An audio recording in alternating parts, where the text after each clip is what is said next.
Не говорить плохие вещи, не делать плохие вещи, не шутить плохими вещами, не шутить о плохих вещах, возможно. Ну, я не знаю. Ну, как получится. В общем. Ам, та-да! А, а чё так странно?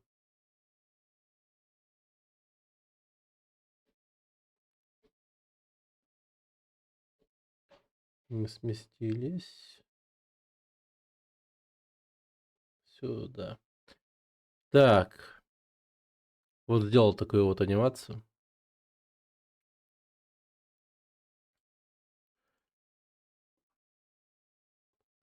Фолловинга, так сказать. И сейчас будем это дело проверять, как это, собственно, работает. Не, ну я как бы уже проверял, но я же не показывал этого. Так, еще прямо на стриме.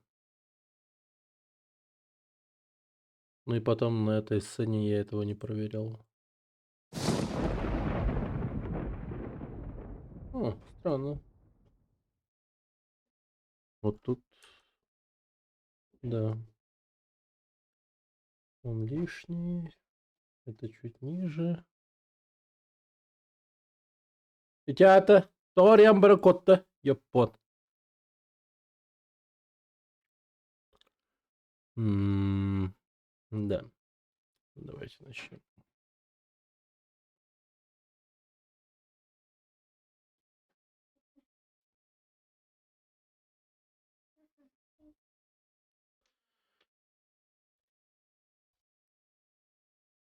Чуть-чуть. Да, надо. Если пройду, то деньги дадут. Угу. Ох. Просто там есть один такой особенный человек.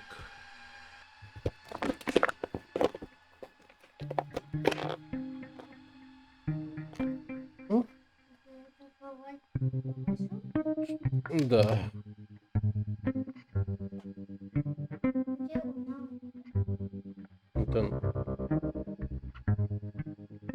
Это типа тоже злодей. Не настоящая Луна. Ансап. Это Амбастан Бар. Это хотя бы, ага. Спасибо.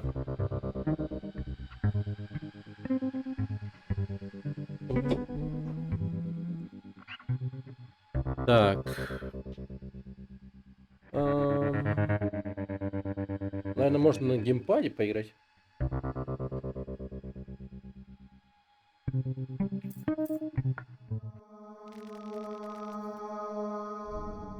Так, как бы мне микрофон поставить? Ну, я думаю, так будет окей. Привет, Фаба, моя здорово.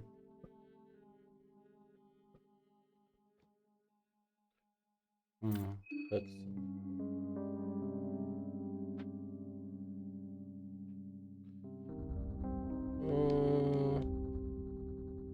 Проказ закрыть. Играю в Look Outside, пока нравится. Ну, тоже до него доберусь. В свое время.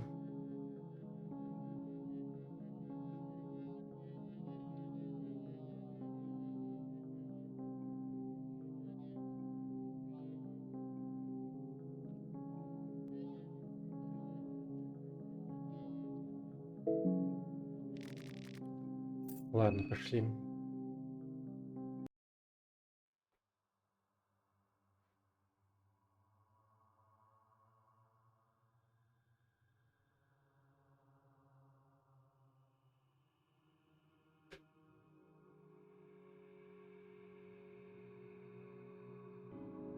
Блин, у меня тут неоновая лента умирает потихоньку.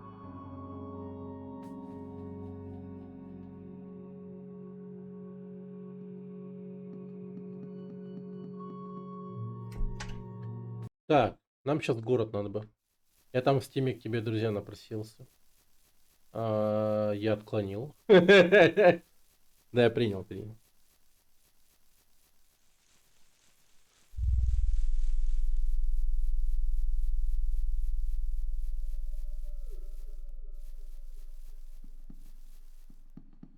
Все правильно сделал. Так.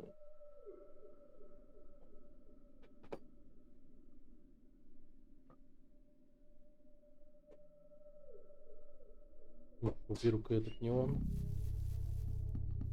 Своим миганием что-то слегка раздражает.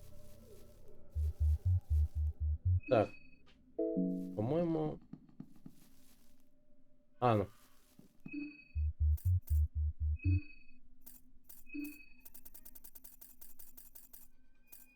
Так, где патроны? Самоподрыв. Да, это самоподрывом особо не назовешь. Это... Вот. И был подрыв. Меня тупо убили.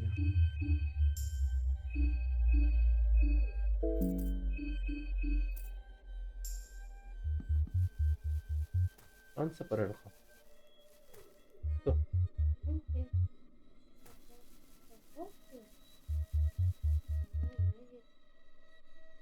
Да, так бывает. Не каждый день же тебе играть. Чё?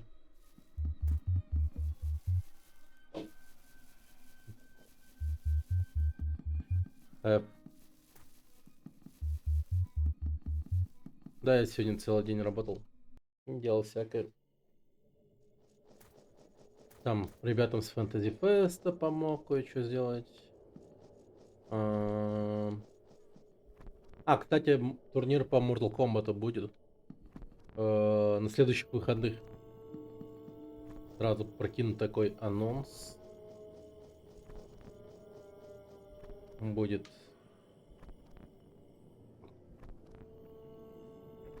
На сей раз локация другая. Называется Гильдия. Ты участвуешь? Не, блин, какой я игрок-то.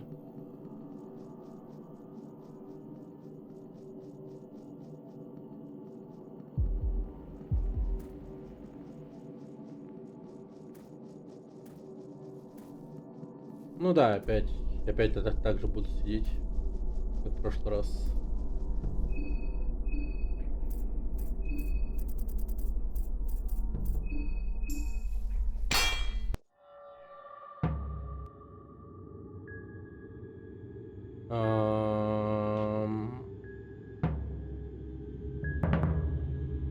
Блин, я не... Так.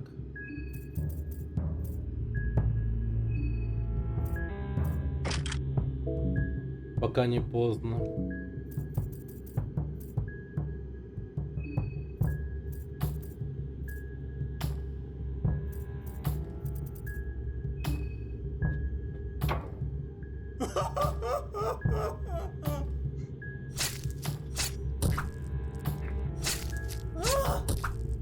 Твою мать.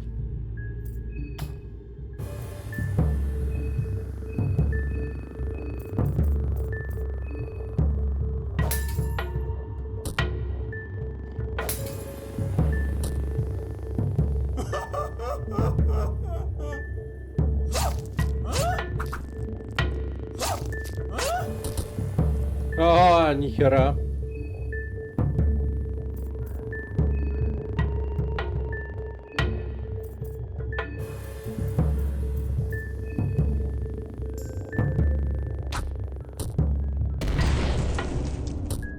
О, хорошо.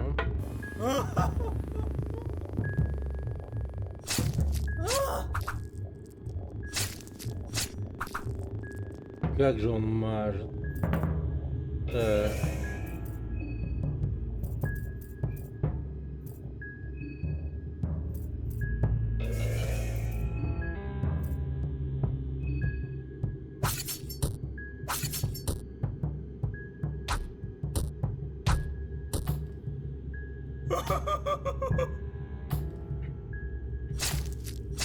Блин, я понять не могу, что у него нога вообще режется, не?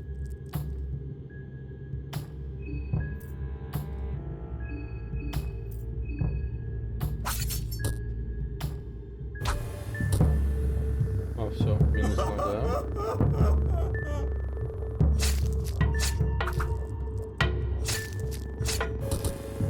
Офигеть! А чё так жестко попадает по моему основному челу?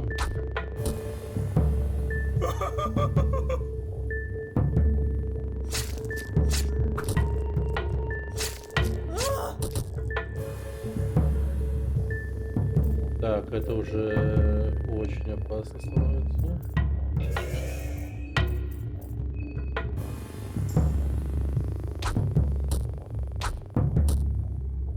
Найс. Все, теперь сносим ему башку.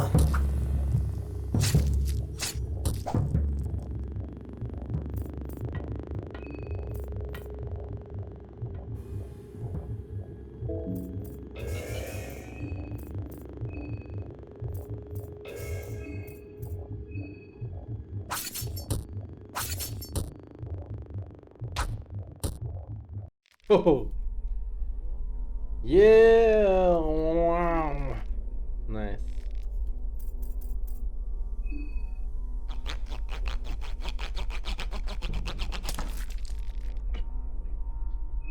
Так.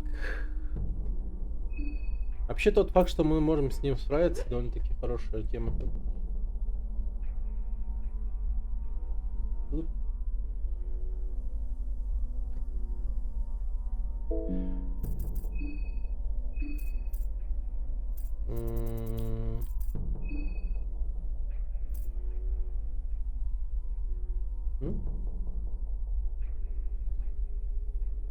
Иди, телефоном кур. Да завтра поиграешь, Илхан. Хотя завтра не поиграешь. Скорее всего. Ну, потому что завтра мы же на дачу поедем.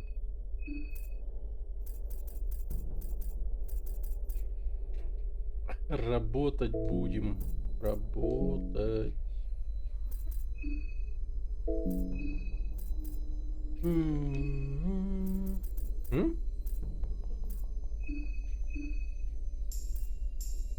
Так, Алхан, ты как тут дома один-то будешь?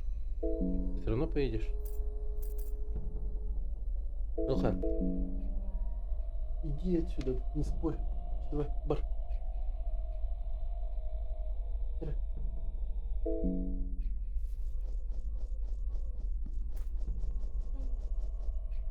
А?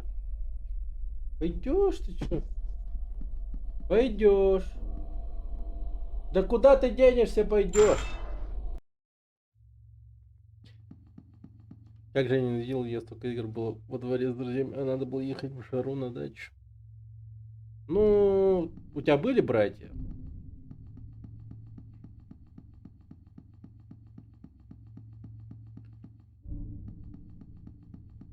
Был, есть. Не, ну вдвоем-то скучно, наверное. А тут их трое. Ну и потом, ну, там, короче, дела всякие делать там прочее.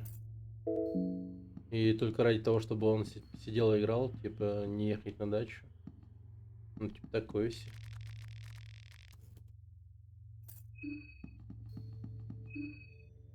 Так, давайте вспомним, что куда нам надо бы пойти.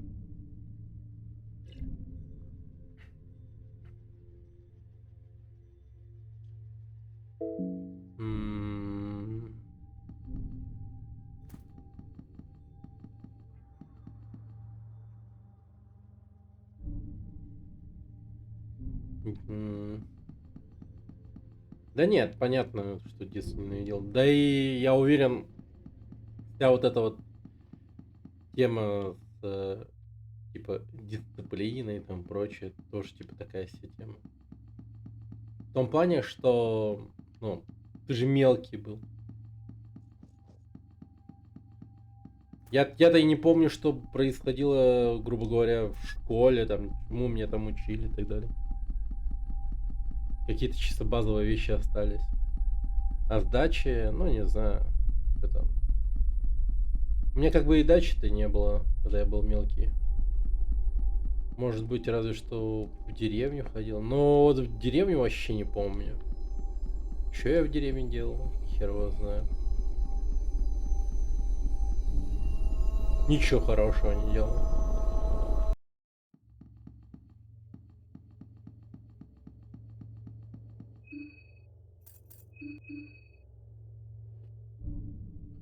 Затвердевшее сердце.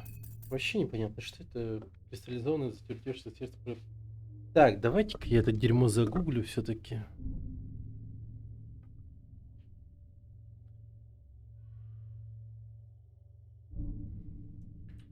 Затвердевшее сердце.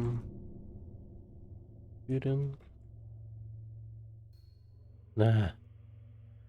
Хангер. М.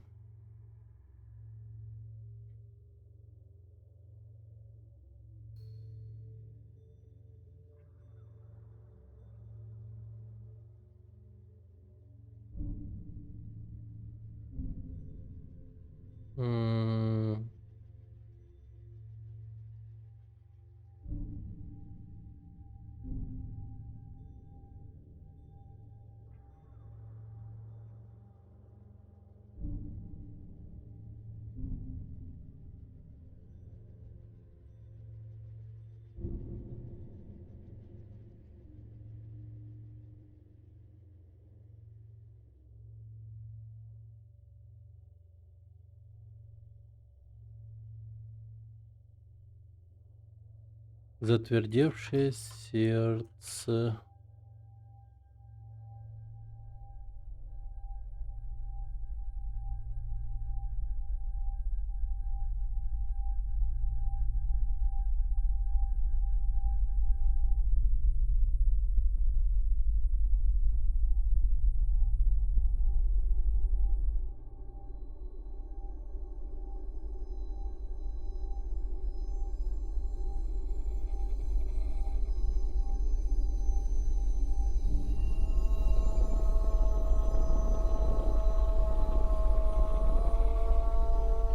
Ага. Короче, эта тема, знаете, как работает? Эта херня, она спасает от смертельного удара. То есть, если нам нанесут дохерища урона, в конечном итоге мы не умрем. То есть, мы ваншотнуться никак не можем с этой штукой. То есть, ваншоты, они перестают существовать для данного персонажа. То есть, если нас ударят, то...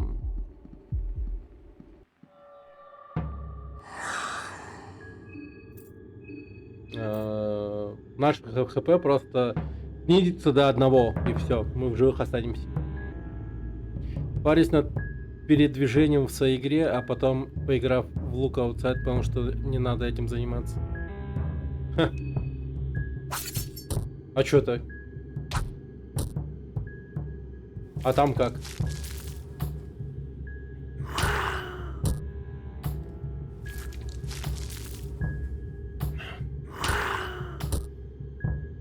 Внезапно ты.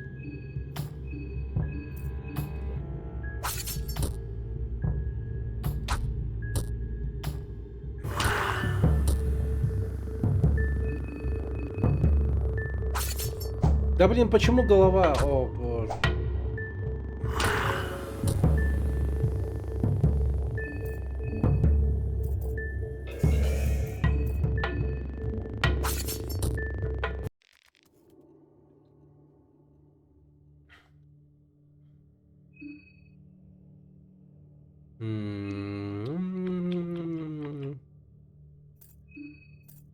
Белый флакон.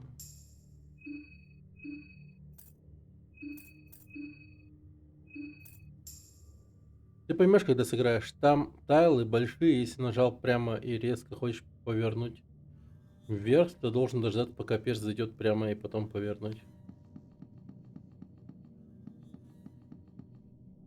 Ну тут также, по сути.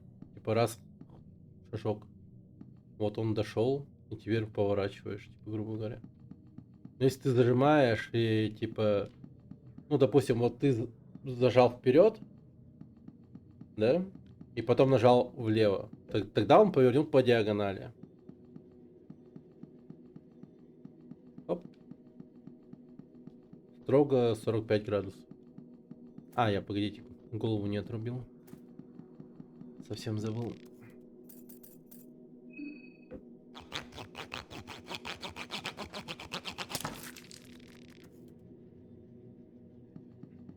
То есть он тут также по тайлам передвигается.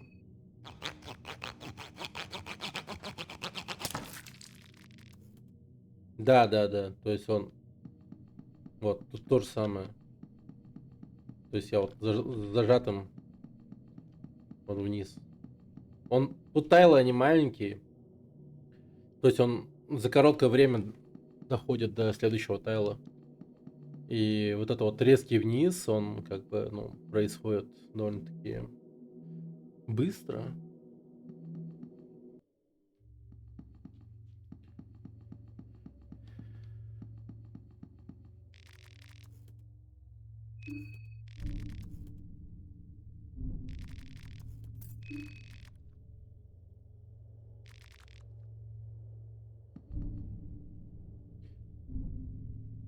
Локация также, но сами тайлы больше и шире, а тут маленькие. Блин, надо посмотреть, что там.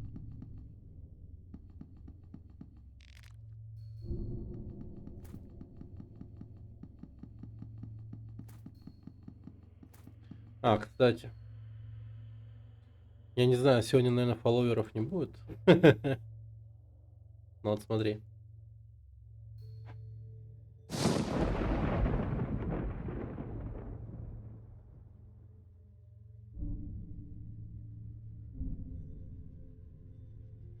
Такое вот оповещение теперь.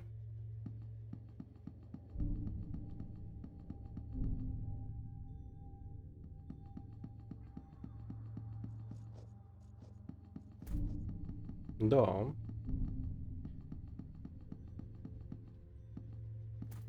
Я молодец.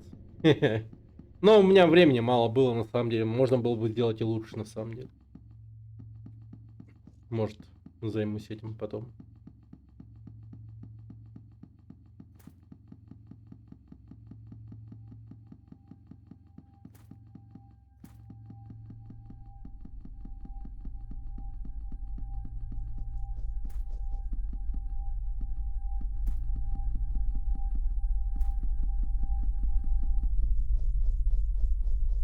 Охереть, какая давящая атмосферка тут.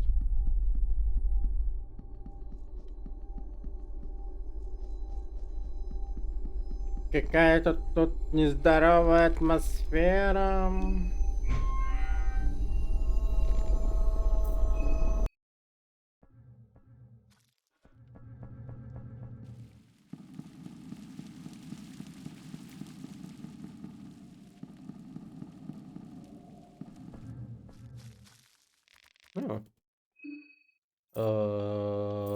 Орел. И, конечно, режь. Да ты, игра, меня тралишь просто. Не может же быть так, чтобы это, ну, действительно было так. Это вот чистой воды, ну. Это не серьезно.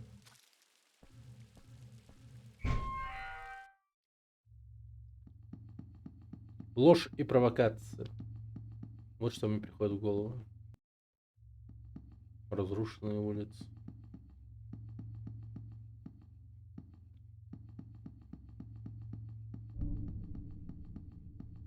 Да, тут мин много, кстати.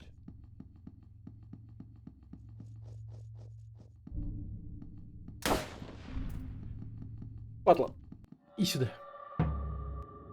Son of a bitch.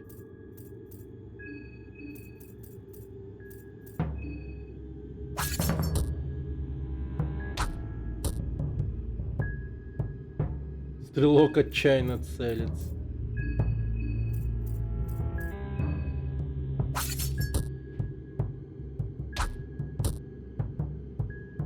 Ты в жопе, мистер Стрелок.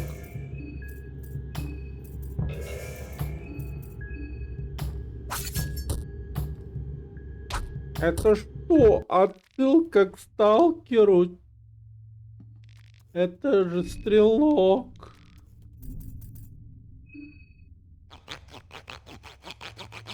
Мой любимый персонаж.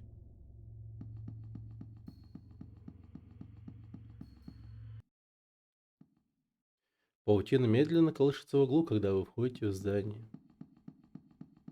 Романтик.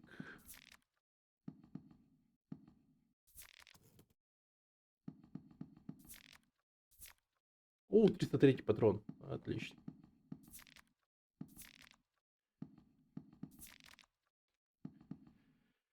Страшно за третью часть. Там в графе вдохновителей есть сумерки. Третья часть Фиренхангера, что ли? Допускаю. О, Белла. Моя Белла. Ну-ну-ну. Я что-то не обратил внимания, что там есть в эту тему. Я чисто вторую там, ну, взгляд бросил на вторую часть.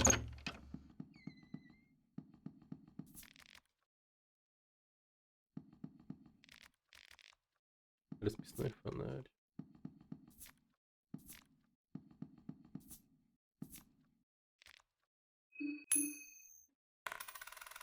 Да, да, да, да, да. Конечно.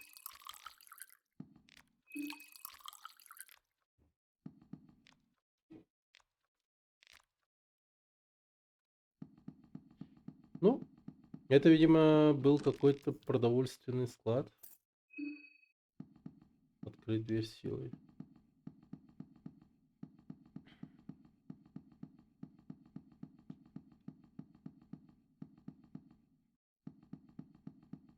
Да, хотя, с другой стороны, он им продолжает быть, да?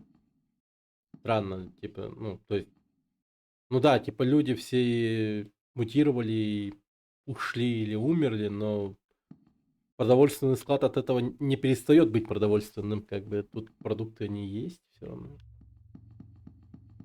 Но почему-то всегда в каких-то постапокалиптических таких штуках там прочее а,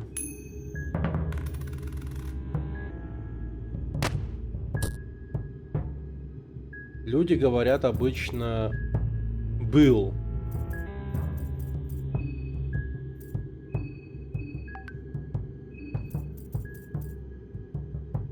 Блин, я WhatsApp забыл выключить.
По работе пишут, и с чем?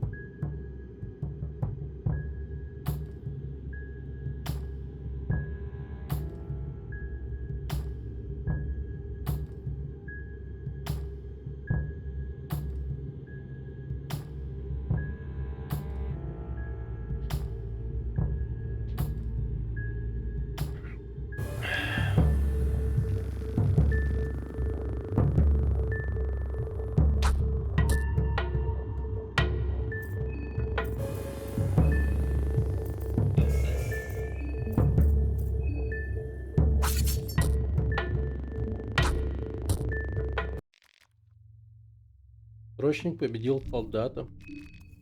2 пороха.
Какой сейчас у тебя день? У нас только первый день. У нас все время первый день идет. То есть ночь первого дня. Так, все. WhatsApp вырубил. Извиняюсь.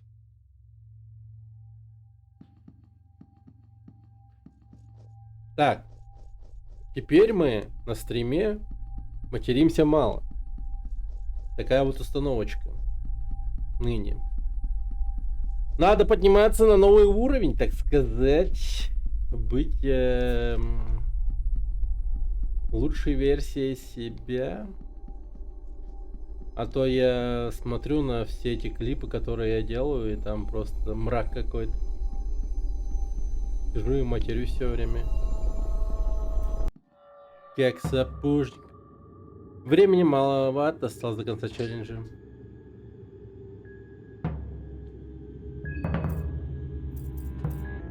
Ну, по идее, да.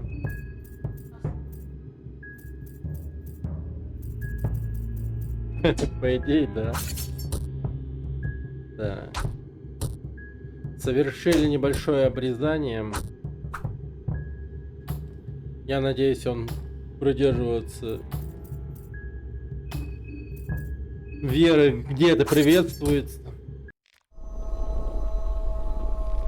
Просто хочется думать, что мы ему совершили, ну, как бы сделали большое одолжение. Все-таки он, видно, не делал обрезание.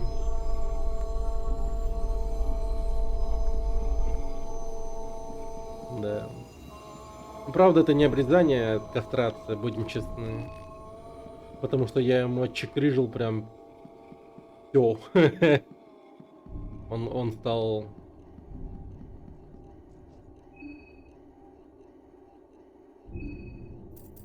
товарищем,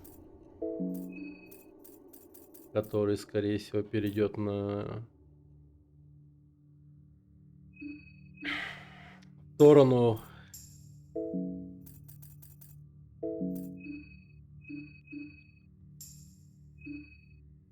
где приветствуется смена пола и все такое, знаете.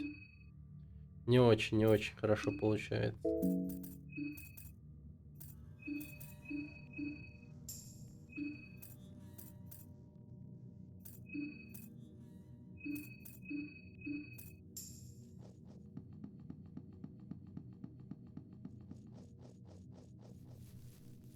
Да. Насрали тут этими минами прям очень мощно. Или будет правильно сказать, не насрали, если уж мы такие хорошие, а наложили тут мин добротно, прям добротно. Дремучие леса.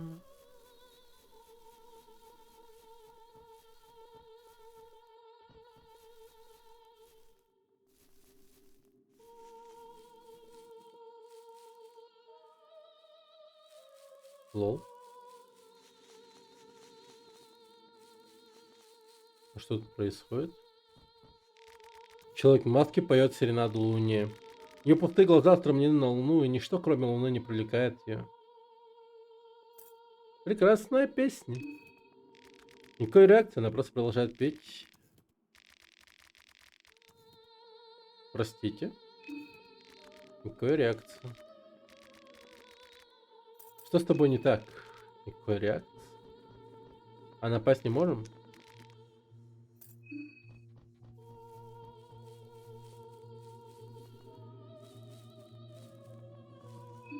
Так. Сейчас я подойду. Ой-ой-ой. Надо срочно отлучиться.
Делать так, через сколько минут у енота будет платина в Робокопе?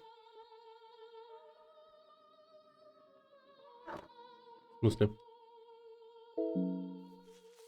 Робокоп же... Новый Робокоп есть какой-то?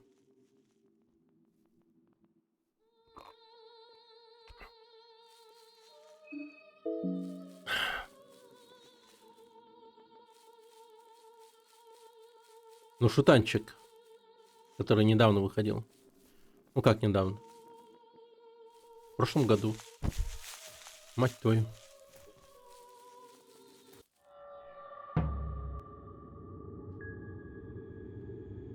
Ты кто? Совиный культист.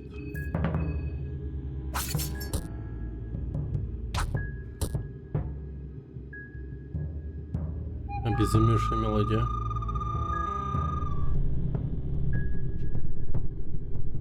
Совиный культист призывает что-то с другой стороны. Мощно. Да, он у него ща катает.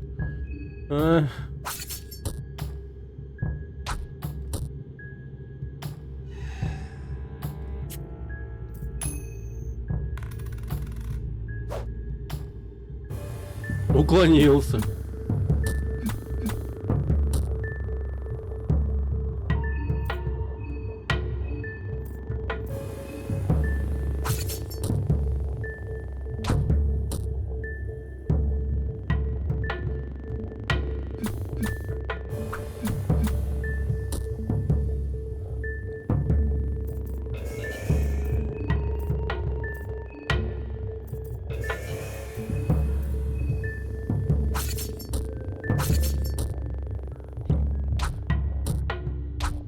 Да он как-то охереть быстро проходит игры.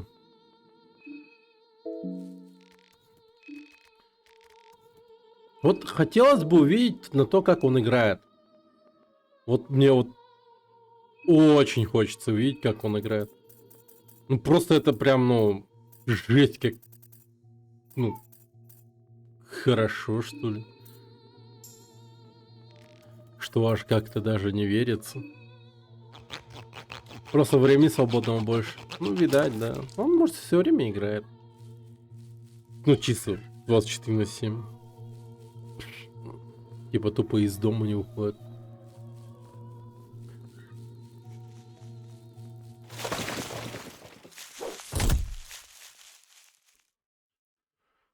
Ох, какая тупая...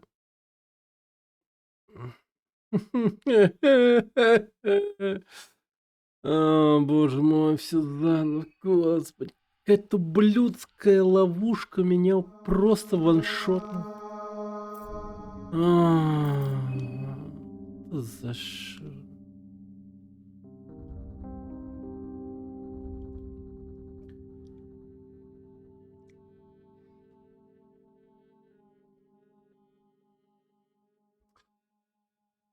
Тяжело. Тяжело.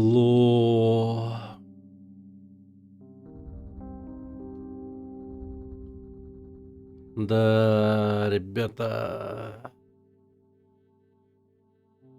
Ё-моё.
Так, а может в остальной части поезда кто-то появился?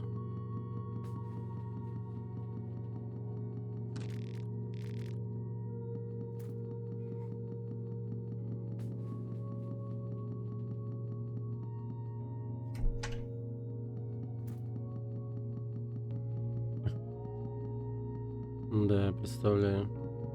Капец, как неудобно, наверное.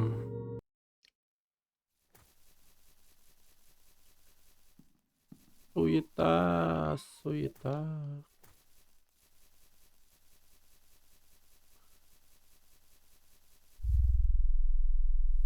О, какой драм н бейс.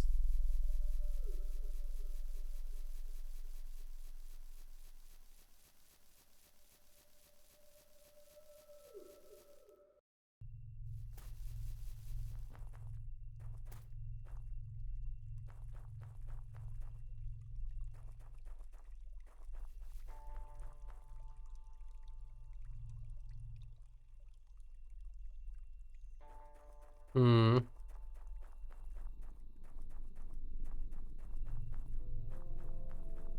Ну, в целом, это странная тема, конечно. Ну, типа, вокруг такая, типа, херня происходит, персонажи не хотят бегать. Срочник болен от А.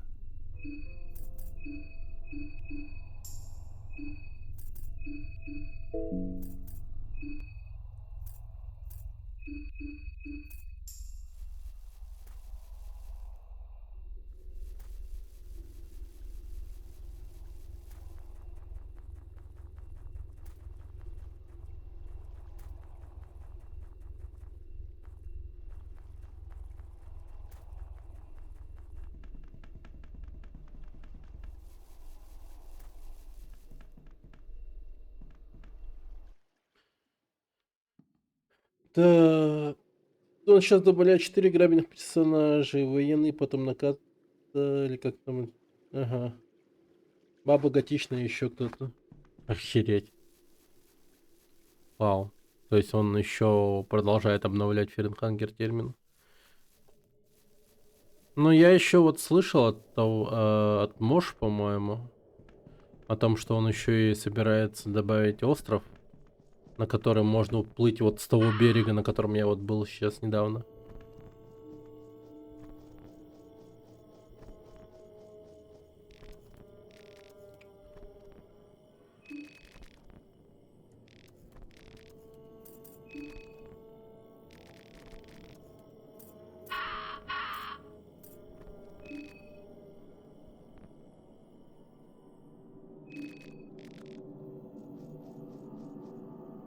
Еще вроде парк аттракционов и деревушка на сваях. Нихера. Деревушка на сваях.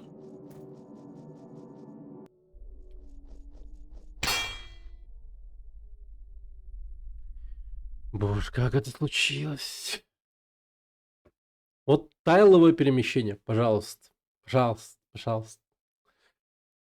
Проклятое тайловое перемещение. Ё-моё.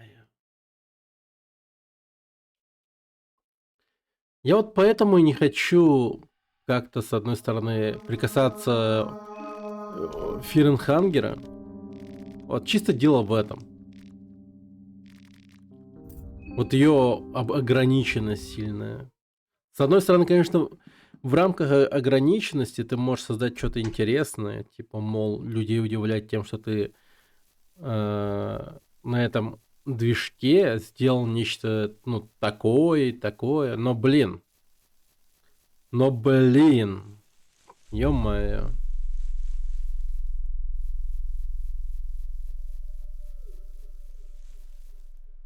Зато дает напряжение ограниченности силы.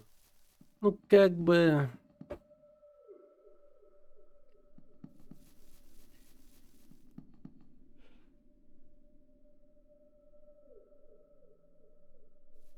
Иначе распыляюсь.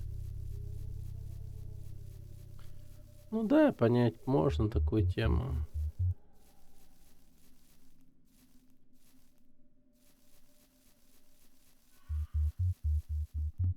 Пум-пум-пум-пум-пум-пум-пум.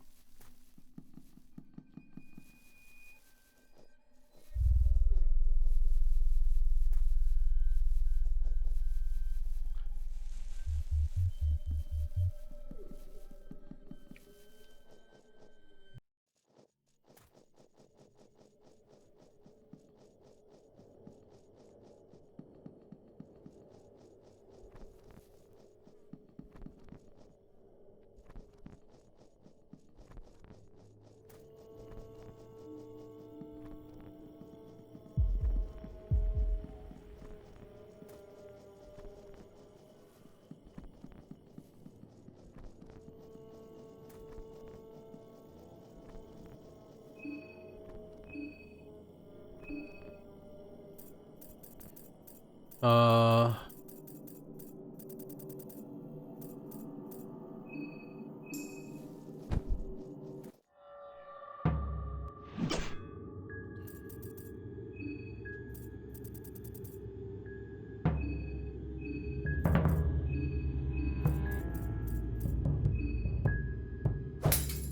Блин, и мне опять не покушали.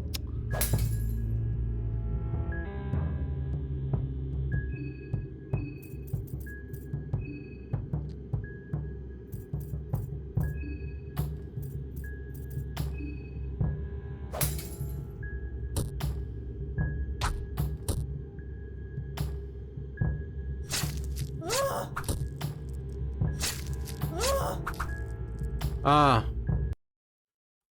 господи, господи, я не одел руну.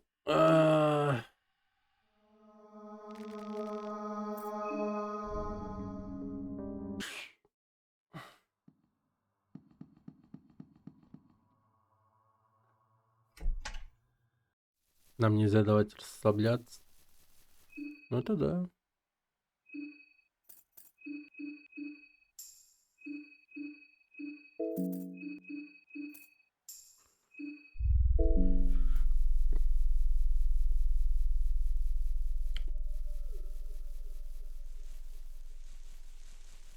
Пу-пу-пу-пу-пу-пу-пу.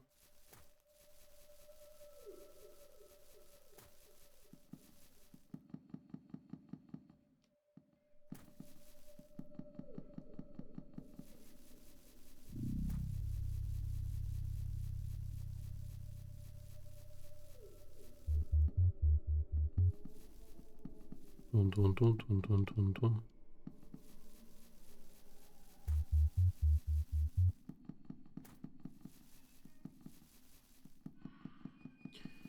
Делаем. Дун-дун-дун. Дун-дун-дун-дун-дун-дун-дун.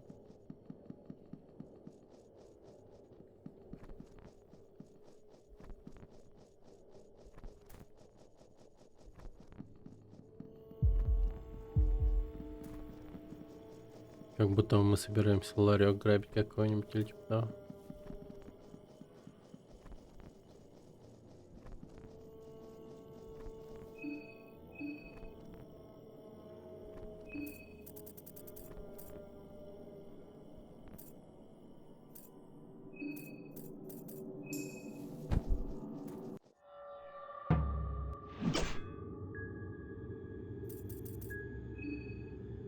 Так.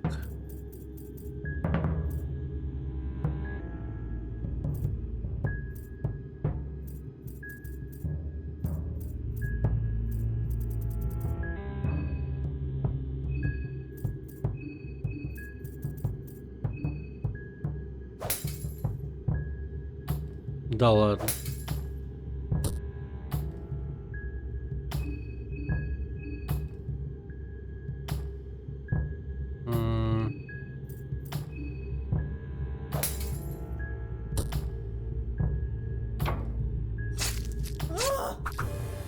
А, я руну не одел, прикинь.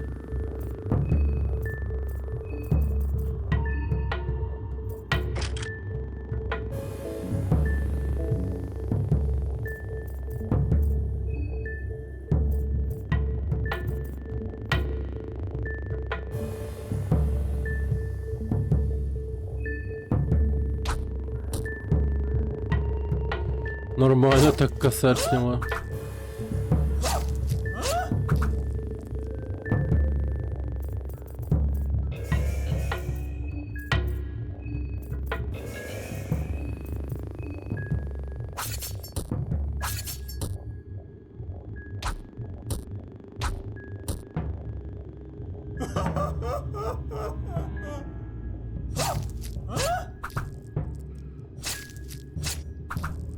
О-хо-хо-хо-хо!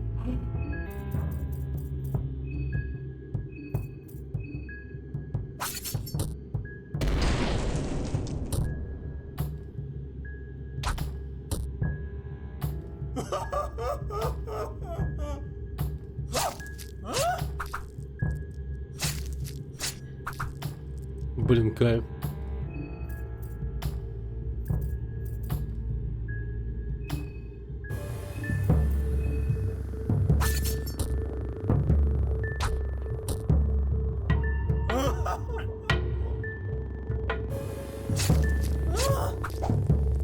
А, да.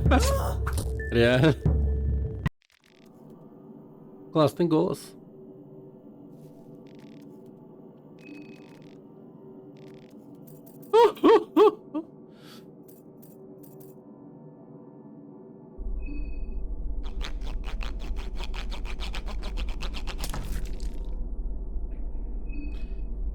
Ну, а кому еще озвучивать, да, действительно? Алло, мама. Приходи озвучивать. Будешь сумасшедший. С ножами. Тебе надо лишь кричать.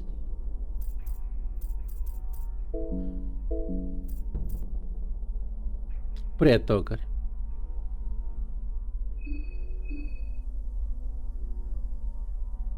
Здорово. Чё, как оно? Живой. Спасибо, что живой.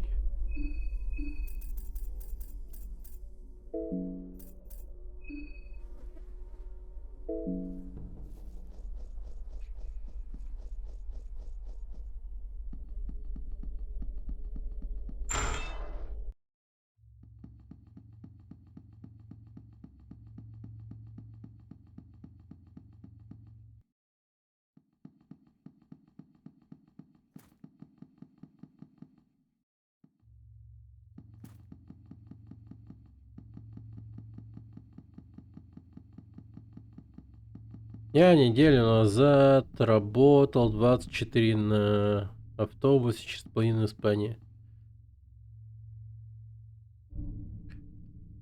А, ездил 26 часов на автобусе через половину Испании. Через Францию добрался до юга Германии.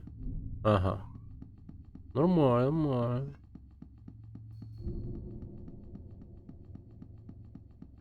И чё, как оно? Юг Германии.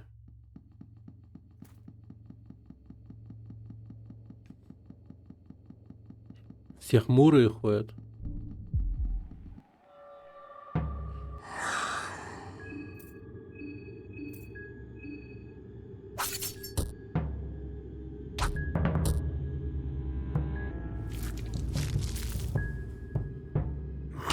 Деревушка, окруженная холмами.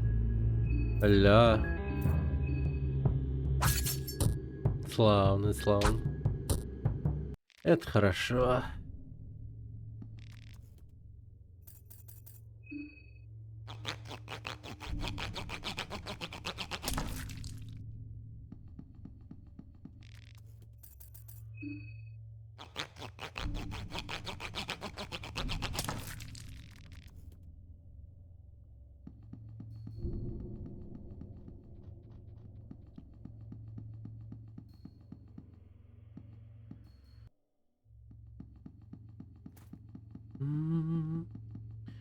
Кстати, если бы не челлендж, я думаю,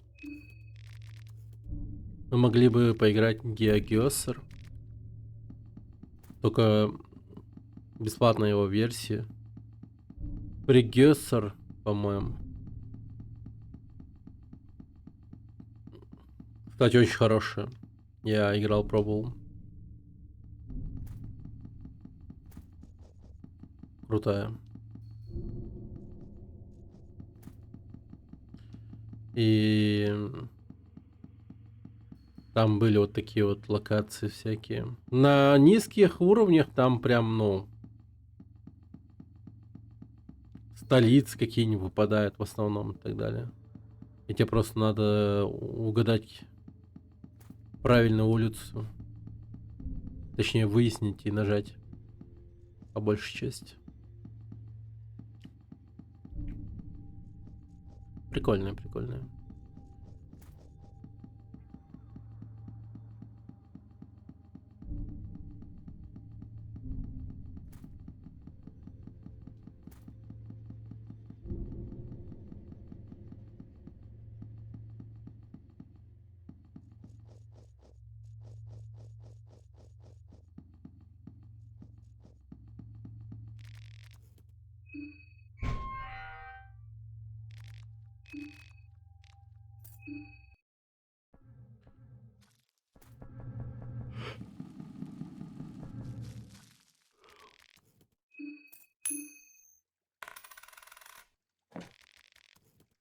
О, да ладно.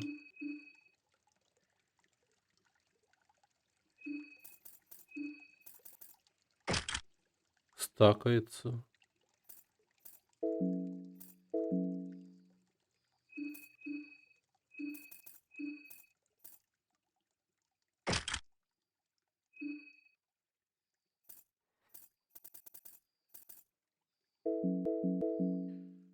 Сейчас думаю, как компьютер меньше собрать. Пробуем с другом всякие боекомплектующие нарыть. Поеду по всей Германии, чтобы собрать все железки. Тут ты за проезд 1 месяц платишь 60 евро и можешь на хоть куда ехать. Даже в Швейцарию, Австрию с пересадками.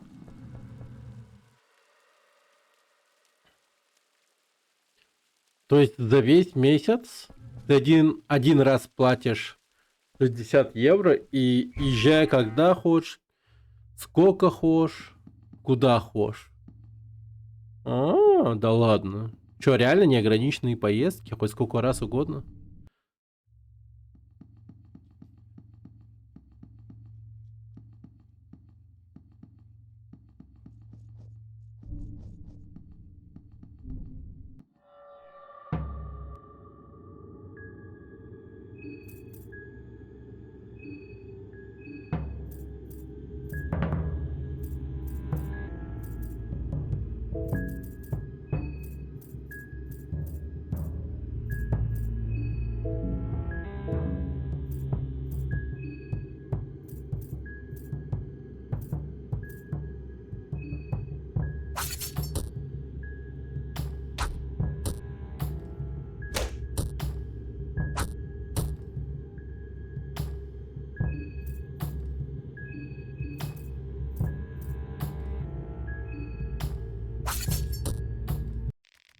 Ну, почти куда хочешь. Недалеко от границы Германии, плюс нельзя на скоростных поездах ездить.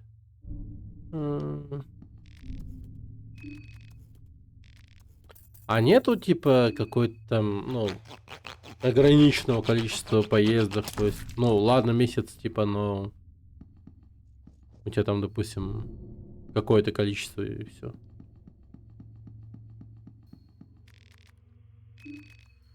Безлимитно. Нифига себе. Ну, это славно прям. Нихера. Да, это очень круто.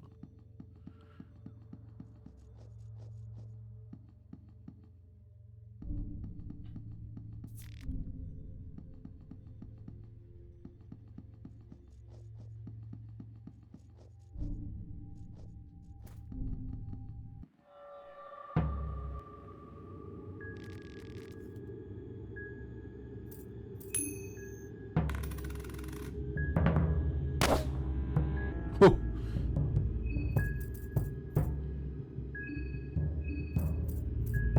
Едва уклонился от выстрела.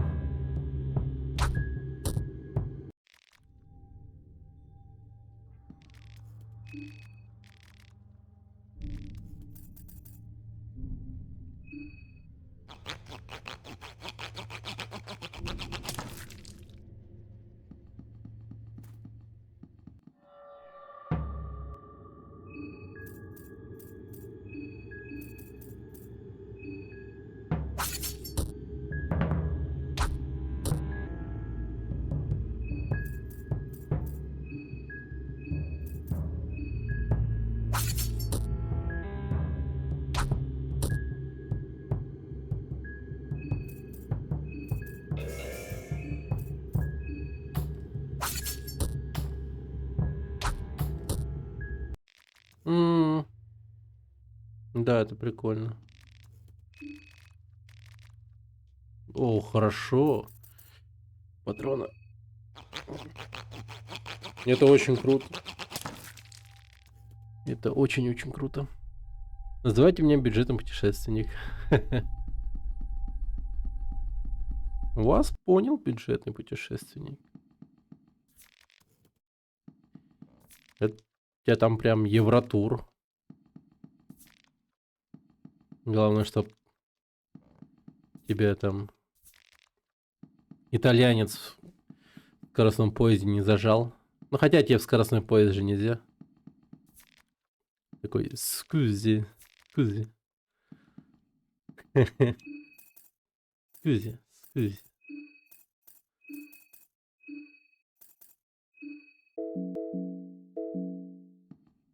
Бомж путешествие. Ну блин, куда дальше принижаешь? Нормально же.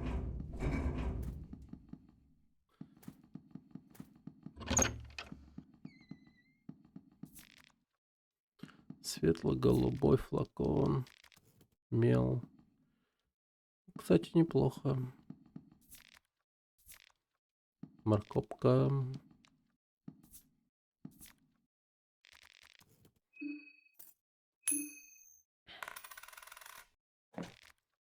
Две водки. Кстати, везет прям хорошо.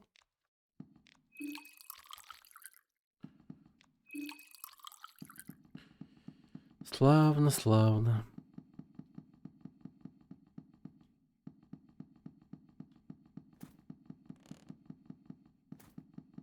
Короче, на сей раз просто в лес не уходим.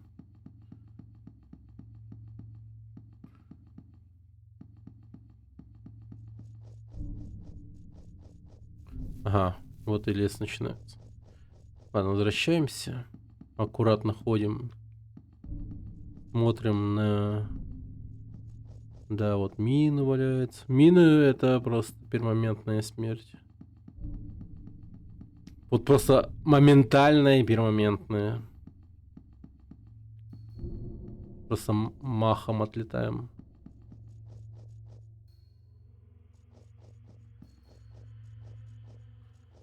Стрёмная штука.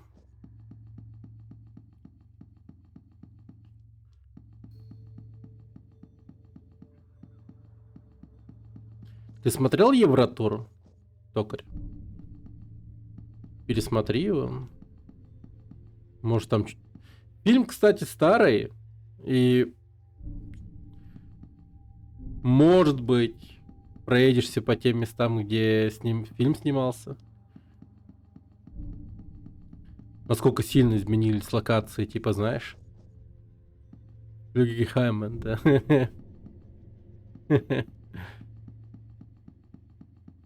Блин, и Октоберфест зацени. Обязательно. Обязательно. Даже если ты зошник и все такое, похуй зацени. Октоберфест — это все-таки, ну, база. Это по-любому надо смотреть, проверять.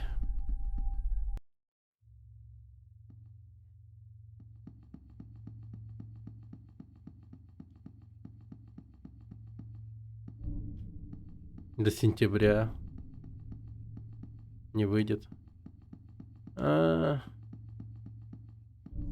может, что-то близкое к Октоберфесту есть. Я уверен, они, типа, такие не будут. Да, типа, блин, не хочу ждать до октября. Сейчас хочу бухать. Давайте устроим июньфест какой-нибудь. А сколько проживания обходится? Я у друга тут. Ну, кайф, кайф. Бесплатно, бесплатно.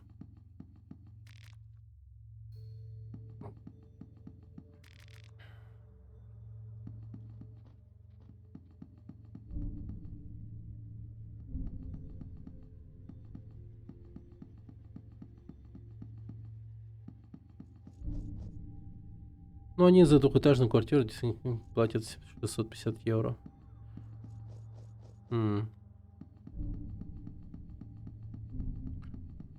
И ты просто, типа, в гостях. Тебя ничего не заставляет там платить, надеюсь. Ну, кайф. Хорошие друзья, значит. 28 шиллингов, кстати. А шо я хочу? Дикая дага. Кольцо Бетеля. Кольцо Бетеля можно получить бесплатно. Кольцо застывшей крови.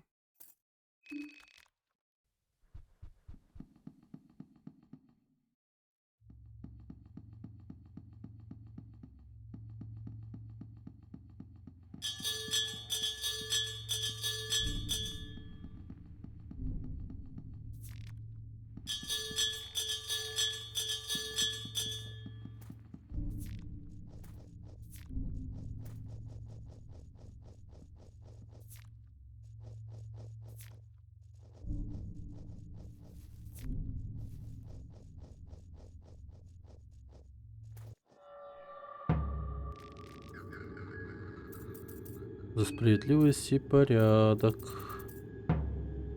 Держи мутный флакон, дерьма кусок.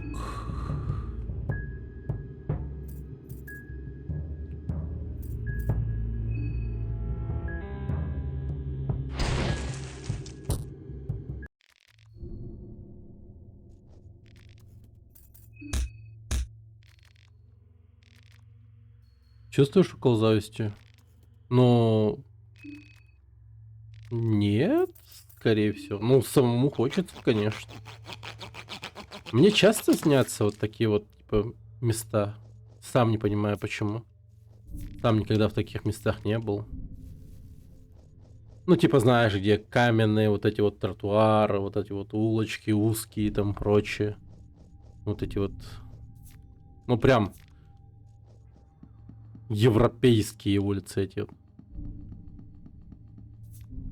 Вообще жестко снились однажды. Да и точнее, ну, с какой-то периодичностью они мне снятся.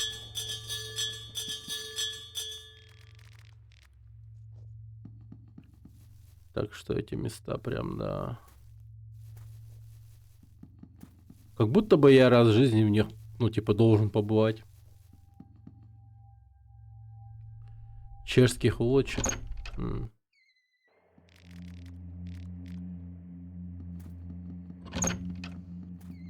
Чешские. Улочки. Фин. А, нифига, вот этого не знал. Прикольно, спасибо. Поздрав, Фин. Фин и Джейк.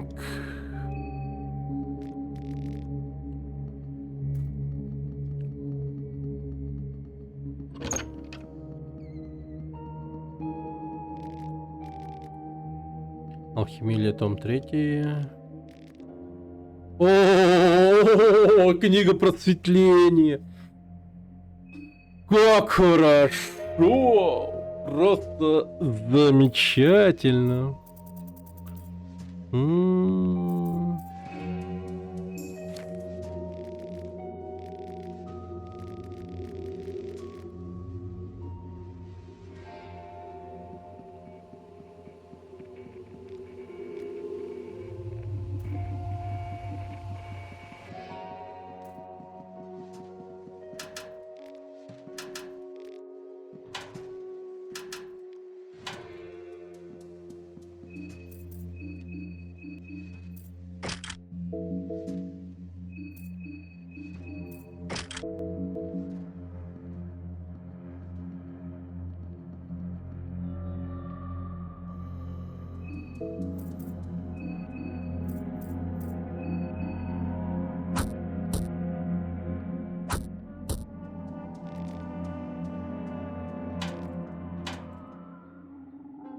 Мы школьные задиры.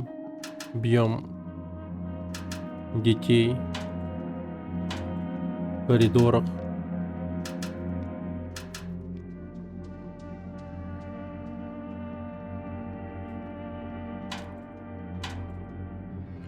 Ну тут это так работает. Это типа призраки, И им ты урон наносишь только голыми руками. Или каким-нибудь магическим оружием.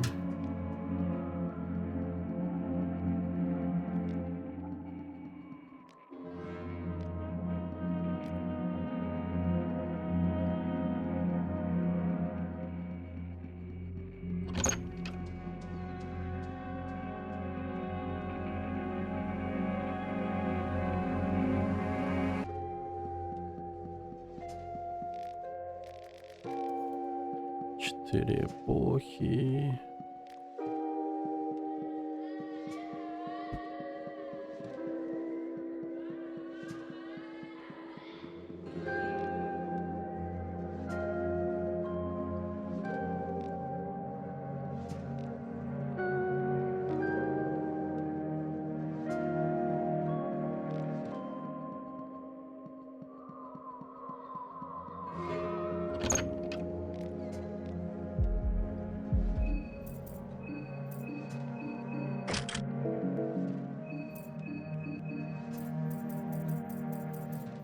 Разводной ключ.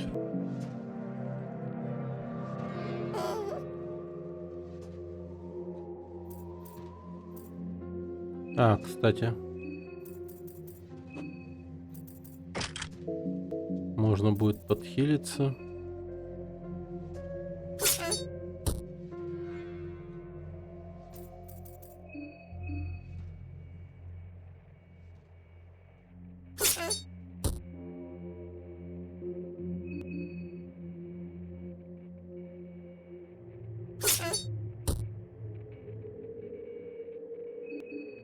Хилимся.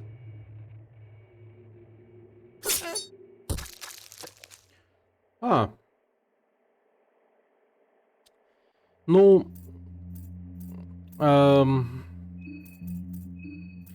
хил пошел не по плану.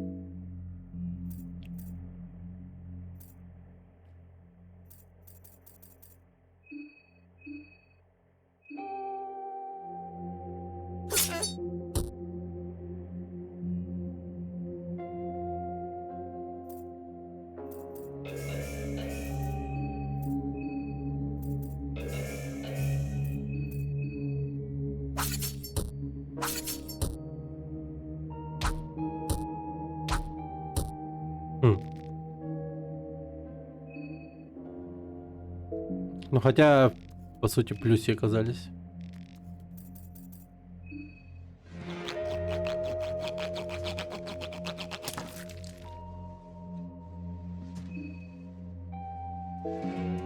Голодаем потихоньку. Ага. Так, здесь мы достигли тупика. Потихоньку рисуемся в голове карту.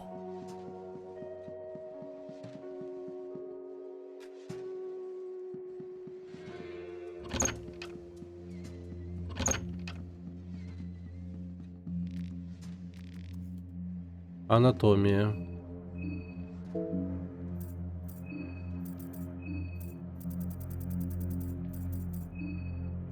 Так. Книга медицинской науки, книга анатомии, собрание знаний Гомера из Абиссонии. Симптомы воздействия. Сотрясение мозга, сломанная кость, кровотечение. Легкое отравление, тяжелое отравление. Инфекция на руке, инфекция на ноге, слепота или травма глаза. Симптомы воздействия: тяжелая психическая травма, тяжелая физическая травма, тошнота, недомогание. Так, спутанность, абстинентный синдром, тяжелый абстинентный синдром, раздражение, ожог, временный паралич, различные стадии голода и стадии страха. Эта книга ни в коем случае не охватывает все под солнцем и звездами, поэтому не стоит использовать только в качестве справочной информации. Вот так вот.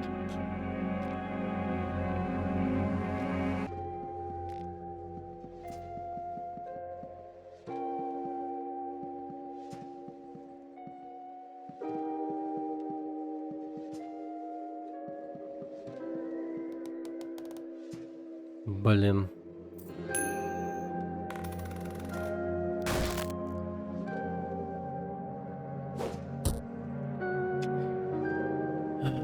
Кто бы мог подумать, что там хлипкий пол.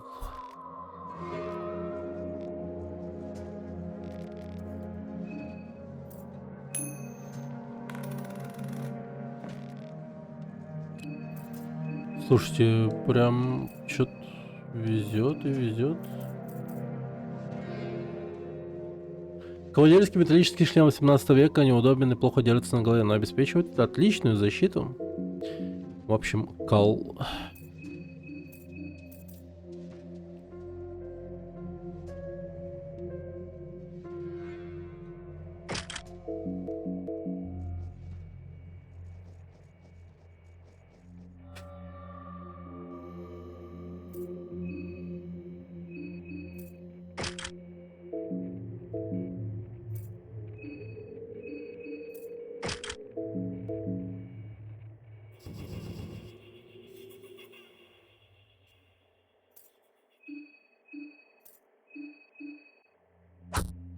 Они жестко по сознанию бьют, эти призраки.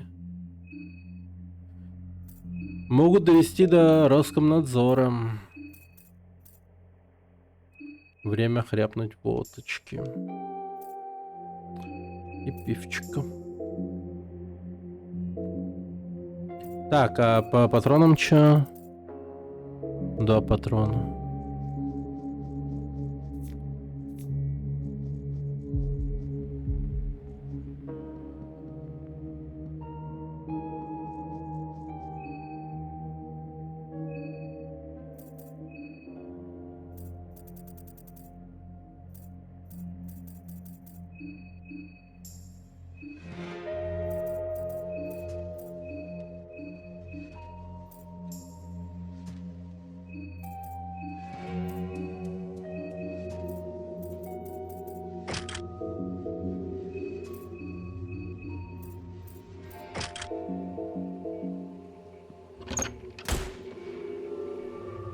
Твою-то мать.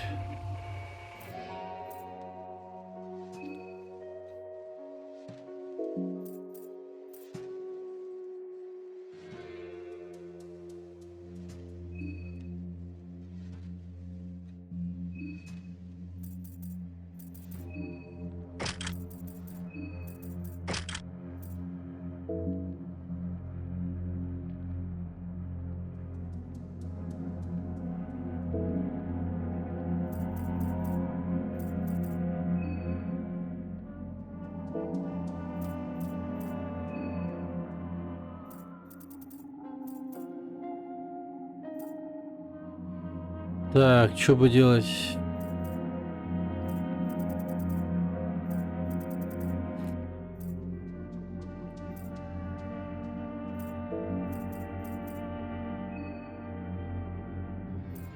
Дряхлый священник. Дряхлый священник по-садистски ухмыляется.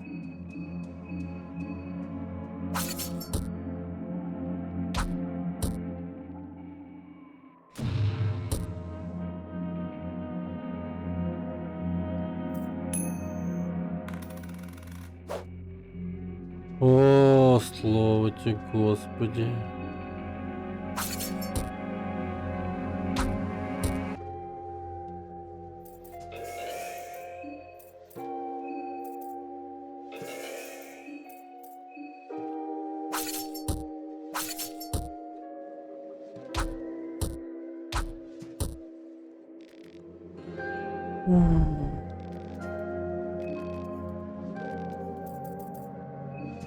Блин, с одной стороны хорошо, но с другой стороны...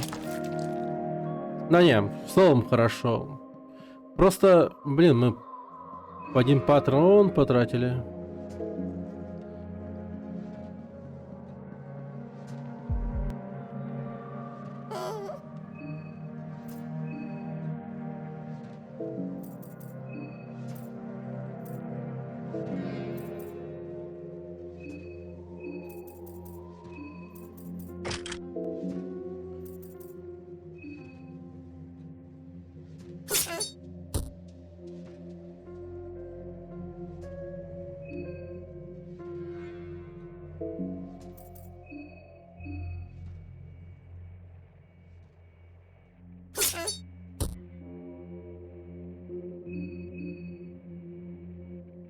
Так.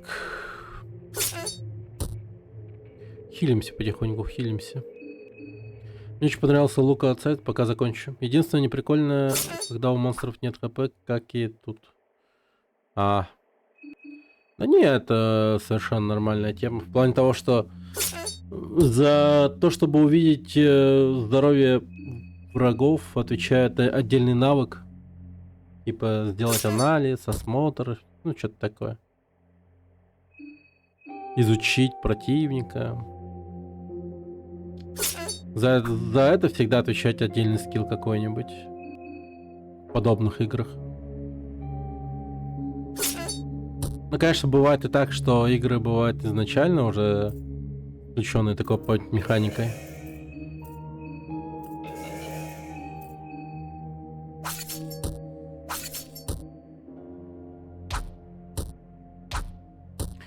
Я просто монстр суперсильный или обычный, не все страшные. Я думал, что все более-менее моего уровня, но пятый противник был суперсильный, убил меня ваншотом.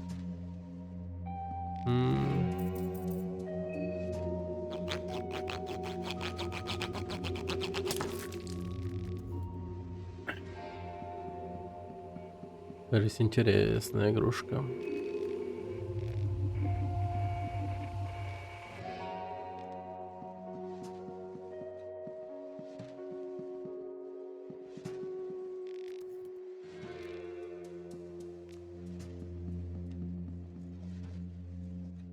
Прикольная механика, что враги не всегда могут бить. Они как бы подходят к тебе. Но у меня тоже это есть в моей игре, да. Но в моей игре еще и будет такая механика, что можно отходить, дистанцироваться от врага. И нужно как-то мне сделать так, чтобы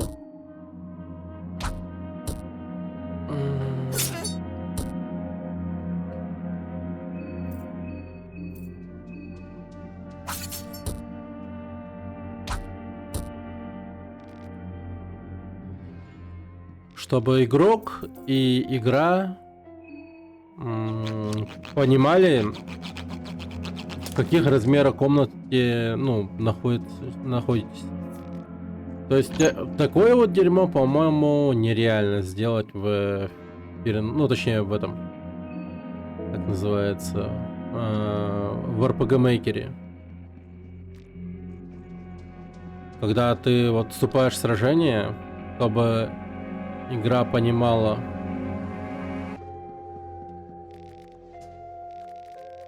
Мастер, я надеюсь, вы не возражаете, что мы едим человека. Ребенок в цепях очень вкусно. Мы оставили вам немного. Получайте тухлое мясо. Табак. Нихуя себе. А, нифига себе. Это мое умение. Я могу разговаривать с крысами. Вау. Да я прям... Эйс Вентура? И тут враги часто меняются, дерешься с одним, а потом монстр еще более крепко прощается. Ну,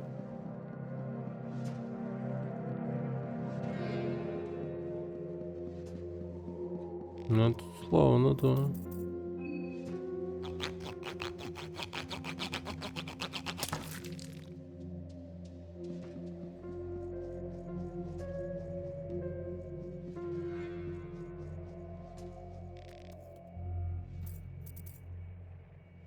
Хотя я отчасти понимаю, как я могу сделать типа арену такими. Вот как мне хочется.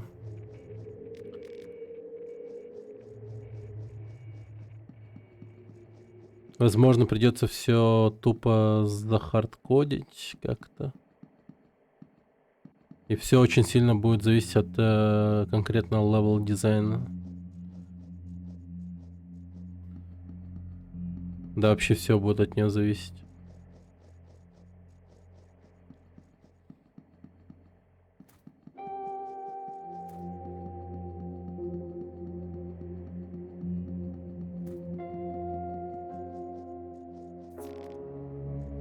Бременский противогаз.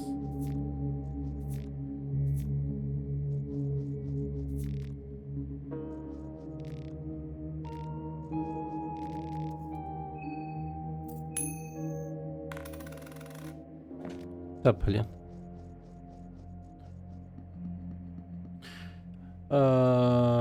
Жду не дождусь, когда не поиграешь в Grand Story. Но, скорее всего, ты должен делать так, чтобы герой опирался в стену, чтобы не всегда мог убегать. Да, это понятно. В этом-то и весь смысл. Мне нужно сделать так, чтобы игра понимала, игрок понимал, что на данный момент он находится типа в 2 шагах отступления от стены или там еще больше или так далее. То есть тут очень сильно бы решала позиционка в целом. То есть игрок бы очень сильно задумывался бы о том, как ему ходить, играть, вот это вот все.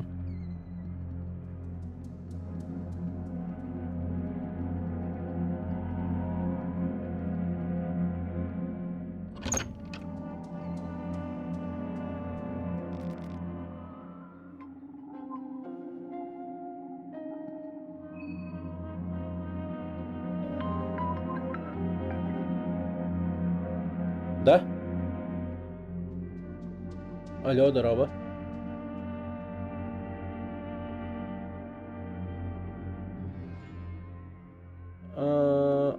Туфтара, не камера.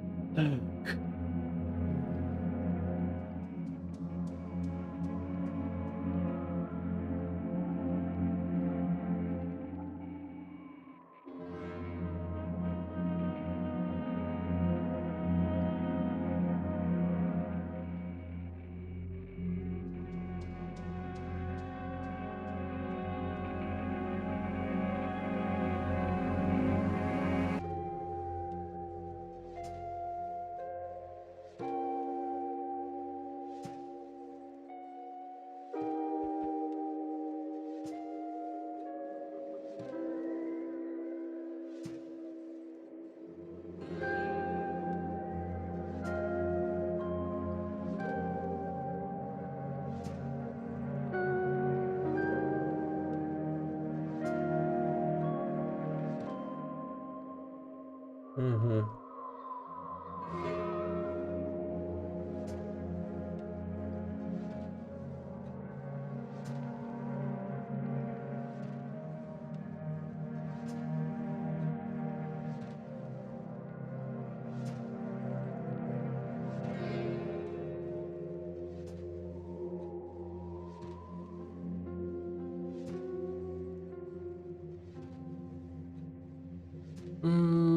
Так, работку подкинули. Это может подождать до завтра. Включи Paint на секунду, я хочу спросить, накидать кое-что, как бы ты схематично сделал винтовую лестницу в 2D, чтобы вверх и вниз в ней... Чтобы вверх и вниз по ней перемещаться.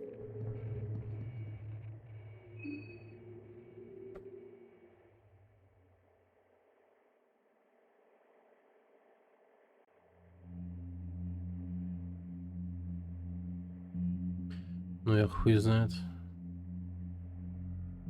Так.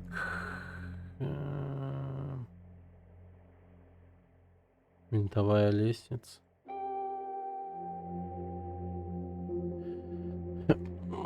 Ну, я думаю... Просто...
то есть...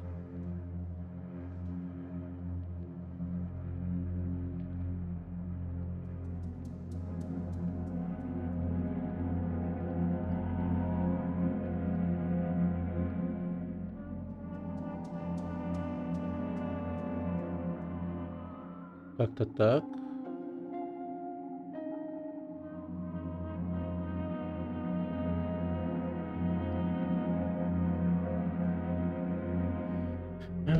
Так, сейчас.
Как со второго этажа пойти вниз, например, а не вверх?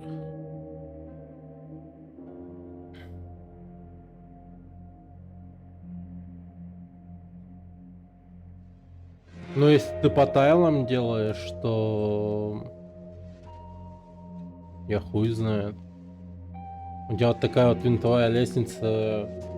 Должна будет отдельно анимация идти. То есть она будет работать так же, как, например, вот такая вот лестница. Но просто, когда ты нажимаешь вверх или вниз, у тебя человек по анимации будет вот так вот вверх подниматься. И, соответственно, и вниз. И все. Ты это хочешь узнать? То есть ты под тайлами тут хуй что сделаешь. То есть тайлами ты заебешься эту хуйню. Это будет неудобно просто в принципе. И, допустим, если у тебя есть этаж какой-то у винтовой лестницы, ну, скажем,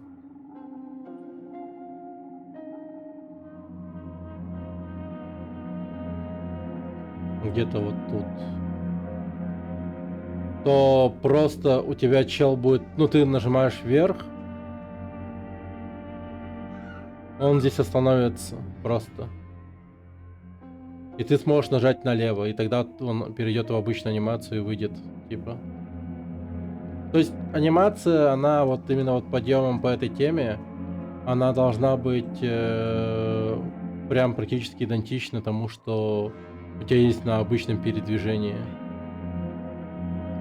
Или можешь, конечно, по-другому сделать, но главное, чтобы вот здесь, когда он здесь стоял, вот именно вот в этой позиции, где есть у тебя этаж, он выглядел идентичным к тайлу Idle. Точнее, анимация Idle, вот здесь вот, когда он останавливается.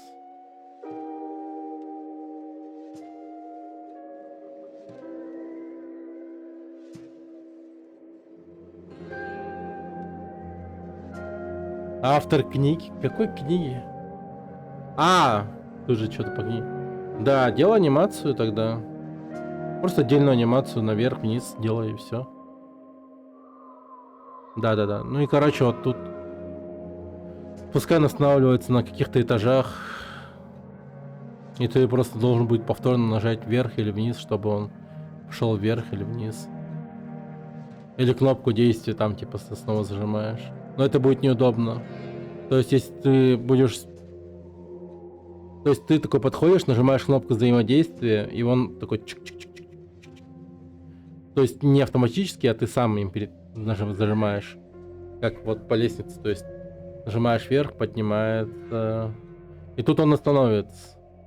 И должен будешь нажать Е, чтобы пойти вот сюда, вот, например. То есть это вот сцена винтовой лестницы, она какая? Примерно так же выглядит, да, скорее всего. То есть это по сути своей лифт, как будто бы. Если ты хочешь соскочить на нужном тебе этаже, тебе просто надо будет нажать Е. Тогда он такой чик-чик. То есть делает шаг вот в сторону игрового тайла, игрового поля. Снова хочешь зайти в винтовую лестницу, нажимаешь, и он чик-чик, и такой чик-чик-чик. Ну я это так вижу. Ну то есть я бы так сделал, к примеру. Я бы так сделал. Можешь просто к ней подходить и в выпадающем меню выбрать этаж. Можешь так, можешь так.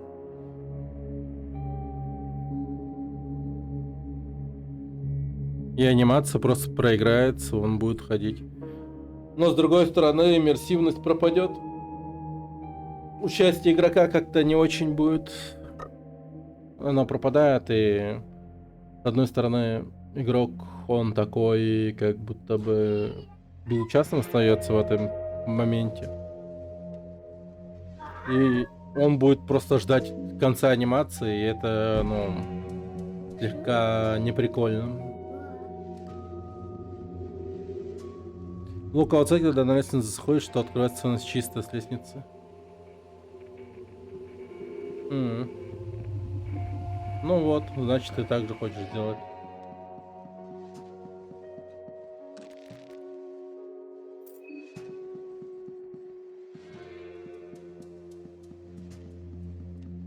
Столовая.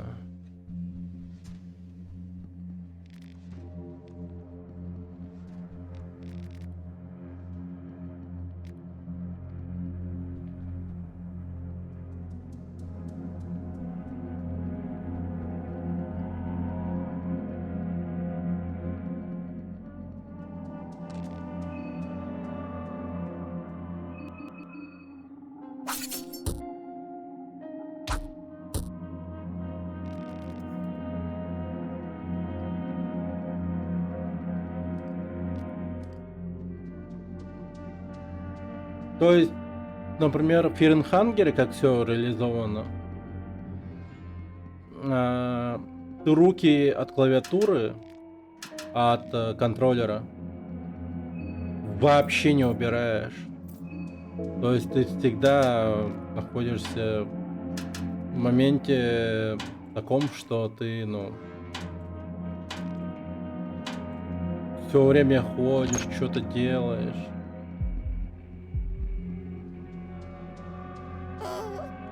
И когда вот, например, наступает такая херня, когда от тебя уже ничего не зависит, а ты просто двигаешься, например, вверх по лестнице, ну такое себе. Тебе просто надо сидеть и ждать, пока он поднимет. И автор книги еще, мол, скажет, типа, пускай он поднимается медленно, потому что это кайфово. Это такая офигенная винтовая лестница, что игрок должен насладиться ее подъемом. А тут ты все время в напряге. В любой момент может случиться какое-то дерьмо. Ну реально, типа, вот самый яркий пример вчера. Отвлекся на секунду, и на тебя прям перед ногами мина оказалась. Я помер.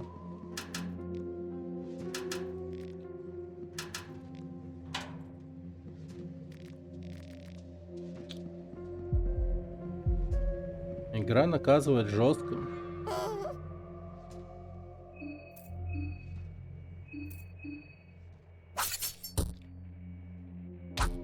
Если вы хотите сделать примерно такую же игру, то да. Как будто бы обязательно должны делать так, чтобы игрок контроллер из руки вообще не выпускал.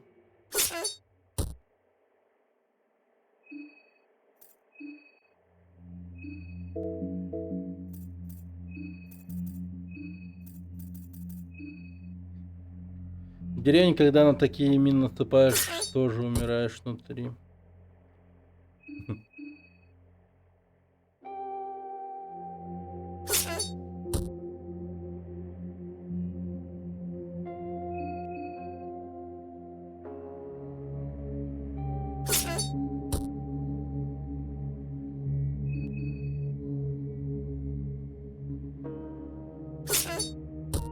Да чё он к ней пристал, ё-моё.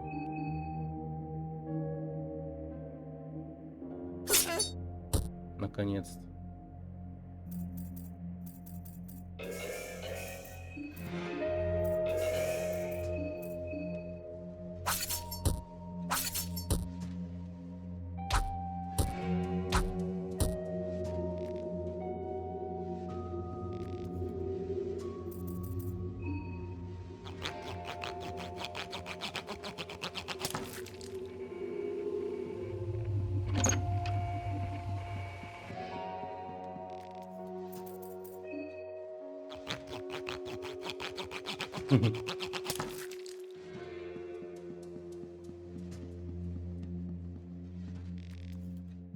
А? Не.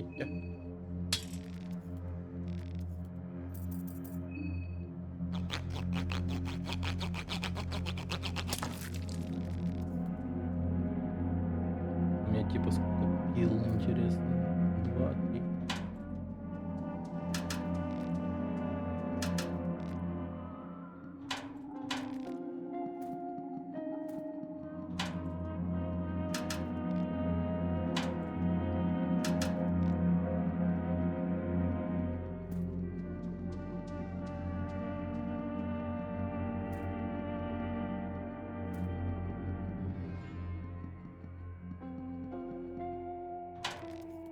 А.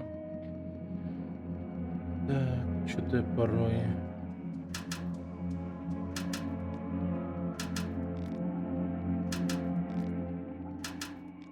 путаю. Был я тут, не был.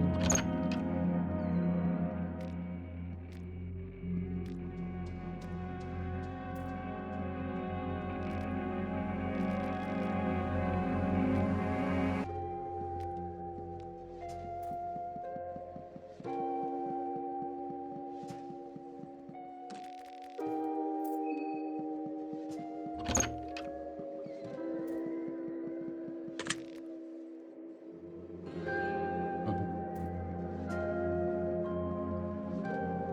Блин. Их вообще не видно, типа.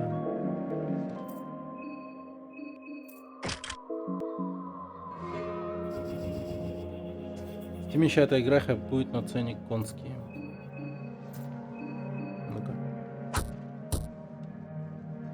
Девушка, что украла время, фантазийная жизнь, 3D-шка.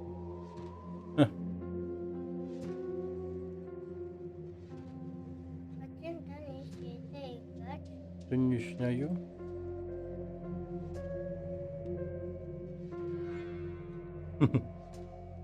Тридцать 388 в игре. 30к, Карл. Это онлайновая игра?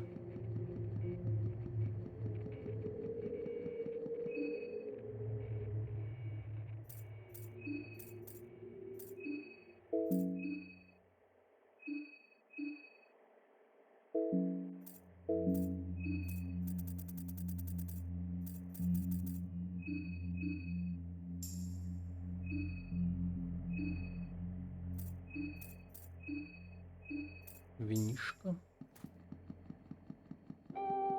Копная. Прикольно.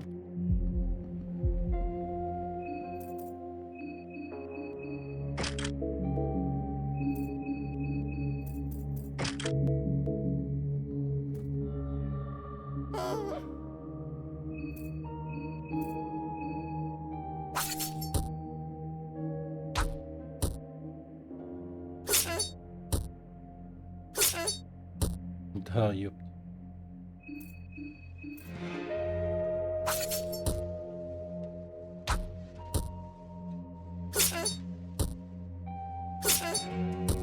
Да чё они так к нему привязались?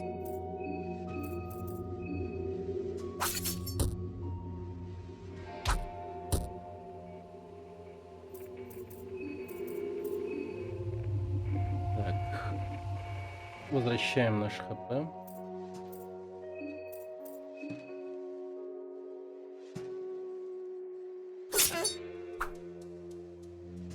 Угу. Теперь убиваем его.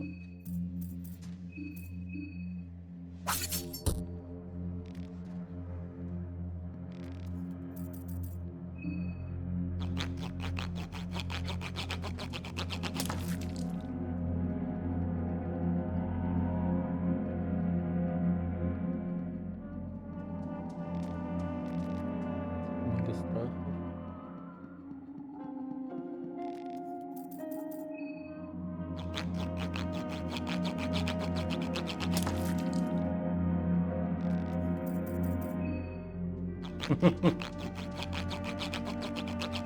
Я так представил. Ну, короче, прикиньте, я был бы популярным ютубером и снял бы видео, которое называется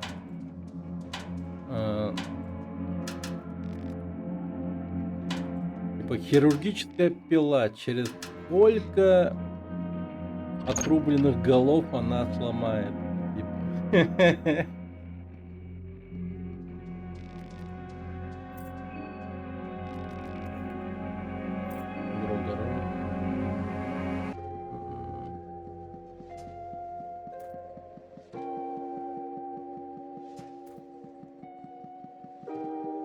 И я бы, например, купил... Есть же такие, типа, дорогие манекены, которые используют видео. Наверное, видели, где стреляют по этим манекенам.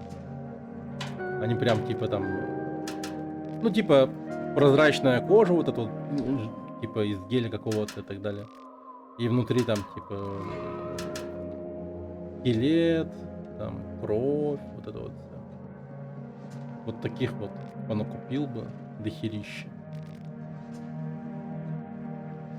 И да, принялся бы за работу.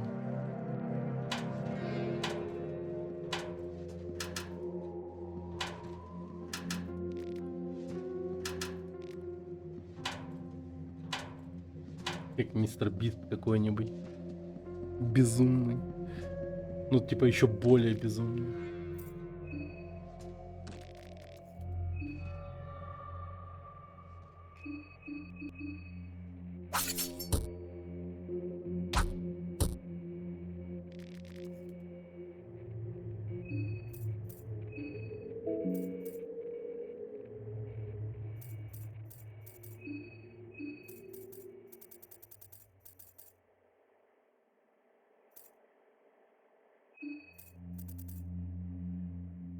Нифига.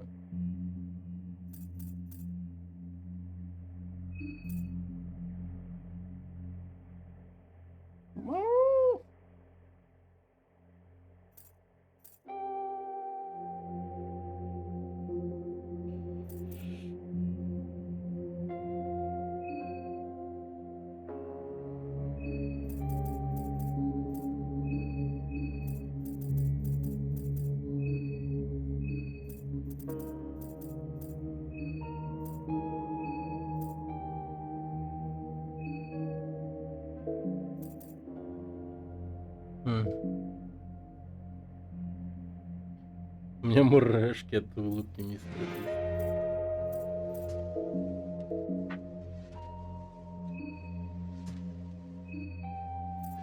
Да, хер его знает, чем. Да вообще все богатые люди немного ебанутые. Извините за мат. Но согласитесь, они же странные. Хер его знает, чем они занимаются.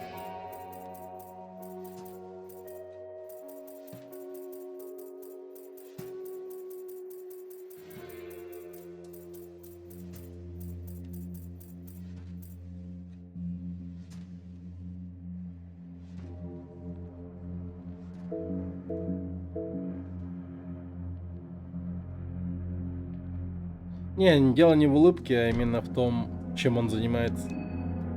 Я подойду.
Посмотрим. Ну, типа, дело в деньгах, то, что он деньгами заставляет делать всякие разные вещи других людей. А прикинь, существует его, типа, другая деятельность мистера Биста.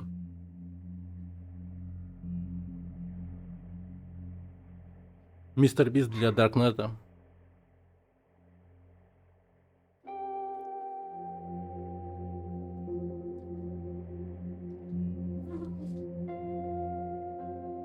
Привет, с вами мистер Бист. И нас сегодня 3 похищенных добровольцев.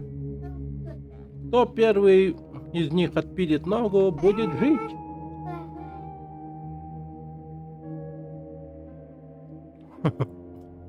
Да не, я просто угораю, господи. Мистер Бист крутой.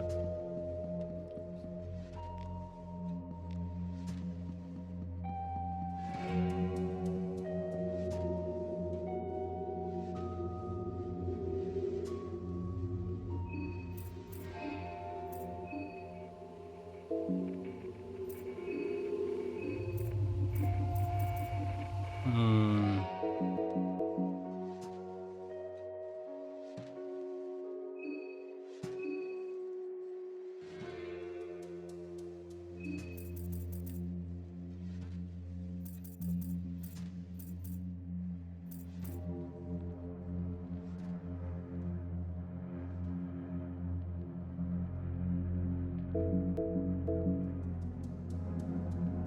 Я думаю,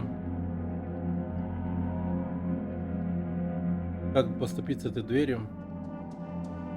Я просто могу сейчас принять 2 зелья, очень дорогих, поднять свою силу очень сильно и попробовать вынести дверь. Типа, какие в этом минусы? Э,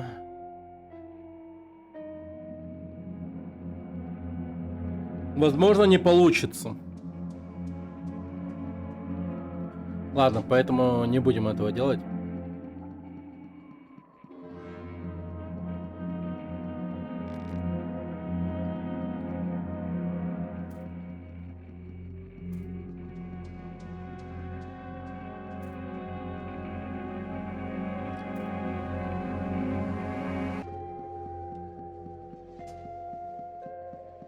Ладно, давайте-ка применим книгу.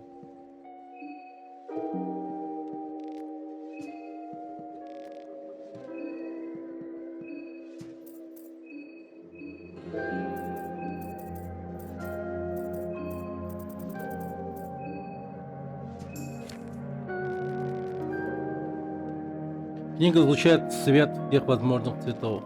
Вы чувствуете, что ваше путешествие только началось, как будто ваше путешествие до этого самого момента было лишь наблюдением за кем-то совершенно другим. Вы чувствуете, как меняется перспектива вашего окружения, как будто все начало уменьшаться или, возможно, вы сами вознеслись выше. Вы начинаете лучше понимать себя. Связь между вашим разумом и телом начала истончаться.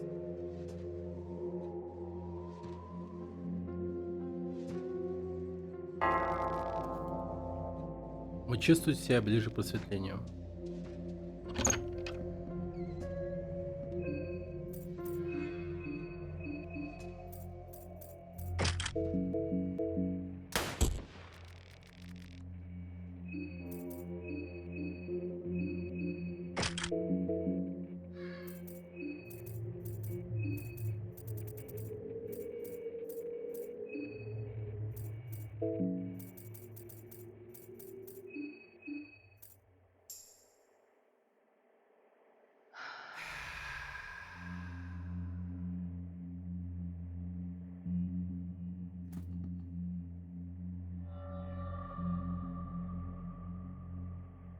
Угу.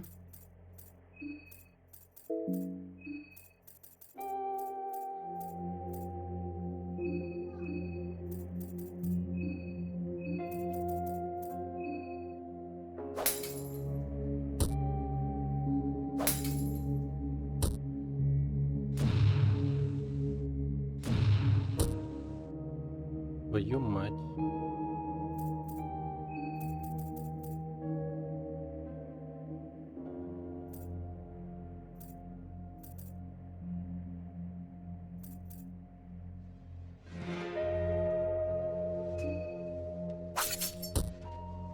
Короче, его убить будем.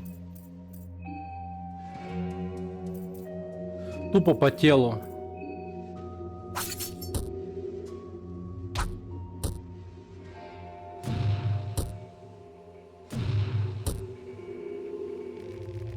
Отец Хьюго хочет снять с себя одежду.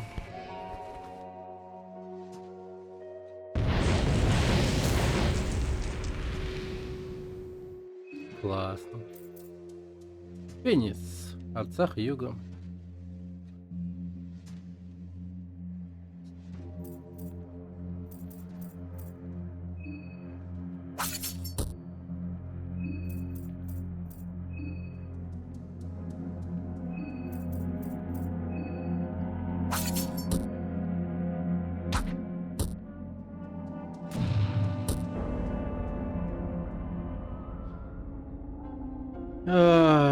Жестко.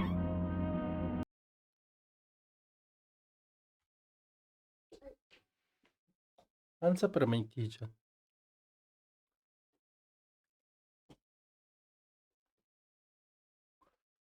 Ломаем пинус. Надо бы, да.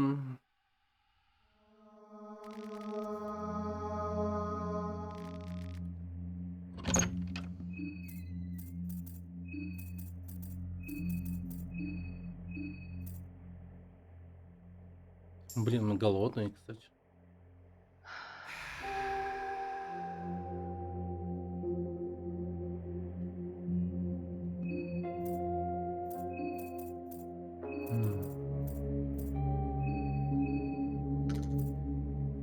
А, что это я?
Да блин.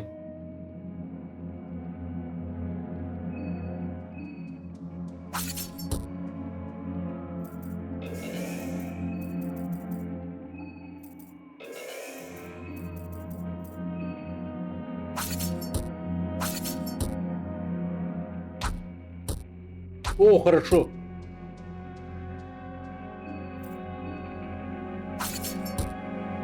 Хе-хе.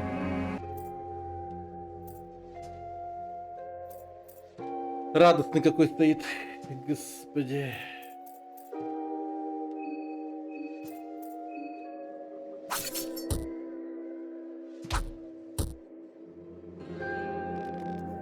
Да ладно.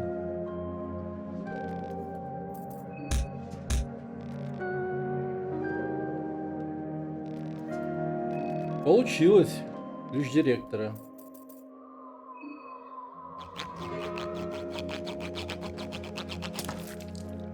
Ну, хорошо. Стол сгорел. А.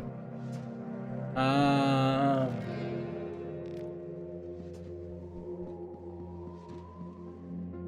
Блин, мне любопытно теперь. А что, если мы не дадим ему поджечь все на свете? Я попробую еще раз. Не, его легко победить, получается, нам. Довольно-таки легко.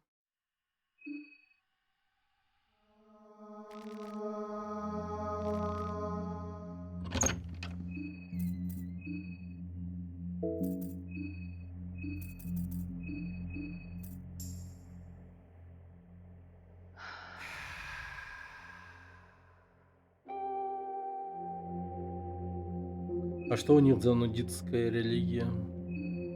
Хер его знает. Но любая вот такая, ну... Не знаю. Не знаю, чувак. Все эти психи одинаковые. ума сходят.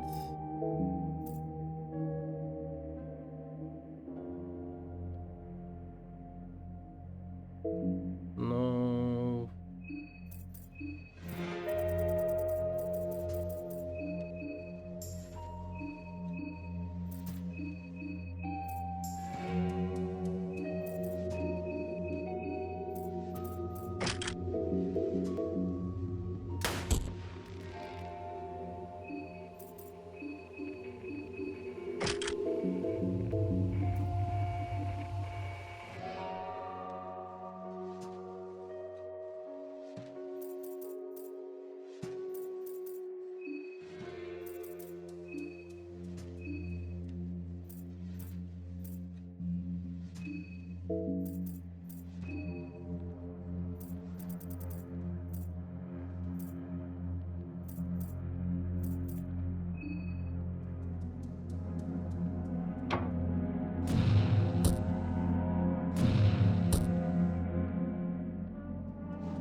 А,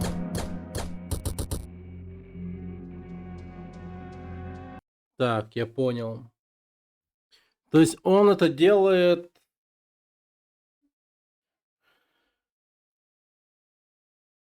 Я к тому, что где подписать. Фу, где подписать? Не знаю даже.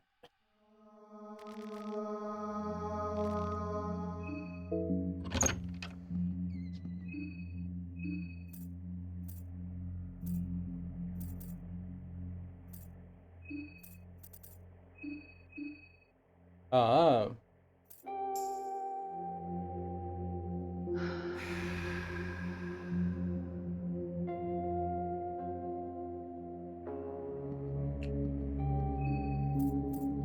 блин, по сути, если бы не челлендж, я бы его изи сейчас убил. То есть тупо расстрелял бы.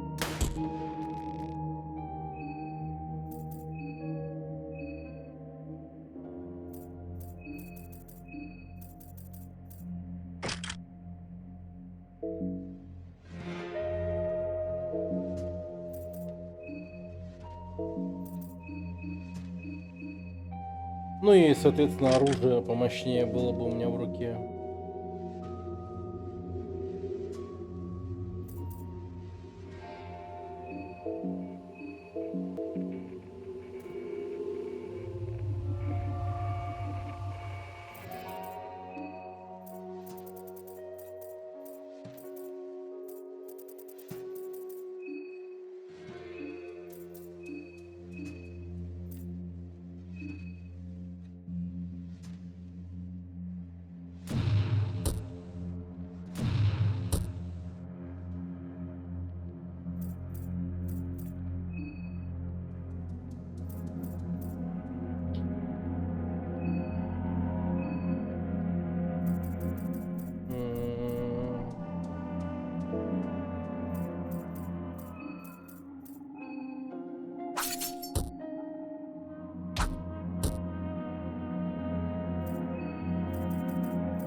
Блять.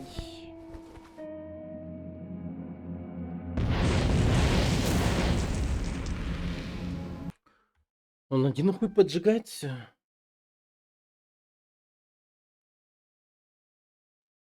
Поторопиться с челленджем.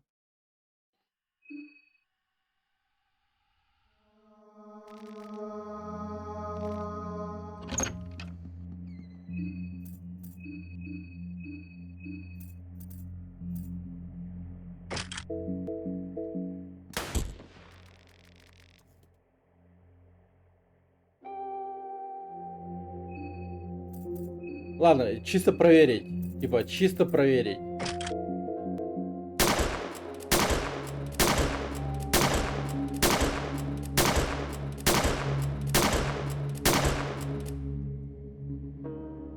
Ну да. Капец. Типа, сколько выстрелов с дробовика требуется для того, чтобы его грохнуть? Охуеть можно. Это просто еще с учетом того, что у меня навыка нету, типа.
М,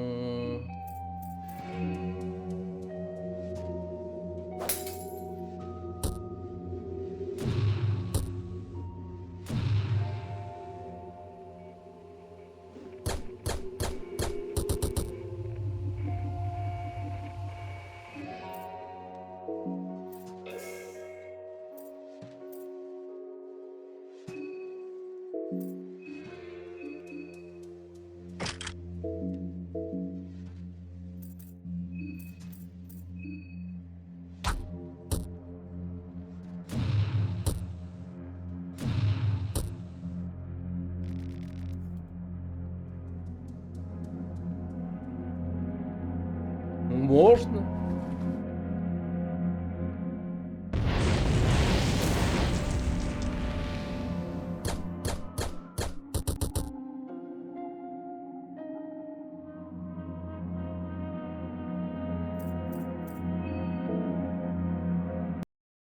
Ну, тогда, походу, ограничение по челленджу снимается.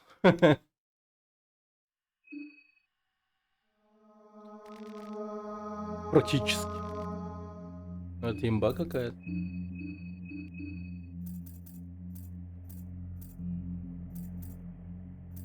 То есть я его сейчас просто расстреливаю с люгера и все.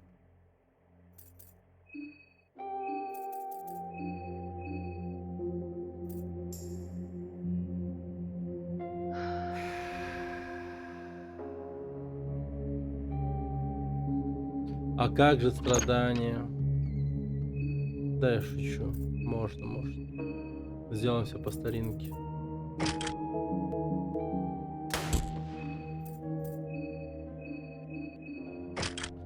Блин, вот херово то, что мы никак не можем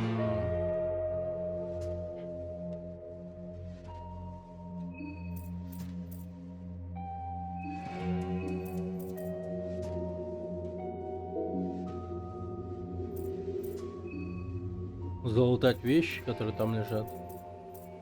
Вот это вот печально.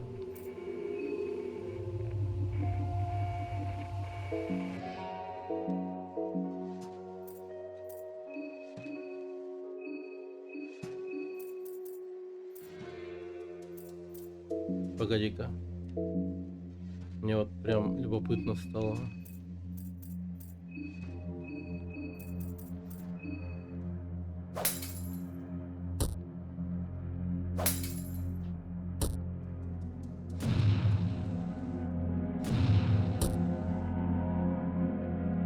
Верховный жрец ослеп, его глаза кровоточат. Заебись.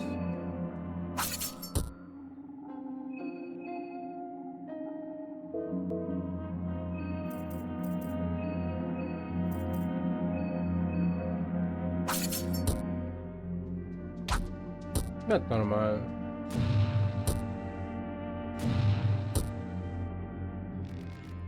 А, он все равно снимает себе одежду.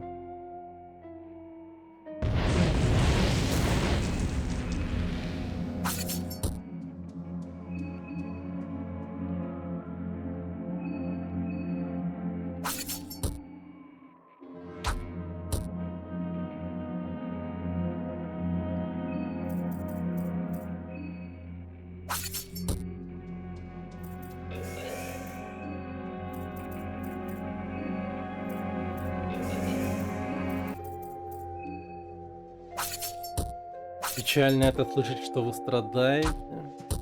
Я думал, вы получаете удовольствие. Ну-ну.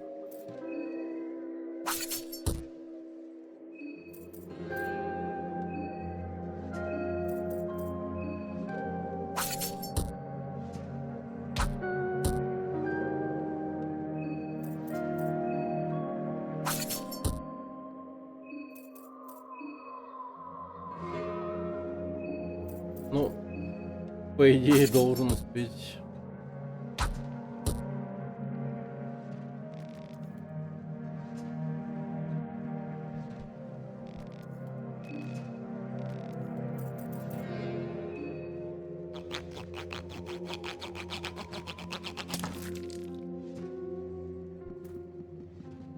Мистер Бубс.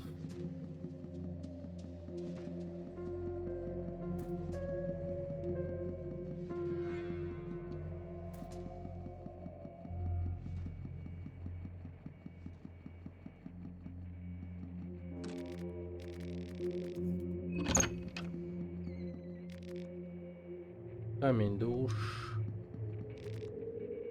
Перед вами стоит сломанный стол тест-стич. Вам это ни к чему в таком виде. А,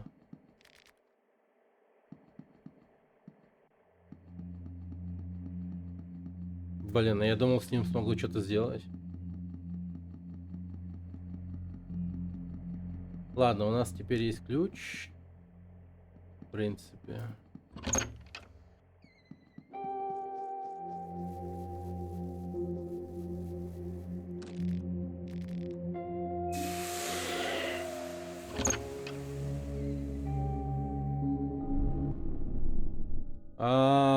Лол.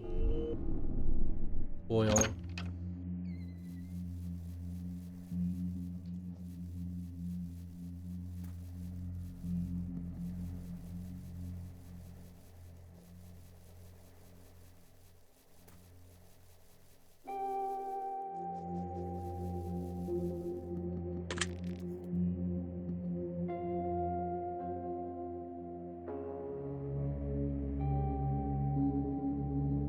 Он на легком сложности не сломанный. В смысле? А, на легком сложности этот стол не сломанный. Нифига себе.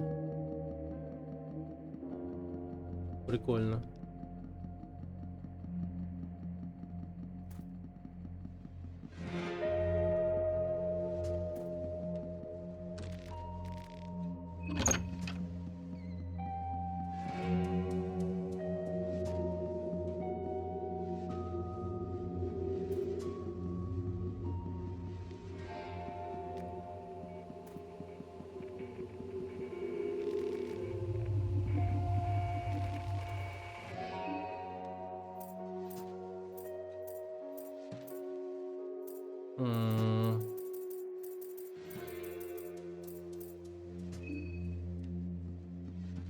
Жестко.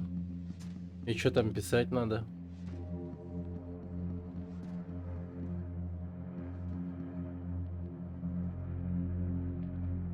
Мог бы выбрать. Да.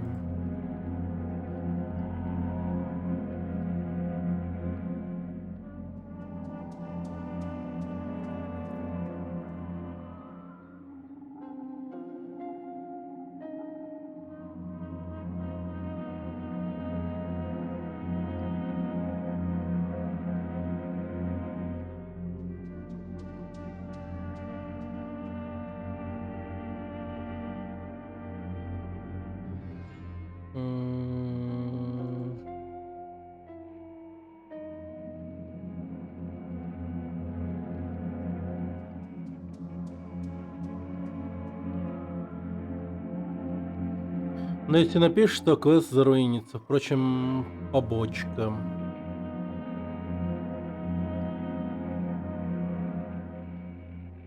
Гад.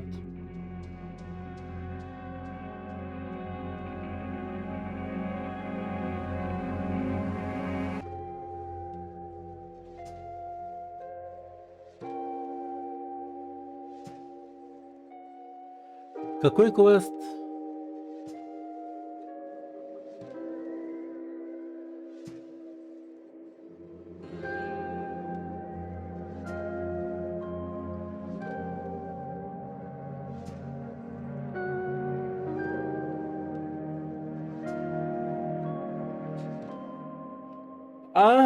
Ну да.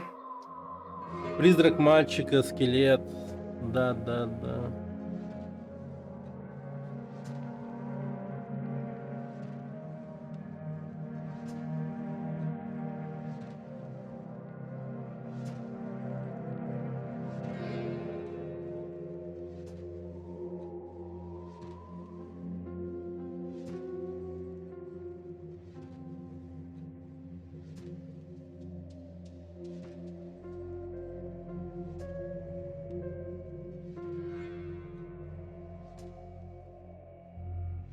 Помоги.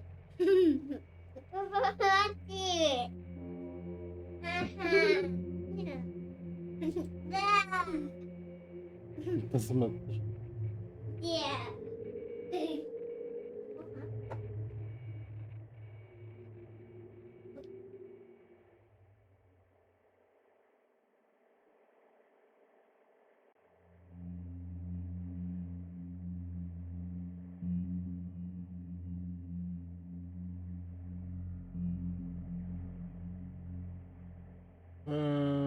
Та-та-та-та-та.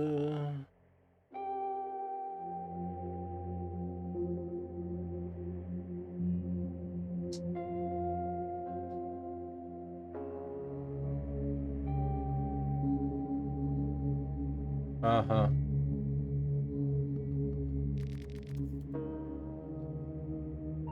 Там в игре разраб поставил чит в игре для дебага. Несколько раз чекаешь часы в гостиной, и тебе весь лут дает, как это неграмотно. Look outside.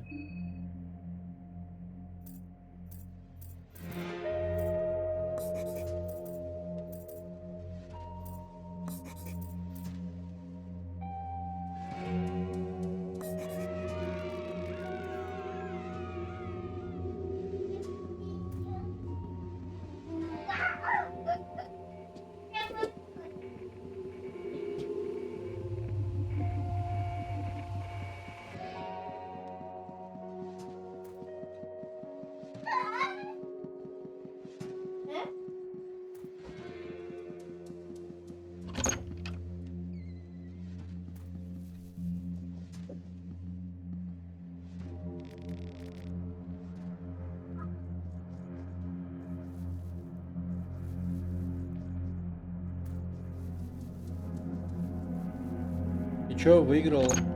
А предмет где?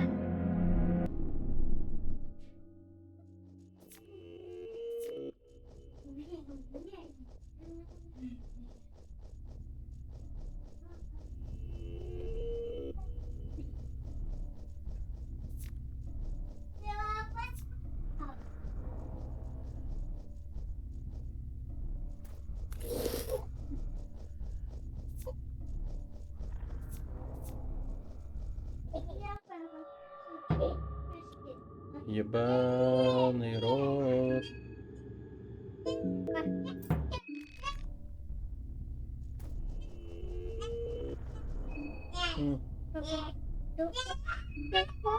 Тихо! Барнер Монтан вообще.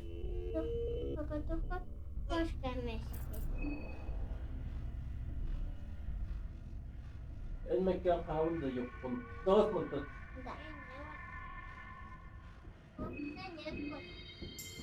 Мне мама все.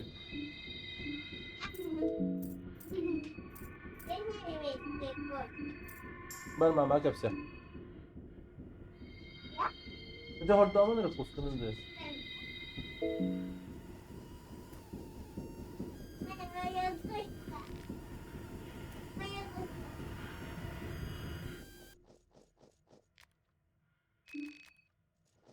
А,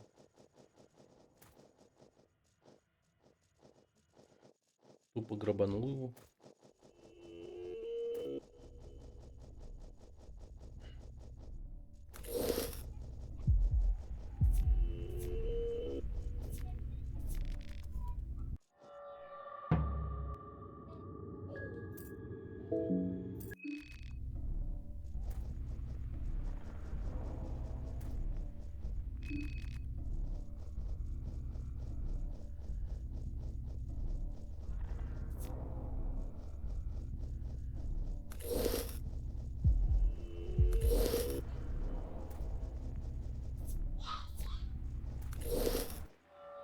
Пиздец.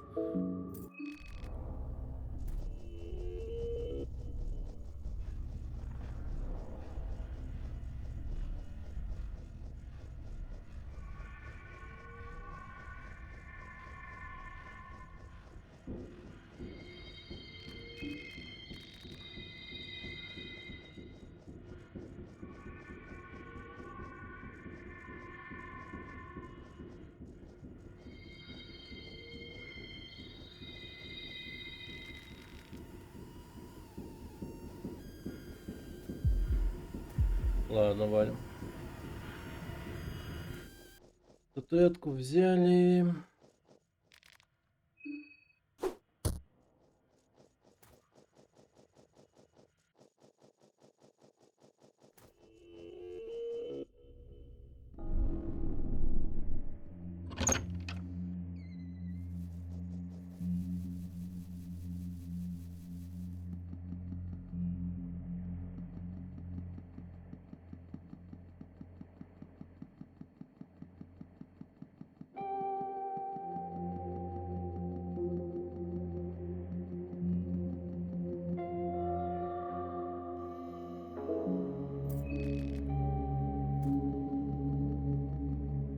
Начал проходить нудный JRPG Dungeon Краулера. Игровая потенция на сложную игру дает о себе знать.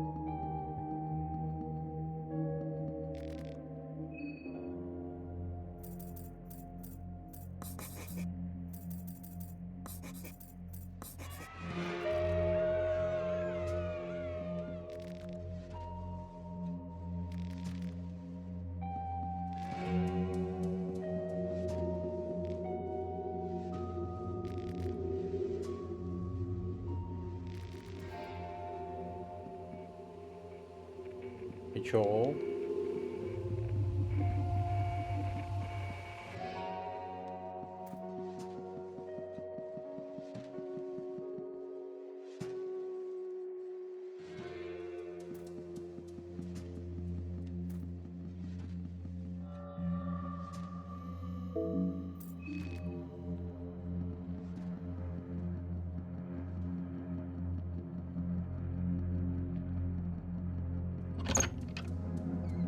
А.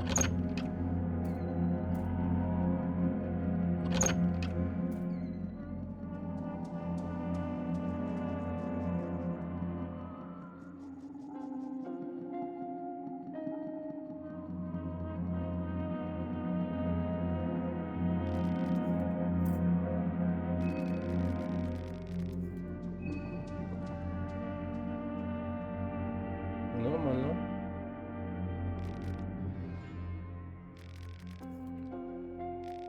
21 осколок душ. Охереть много.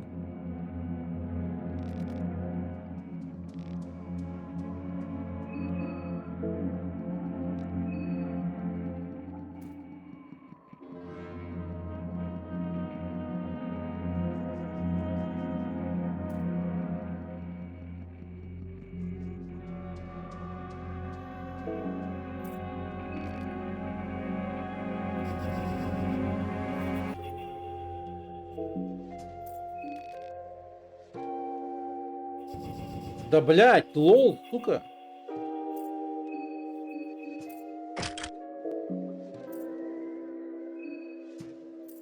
Но она сама у нас вынудила.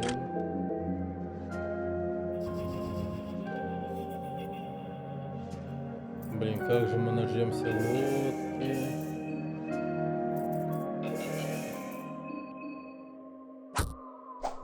Hello, Bumble Awesome Streamer. I am Xbox and Switch player. Nice to meet you. Hello, hello. Bumble. I'm a PC player only.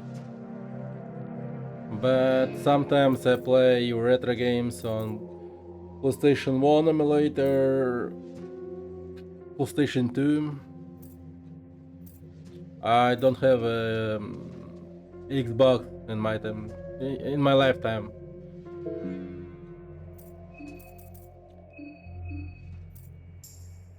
Played Xbox only. I was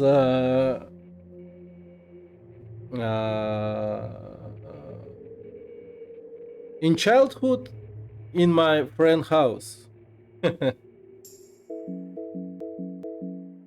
We play a lot Gears of War.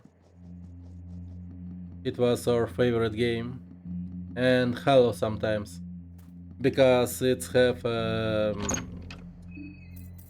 good co-op. It was good co-op game. Yes. Ну, несложно, а так разнообразнее по билдингу персов типа рыбака, охотника, собирателя ягод, а также много комбинаций умений. У японцев такая механика популярна. М, Да зачем?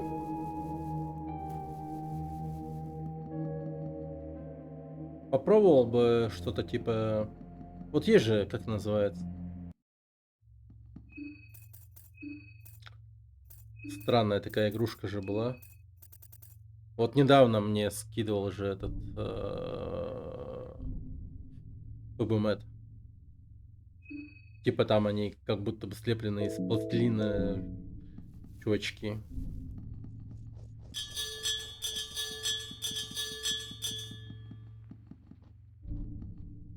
Helix, да, да. Thank you for follow, Bumble.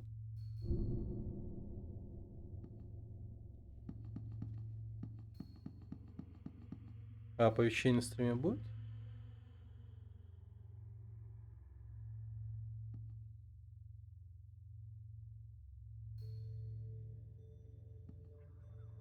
Да, блин. Я же, блин, сегодня как вот специально создавал этот фоллоу классный.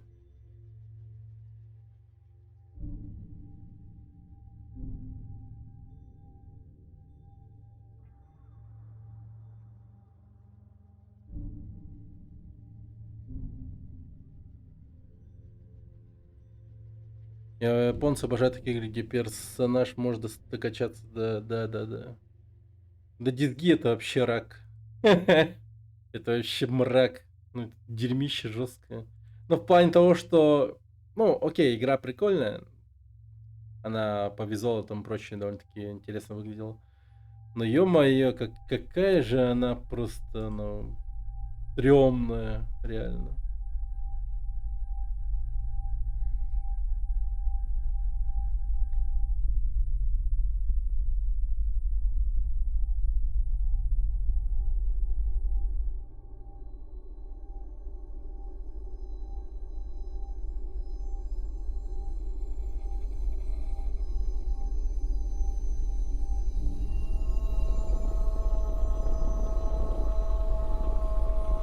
Извинись.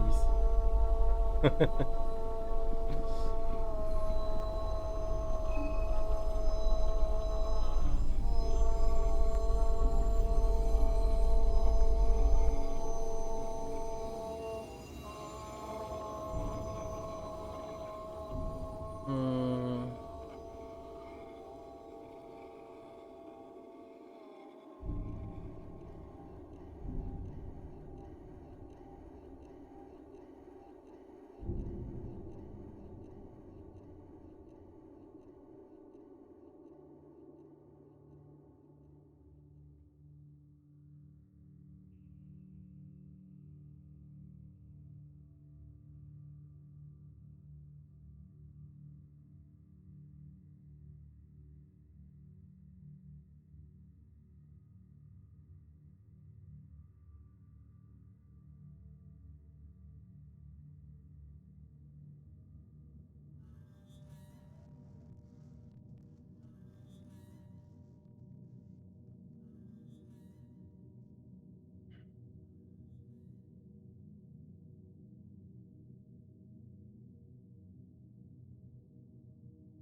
Занят отдался.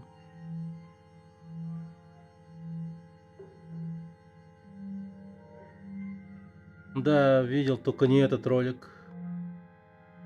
Выглядит прикольно.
Так, что там? Я предложил стример супер нудный, сложный в плане шутить обычно. За 15 там 5-6 сложностей на выбор. Что за игра?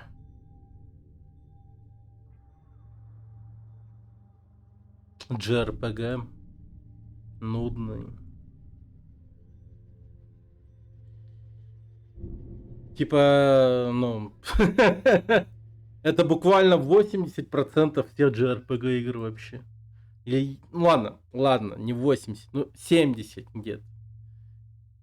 И редкие исключения какие-нибудь, но это вот как раз таки те популярные игры являются редким исключением в этом жанре. Многие Final Fantasy также безумно нудные и душные. И никто нигде не предложит какой-нибудь Chrono Trigger. Да. Chrono Trigger еще как-то более-менее прикольно. Там сюжет хороший. Breath of Fire тоже типа годный. Да, да.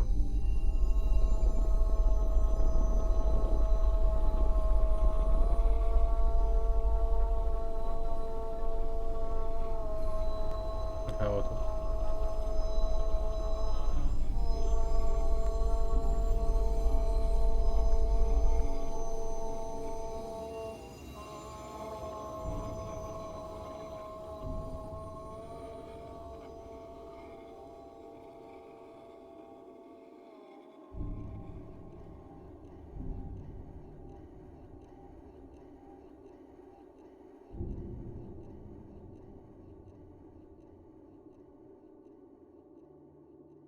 Ее вроде признали РПГ века.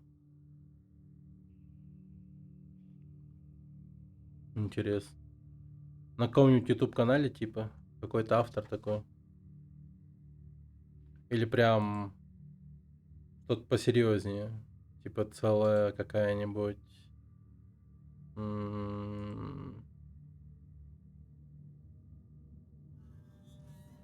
Ну, типа, скажем, издательство там.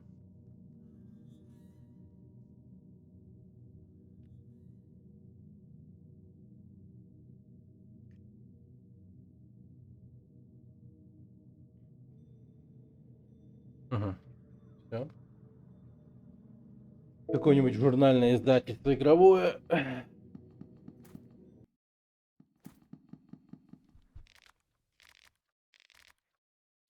Так, мне 50 шиллингов, кстати.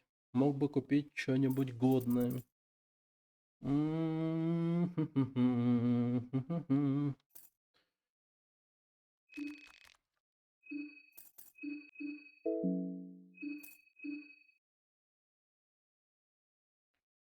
я типа могу вообще вот так вот сделать.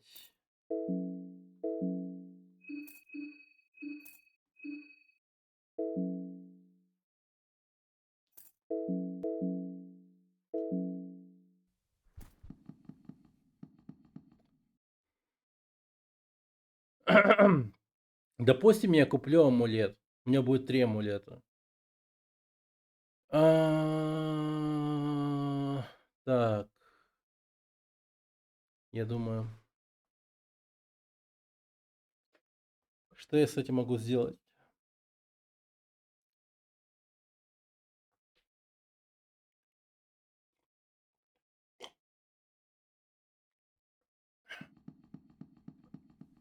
Я с этим вполне себе как будто бы что-то могу сделать. Тут ловкость 10, тут 15.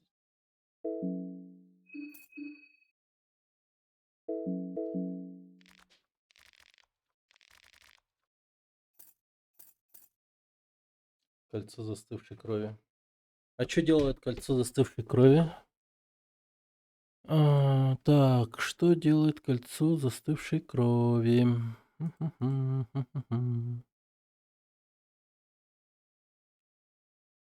Бамбл, типа, зафоловился, отфоловился моментально?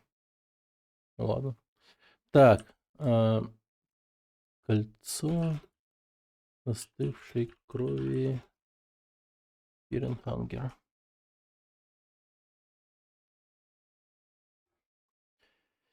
Так, что он делает?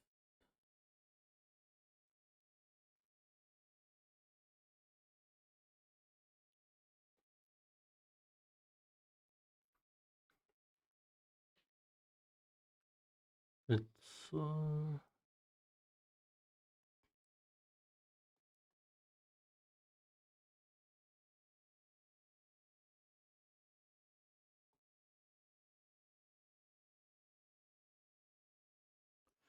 Блин, а может быть я кольцо...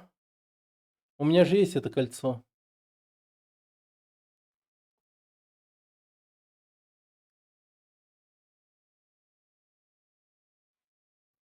М,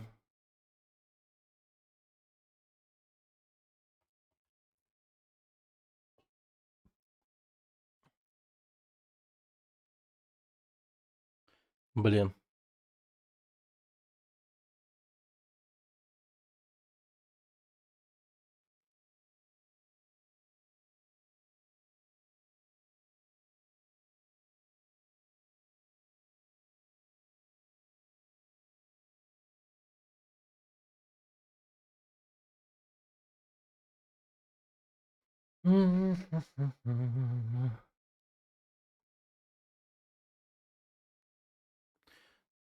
Так, но пока название букв не буду озвучивать. Для интриги могу сказать, что там можно умирать 200 разных способов, но что даже легко утомиться, разбирая каждую. Ты же не Лону с РПГ мне предлагаешь поиграть? Хентай-игру. А?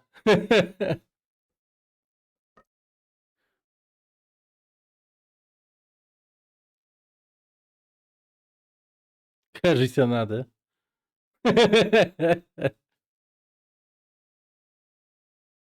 Или как она? Лола? Или Лона? Лона, по-моему. Она как бы не просто хентай-игра, конечно. Она там имеет охуевшие жесткие механики. Крутые.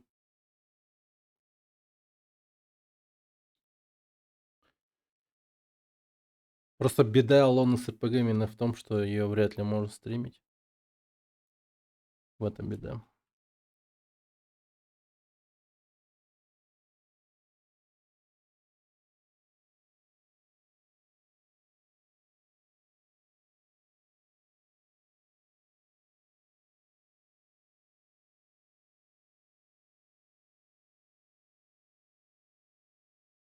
М,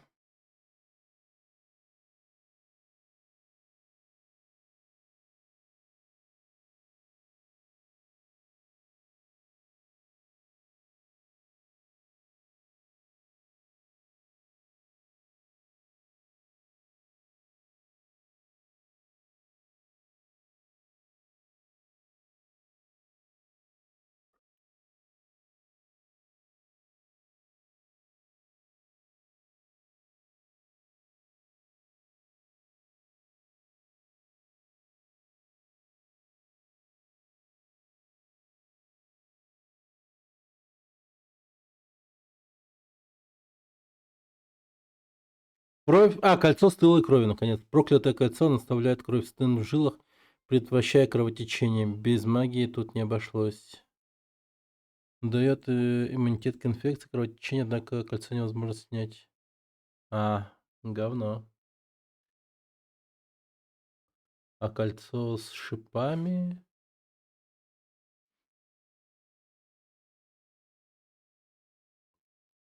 М,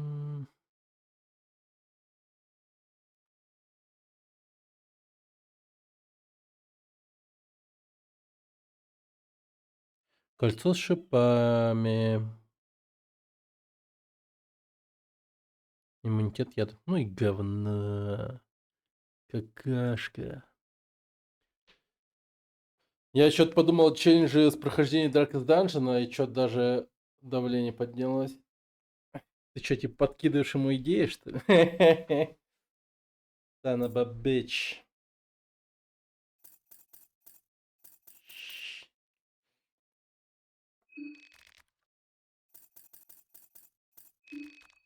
Неважно. Так. Да.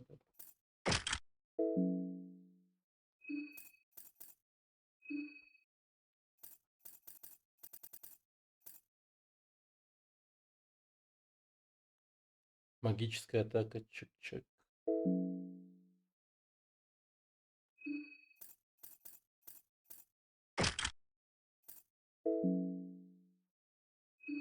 Блин. Это прикольно очень.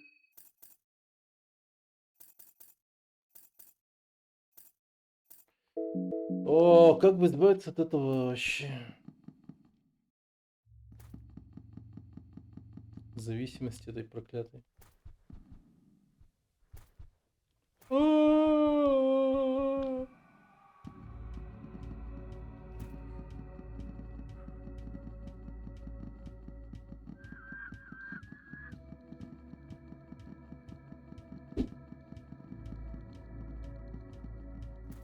Пап, я что ты А? я что ты Антагоны? Но я не могу. Ну ты не мог. Вот. Я бы его взяла.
Ну, игра душная. Плюс много текста, плюс много смертельных ловушек, и персы даже могут умереть от безобидной еды. В отличие от терминов, в той игре можно рандомно умереть от пищевой аллергии. В битве перед боссом при восполнении хп. Чем мелкие занимаются. PlayStation играют. Или перс может просраться буквально в штаны и злиться из-за того, из-за этого полученный сильный дебаф. Такой JPG. Но если есть мыло в рюкзаке, то дебаф проходит. Значит, проект забыт. А? Алста, да. Вышел, да. Вот это хрык, то есть. Выйдет.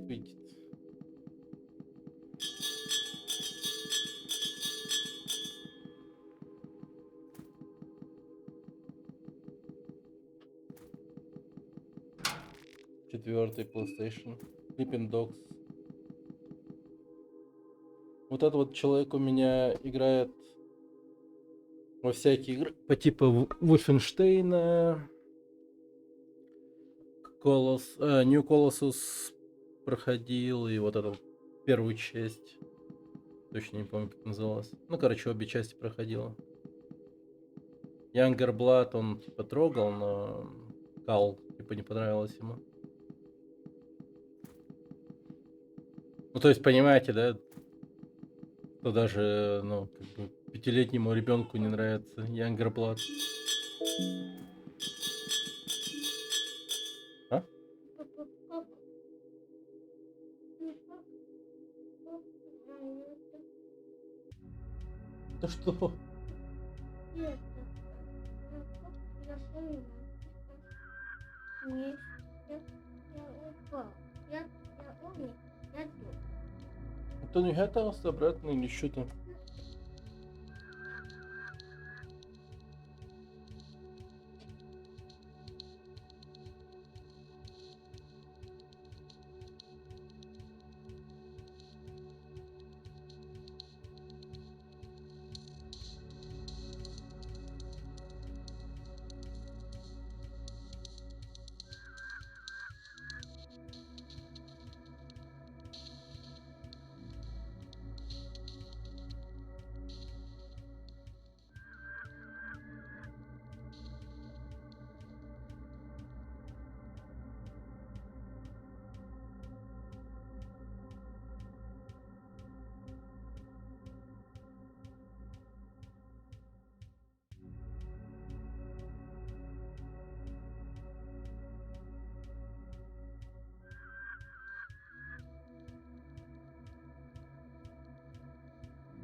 Battlefield играет. Battlefield 4. Кампанию проходит. Да, Рекер, блять, нажми на детонатор. Рекер, блять. Пиздец. А, уже было, ничего себе. Да. Как он это делает, я хуй знает еще.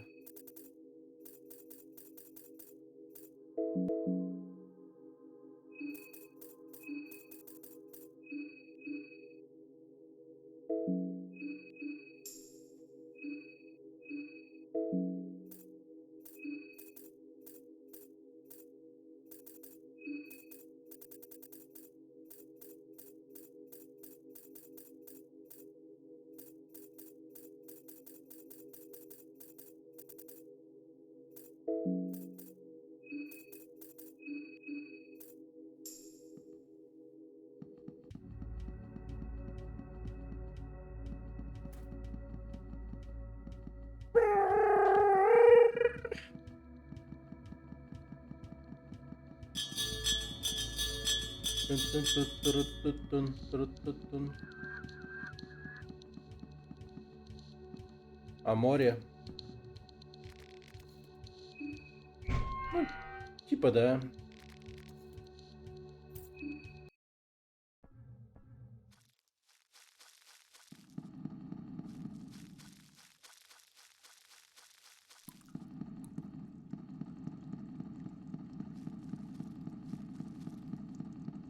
Но в Аморе пиздежа как будто бы очень много.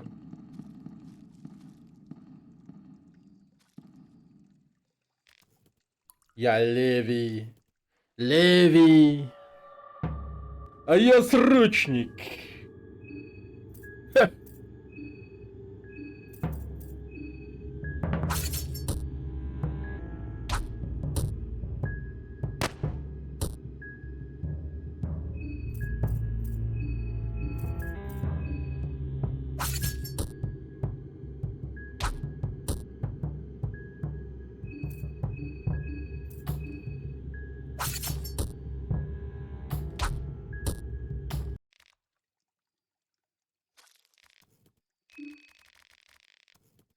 Патронов!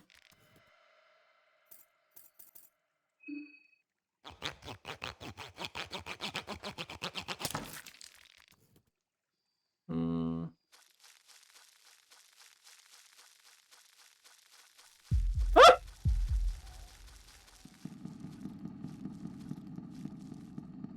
Мне прям как Гомер заорал.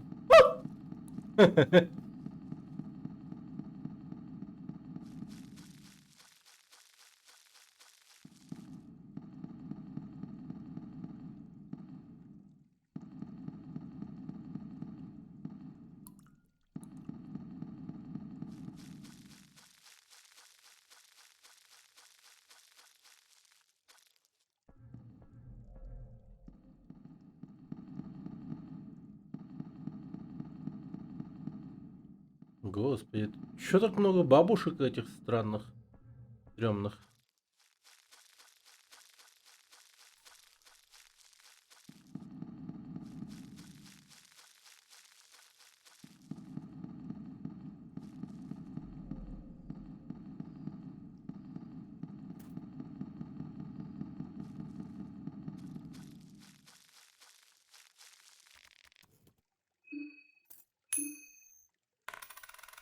Найс. 2 бутылки водки. Ну там с каждой смертью перс становится сильнее. В теории, если умрут 10 разными способами, могут богами стать. А, тут даже такой смысл. Папа, папа, он попорно. Угу. Вот отопление же выключили. Отопление выключили, поэтому и холодное. Да. А что, это идти?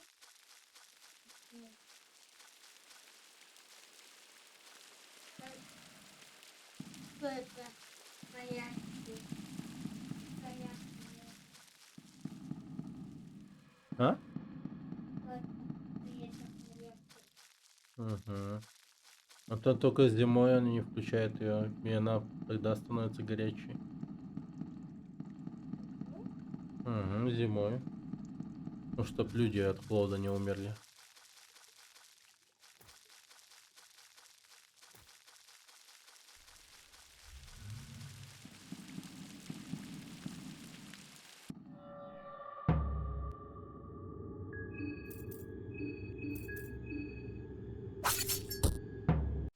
Лол.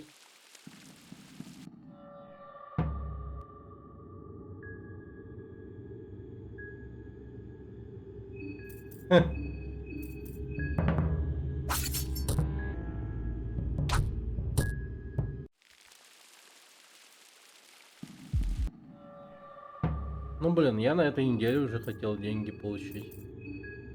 Надо еще шашлыки, там все дела.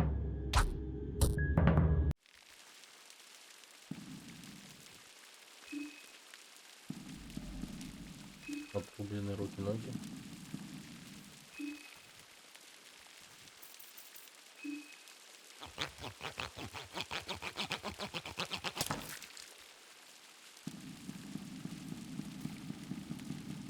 Я что даже не представляю эту игру, хотя знаю много про игры. Ну я типа тоже. Что за игра такая? 200 смертей.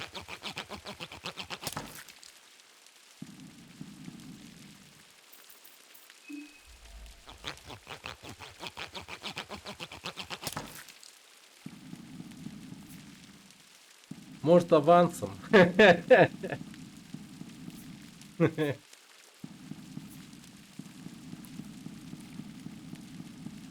Так.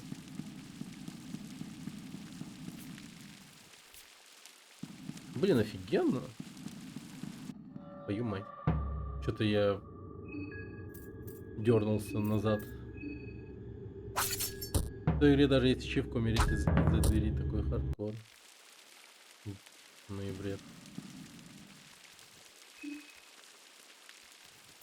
Вообще не представляю эту игру.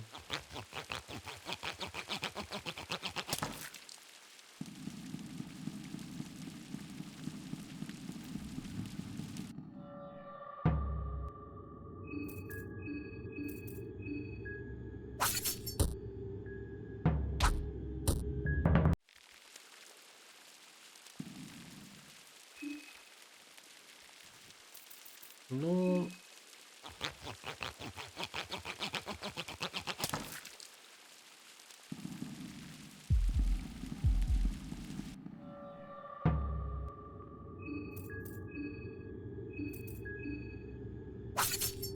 не, я вполне себе понимаю, что куда идти в этой игре.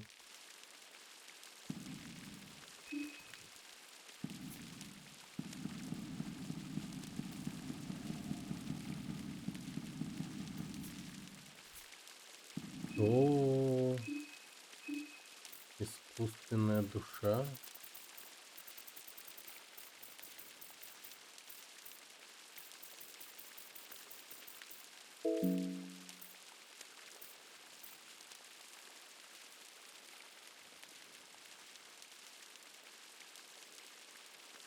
Ты, кажется, понял, про какую игру он говорит?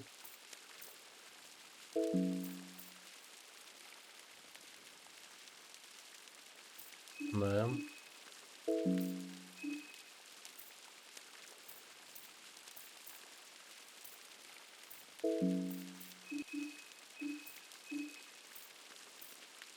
Находят случаи, что Бремен создал искусственные души, если это одна из них, то ее может использовать для более эффективного взаимодействия с магией.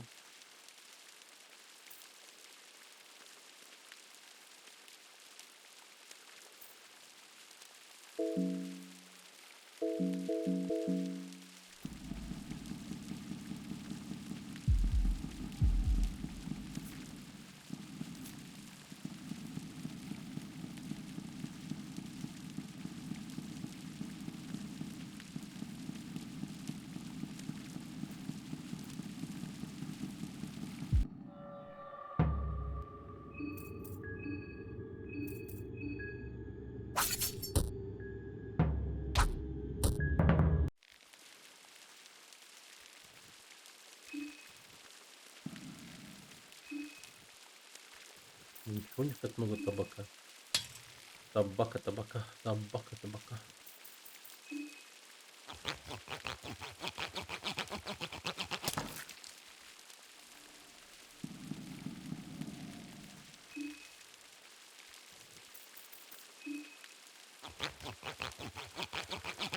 Что-то мне стрёмно становится то, что ты рассказываешь про эту игру. Ой, блин. Знаешь, что-то мне кажется, что это игра, которую обозревал Тед.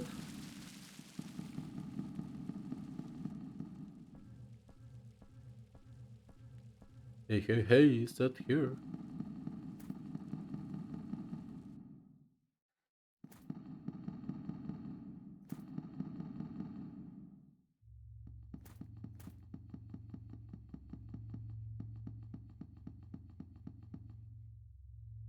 Вот, прям пиздец похоже на ту игру, о котором ты говоришь.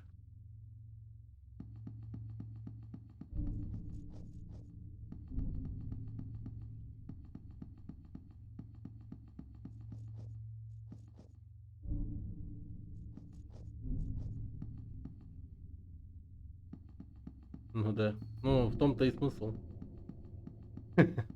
Он безумно нудные ублюдские игры, типа, рассказывают очень, типа, веселым образом.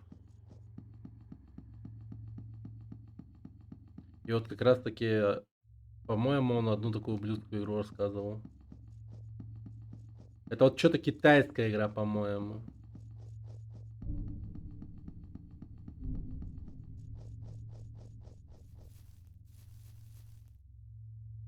За пощёчин. Она по большей части похожа на Римворлд или типа того.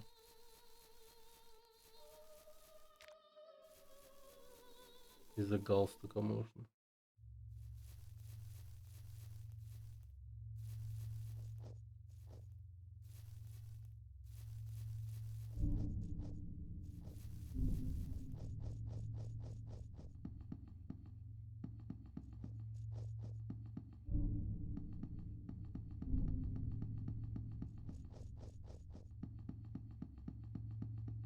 Да, они прям гордятся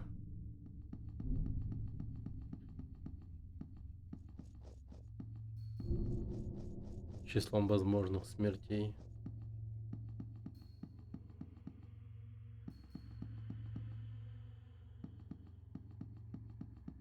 По особняку.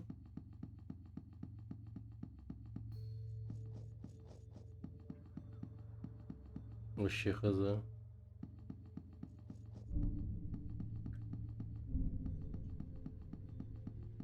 Я, кажется, очень много игр не знаю. Просто охереть как. Ну. Вот, на этой мини я подорвался. Вчера.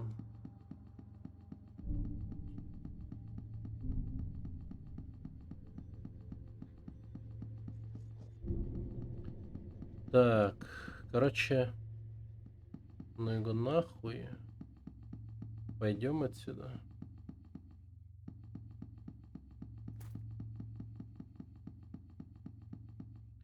И я пойду, пожалуй, по подземелью. Обратно.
Ага.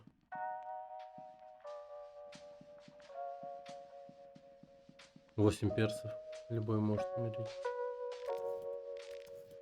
М.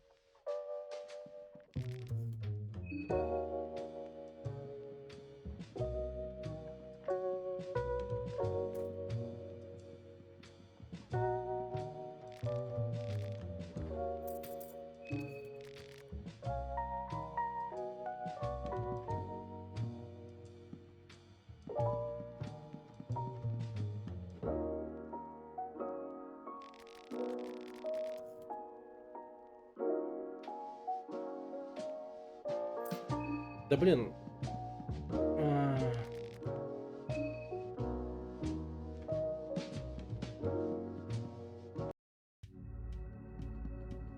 Поднять бы уровень лояльности к богам, чтобы илухи открыть.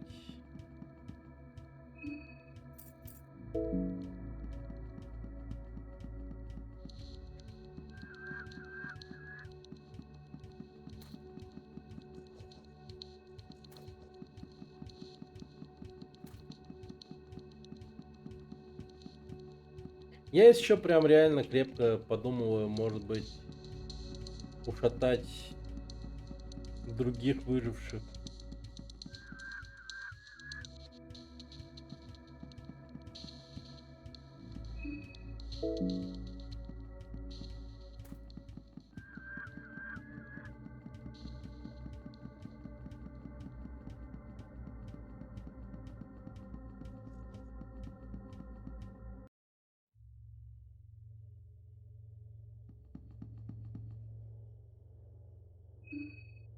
Одинаковые скиллы персы изучают по-разному. Кто-то поверхностно только, кто-то с бонусами углубленно. Интересно, что за игра такая?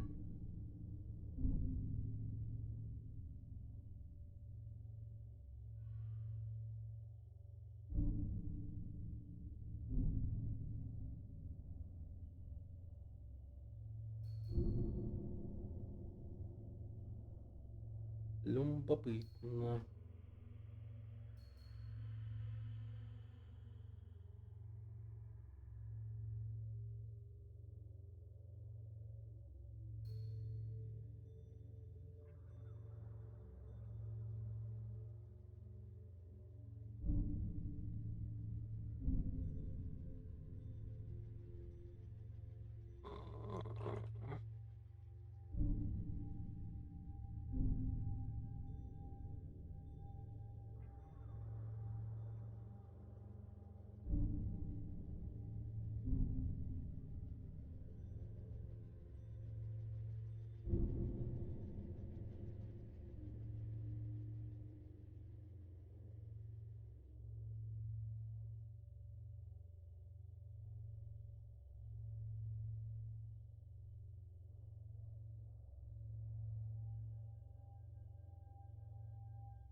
Ну кстати.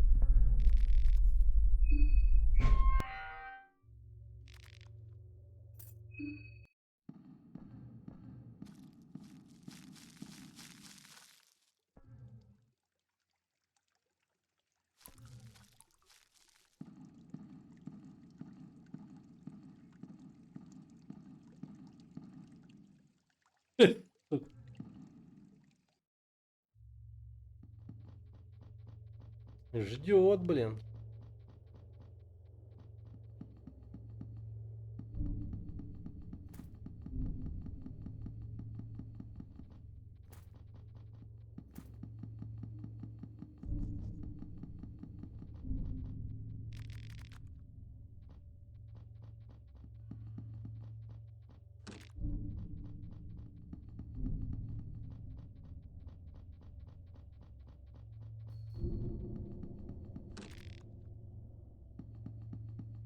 Они бесцеремонно могут убить козу и приготовить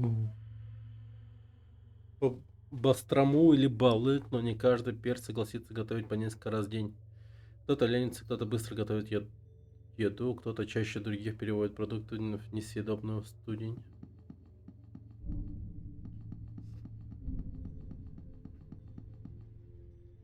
Бастрома или балык.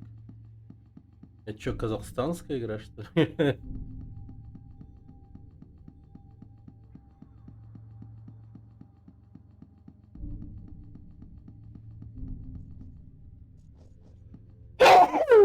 Ёбаный рот. Японская JRPG. И эта игра по-любому есть в списке. Спасибо. Корпс Пати. Юминики.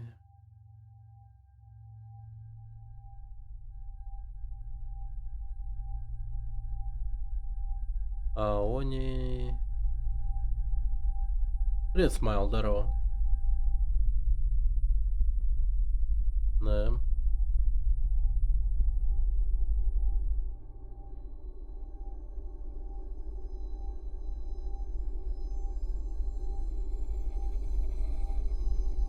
Блин, стоим.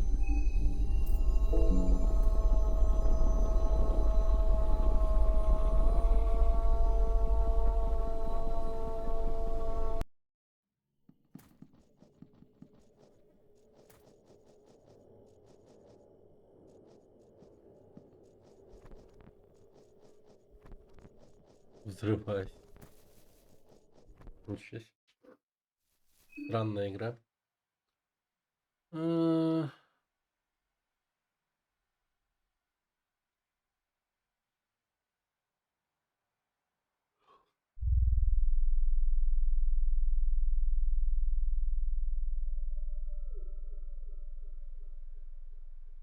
Размытая линия.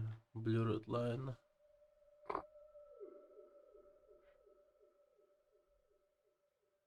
Полноценное 3D? Ну, тогда это вообще туда не входит, конечно. Списочек этот.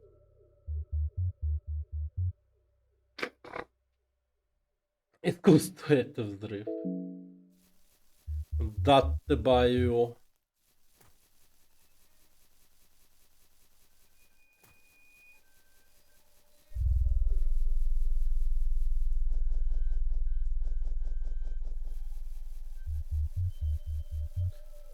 Ту-ту-ту-ту-ту-ту-ту.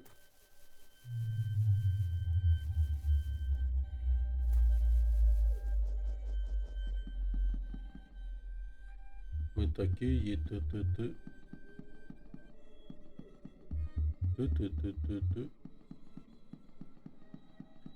Ту-ту-ту-ту-ту-ту. Так, а у меня есть? Ну да, голова левее есть.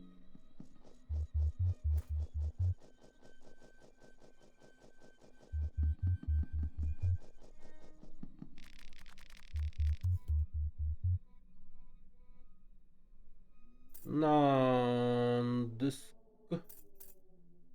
Андеск. Мандеск. Бля, я мог бы нарисовать символ и получить козла.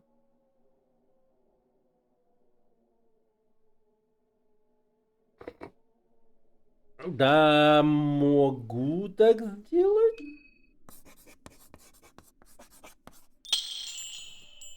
Голова лебедя.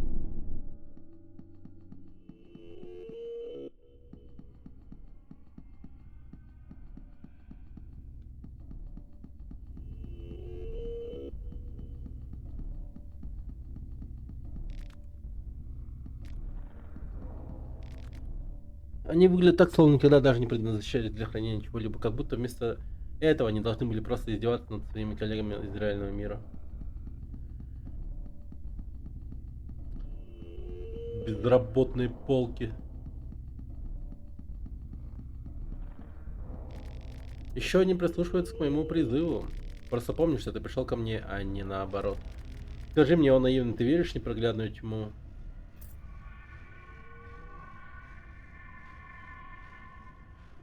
Я живу во тьме и для нее. Правда, истинная тьма — это редкий дар. Поговорка гласит, нет света без того, чтобы он не отбрасывал тень. Добро с одной стороны и зло с другой. Хорошее может прийти из плохих мест. Точно так же, как и плохое может прийти из хороших. Постоянная борьба, даже игра. Так и должно быть, так оно и было. Человек просто прислушивался к своему духу, а ты так легко мог запятнать этот дух. Но это не продолжалось недолго. Когда люди начали поклоняться новому богу, бог, называемый наукой. Внезапно все нужно было просчитать, прежде чем принимать во внимание. За наукой нет ни добра, ни зла. Может быть, пришло мое время снова одолжить меч. Я помогу тебе в твоих поисках. Скоро увидимся.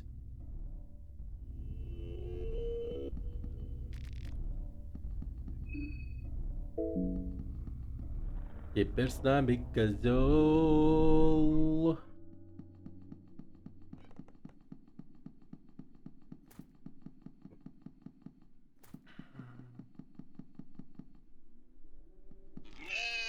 Одинокий козел пришел поприветствовать вас. Козел, кажется, внимательно следит за каждым вашим движением. Хочешь присоединиться к моей группе? Козел качает своими рогами в знак согласия. Козел присоединяется к вашей группе. Ну все. Заебись.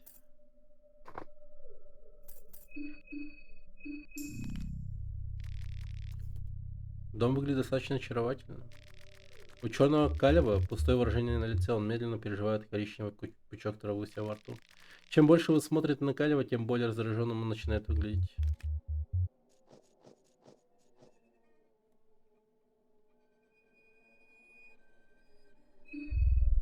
Может, я рассказываю все как есть, но игра крайне непопулярна, думаю, почти никто не играл в России.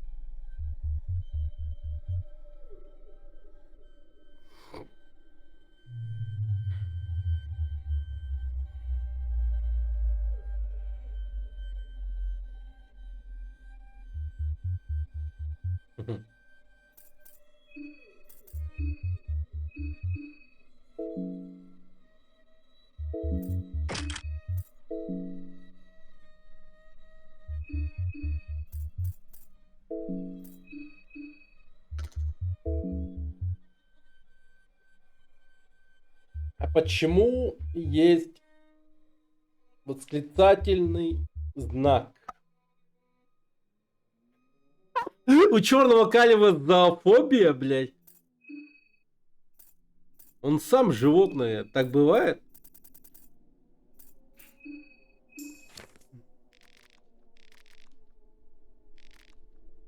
Боязнь животных и чудовищ.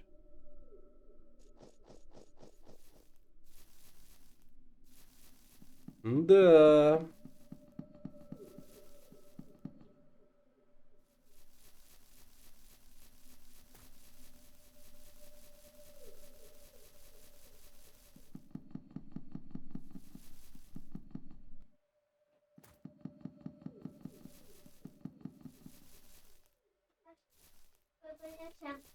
Я сам это.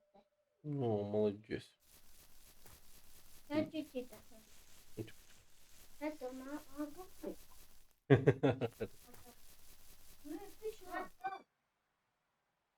Это как мизантропия или... Ну, типа...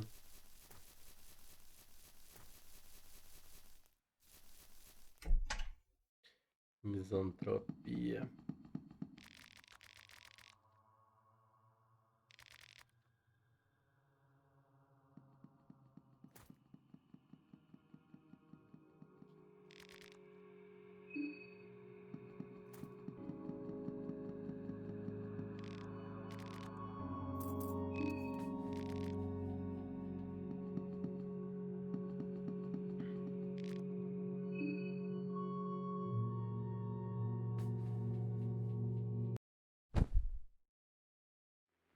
Я, по-моему, камни создал. Башня, направляйся к башне. Той, что под бледным оттенком бога луны. Как я могу вам служить? Так, сохранимся сначала.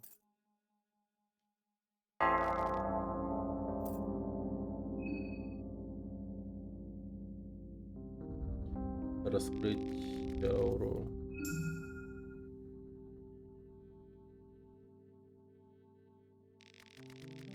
Красная дуга.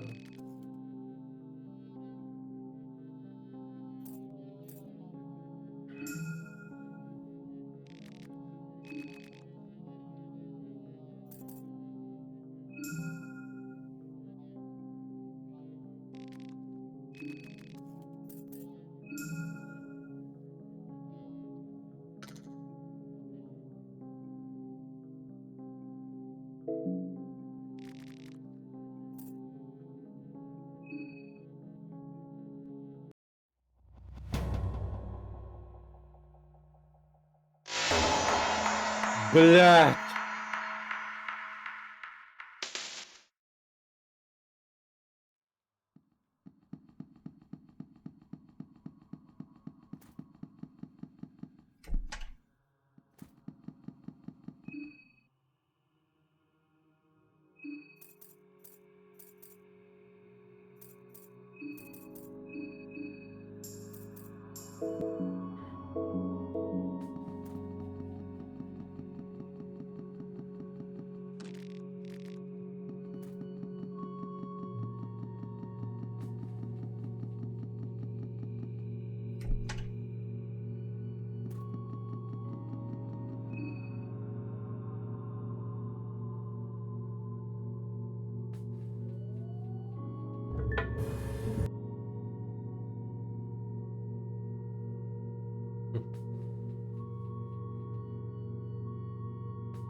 Мгм.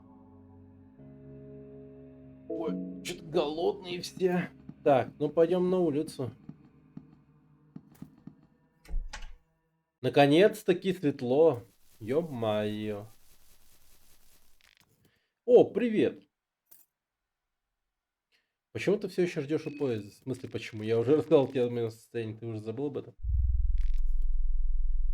Зачем ты здесь сидишь? Мне стало скучно просто сидеть внутри. Лесная подстилка уже очаровала меня вчера. Мне просто нужно было осмотреть ее поближе. Видишь ли, я ботаник. Богемия обладает богатой, уникальной флорой. Я довольно много читал об этом, но совсем другое дело, наконец, увидеть это в реальной жизни.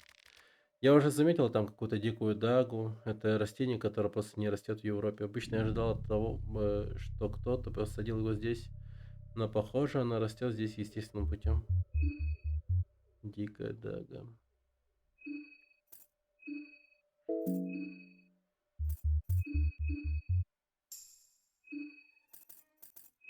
Это жительница Дагестана, что ли? Дикая дага. Где остальные? Но большинство людей уже ушли в город. Марко тоже отправился смотреть город, несмотря на опасности. Вот он не сказал, что скоро вернется. Че, пошли за Марко? Спасем этого сукиного сына.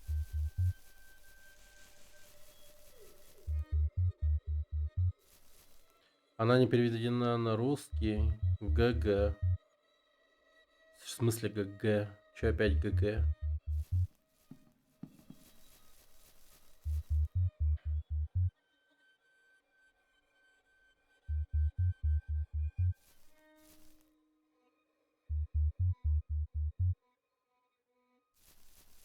Не переведена на русский? А, это супер душно получается. Не, ну конечно сидеть, если все переводить, ну блин, такое. Ну такое.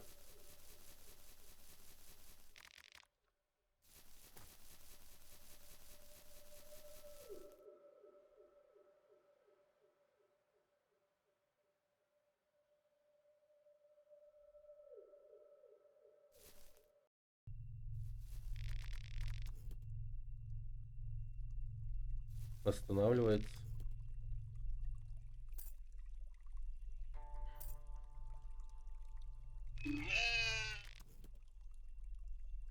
А, вот так ему морковку надо подкидывать.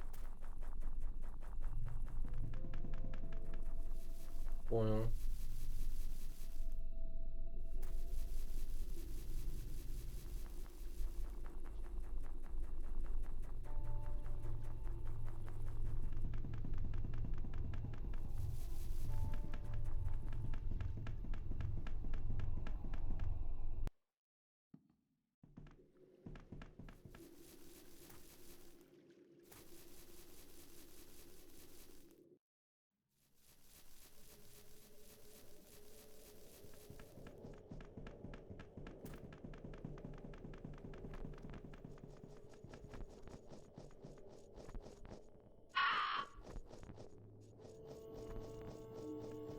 Так, где же Дэн? Мистер Дэн.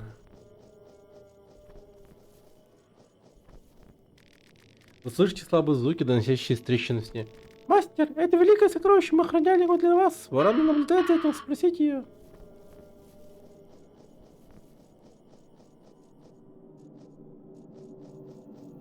Ворона.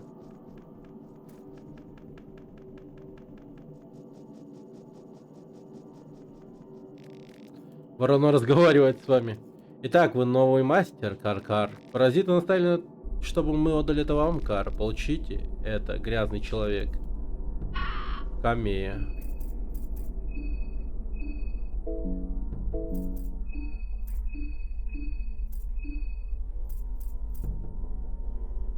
Камея изображение красивой женщины из прошлого излучает странную ауру.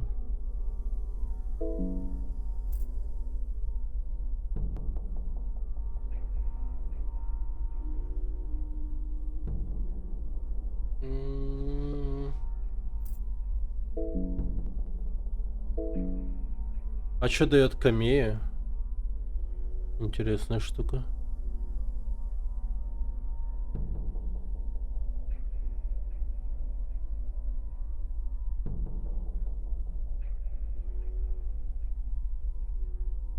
Э,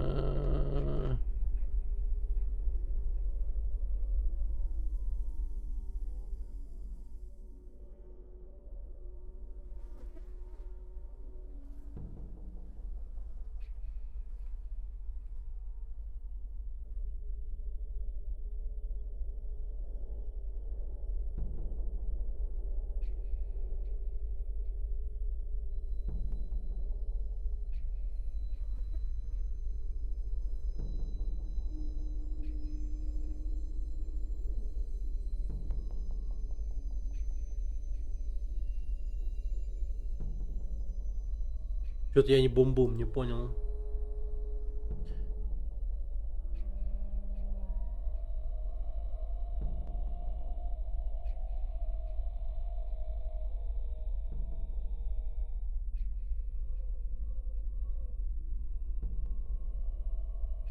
М. Реклама игры.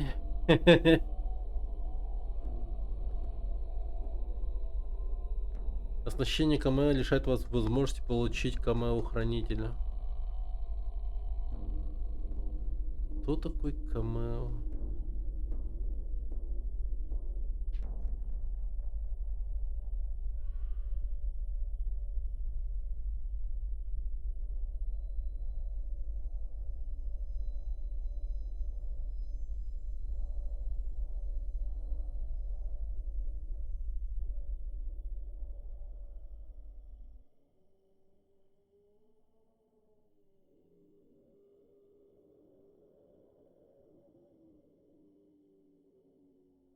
Так.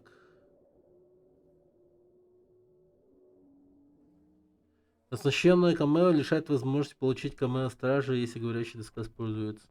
В сочетании с ожесточенным сердцем вы можете получить удаление повреждений персонажа, поскольку закаленное сердце пытается уменьшить ущерб до уровня, при котором вы должны умирать. А последняя защита статус поднакрылого ожерелья.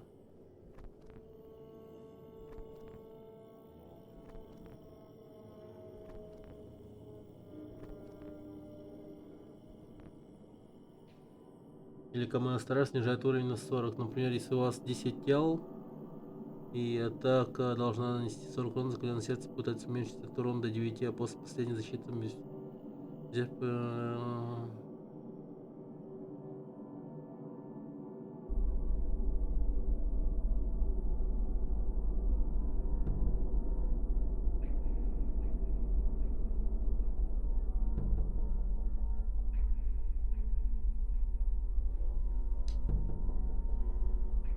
А,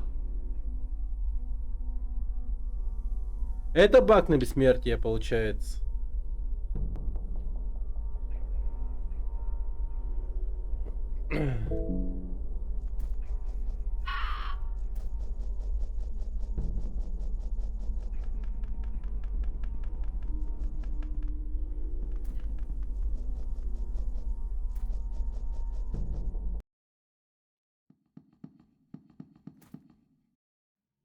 Звучит интересно, молодежь. Самое забавное, что Сагора с овощами находится рядом с туалетом. Да.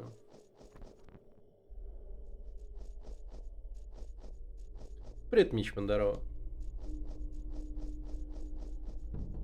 Отлично. Здравствуй, здравствуй.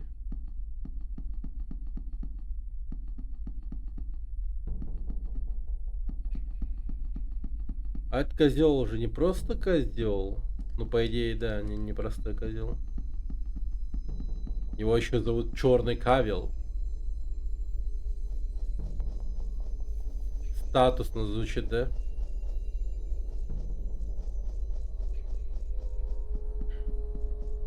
Да он тупо козел.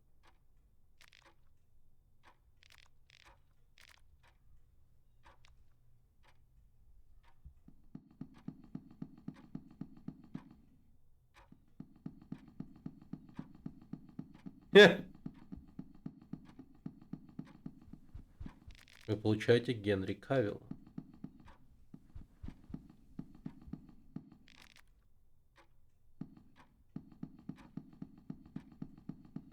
Генри Кавилл внезапно останавливается и начинает жевать травку. Козюль. Козюль. Да.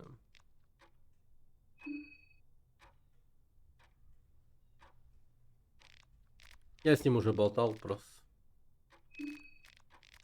Поэтому пропускаю.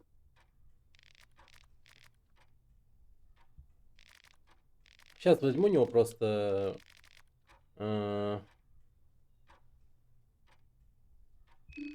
ключи.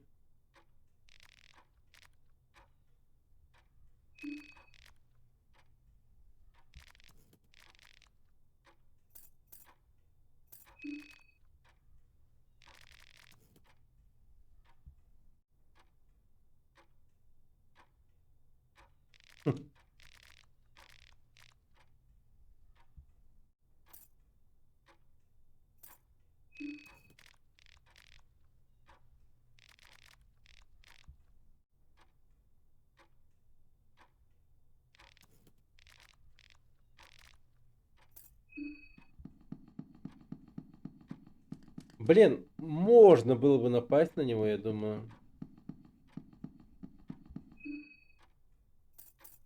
Я вполне себе вывез бы его, скорее всего.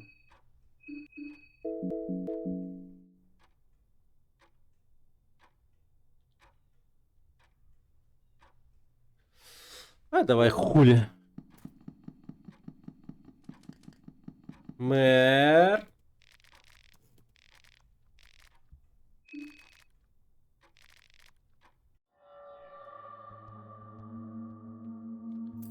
Так, джентльмен, удачи.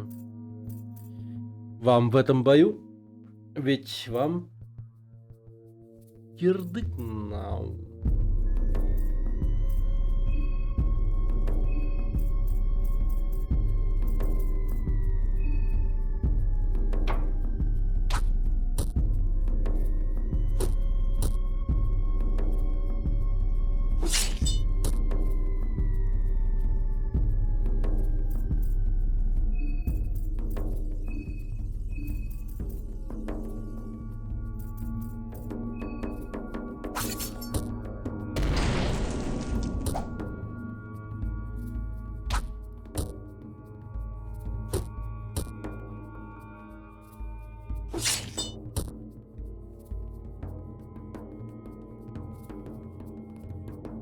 Лол? В смысле, блядь?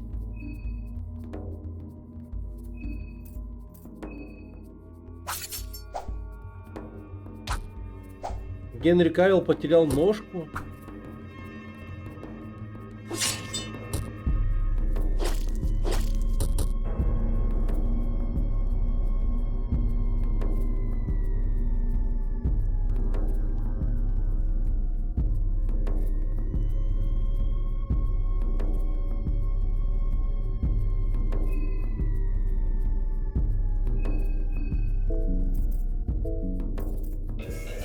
Для отчета.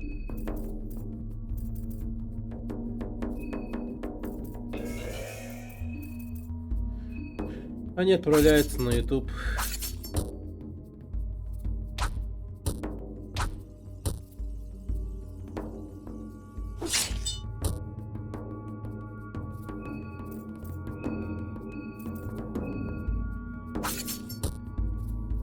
Да. Жизнь козла она такая.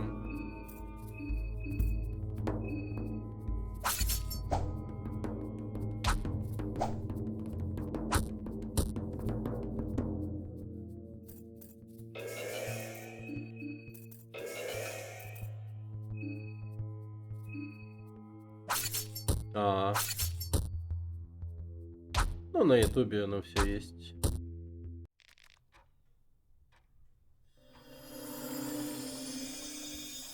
А, и мы получаем душу.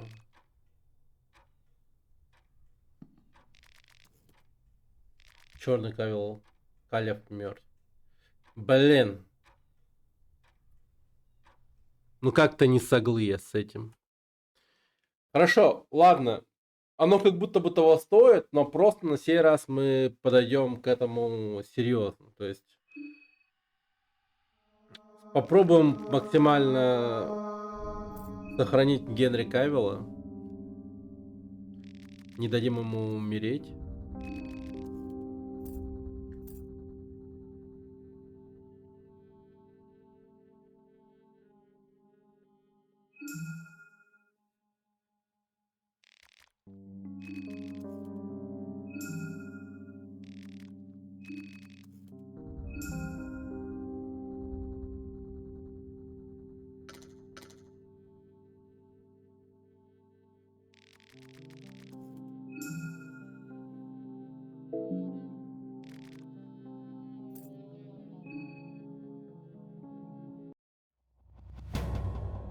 Козель.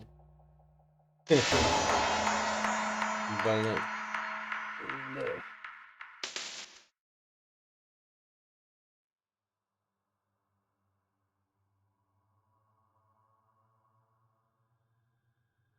Плюс 2К, нихуя себе.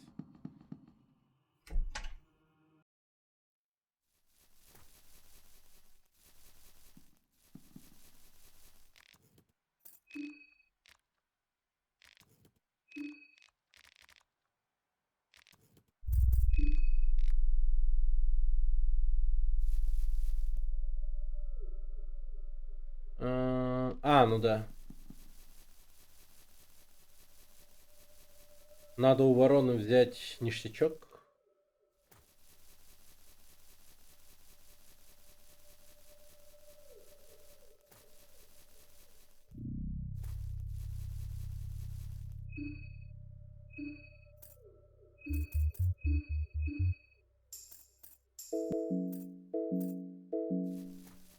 Если разум у козла всегда на сотке. Тупо бодрячком 24/7.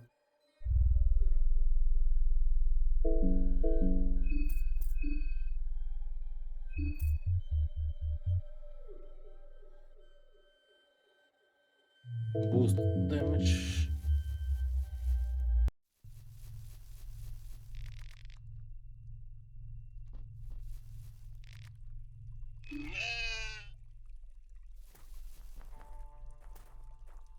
Он работает на нас за морковку. Он наемник. Он у нас такой бывалый, знаете. Козел со строгими принципами. Сначала плата, потом работа. Без аванса не работаю. На опыте, на опыте.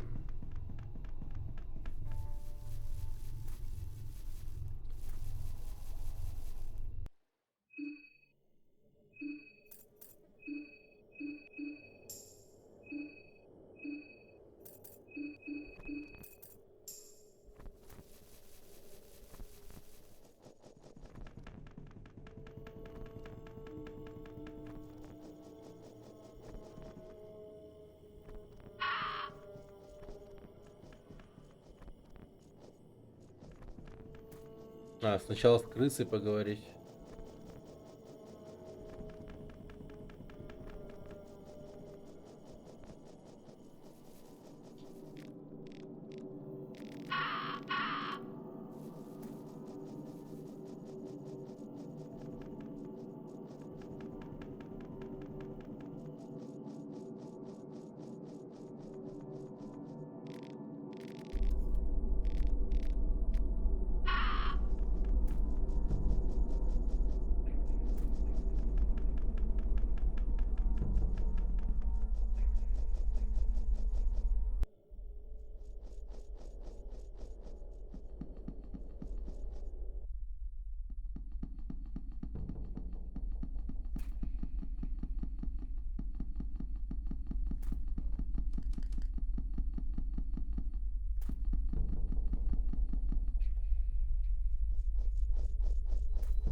почему с козлом? Какая разница? Наоборот же козел вроде помогает, не?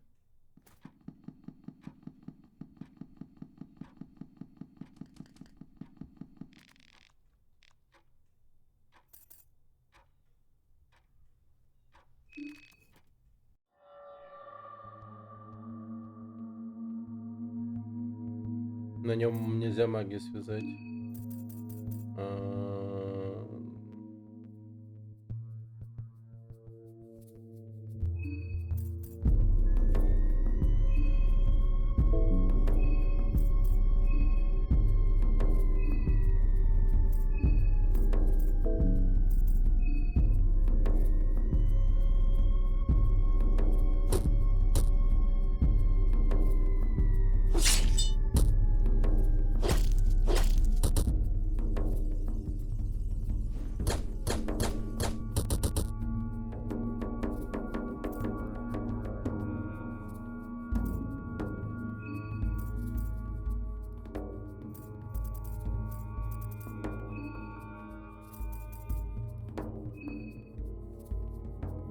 Так.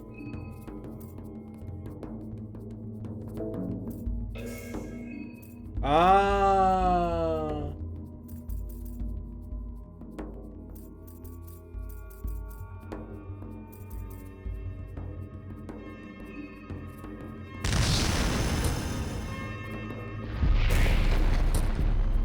Прикольно.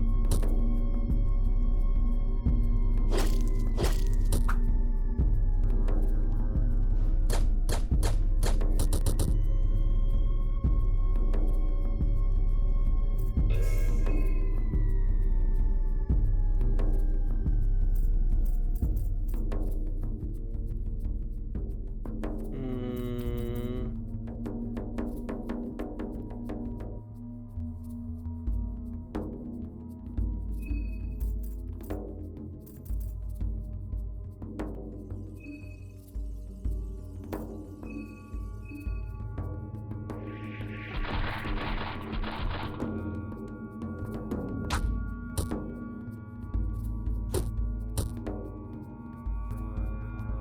Прикольно. Челлендж на 2К отменяется. Читай выше. Нельзя просто так.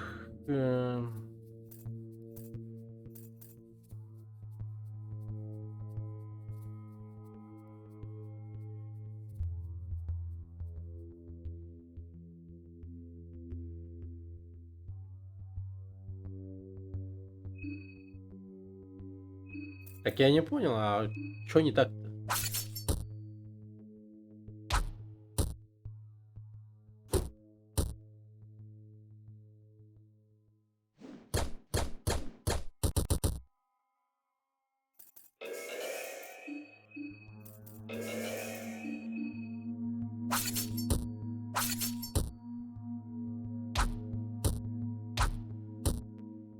Что времени не хватит и с ним сложнее.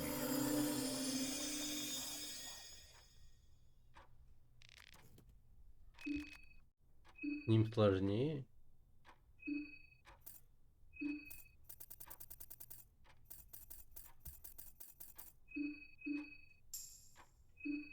М.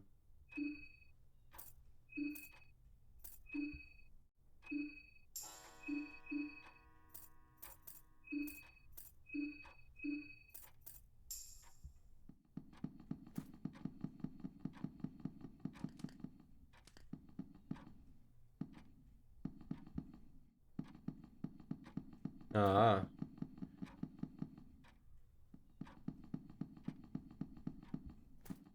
Ну, найду персонажа. Если чё, козла принесу в жертву Гругорота.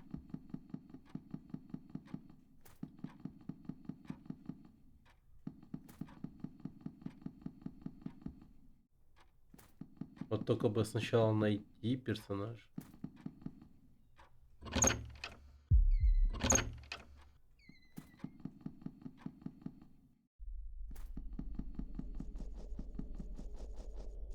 А, погодите-ка, блин. Это я... Я же голову не отрубил ему.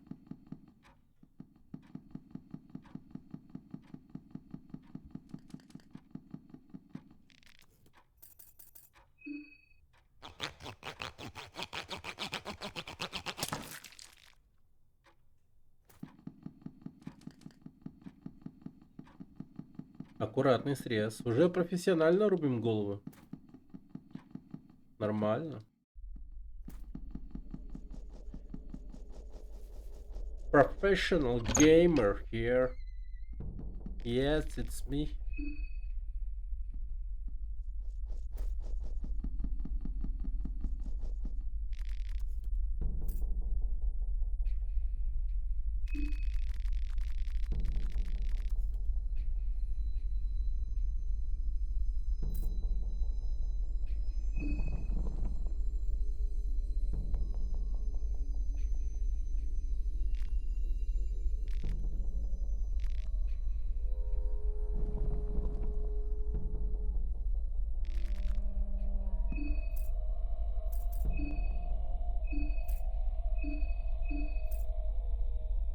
Водолаз. Да, прикольно. Можно связать водолазку.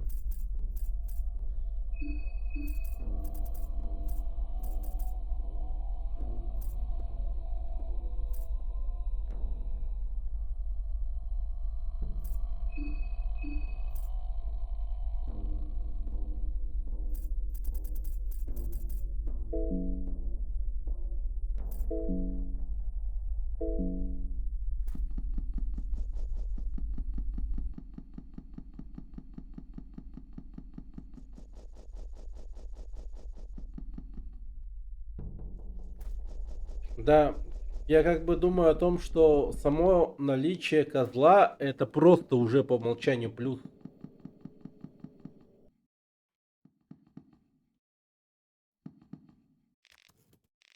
Хихия, пожалуйте в мой магазин. Кажется, мужчина держит что-то напоминающее ребенка. Но при ближайшем рассмотрении она похожа на куклу. В остальном он не кажется таким уж отталкивающим. Чего желаете? 8 шиллингов.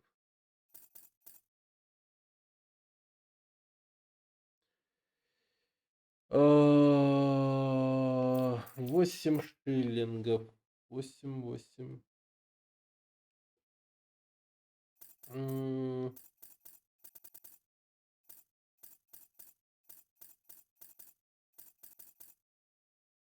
Мел? Хотя, погоди. Да, посмотрим, сколько мне мела. 8 штук. А, забей. Мне вообще, в принципе, от него ничего не надо.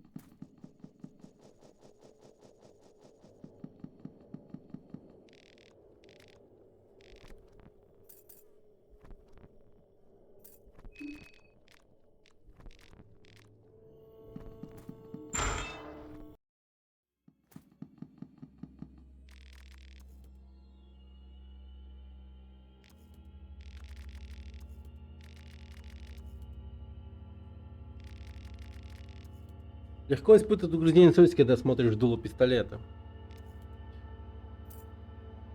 Атаковать бременского лейтенанта. Как это раздражает. Пав выхватывает свой пистолет быстрее, чем вы успеваете отреагировать. Очень медленно, слишком медленно.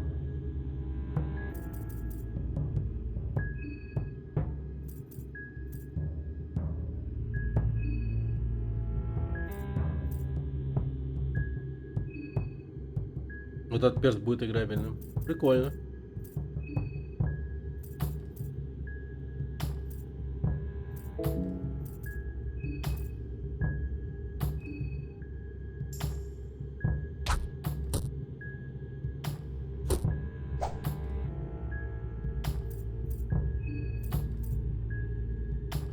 Да, кому-то тут наступил пиздец. Екатаден, драба. Чё, как оно, как дела? Хаотичную душу. Спасибо, очень признателен.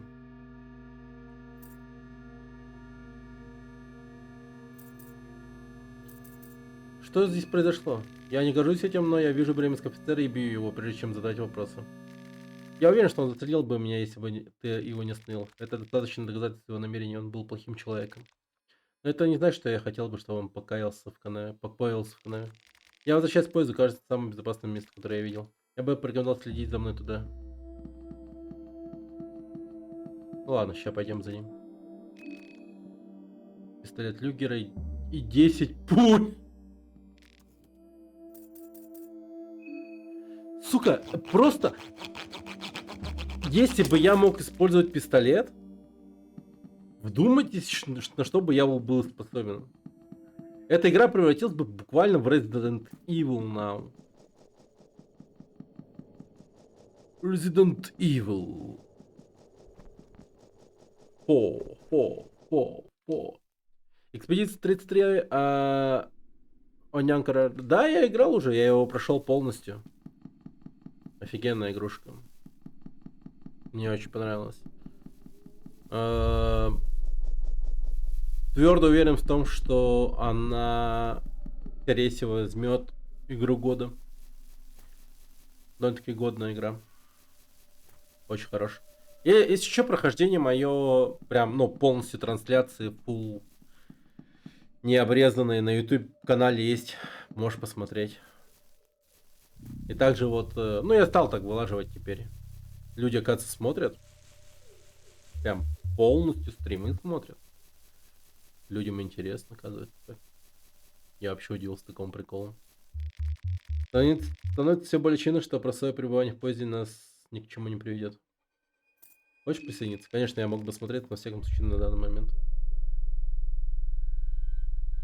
Да, сука! Да нахуй!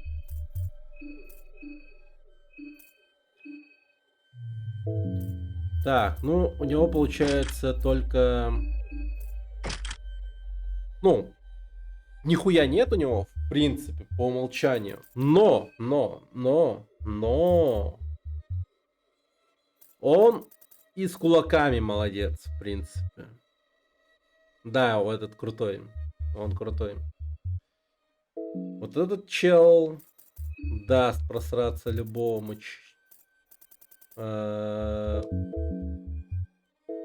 монстру. Так, предлагаю сделать вот что сейчас. Мы сейчас берем черного калева и относим его, знаете, куда? Бля. Ну, короче, нам один хуй придется жестко прогуляться и потом... Короче, сейчас нам придется много гулять. Будьте готовы к этому. Мы сейчас просто дохерища шагов сделаем до Сирутского приюта. Там просто есть этот самый... Или погоди.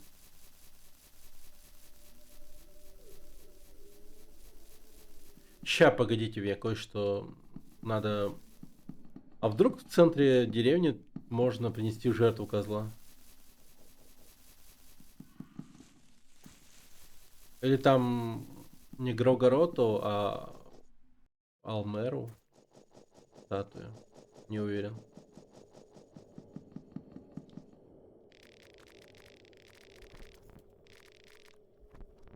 А, не. Ну да, все. Короче, идем до Сирутского приюта.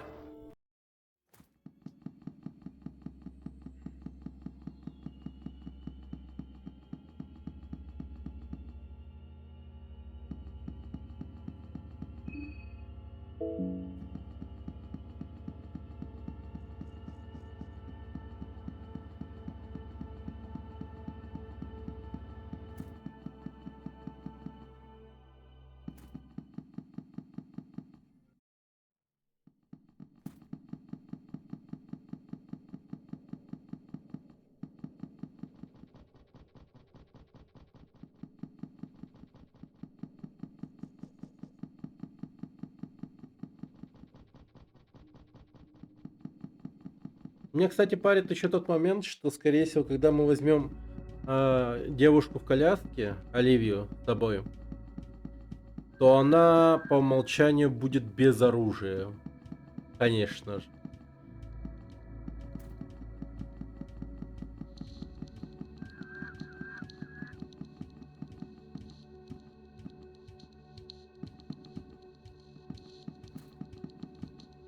Ну, я не знаю, что это за дерьмо, но думаю, осилим.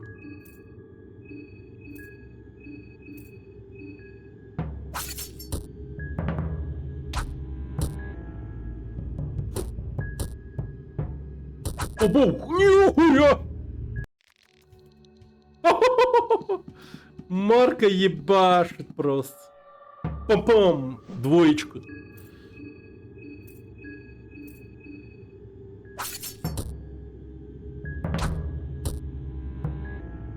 Марко Поло.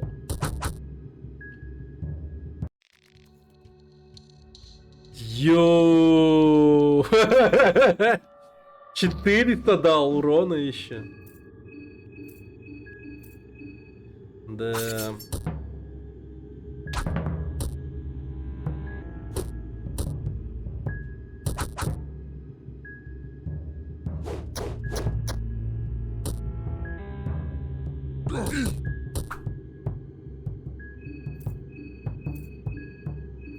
Страшно немного. Боюсь потерять моих ненаглядных.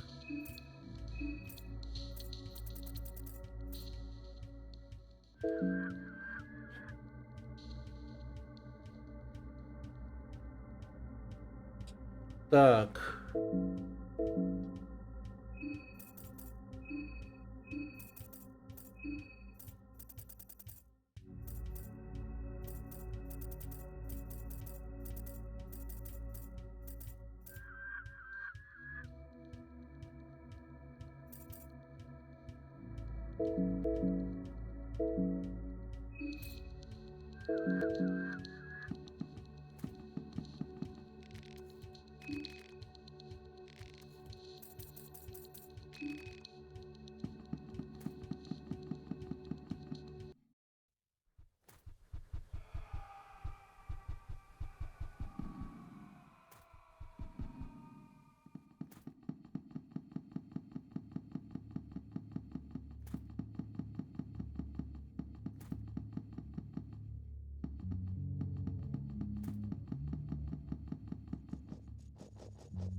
Двадцать 4 мая.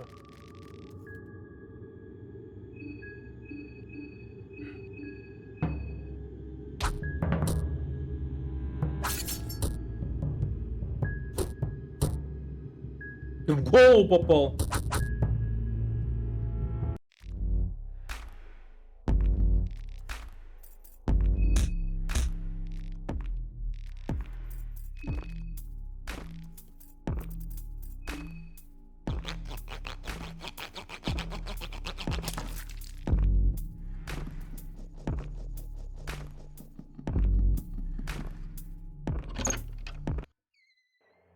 Мгм. Понял, понял.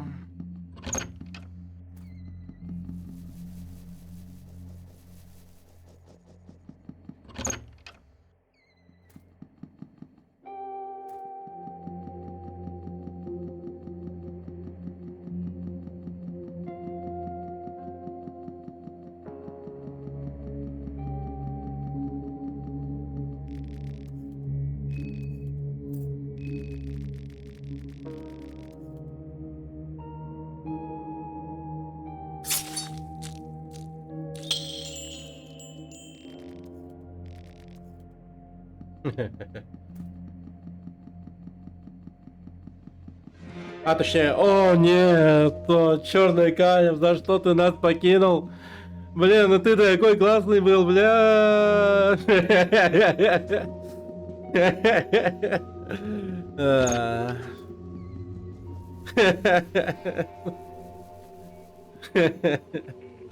Да.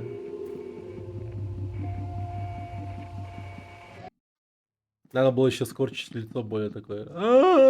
Вот такое.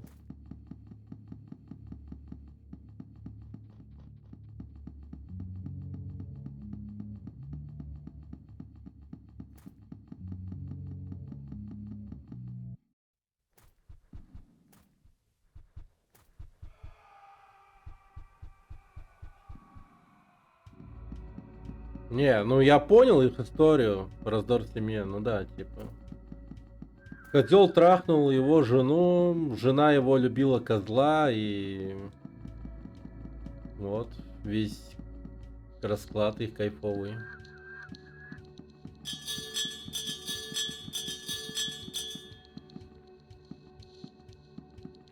Потому что, когда ты вот точнее, когда ты подходишь к мертвой старушке, у нее есть письмо, и она говорит по ту сторону, там, типа, мой любимый, я, типа, к тебе направляюсь.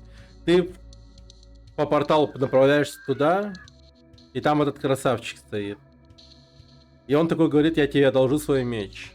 Потом возвращаешься обратно, и там козел. То есть, по факту, ее трахнул козел. И, возможно, она видела в нем того красавца, но по факту ее трахал козел.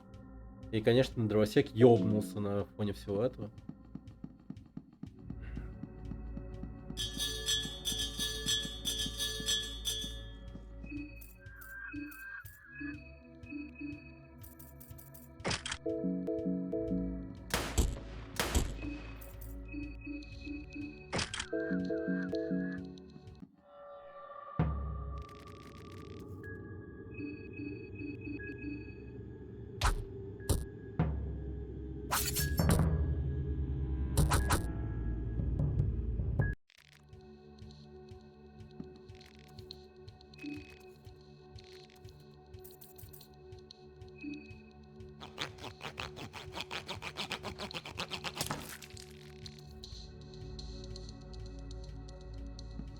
Он зацепил паразин, да.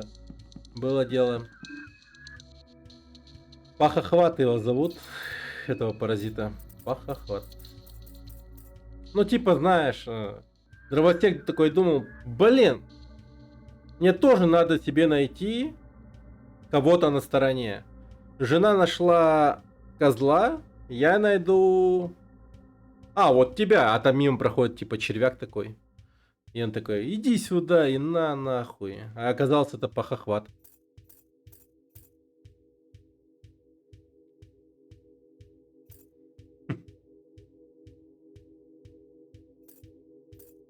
Да. Такие дела, ребят, такие дела. Дровосек поймал Абеллу.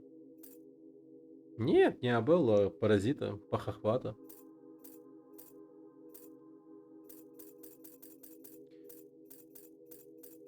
А, во.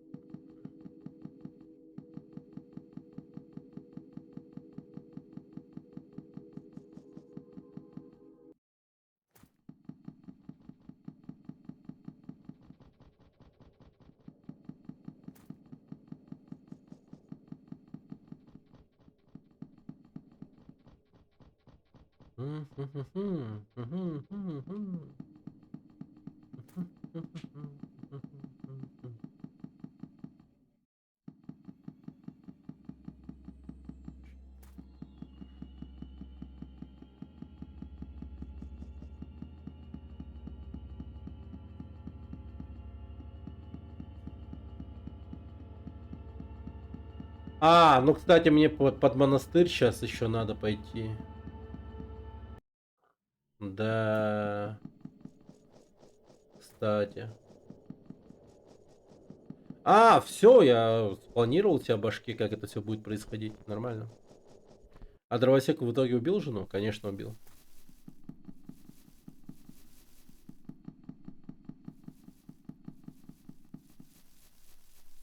Хотя, возможно, не убивал. Возможно, это мог сделать козел. Сам. Но, как по мне, ну, херня какая-то. Ну, смотри, там, ну, есть несколько вариантов.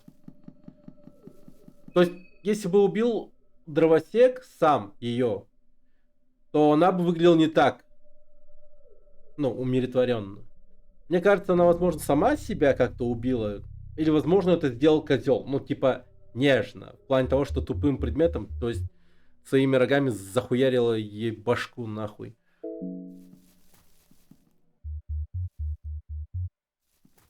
Она же написала письмо все-таки. Ну, перед тем, как умереть. Она с письмом в руке умерла. Там круг крови написан. Да, еще и круг крови написан. Ну, короче, кто-то конкретно помог. Я говорить не буду, как материться. Да, извините, да, я не хотел материться. Но просто, понимаете,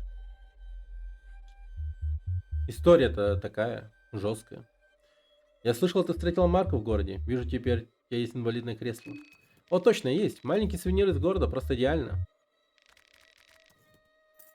Что здесь происходит? Мы думали, есть ли смысл остаться в поезде еще дальше.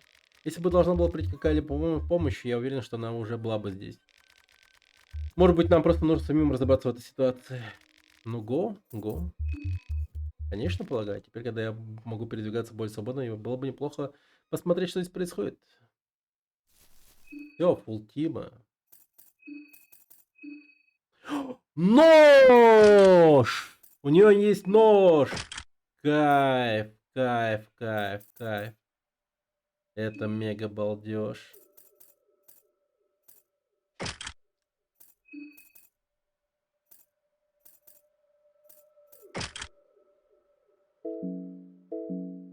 Это мега кайф.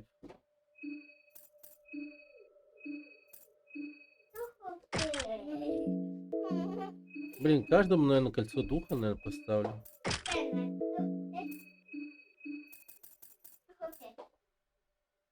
А пускай не будет кольцо пиявка. А, ну так хотя бы.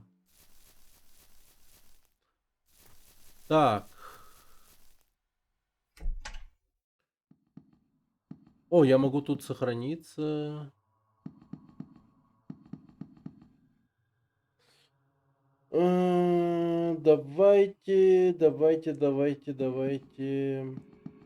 Давайте телепортнем. Да. В отдых.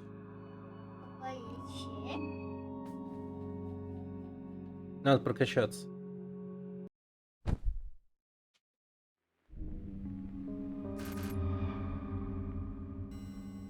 Ну, это мы их убили, вот этих двоих.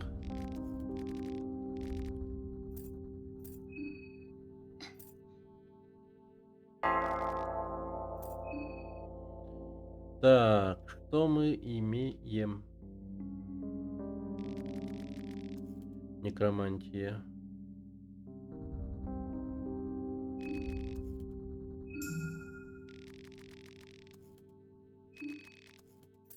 Причинение боли. Да, марка. Подавление травмы. Медленный мастер рукопашного боя. Шеф-повар.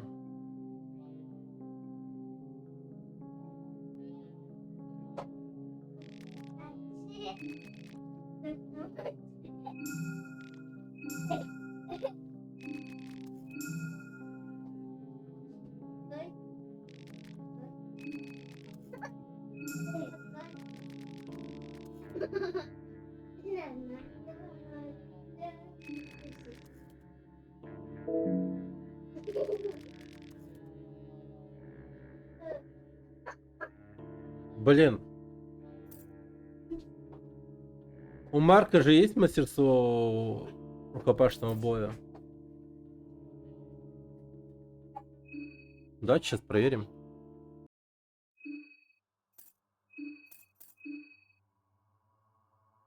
А, не, знаток кулачного боя.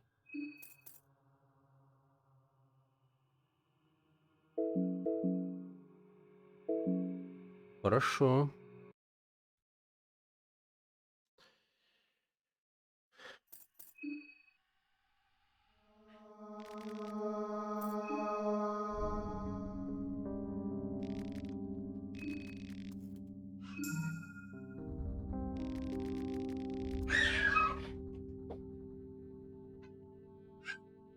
М, Ну да.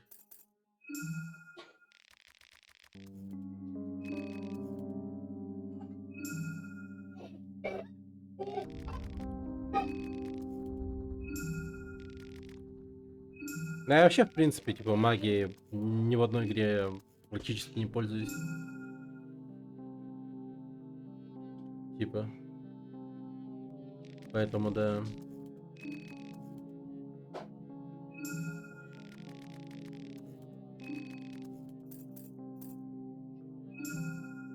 Лучше на Оливе, да.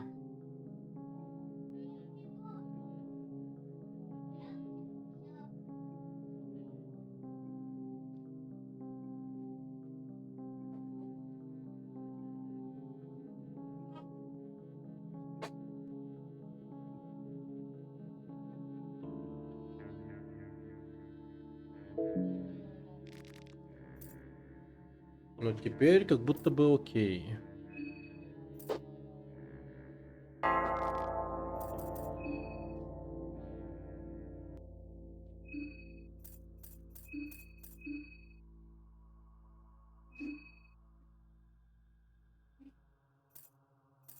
М.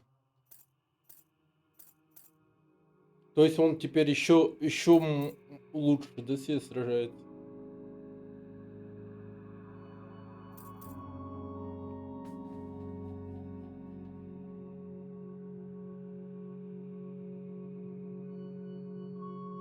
А, бля. Оружием ближнего боя дает вам больше точности при сражении. Блин. Что я вообще оружием ближнего боя.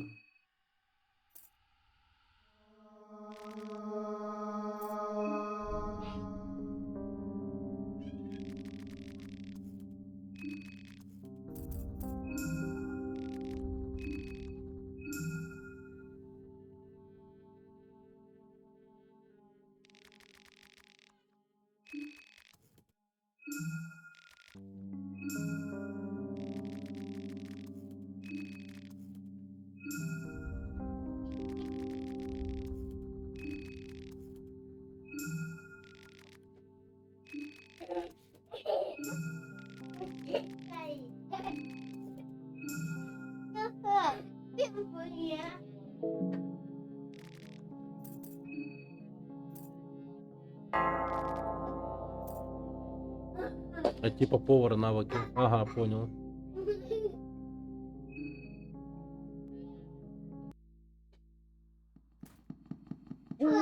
Спрашивает повара. Да.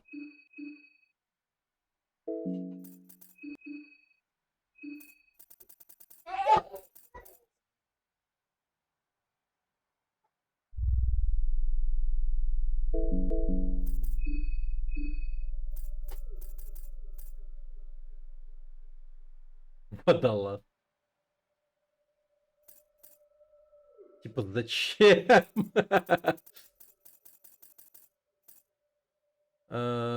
Репа, вяленое мясо. М.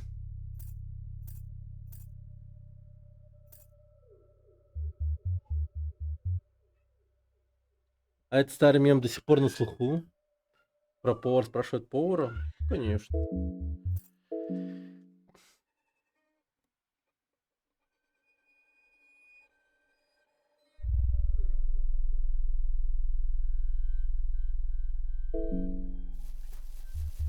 Ностальгируем.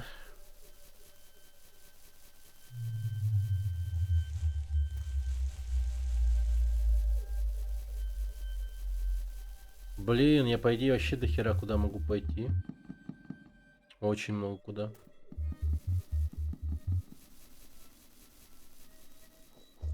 А, бля, я еще винушку уже не признал. Пиздец, я почему-то думал, что я признал. А, извиняюсь за мат. Я думал, я признал.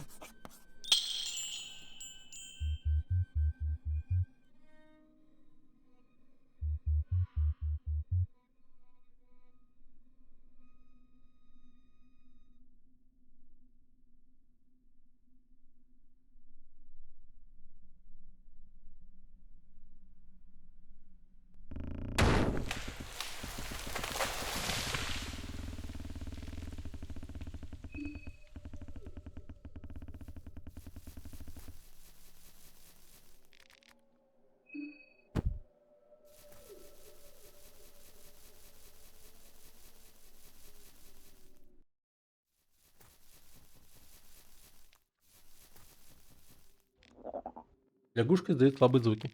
Теперь ты на нашей территории хозяин. Лучше бы тебе быть осторожнее.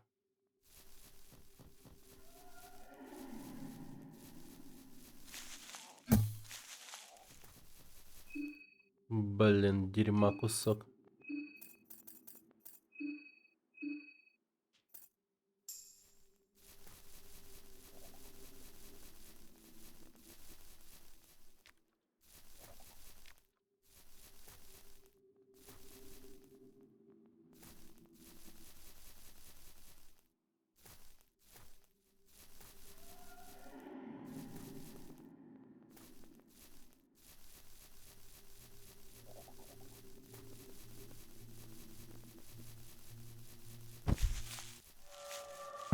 Но как же ты не прав, бля.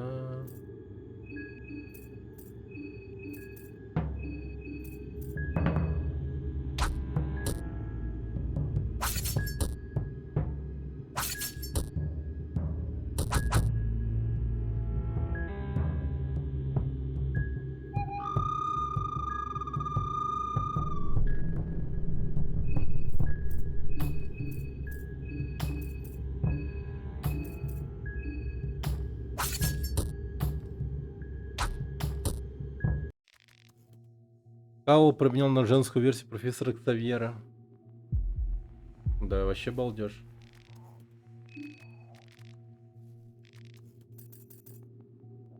Мы теперь делаем вот так вот.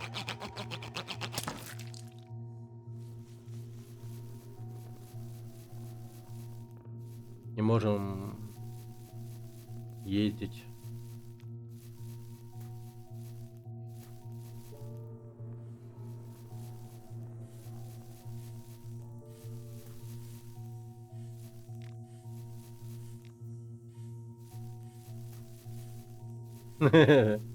Да. Вока-вока.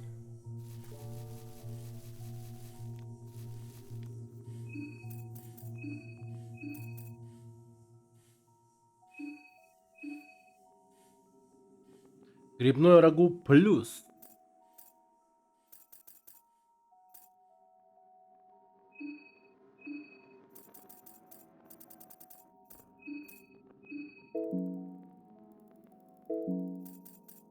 Ничего она дает.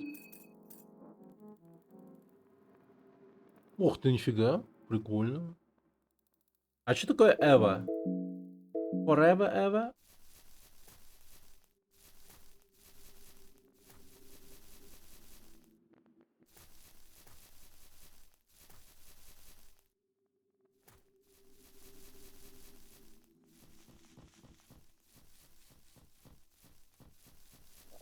Evasion. А, уклонение? Нифига себе.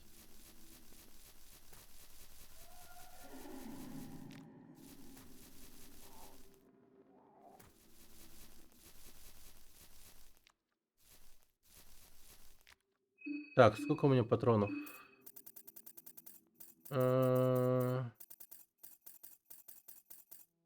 Один. Ну, неплохо.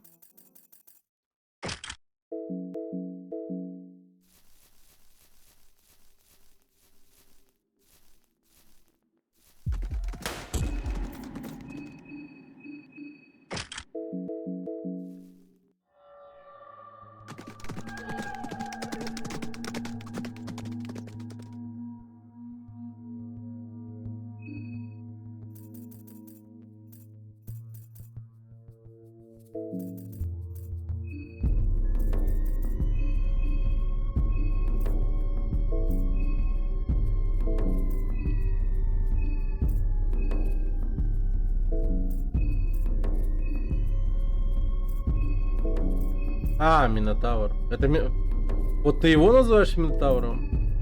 Ха.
Так, я думаю, как поступить. В предыдущем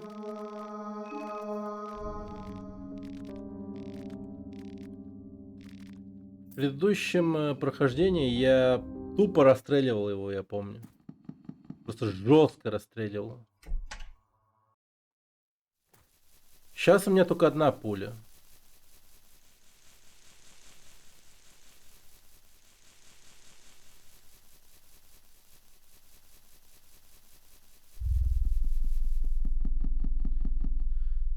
Думается мне, что я по сути могу успеть поставить мину.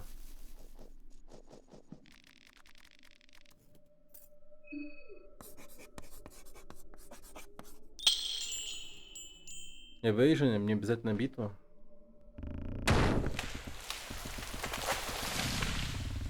Да, я понимаю, но убить хочется.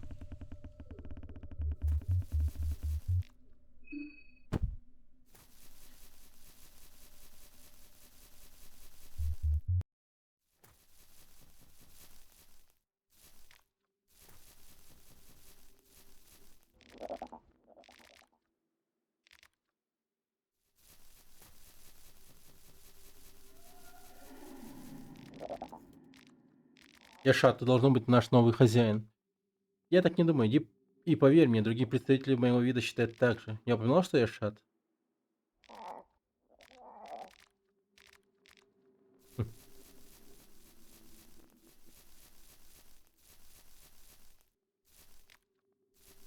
Он шат.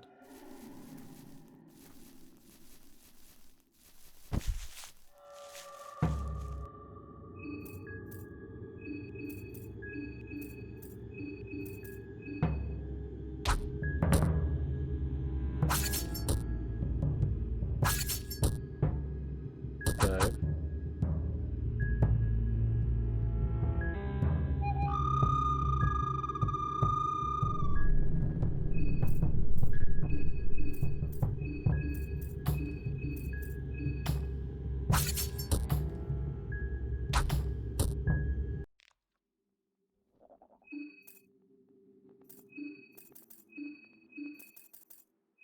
М,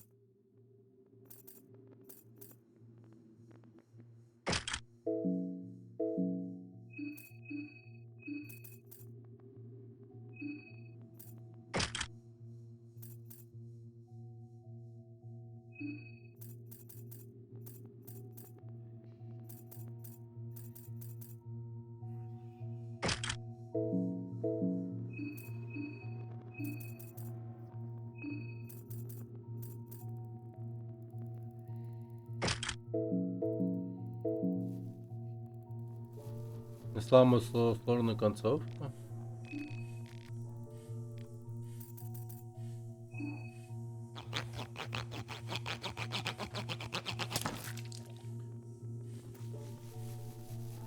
Ну, ну типа да.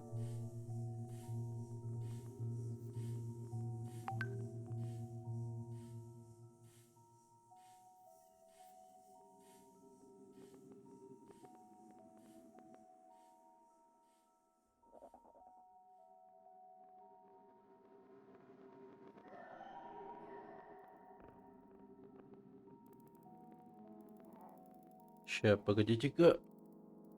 Опа. Опа. Оп. М.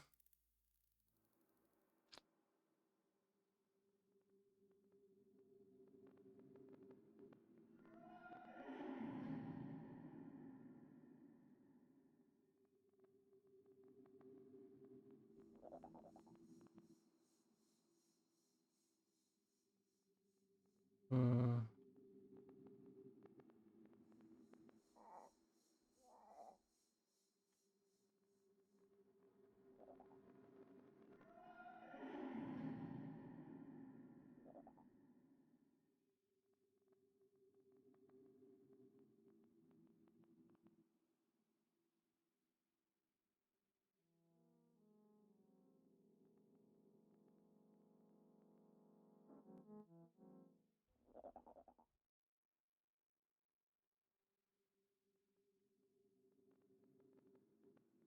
М.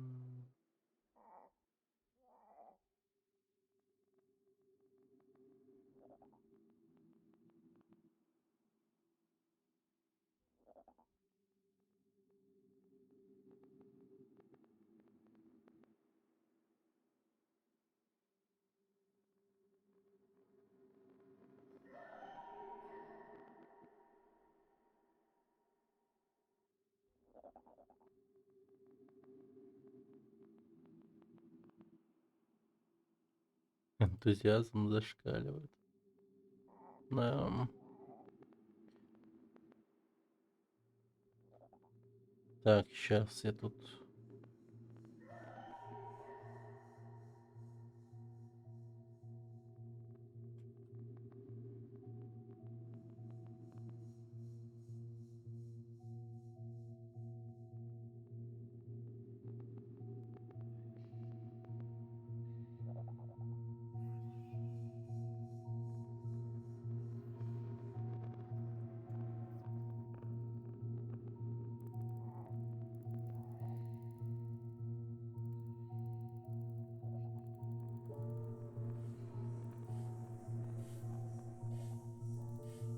М.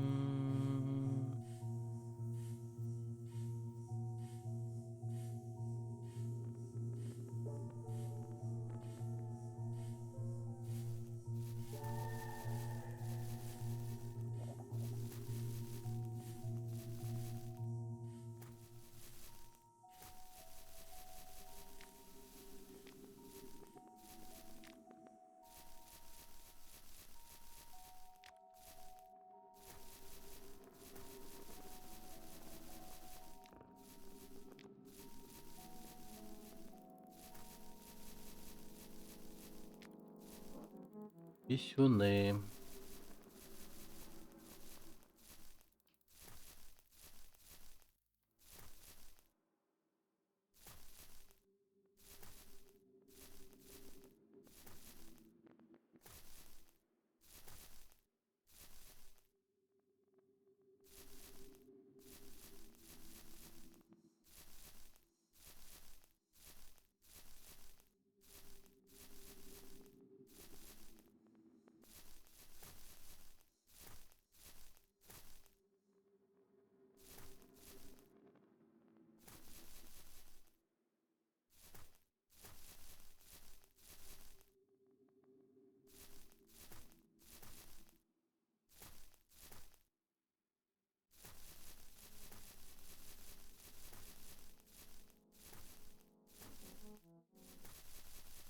Так, окей, я чисто проверил. Можно ли куда-то пойти?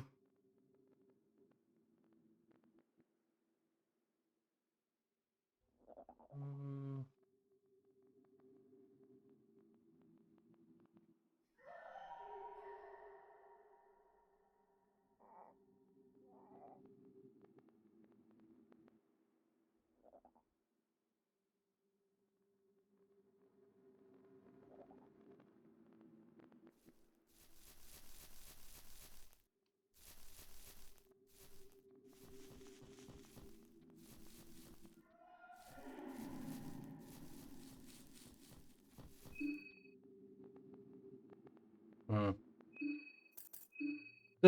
Хорошо, что мы запаслись едой. М.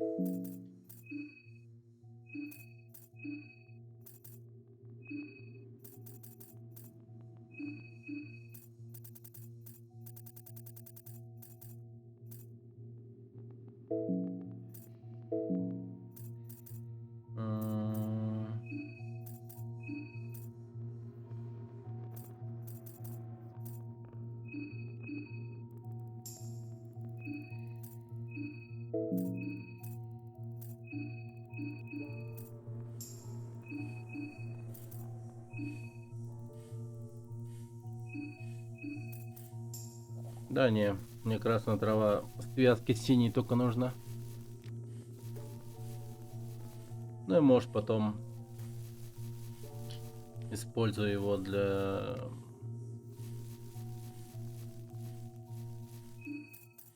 связки с зеленой травой.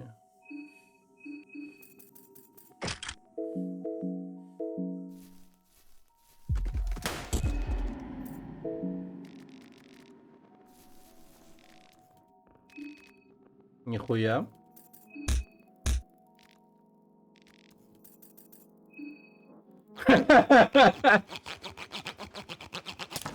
Повезло, повезло. Но это не Минотавр, а Кентавра.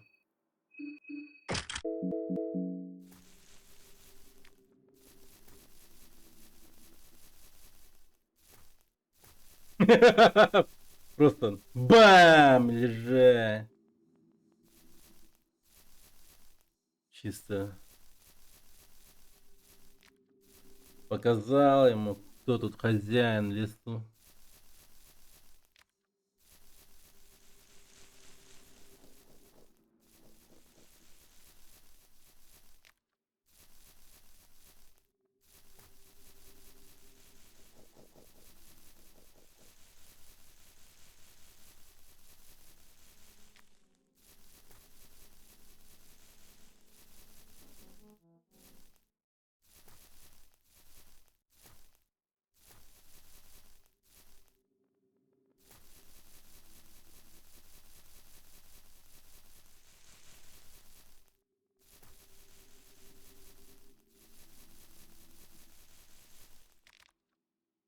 Лаванда.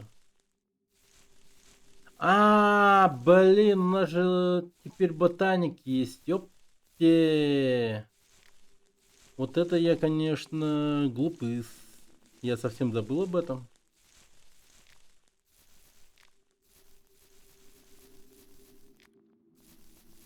Завтра с этим планируете, да? Мне завтра надо бы как можно скорее работу закончить. Потом, наверное, будет короткий дневной ранний стрим. И вечером я поеду на дачу. Так что будьте в курсах. Будьте в курсах. Завтра порано запущу.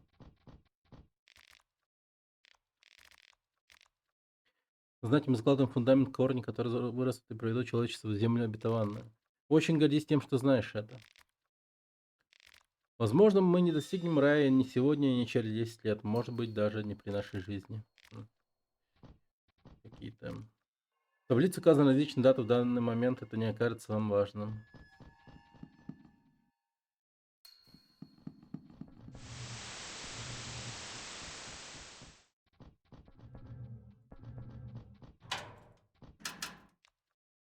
Но тут, помнится, тоже какой-то нюанс может случиться со мной.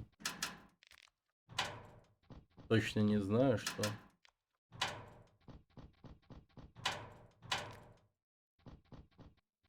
Но тут были монстры кое-какие.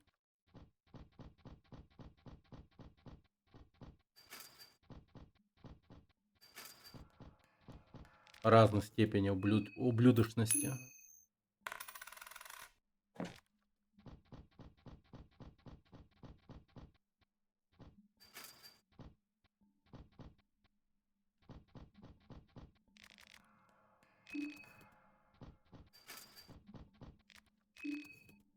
Рука. Шиты, похоже, все еще находится в стадии разработки.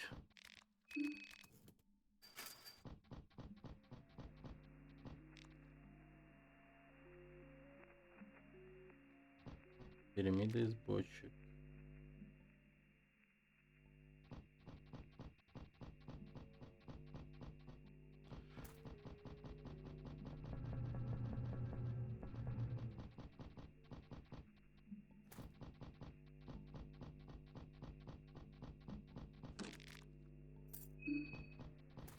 Ну, вчетвером, может быть, кстати, вынесли бы эту дверь. Но не будем. Спокойно откроем.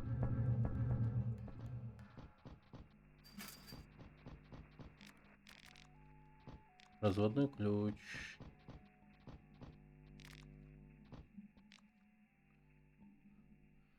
Ведро с краской. На этикетке написано, что цвет желтый для матки.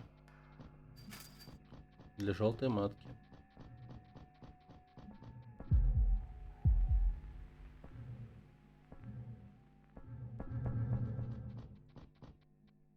М. Блин, я хз. Нет, это дерьмо не стоит трогать, как будто бы.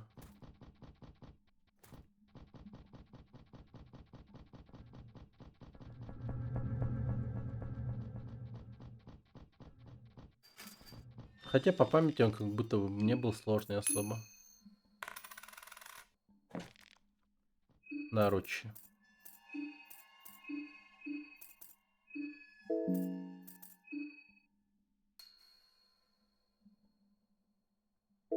М.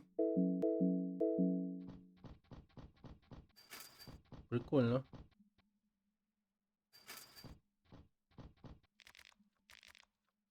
Метла. Человеческая многоножка. О, 303 патрон. 303 патрон!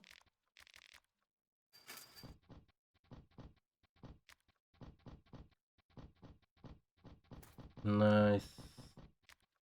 Вот теперь мы живем. И дышим полной грудью.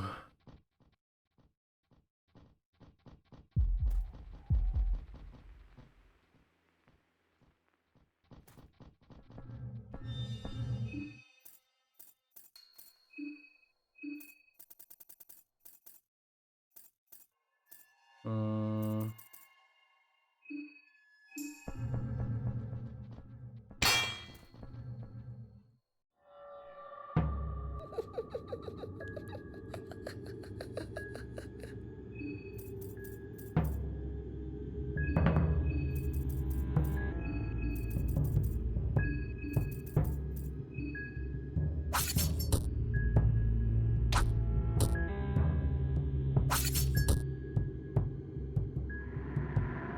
Шепот любви.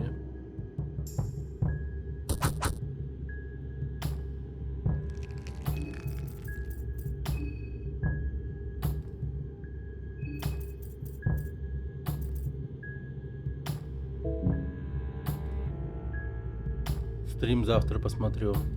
Давай, спокойной ночи.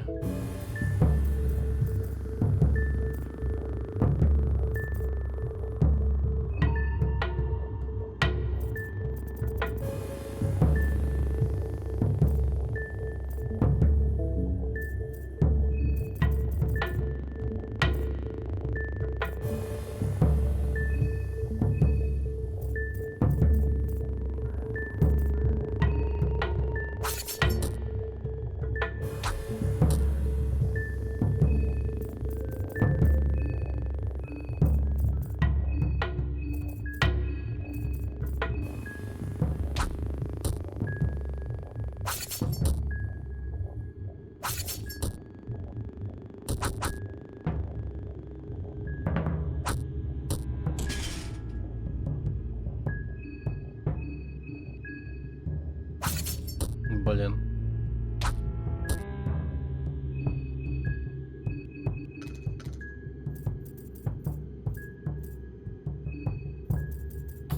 Колеса.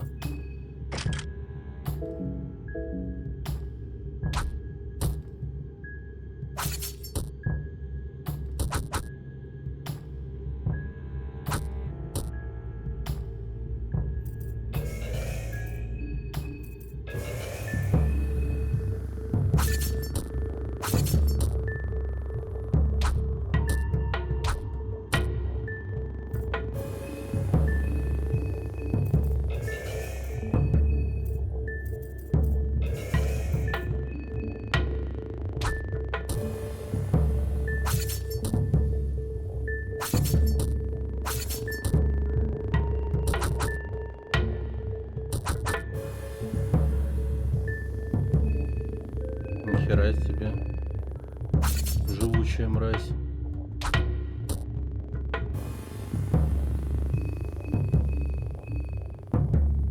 Мы его просто в стане держим.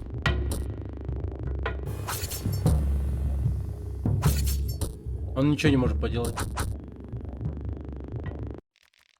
Господи, боже мой.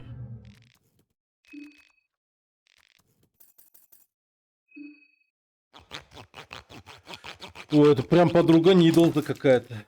Головка стяжничества. Да.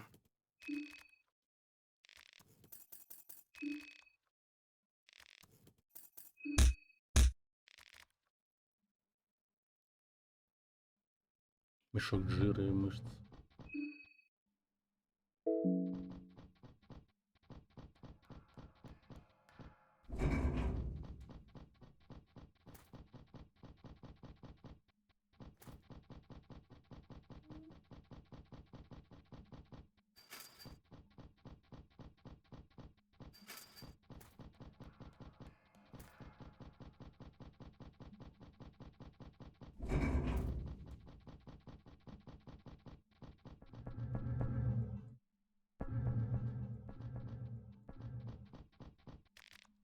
А, Расписание рабочих смен.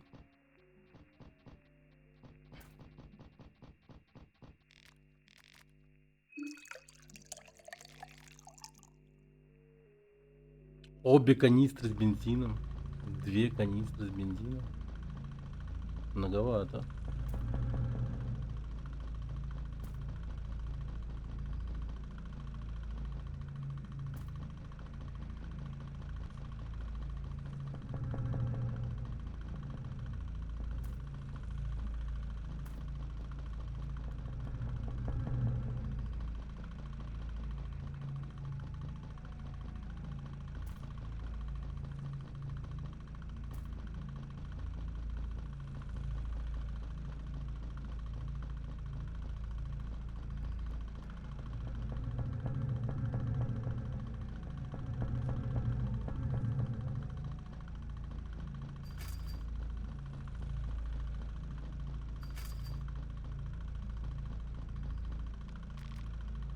М.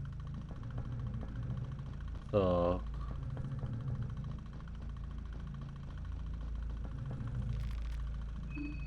Лешка. Е. Око Сильвиан.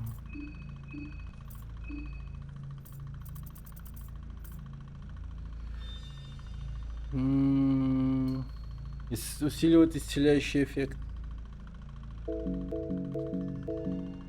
Блин, нам хиллер, конечно, нужен. Близость Сильвиан надо бы максимально увеличить.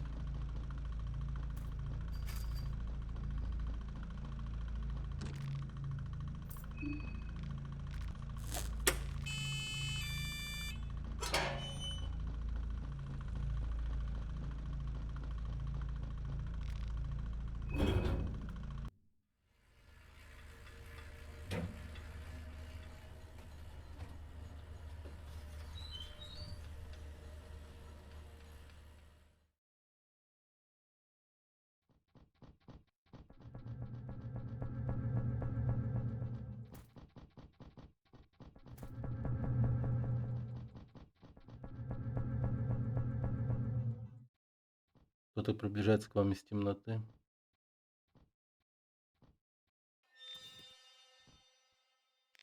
Отойди. Ты меня не интересуешь, если ты останешься послушным.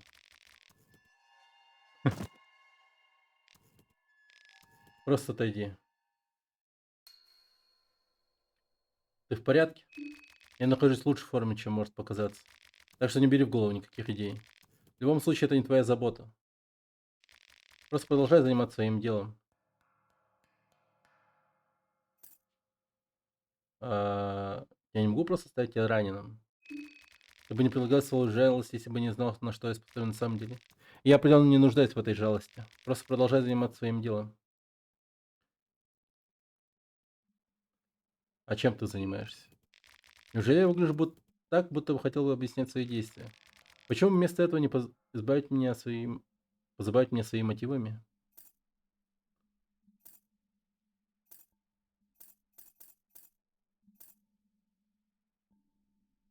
Мне интересно, что этот бункер скрывает от всего мира. Ты разбираешься в этом оборудовании, технологии?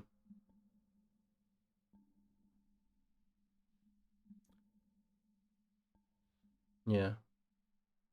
М, Я пытаюсь. Ты интересный человек. Сейчас, я думаю, мне нужно присесть на минутку.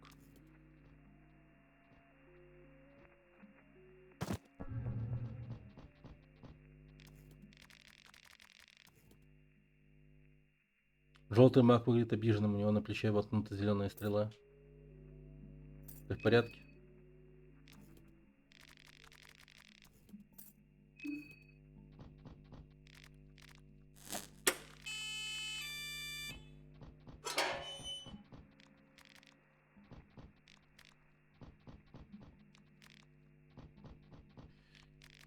Ну, я иду на истинную концовку этой игры. Константин Великолепный. Добрейшего времени бытия, здорово. Блин, где-то ты же был, по-моему, на Ютубе, да?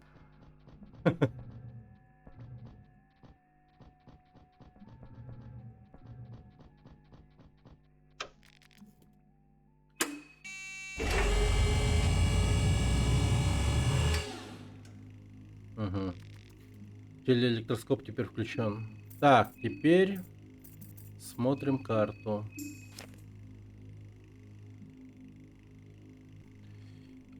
Погоди, это не тот Константин The Gamer? Не знаю, нет, по-моему. Пересмотрел запись на Ютубе, я так понял, что ты еще тот мазохист. Ну,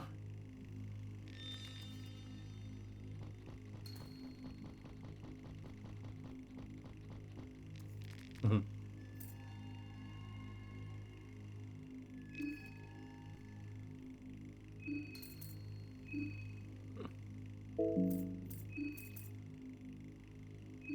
Рад видеть, рад видеть.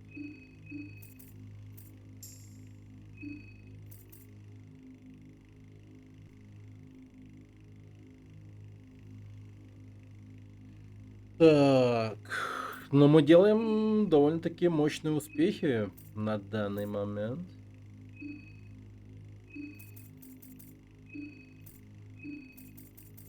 Очень даже годные успехи.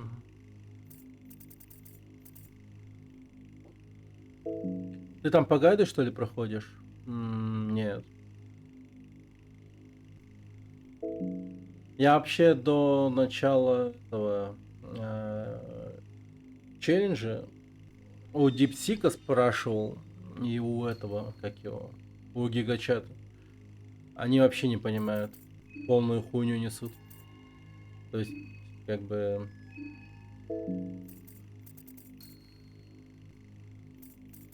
Если их послушать, то...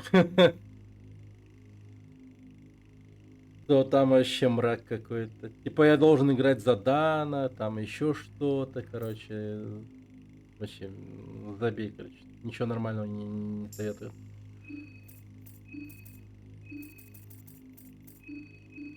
Так, чисто по памяти. Оу. Оу. Константин Великолепный, спасибо за фоллоу. Большое спасибо. А чё он так высоко, блин?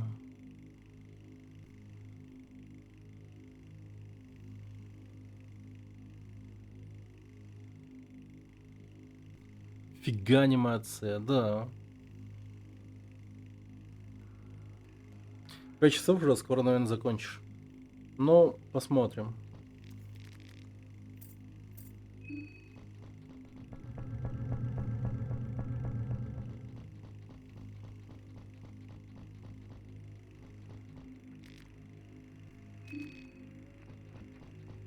Настольно-шлифовальный станок. Закодировано письмо номер 2. Ну, может, сегодня еще посидим так усиленно.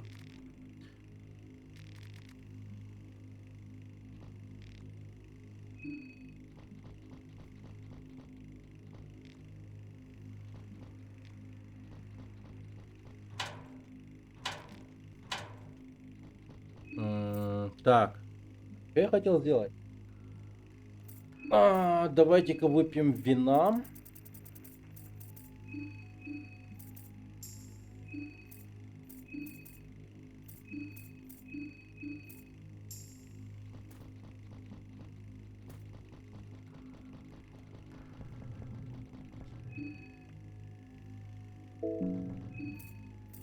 И, наверное... Так, вот Оливия у нас будет винишко и тян. А для Марка тупо пивас. О, тупо мужик. Ладно, пошли отсюда. Оставим массу. Я постараюсь максимальное количество людей сохранить. То есть, чтобы они выжили. Я хочу добиться максимального выживания. Марк еще должен бутылку разбивать об голову, когда пьет. Но он адекватный. Был бы он прям как неадекватный какой-нибудь. Типа военный какой-нибудь. Ну да. А так он, на удивление, прям супер адекватный.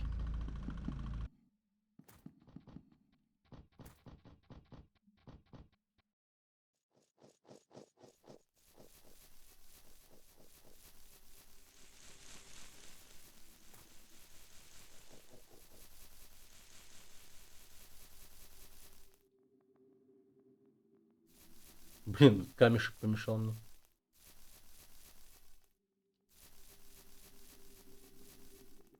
Можешь вернуться к лестнице, плиз? Какой? На 5 сек.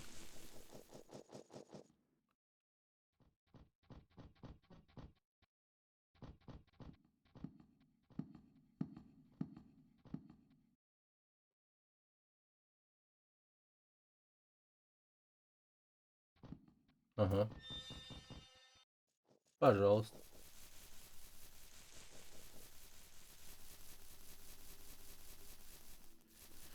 Да, вот это вот отряд бравых ребят. Просто четкие пацаны и девушки. Супер-мега хороши.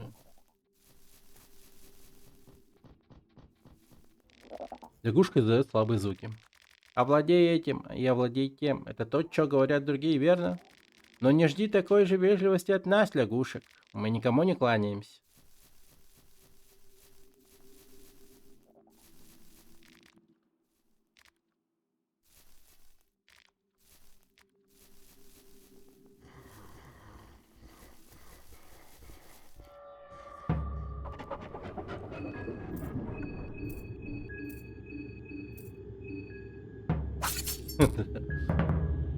Радиоактивные люди. Бра-ба-ба-ба. Бра-ба-ба-ба. Бра-ба-ба-ба. Ба-ба. Бра-ба-ба-ба. Бра-ба-ба-ба. Бра-ба-ба-ба. Ба-ба.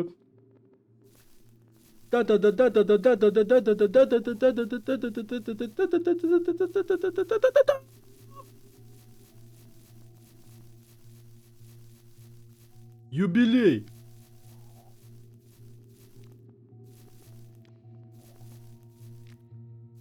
Пам-пам-парам, пам-пам-парам, пам-пам-парам, пам-пам-парам.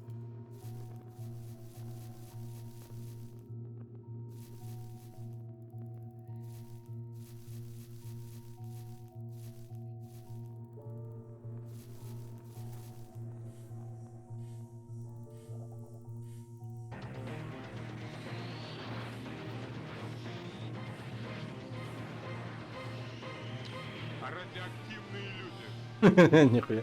Ну я в точь-точь, да. Циклопы. Циклопы. Вулверин. Бандит. Бандит просто. Гроза. Гроза.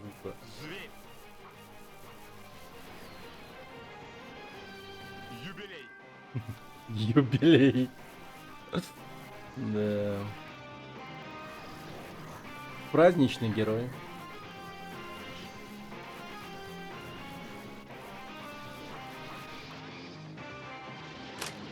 О! Уу! Уу! Ебать!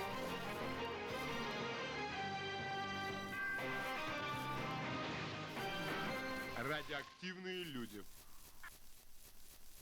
Не, нахуй на эту листу наступать не буду.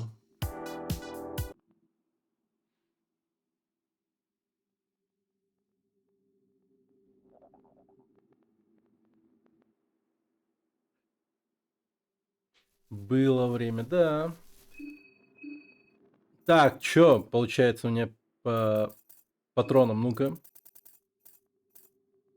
8 патронов! Ва!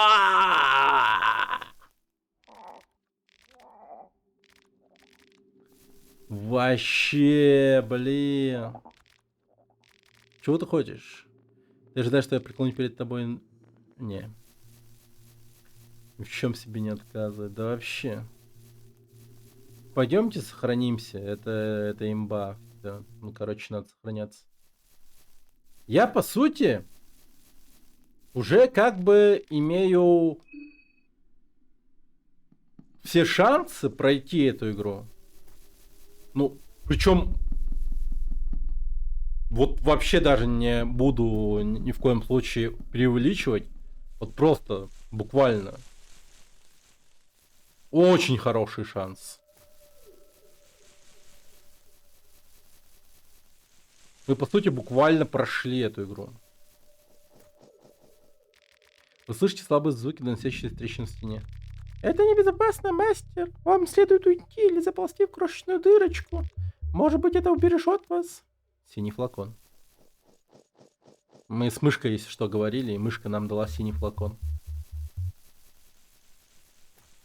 Вот такая вот байда.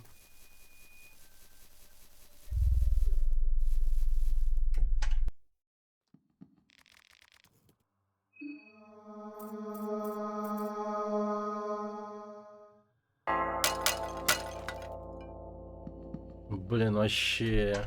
Вот это дальнозоркость и... Ну, тупо умен, понимаете? Я просто вот предвидел, что мне оно понадобится в будущем. Ну, тупо мозг просто. Не использовал заранее эту статую, осталась она там. До лучших времен. И лучшие времена наступили.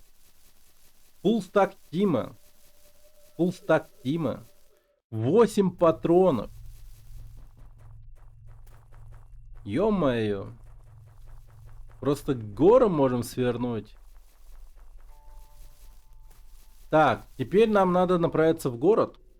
Правда, я пошел каким-то сраным путем.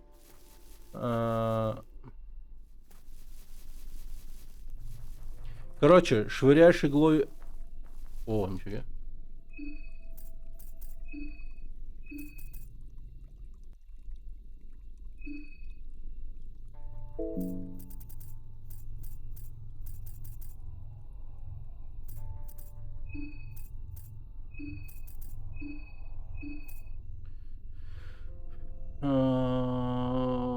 Блин, давайте сделаем коричневые флаконы. У меня смесь трав просто есть, типа. Ну, блин.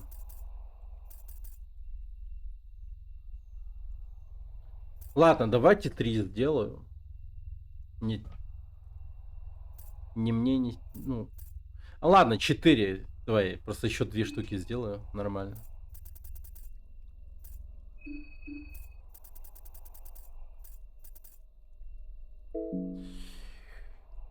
Короче, швыряешь иглой Оливию в GTA RP, разумеется, заставляешь поцеловать эту лягушку, новая имба, перс будет, отвечаю. Огромная борода.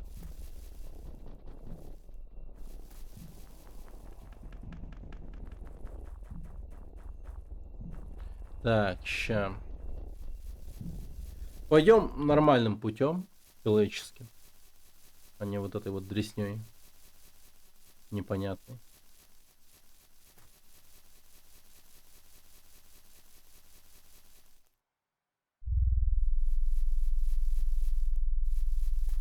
Лагард играбельно откроет.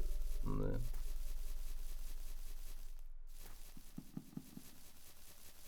Ну, в общем, идею вообще этого челленджа поняли же, да? Вот. например, вот Константин, поясняю. У меня оружие нож, то есть только стартовое оружие. Разводной ключ, этот вот вообще без оружия, кулаками. И вот Оливия нож. То есть, по идее, я мог бы вообще взять в руки, там, например, офицерский меч, топор, да там что угодно. Вообще даже, если бы заморочиться, я мог бы создать оружие. Там этот, как его, пилу эту. Вот тогда я бы вообще творил бы грязь жесткую. А что там с Легардом в конце первой части случается? Он и в этой есть. В смысле, Легард это кто? Это старый бог или этот...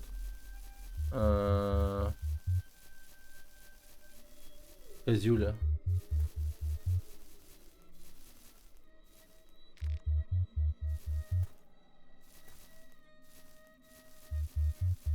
Я пересмотрела почти 12 часов. Думаешь, я настолько тупой, что не понял?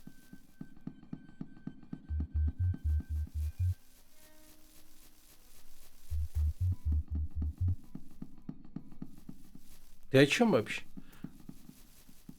Легард это тот рыцарь, который был пленен в первой части, которого ты идешь за варвара убивать. Если ты успеваешь до него дойти, он может быть жив, а если нет, то он умирает. А где тут Легард? Но он... Тут он Легард имеет в виду, наверное, Кайзера. Тут Кайзер только похож на Легарда.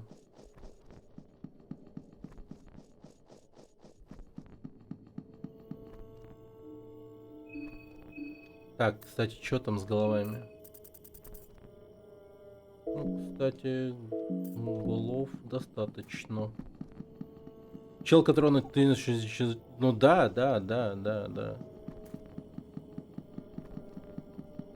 А тут ты где Легарда видел?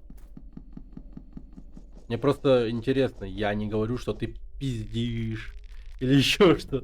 Так это его реинкарнация, не? Ну, похож, да, он безумно похож. Очень похож. Ну, типа, почти та же, типа, херня у него какая-то творится. Снова какой-то хуйней занимается, да? Согласна. Он переродился в полубога. Полубога? Это тот, который Лизина Гриффита? Да. Он тут тоже есть. Но он тут... его зовут не Легард, а этот... Кайзер. И он, по сути, главный злодей. Тут. Короче, если читать книжки в термине, то Кайзер... он чистой воды Гриффит, короче. Он пришел к власти для того, чтобы войной захватить этот город и провести ебанутые ритуалы для того, чтобы там, ну, сделать, короче, какую-то небогоугодную хуйню. То есть именно в этом городе существует вот какая-то такая херня. Видимо, этот город построен на подземельях страха и голода, типа, ну, я так понимаю. Или этот город построен на том месте, где раньше стоял тот древний город. Что-то в этом роде. Он, короче, типа просто реально приходит к власти, он развязывает войну чисто ради того, чтобы взять один этот, блядь, город. Чисто один этот город. Вся война ради одного этого города. И чего он, по сути, добивается? Вот Бременская армия, все вот под ним ходят. И он творит хуйню здесь какую-то. Лютую. Блин, я что-то хотел сделать.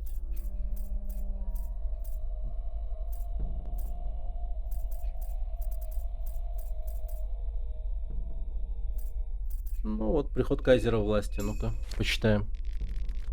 Полночная газета, 31 января 1936 года.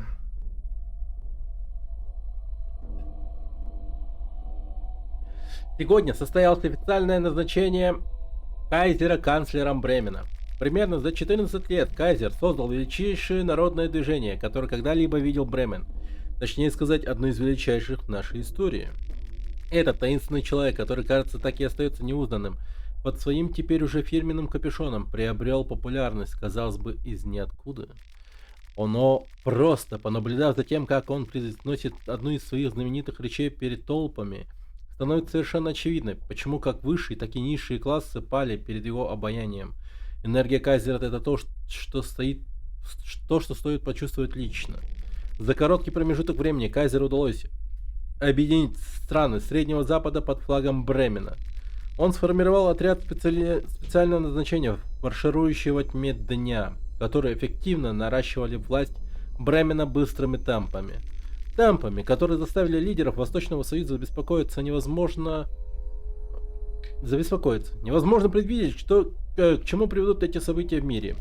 Его поступки вполне можно описать как мерзкие и чудовищные, но только будущая история может сказать, оправдывается ли его цель такими средствами. Вот такая вот байда. То есть, ну, понимаете, он такой весь такой прям на харизме чел жесткий. На супер харизме вывозит. Боевое руководство, газетная статья. И больше нету. Понял.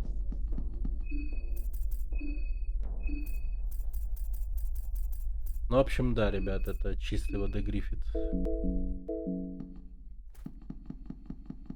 Гриффит тоже такой был. Дохуя обаятельный и так далее.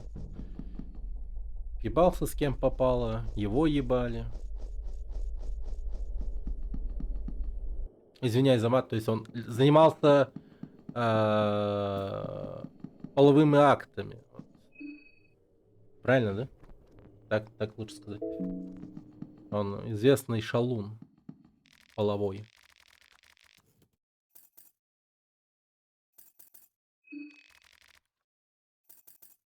Половой шалун.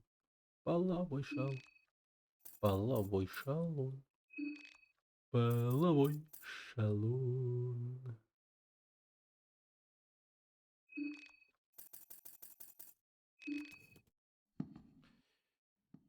Ты только хуже делаешь. Да.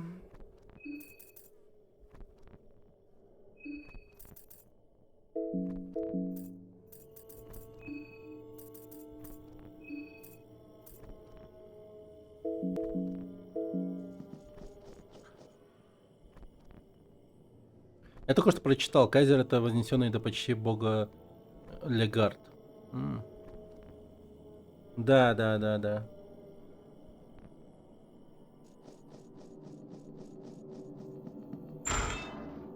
Ну, я думаю, автор все-таки, конечно, не зря его, ну, такое безумное сходство сделал. Все это максимально намеренно.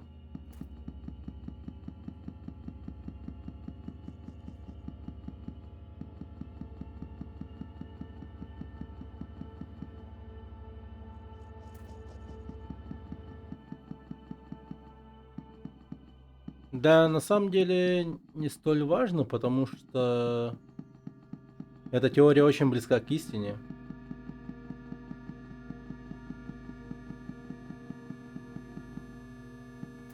Ну, типа, очень похоже на правду. Очень похоже на правду.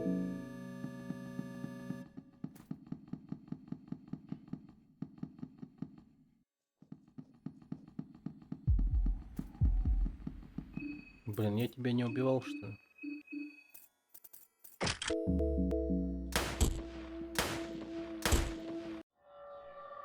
Ой, бля, кайфарики нахуй.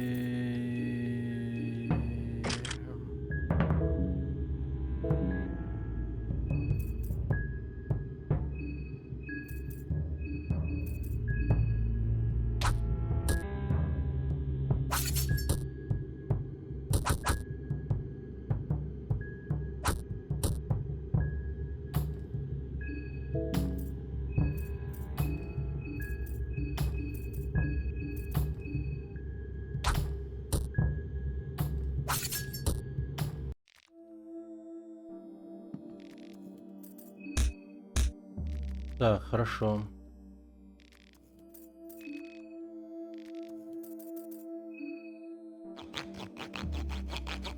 Так, об этом вроде прямо говорится в игре. Первой точно.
А, а мы сможем его открыть?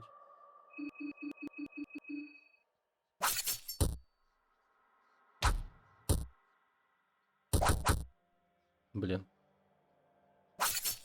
Как ты просто мог промахнуться по странной двери?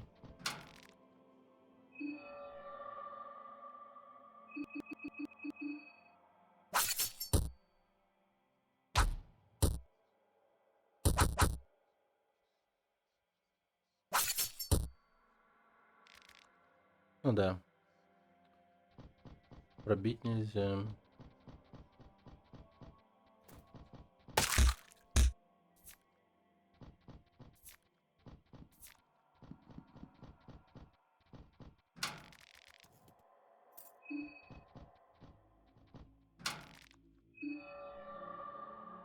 Блин, да что я делаю? Я же не смогу открыть.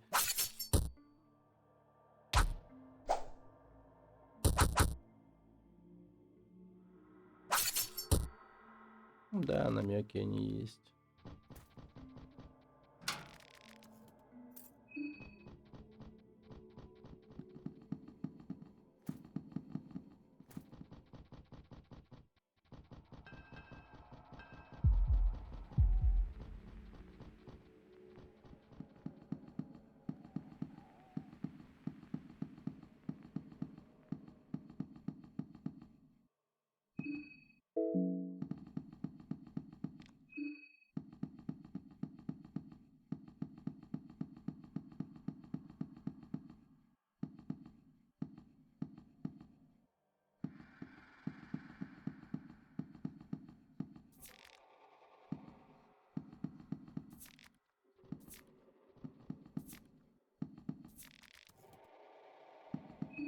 В первой части вроде двери считали за ноги врагов, и у перса был скилл подсечки, и можно было легко их открыть.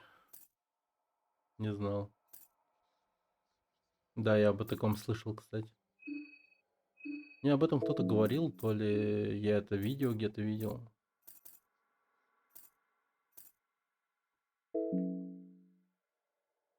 А, да.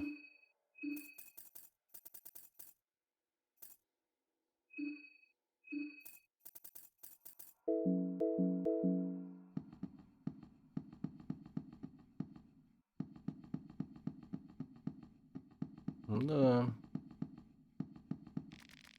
Здесь надпись крови. Они появились из луж крови.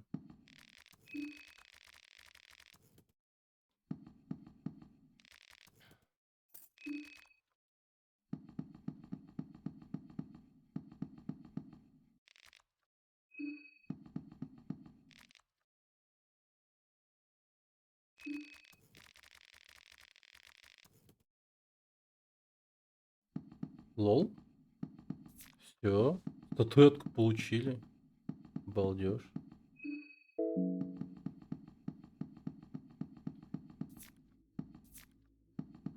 Изи катка, изи лайф.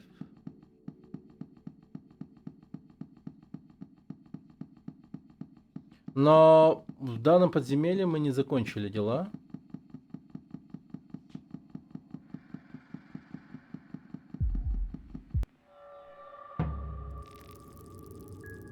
Твой отец.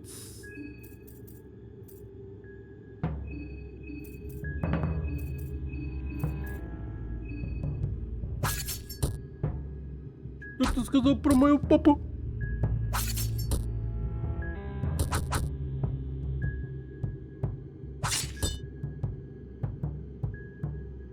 Охуеть.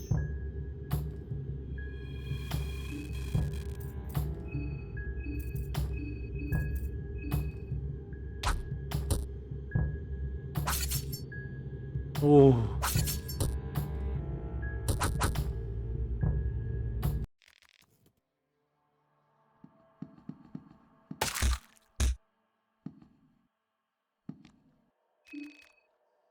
Ожерелье поглощение душ.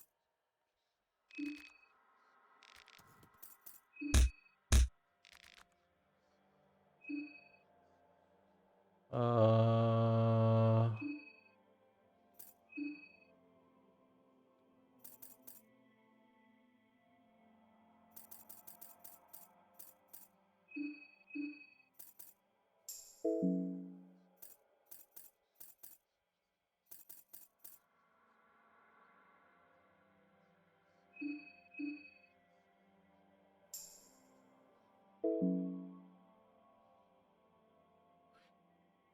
В первой части, кстати, в дереве было место с бесконечной монетой.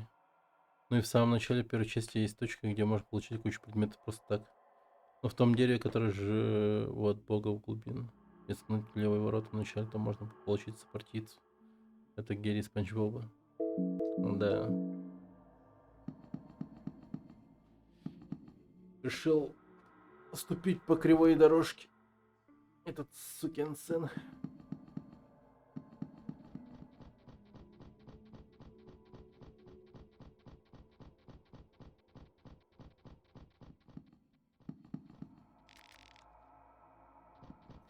А, обратного пути нет.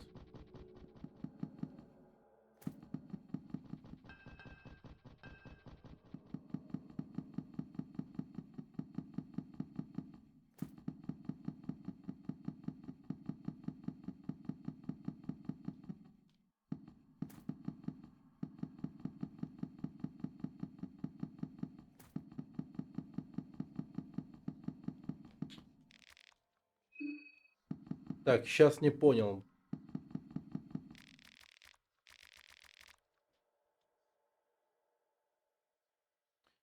Сейчас я вот что-то не понял юмора. Что от меня хотят?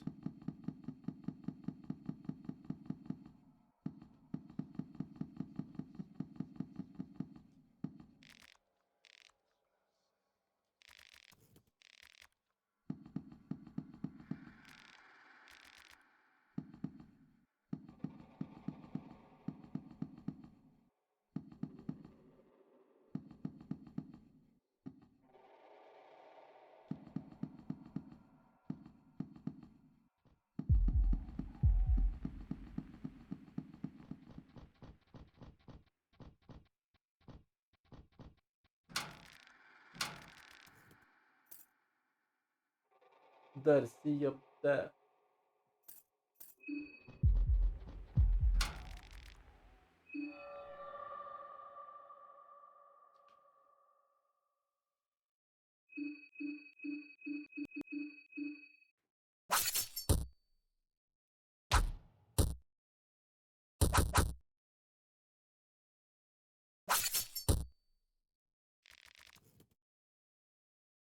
Нет, пока еще не водил. Да все времени нету.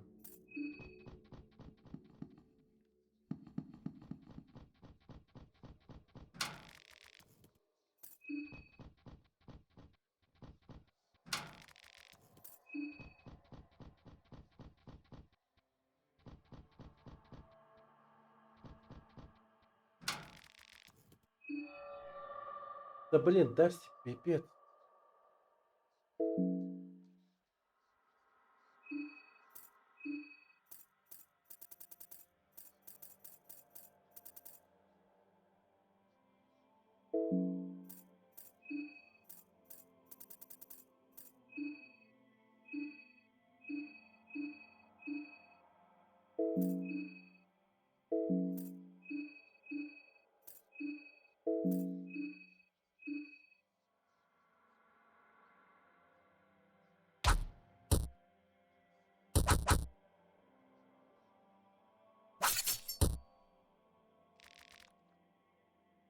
Да.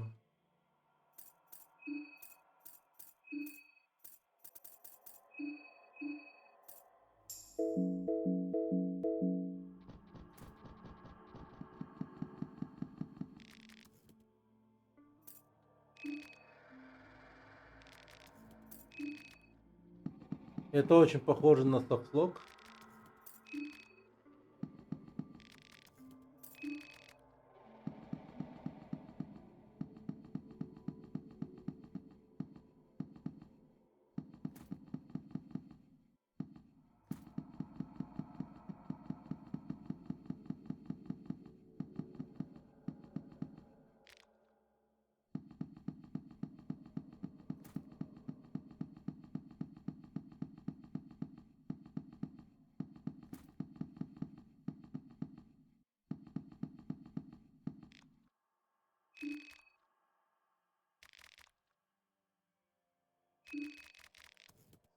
О, ключи!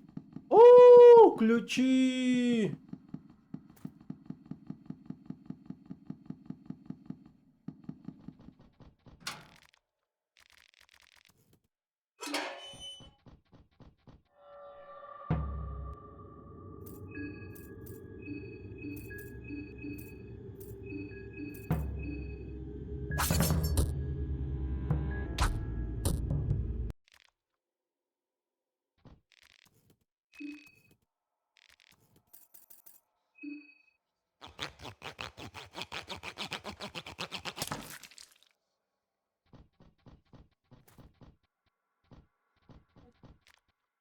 Какая-то надпись.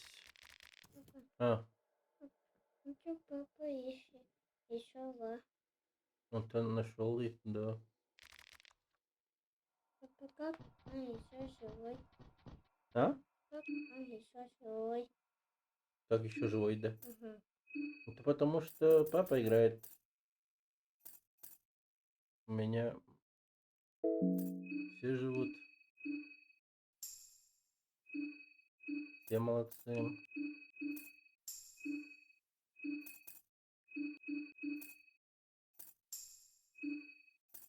1100 хп.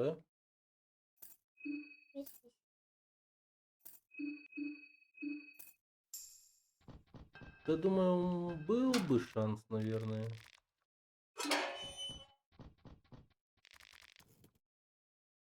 Похоже, он занял всю кровать.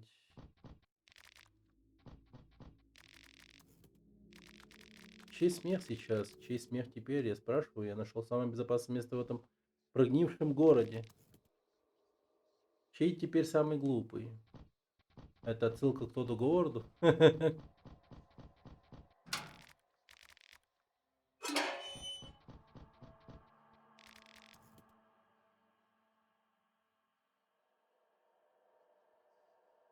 Привет.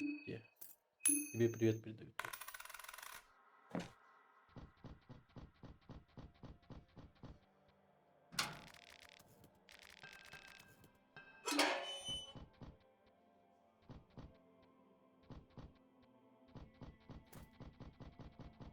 Ладно, видимо, нам только сюда.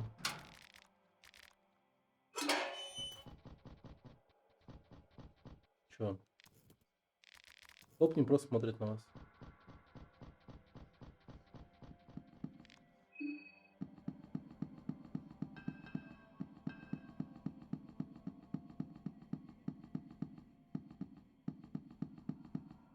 О.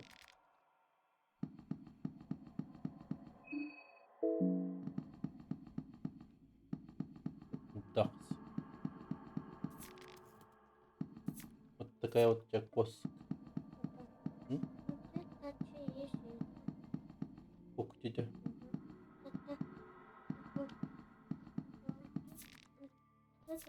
Это твоя кошка есть. Это будет Антон, это их механизм защиты. У собак зубы сильные, челюсти острые зубы, а у кошек когти больно бьют. Если бы у кошек не было бы когтей, они бы не выжили, и на данный момент кошек бы не существовало. Природа распорядилась так, чтобы у кошек было оружие, так сказать, для самозащиты.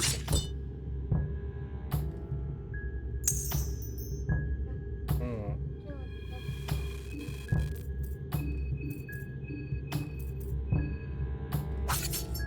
так? А?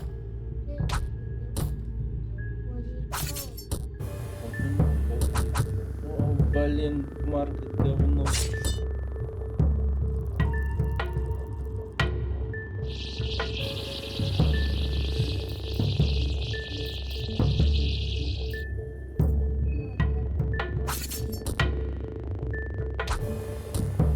О, боже мой.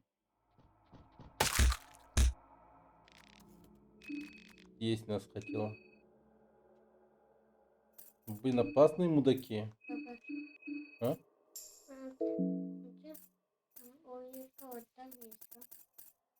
Это типа пришелец куда берет и это захватывает человека. Тебя у мене колори вон на Сенька бегает тебя гоня и управляет твоим телом.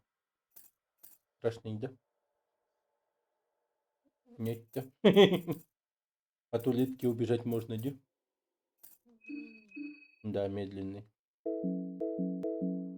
Все правильно. Угу.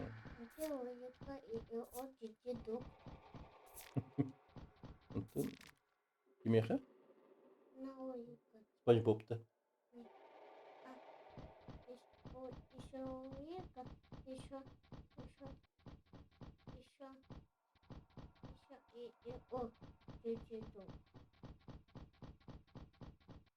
Каскада.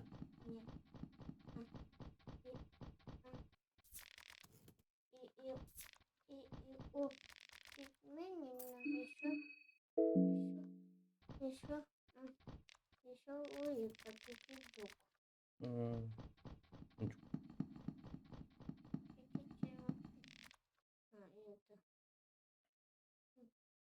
Мишка котел. Еще Нягать.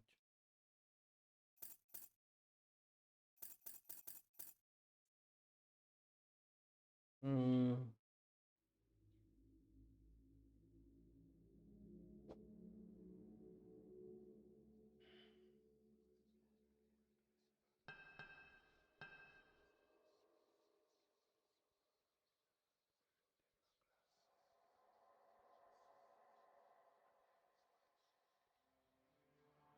Я думаю, Грогороту, может быть, поклониться.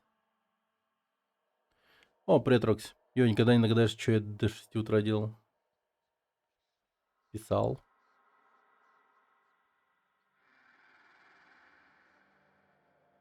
Ну да, кстати, возможно, писал. Печатал. Play this pair. Понял. Ну да, я знаю, что это Грогорота. Просто есть вариант, типа, рискнуть тупо. Вот Грогорота взять или сохраниться лучше.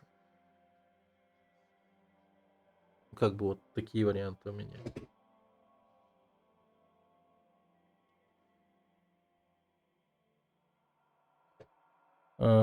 Устрой потом стрим, где вы вчетвером в кооп какой-нибудь гоняете, типа Rayman Legends.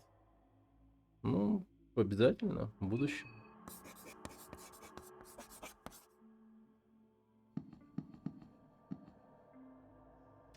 Вау, я еблан. Господи, пизда. Этот... Бля, я пиздец попутал нахуй. Пиздец. А стереть нельзя, да?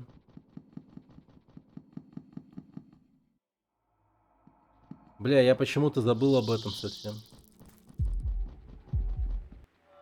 Я забыл об этом. Я просто забыл об этом. А, твою мать.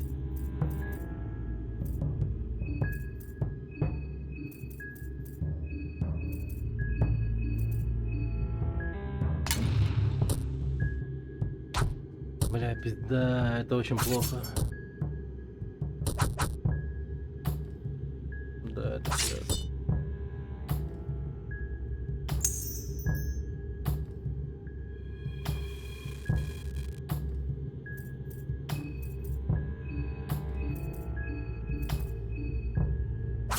Блять, опять он Марк взял под контроль. Слава богу.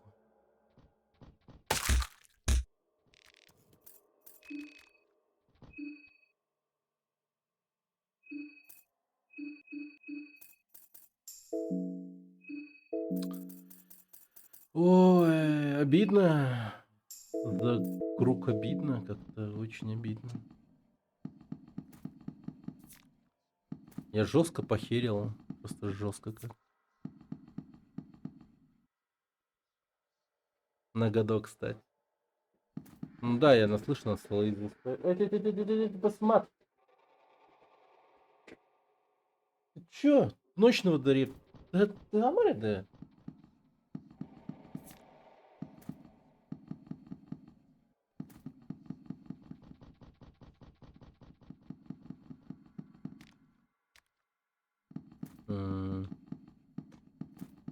Пец.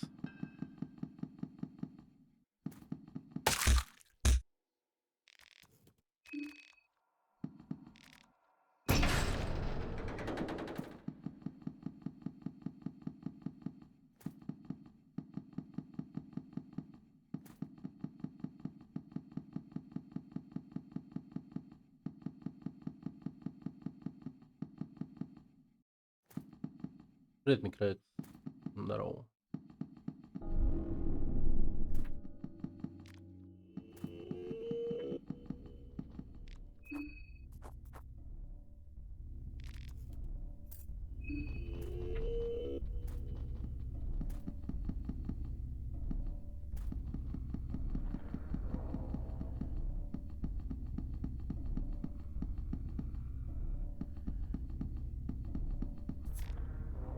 Репа. Паприка.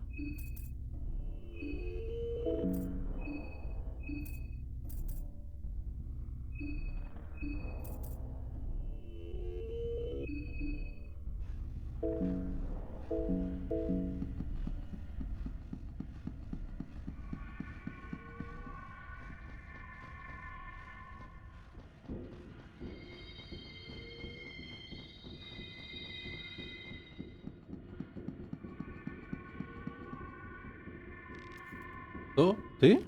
Ты не она. Нет, нет, нет, ты все портишь. Почему ты вдруг пришел сюда? Кого ты ожидала? Нет, я жду ее. Ты ее не знаешь, ты ее не знаешь. Это совершенно новый мир, заколоченные стены, тьма, которая нависает над... Теперь все в руинах.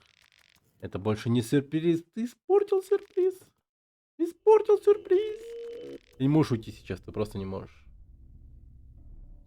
Не волнуйся, я сохраню это в секрете. Ложь, это все ложь. Ты не можешь уйти.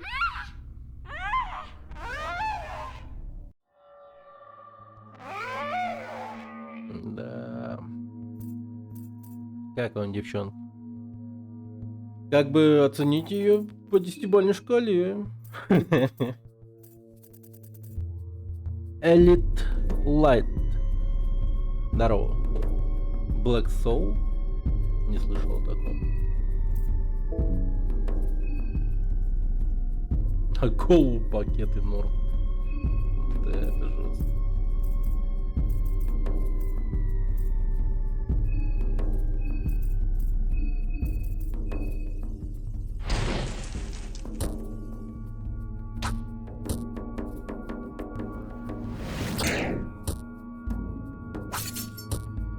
Потеряла левую...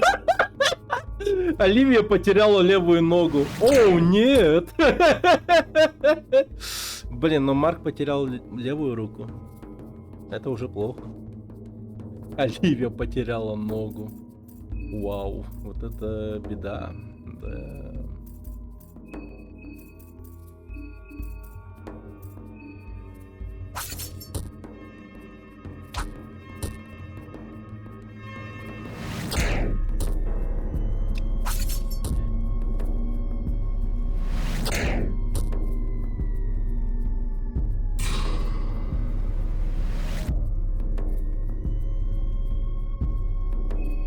А, вот и посмеялись. А рука насколько крепкая.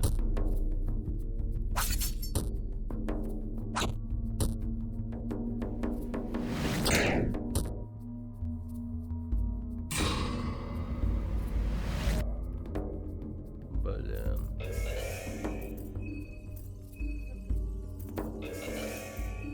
М, Забавно.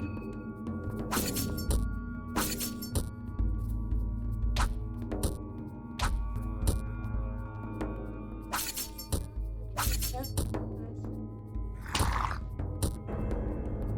Блин. Ну, да блин. Мы жестко всосали сейчас, нереально жестко.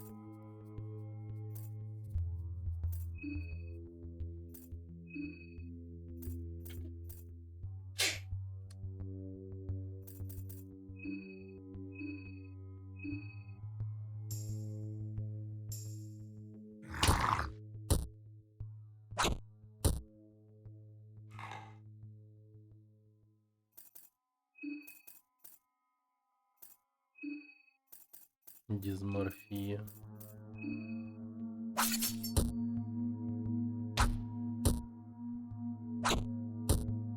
Сра.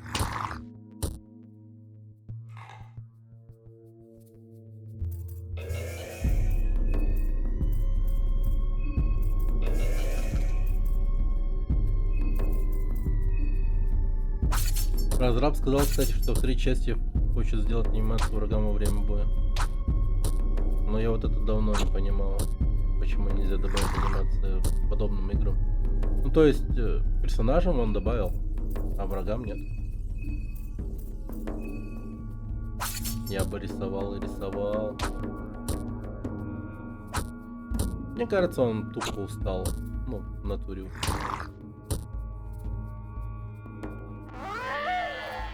Ну, то есть это в какой-то момент так произошло, что он устал.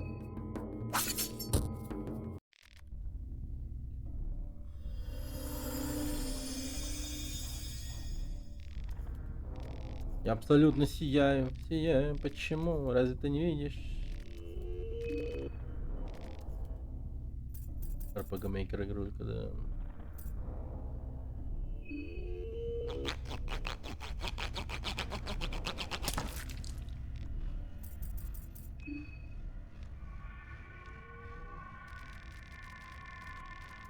Душа слишком испорченная и хрупка, чтобы можно было поставить обратно в тело некромантия. Не получается.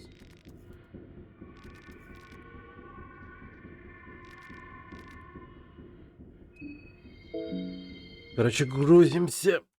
Очевидно. Тоже так думаю, но есть инфа от разраба, что для 3 части так, финалка 77. А? Антон, люди погибли. Надо грузиться. Надо грузиться. Так.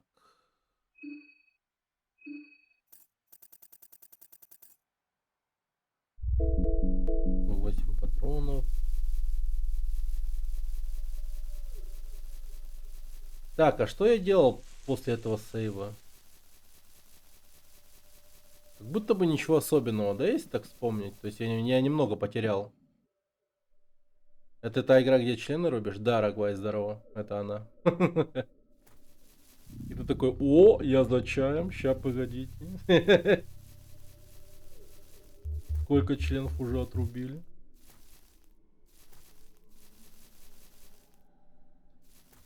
Ну, на самом деле, да. Но это даже не шутка, это факт. Ну, достаточно много.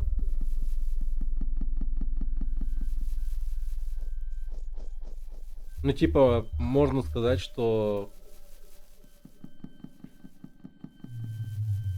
меня, ну, типа, еврейской коммуне примут прям с распостертыми объятиями, скажут, нихуя. Да ты мастер. Сделаешь моему сыну обрезание? Я такой, не, сорян. Это так чисто хобби. И то только в цифровом мире. Я не собираюсь заниматься этим на полном серьезе, типа, знаешь. Да-да.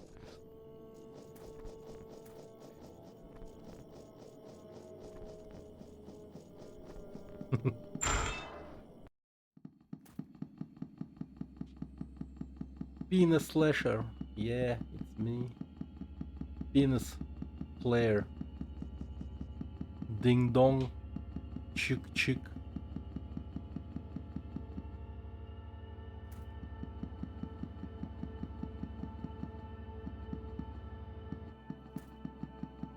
Осуждаю.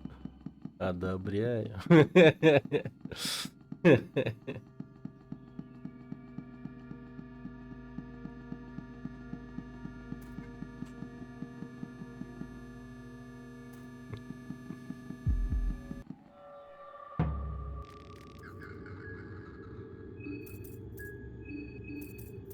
Блин, ребята, главное живите. Мы его одолеем. Должны, по крайней мере. Ну, типа, без потерь имеется в виду. Раз. Два. О. Ладно. Нормально, нормально. Все, мы тебя растоптали, мразь.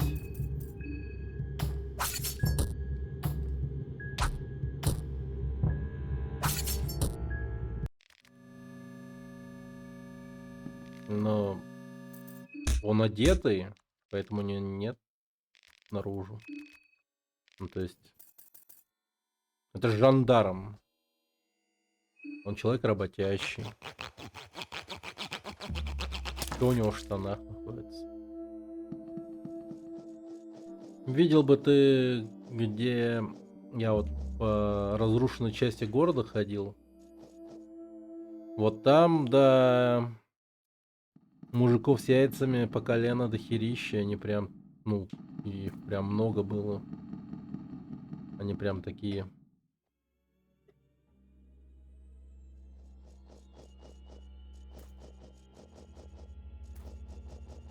Так, я вот думаю, может мне с другой стороны в канализацию пойти? Или все-таки здесь попробовать ворваться?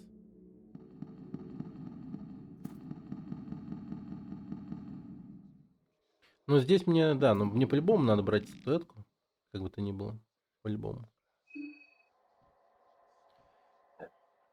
Так на Твиче лучше перестраховаться. Да, конечно, против пениса, по-моему, на Твиче, не? Я, конечно, не знаю нынешней политики, но, по-моему, они были против пениса. Ну, хотя, не, нынешняя политика, возможно, они, да, пениса. Ну, ты хер поймешь их, ну, правда. Они то за, то против.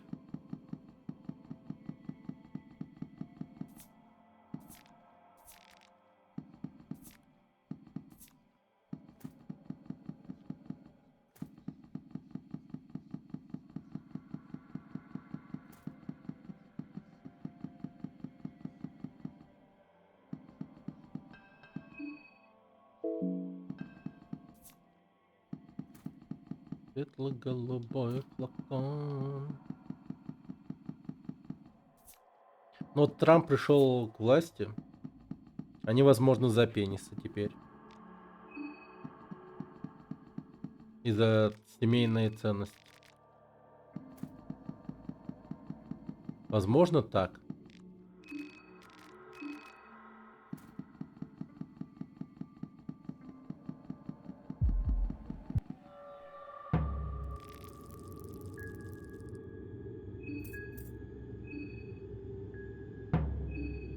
В общем, буду верить, что они за пенис. Ладно, осуждаем отрубание пенисов, если это не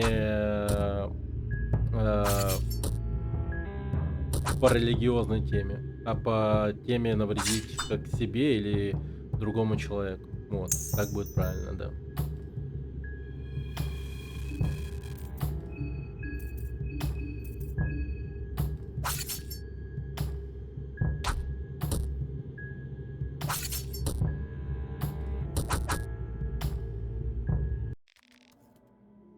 Вербайн за ущемление натурала. Ну да. Вас ущемили? Есть натурал?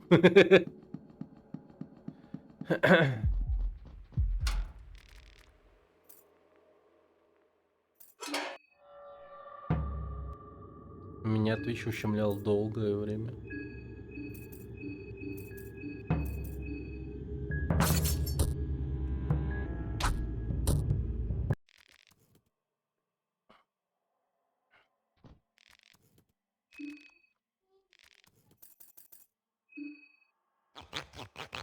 Блин, а вот если задуматься, правда. Ну, просто в прошлое оглянуться, какой же бардак на Твиче творился. Да и сейчас вроде бы... Не, хотя сейчас вроде бы не так уж. Я вот, к примеру, сейчас не вижу каких-то вообще отбитых стримов с этими полуголыми бабами, как, ну это вообще. Сейчас такого нету, как будто бы вообще в принципе. Ну, да. Он же вроде все уже спустил, да? То есть больше не страдает такой херней. Вроде бы у него уже яйца не звенят больше.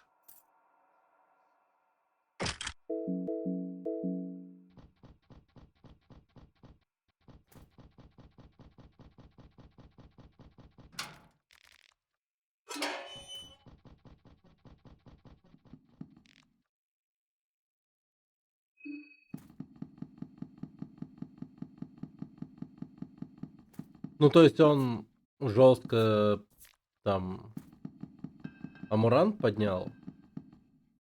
И там еще какие-то другие, они, короче, поднялись. За счет вот этих вот стримов. Ну и все. Как-то было интервью с админом сайта «Жеманные мужики с цветными волосами и пирсингами». Ну, блин, тут как бы... Ну, было очевидно, да, вот скажем так. Было понятно. Я бы удивился, если бы там просто какие-то гигачады-качки сидели вот такие, типа, просто нормальные чуваки. Типа, знаешь, фигурки вахи собирают, такие сидят. Точнее, красят. И потом такие, ну, знаете, нынешняя политика Твича вас, ну, не ебать не должно вообще. Вот это забавно было бы. И странно.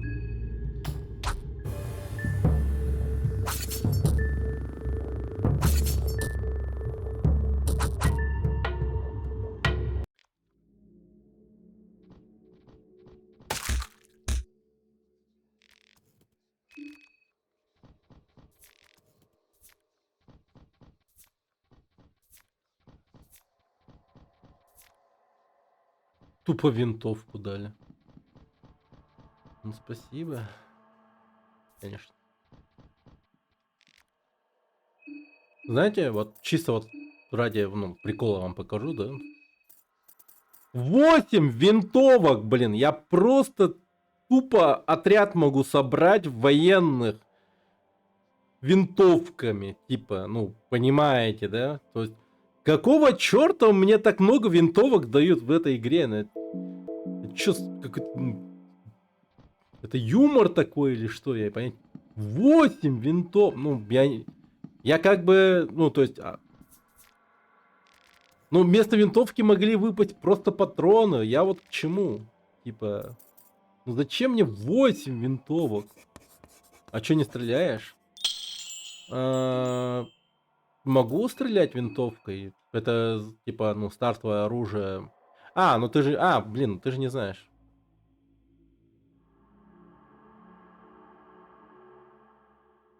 Вот.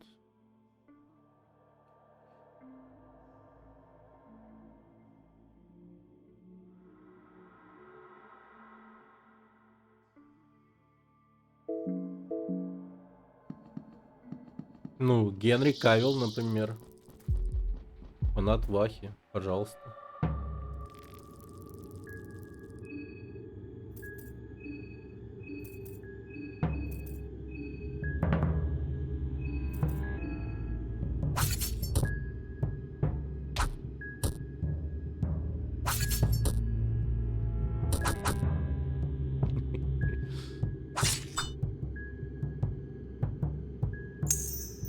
У меня зрители. Сидит тут.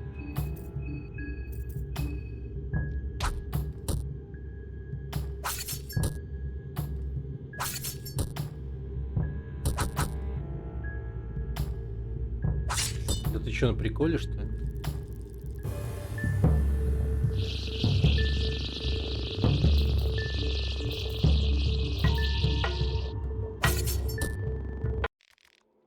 Подохни, лол.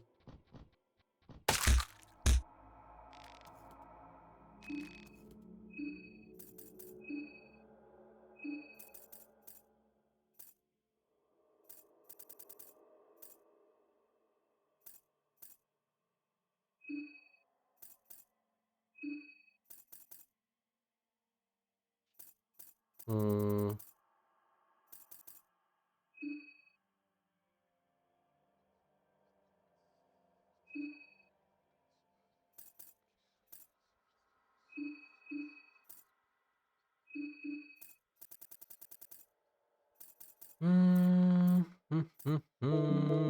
Так, надо подхилиться.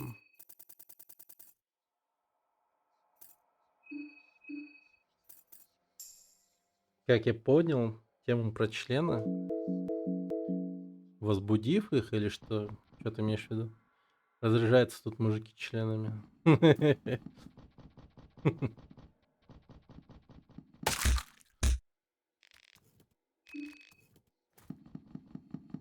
Был бы я горячей бабой, я бы еще понял, как я поднимаю тему членов, но я не такой.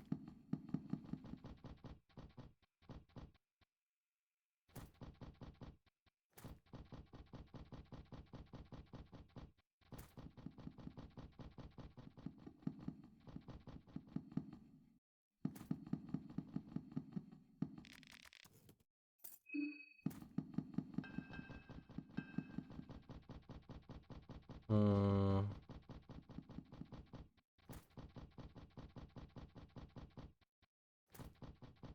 Анонимный клуб.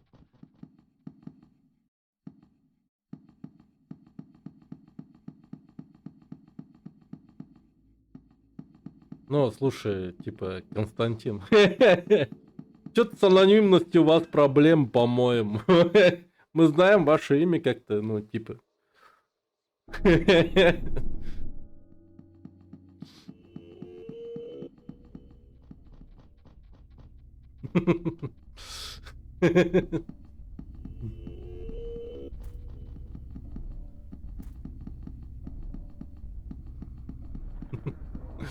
Да. Козье копыто. Помидор. М? Не, ну Константин в курсе насчет наушников с ушками. Да-да-да. Всем привет, меня зовут Константин. Я хочу вступить в клуб анонимных членолюбителей. И они такие: Константин, это ведь вымышленное имя? Ой, Константин, это ведь вымышленное имя? И стоит молча, как бы, да. Ну, давайте бахнем. Let's go. Осуждаем, осуждаем, это ужасно, это плохо. Так.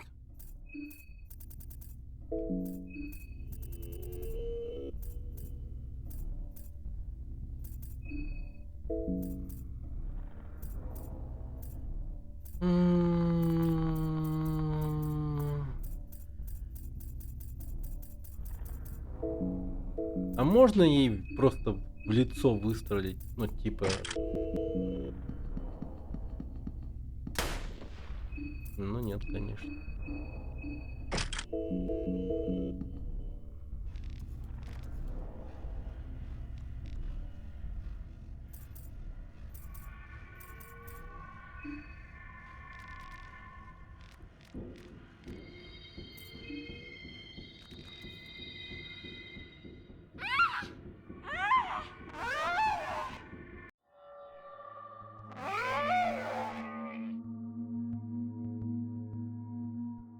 М.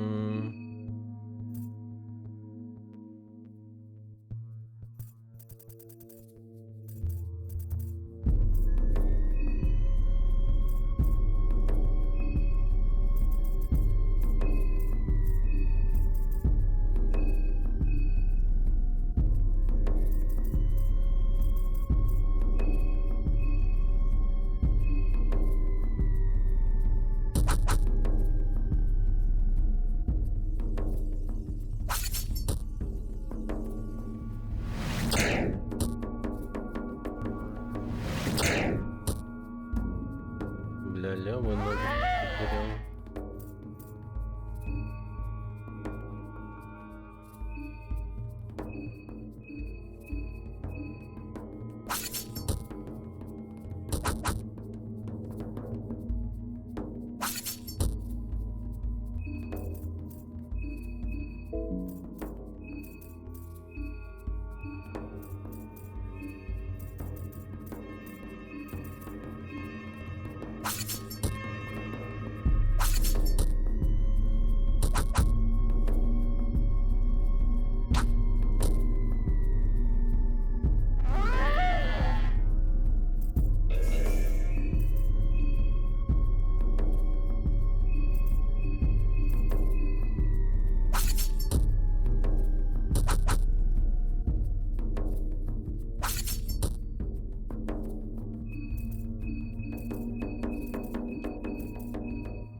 Ну, не так уж и плохо, как будто бы.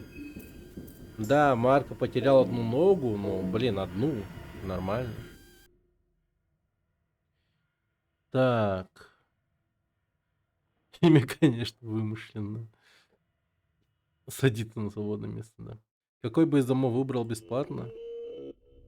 Free properties in Japan. 0 yen properties Destiny. Твою мать. Это реально?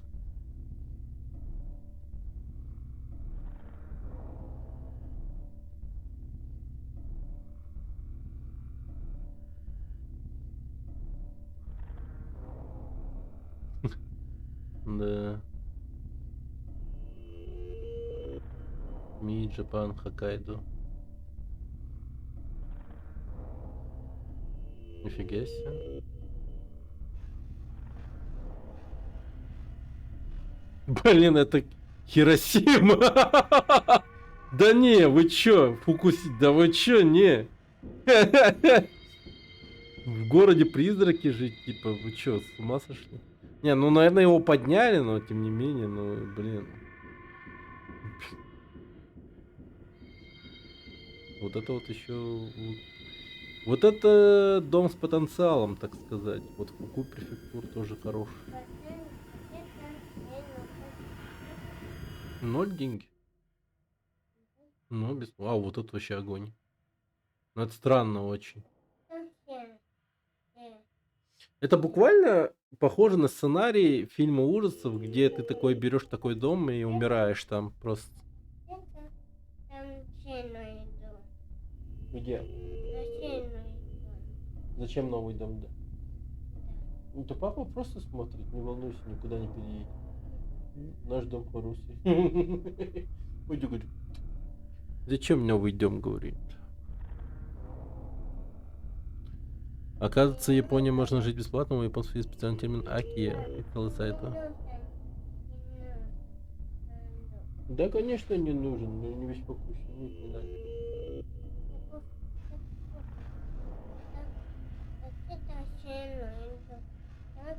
Дача, да. Нет, это сильно иду. Зачем там, да? Нет, это сильно иду.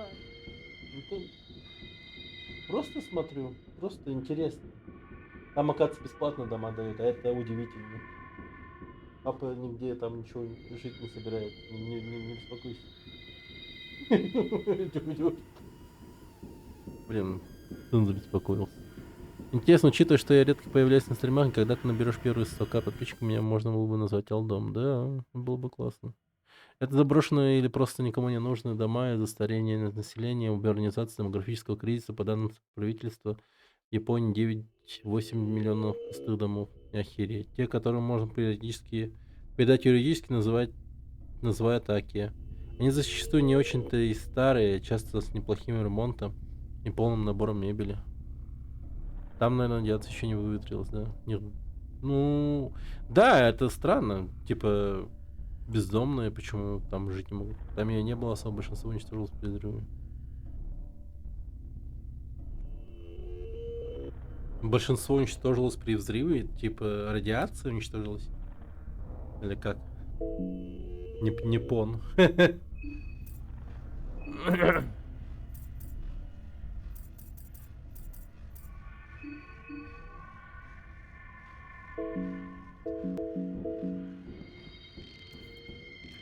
Я абсолютно сияю. Почему? Разве ты не видишь? Идем, берем твою голову. Теперь твоя голова будет мне помогать расслабляться. Овощной пирог.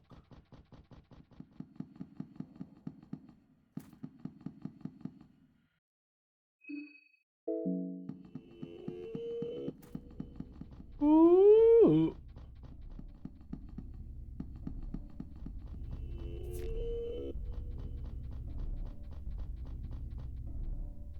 Бездомно уничтожились.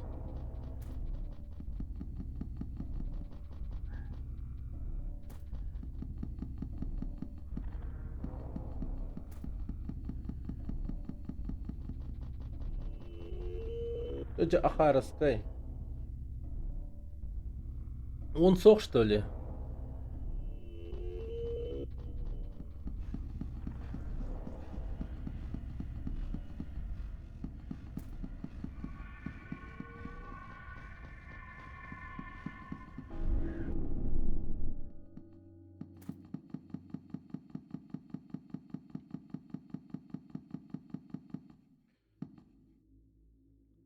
Причем радиация уничтожается взрывом и оседает на десятки лет.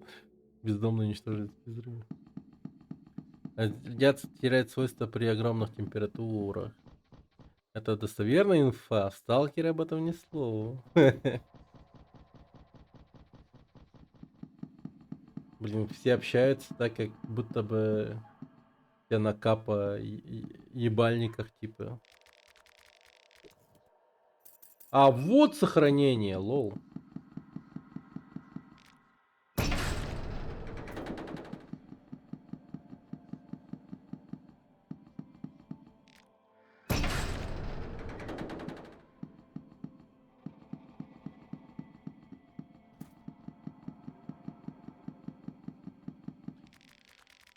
Ну, ритуальный круг.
Правда, мне посетить. Да, без капа на полном серьезе в сериале Чернобыль тоже про это не говорили.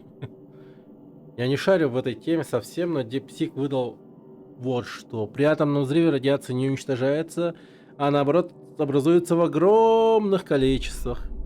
Температура не уничтожает радиацию. Радиоактивные изотопы распадаются сами по себе со временем, и этот процесс нельзя ускорить просто нагревом. Даже в эпицентре взрыва, где температура достигает миллионов градусов, радиоактивные вещества не исчезают, они просто рассеиваются в виде радиоактивных осадков Fallout.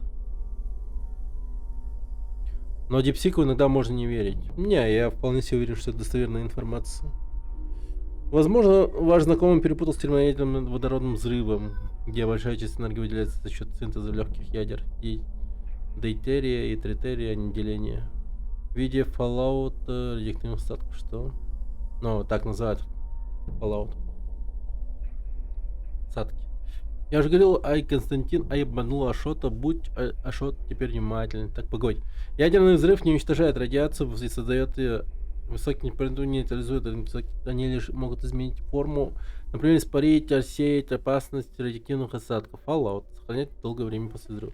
Так, водородные и ядерные бомбы, это тоже. Вот так вот, Константин, ебать. Пиздец на. Мир современный.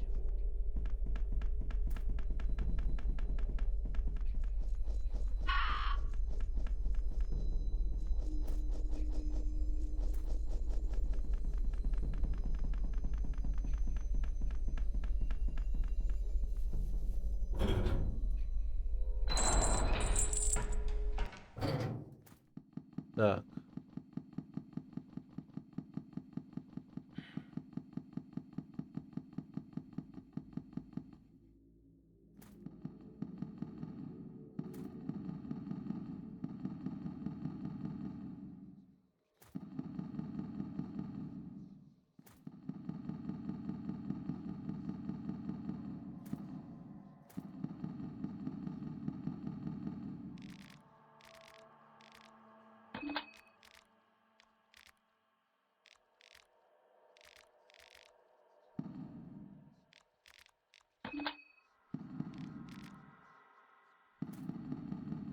Да, осталось последнюю статуэтку найти.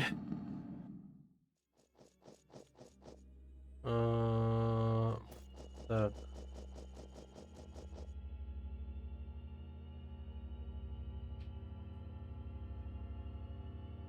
До этого и в игре хватает. Если коротко, все водородные бомбы ядерные, но не все ядерные бомбы водородные. М.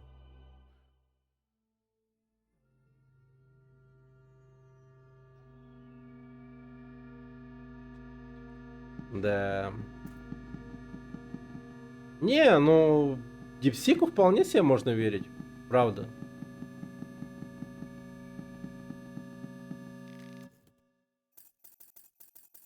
Дипсику вполне себе можно верить.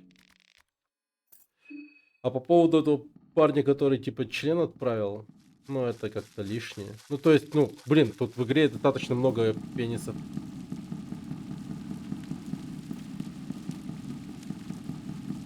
Иногда он брешь. Да, ну да. Ну а что? Надо держать как бы марку членоруба. Как бы, ну... Не просто же так все это было.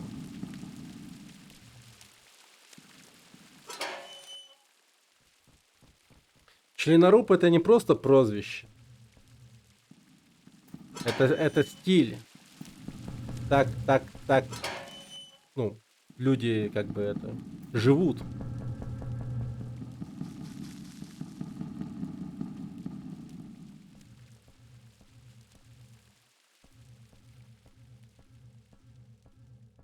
Это образ жизни, правильно. Это образ мышления, жизни.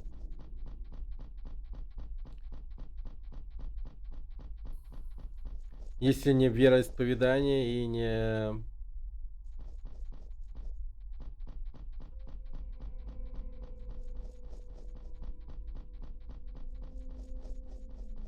Твердые принципы.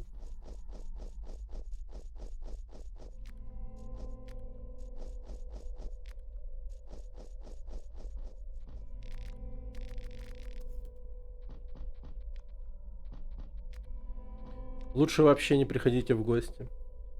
Знаете, что может случиться? Вот вы вдруг сядете где-нибудь, а там просто вот так. Чик случится.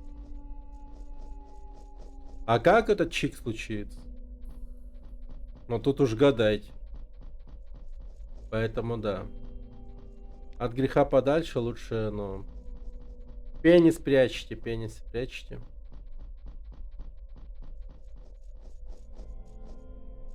Член на стену.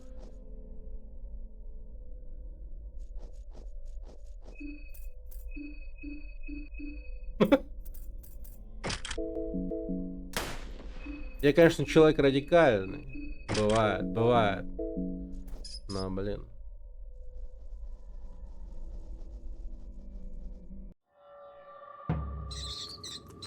Сейчас мы будем заниматься текстом.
Мышцы потянул. Да.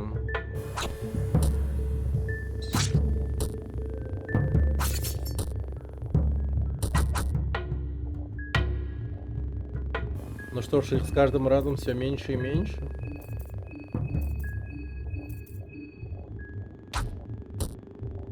Вот это вот, походу, самый крутой из них. Травой такой.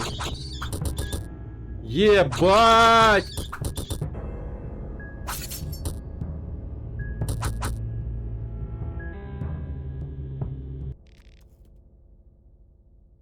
Срочник проиграл.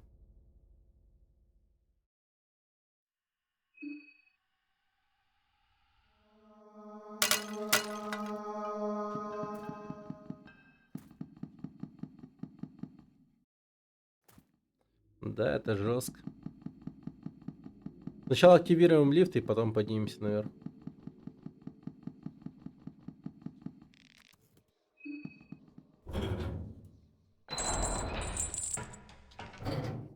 Да, короче...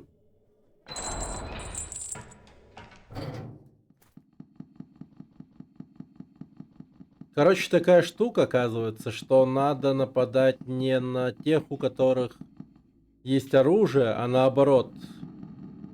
На тех, у кого нет оружия. Потому что они прям что-то жестят своими коготками.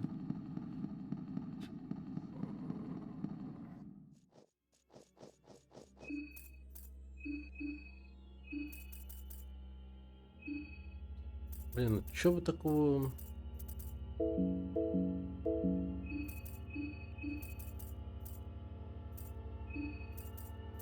Вот ему наручи нужны.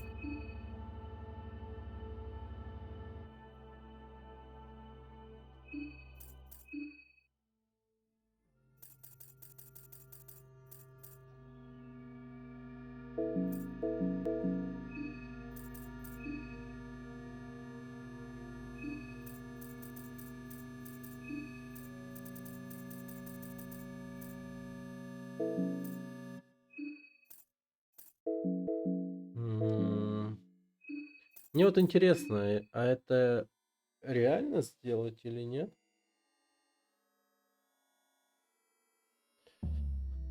Хочу попробовать вот это вот.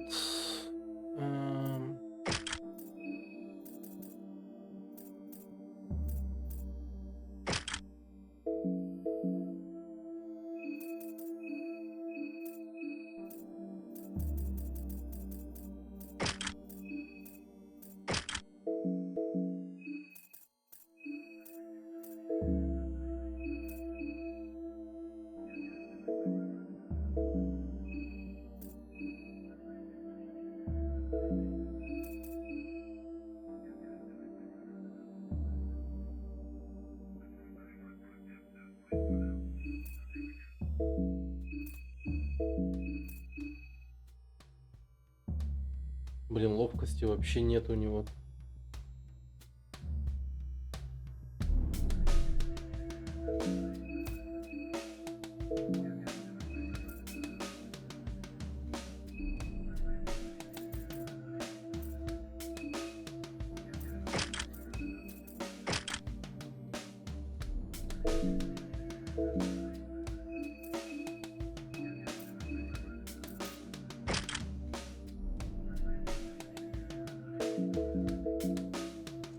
Давай так попробуем.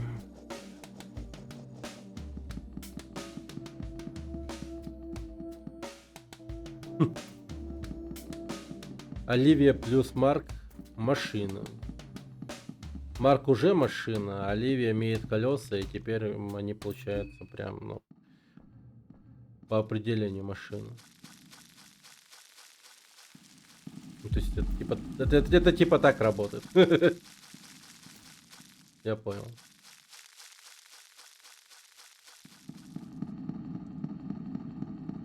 Так, давайте здесь смотримся. Да, я тут не лутал.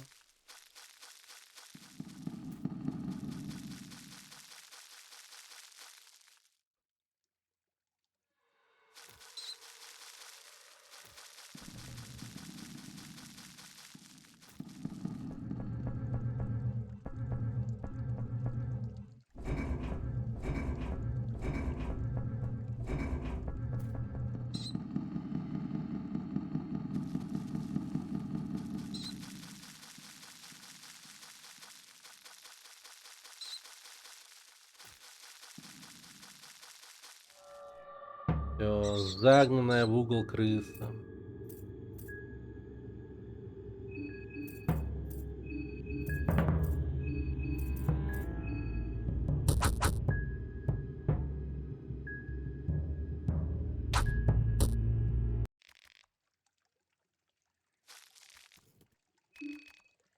Тухлое мясо.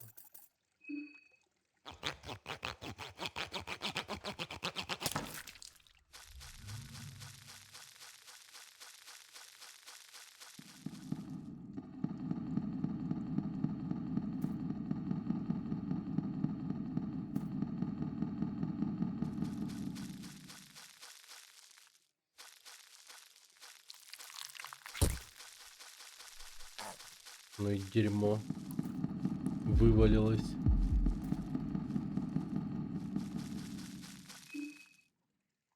Так.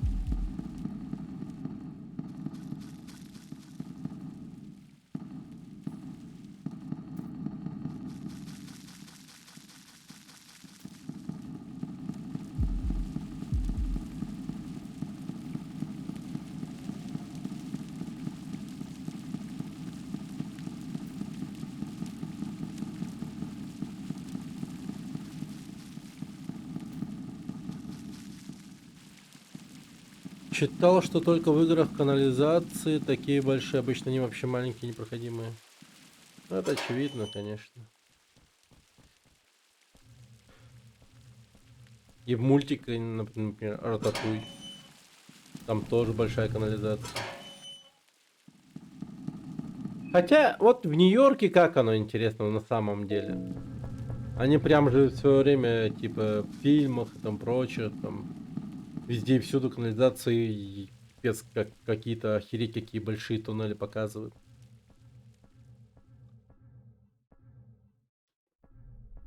Прям как будто бы какие-то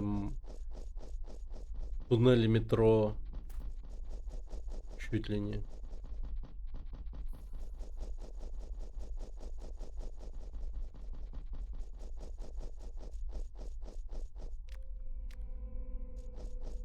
Не, в теории, может быть, конечно, была какая-то задумка, а-ля, ну не знаю, типа во времена Холодной войны они типа много таких проектов затеяли и все продолжали строить типа туннели.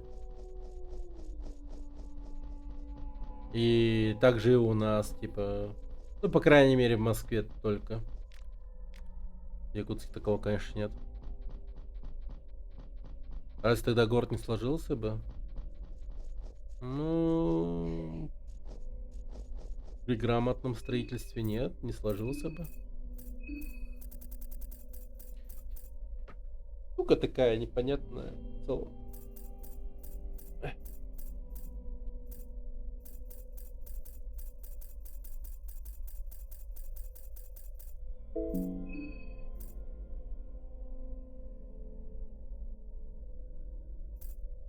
М.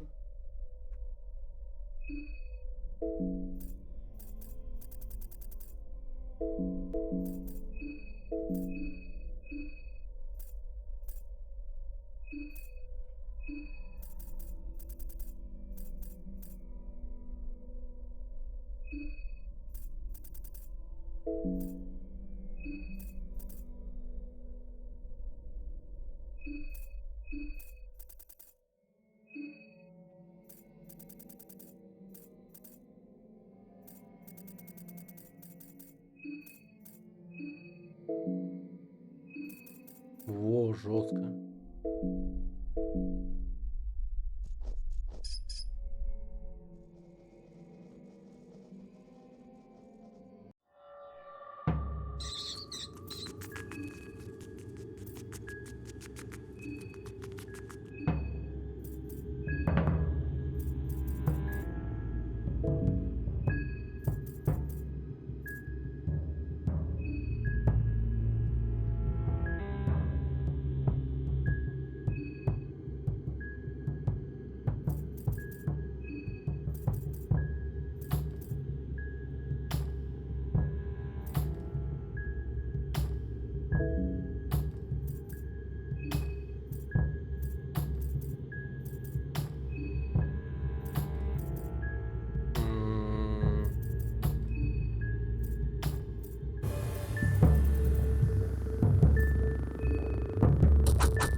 Нихуя себе.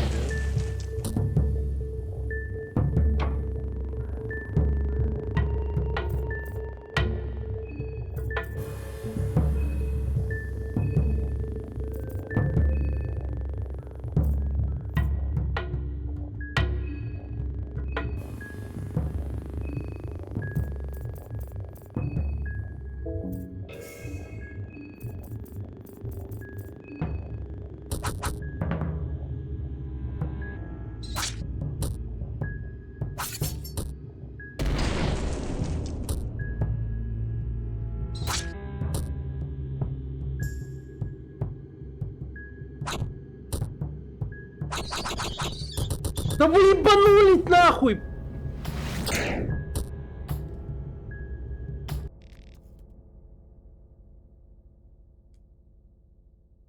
Они просто ебашут только меня, только меня, только. Они понимают, как будто бы, что они выиграют только за счет этого, если они мне ёбнут. Не, ну очевидно, что я имел в виду, если они вот победят главного героя, типа. Как будто бы они понимают соль всей ситуации. Они б типа такие, ну. Вот его, в его трахать в первую очередь.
Мне снайпер. Я же еще мог так сделать, кстати.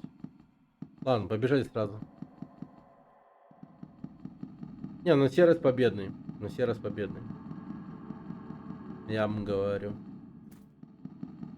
Изи катка, изи вин сейчас будет.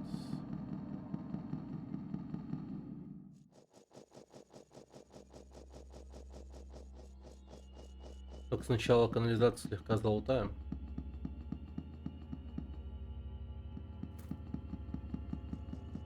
Оказывается, вполне себе хорошо можем его налутать.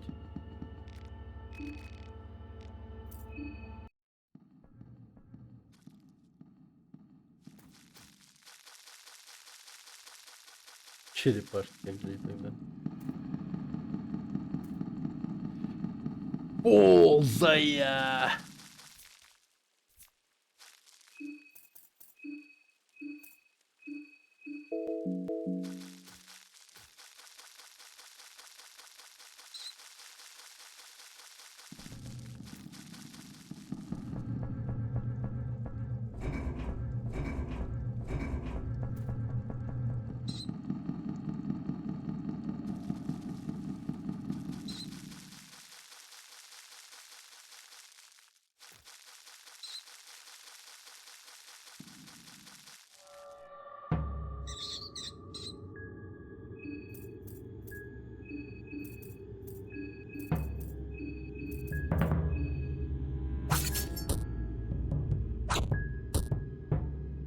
Блин, я читал однажды такую книгу интересную.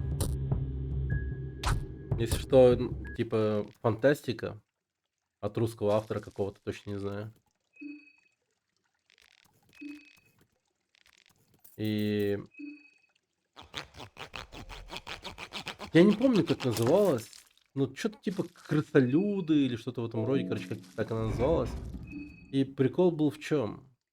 Типа, мол, в городе Москва будущего, город настолько разросся, что вообще, типа, чуть ли не там какую-то такую серьезную часть России там она занимала, то есть она прям сильно разослась вширь. И туннели метро настолько, типа, стали так далеко, типа, идти, что, ну, охереть. И, в общем, много всяких разных, типа, вестей начало идти о том, что люди начали жестко пропадать в городе. Как бы первое время они особо на это внимания не обращали. Типа, да блин, наш город настолько огромный, что ебанешься, ну, мало ли там что. Тут просто легко заблудиться и все такое, типа, ну, всякое говно придумывали, мол, типа, it's okay. Но потом, вот главная героиня, полицейская, вдруг оказалась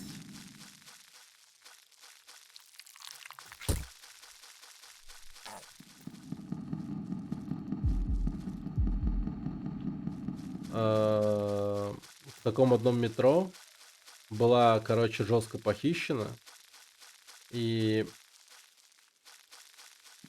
ее поймали вот эти вот крысолюды. И она, когда очнулась, она пребывала в такой кромешной тьме, что ни хера не могла видеть. И только лишь на ощупь там понимала, что находится в какой-то типа клетке или что-то в этом роде. И она лишь слышала плач чей-то рядом. И когда глаза привыкли, она поняла, что она не одна. И вместе с ней там еще много других девушек. И в общем, да, их ебали, их всех трахали. И это факт.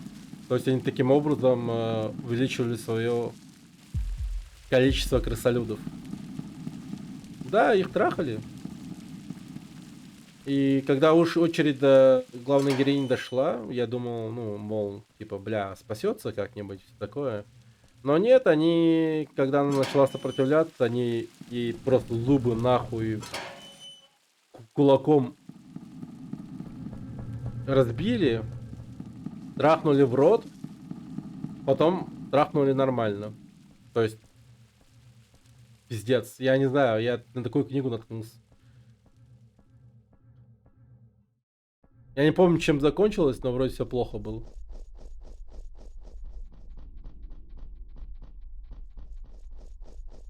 Она вроде бы выбралась оттуда, пыталась всех убедить в том, что там под землей творится ёпта полный пиздец. И, мол, надо прям, ну, огромное количество людей туда отправлять, зачистить это все дело. И когда она... Да, что-то вспоминаю. Короче, когда она, типа, выбралась и добралась до своих, там еще какое-то время она приходила в себя, крысолюды ее нашли, то есть они буквально большим отрядом вернулись за ней, потому что она, типа, была беременна, хотели ее вернуть обратно. И они прям жестко этого ли зарейдили полицейский участок. Они кидались коктейлем Молотова, очень быстро двигались, и, типа, прям тупо как ниндзя, и дохуище полицейских замочили. Ну, кое-как отбились, но в целом там просто всех разъебали. Понравилась книга, советуешь? Но это... Ну, в целом, да, довольно-таки прям жесткая книжка была. Я не помню, как она называлась, но на обложке там, типа, рыжая девушка, типа, в футуристичном полицейском костюме. И там, типа, тоже такой футуристичный город на фоне. И что-то, типа, там, крысолюды, что-то в этом роде, не знаю. Но чтение такое, да, жесткое.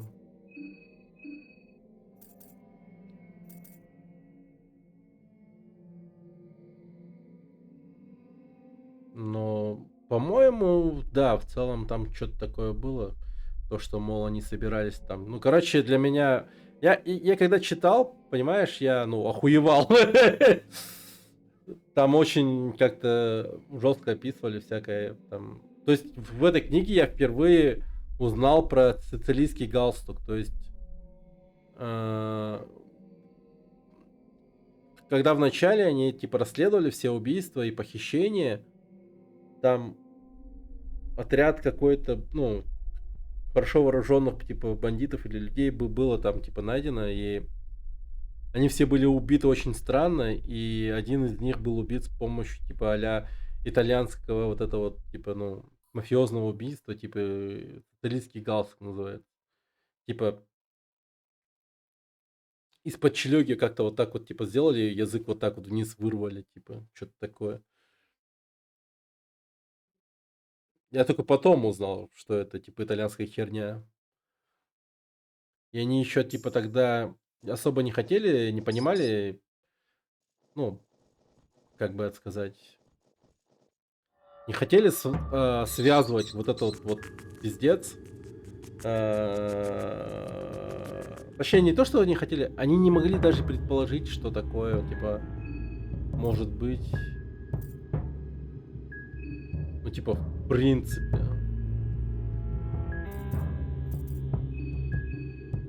Что есть какие-то, сука...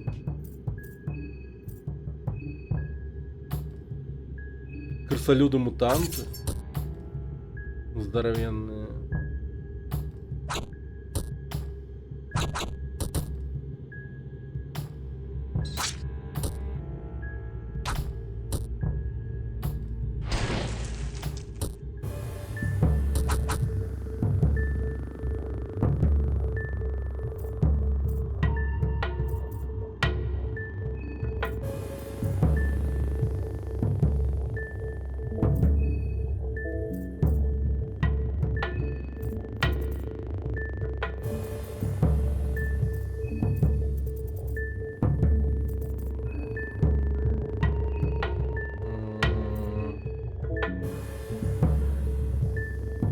А эти пугали гигантскими крысами в метро. Типа они бомжей, алкашей уже сожрали. Там, кстати, по-моему, подобная тема была. Типа... Ну, типа, мол, пугали, да, типа. Да.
По-моему, да.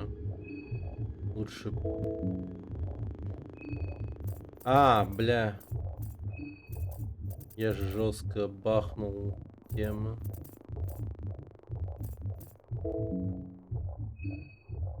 Придется бить.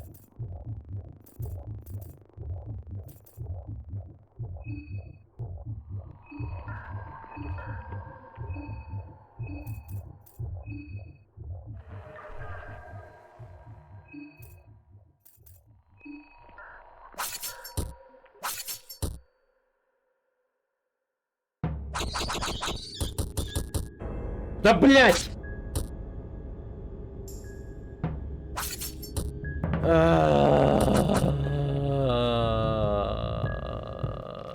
Пожадничал, пиздец.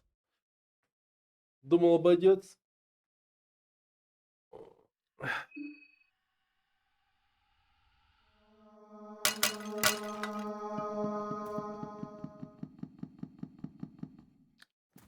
Извиняюсь за мат, опять же. Но, блин, капец. Ё-моё. Это не обязательные боссы, конечно, но... Чё бы нет, чё бы нет. Видно, что я могу их завалить. И у них, наверное, что-то есть интересное.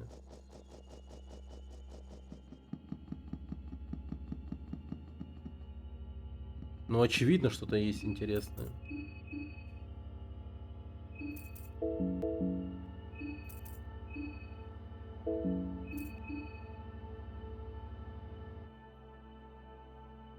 М.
Героиня в очках миловидная альтушка подливья.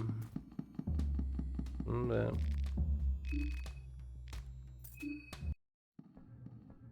Я думаю, подливы много.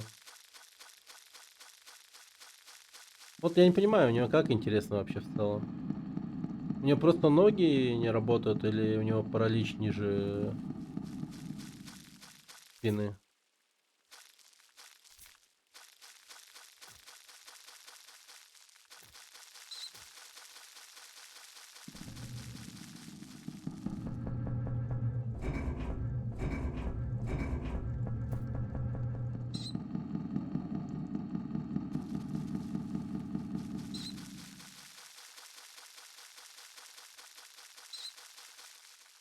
По-любому у нее есть лор какой-то.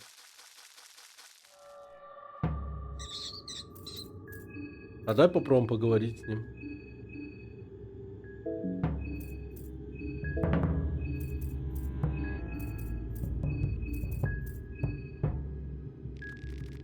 Хозяин, только ты что ты знаешь наш язык, не делать тебя нашим хозяином. Кем ты себя возомнил? Я разорву тебя в клочья, услышь меня, я разорву тебя в клочья.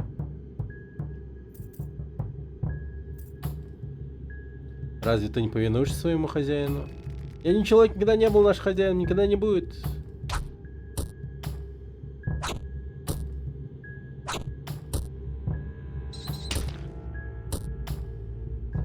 Прикольно, я с ним могу болтать.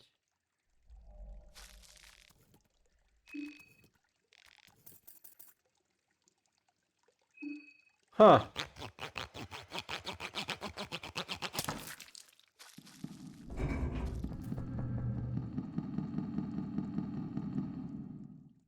Это любопытно.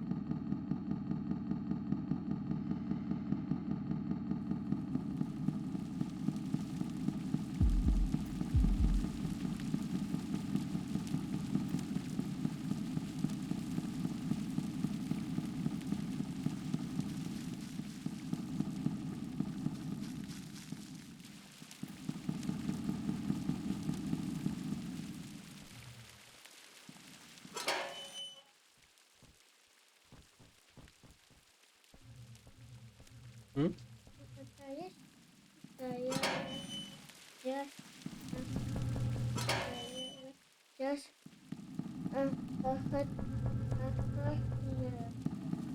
Сейчас Китайский солдат, да?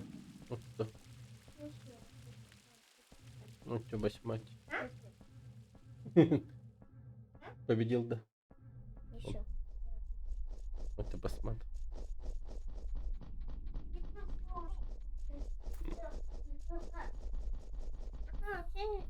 Нет, среди... А, понял. Попиши. Угу.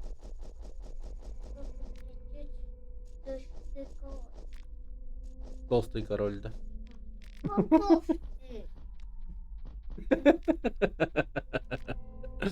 Мегалер. Японно.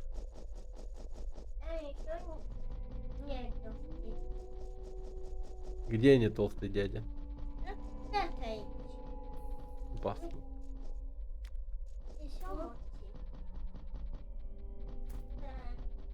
Да.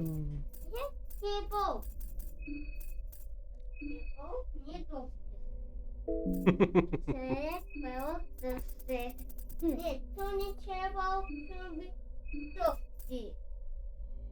Нет, синий. Папа, М. где человек был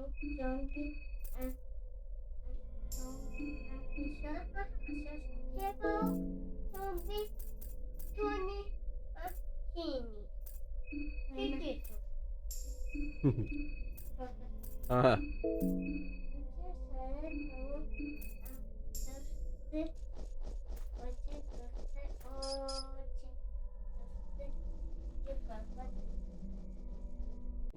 То- Люди одеваются в костюмы Человека-паука и типа творят херню.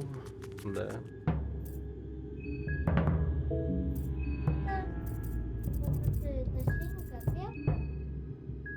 Не, это мы. Да. Крысы. Это вот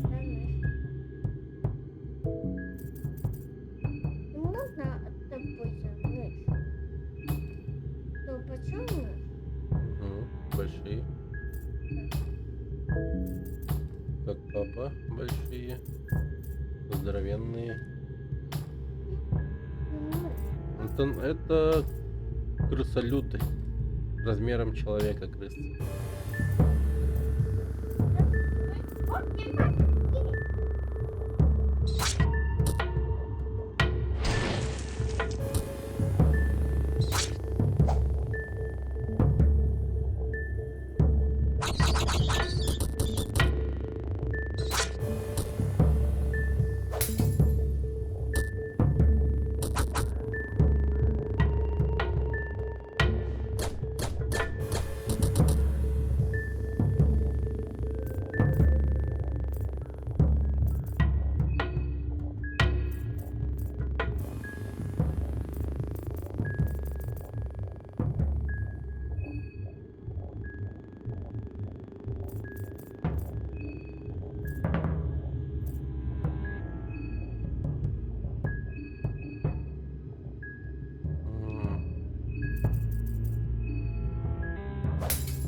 В смысле у нее нет разводного ключа?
По-моему, сейчас мы справляемся.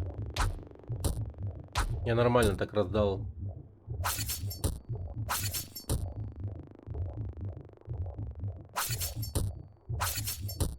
Указания. Ага.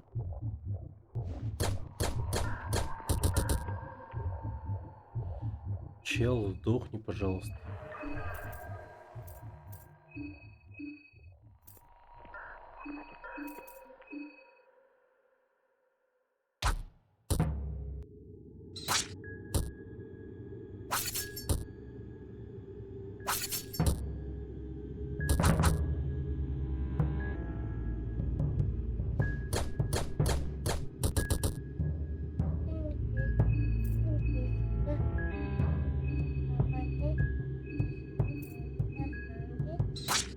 Да не побудь.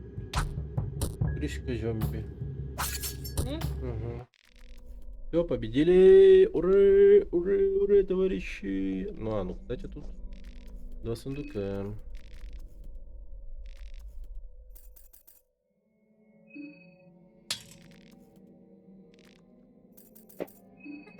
Будь здоров.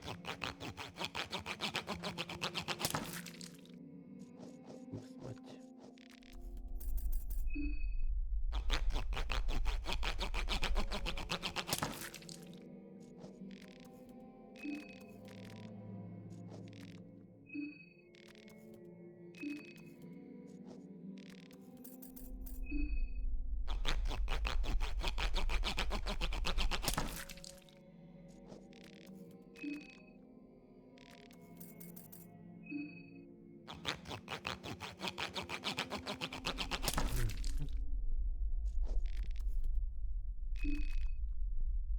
О, хорошо. Амулет маленького существа получил.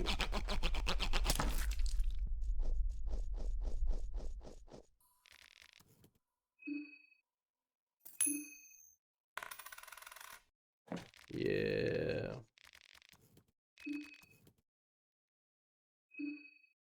А, психика рушится. Пойдем в сундук. Есть деньги. Всякие вещи взяли там.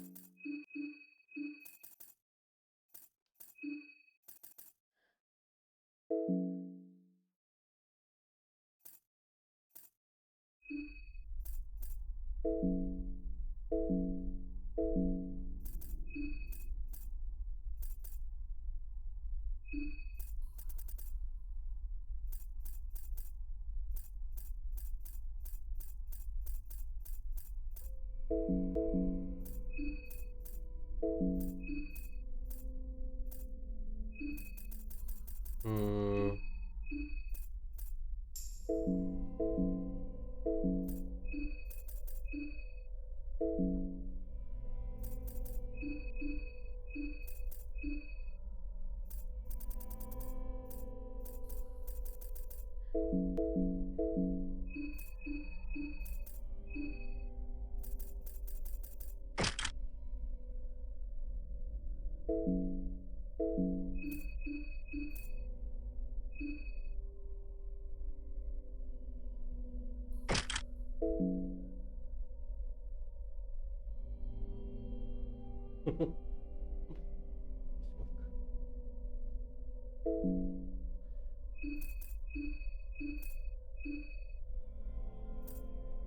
Око Сильвиан, 2 штуки. Оба глаза у меня, получается.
Вы слышите, как к вам приближается нечто.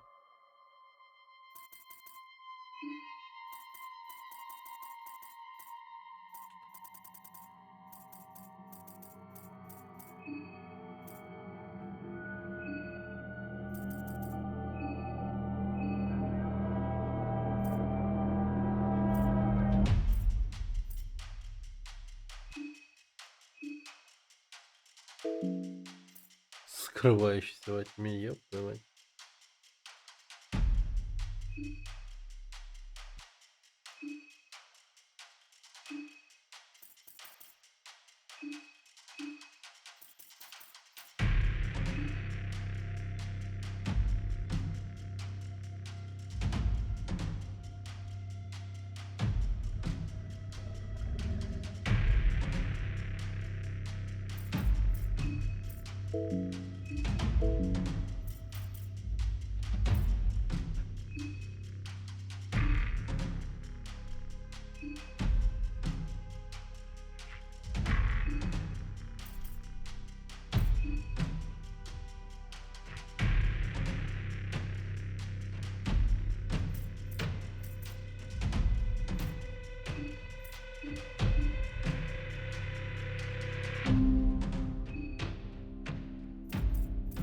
Это может быть,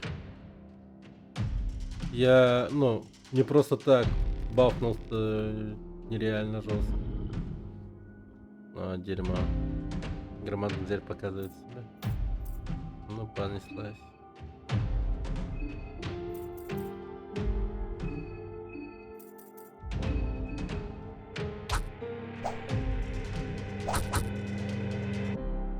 А, мы не достаем все еще. Ну. Давай поговорим.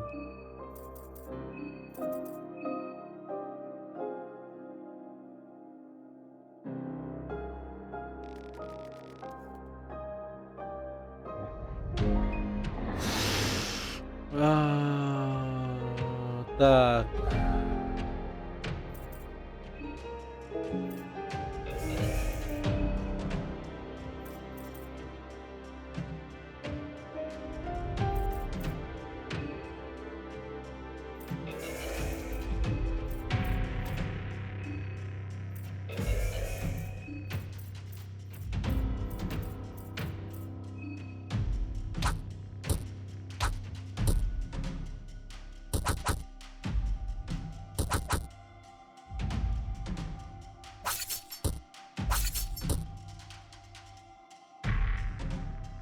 Вы берете черную сталь. Да, жалко, я им пользоваться не могу.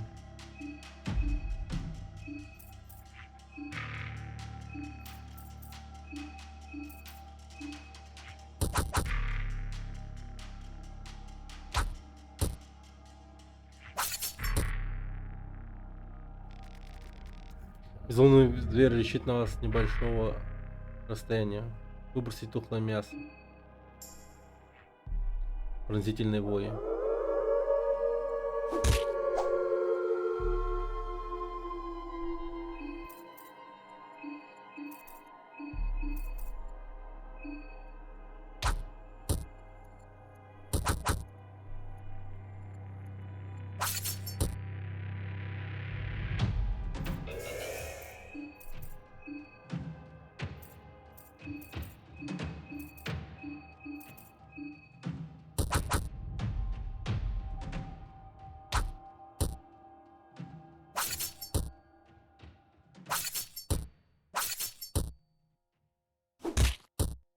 Мать твою.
По-моему, мы справляемся.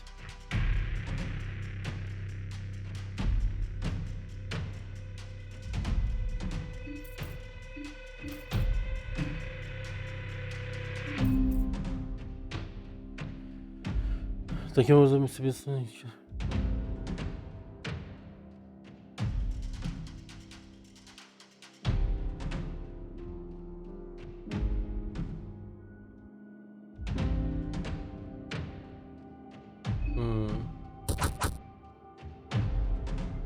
Вау, вау!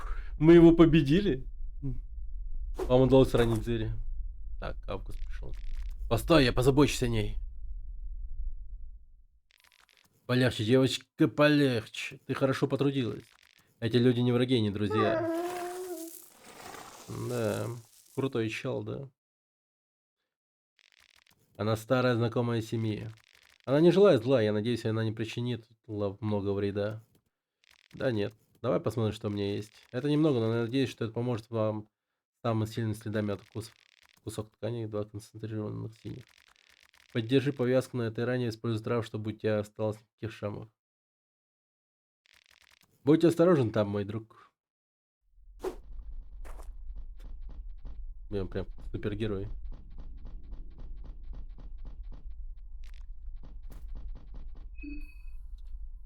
Так. Странный герой.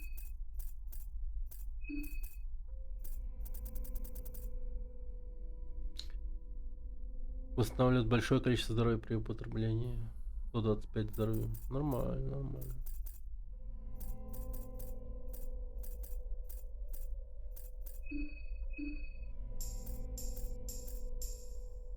Да. Все отпраздновали победу, выпили пивка.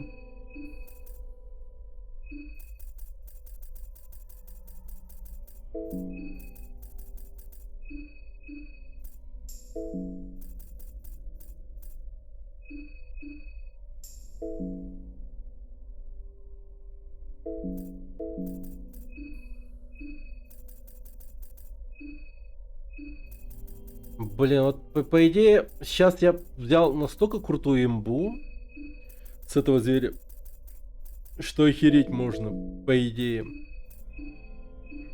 То есть вот, где он там? Вот, черная сталь. И, по-моему, миазм еще были.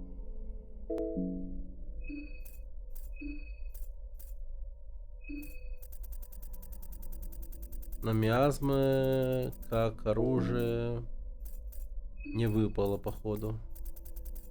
Да. Но черная сталь и так крутая. Меч в восточном стиле изящный и острый. Подвержен критическим ударам. Клинок, как древняя надпись, приводится как черная сталь. Это просто имба-имба. Супер-мега пушка.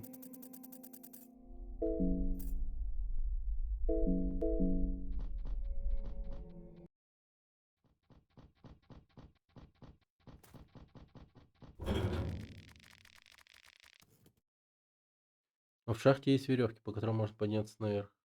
Подняться. Наверх. Интересно.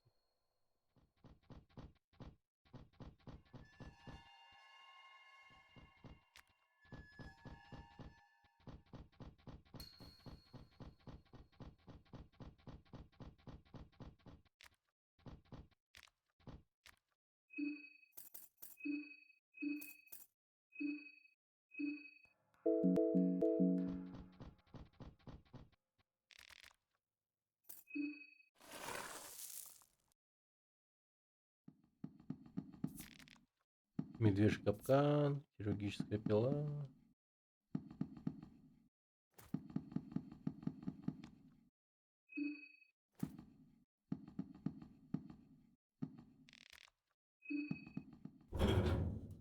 Так, куда этот лифт вел? Вообще не помню.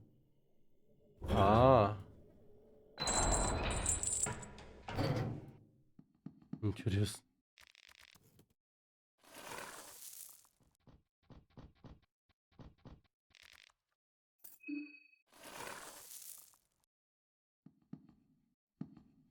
Лол.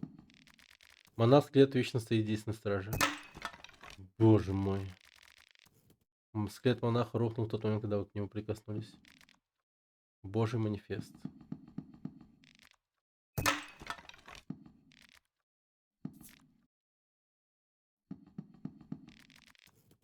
Паутина украшает груду черепов. Что за... Да, краткий манифест о божественности, он был написан известным оккультистом Донованом Хьюго. Нихера себе.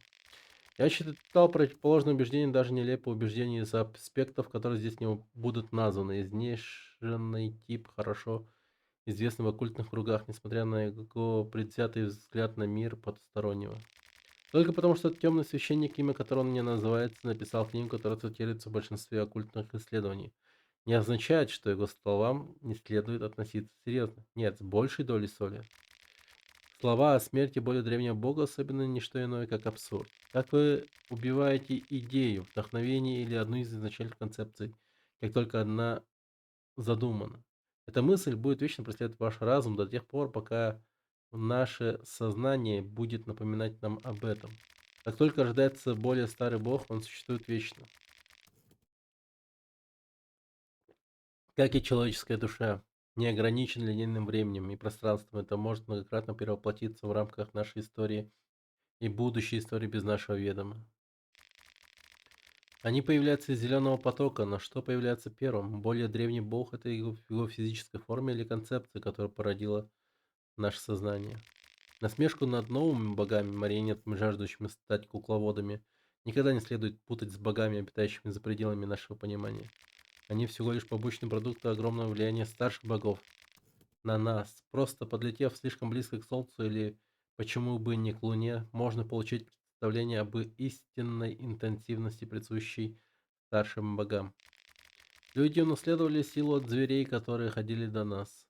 Как могла такая сила хотя бы приблизиться к силе древних богов? Вот так вот.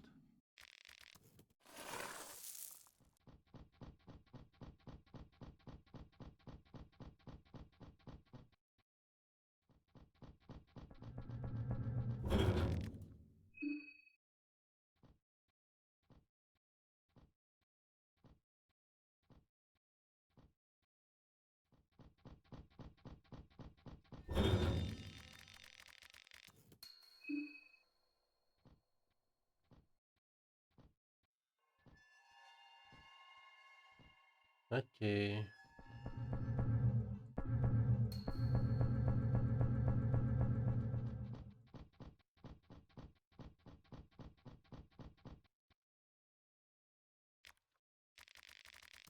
Отчет разведки БПС среди бумаг.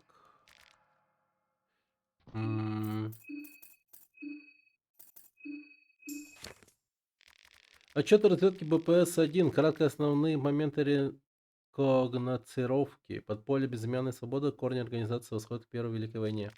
Сформированы из небольших групп, участвующих в акциях гражданского неповиновения в разных регионах Европы, Воронии и Восточных святилищах. Стал более организованным благодаря бойцам, партизанам и профессионалам, имеющим опыт ведения организации, образованной под названием БПС после Первой Великой войны, слабо связаны по всей Европе. Нет централизованной фигуры лидера, шпионы на высокопоставленных должностях в армии Восточного Союза, Бременской армии и союзных войсках. Недавно предпринял действия по саботажу обеих союзных сил операция «Лук и стрелы», а также операция «Логика Восточных Союзов». Богемская секта считается угрозой операции «Логика».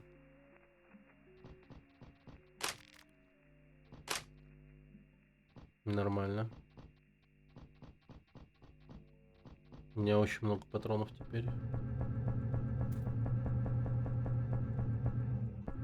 О, Танака. Это действительно хлопотно, то, что произошло с нашей поездкой на поезде. Особенно, когда у тебя запланирована важная встреча в городе. Нет, это не он. Добрый день. Кида Танака сразу с вами познакомиться. Тогда я проглочу тебя целиком. Понятия не имею, чего именно ты пытаешься добиться, но знает, что ты получишь сдачи. Чел. Ты просто чел в костюме. Без оружия.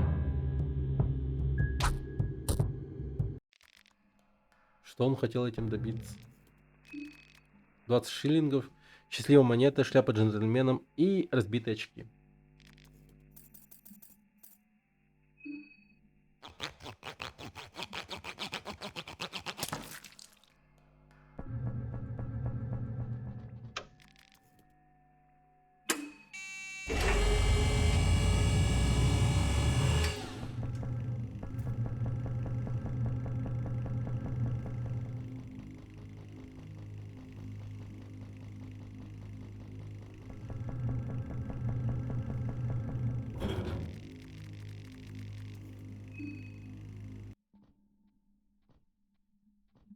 Хорошо, 3 логики подключили. А их сколько было всего, я не помню. 3, по-моему.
Так.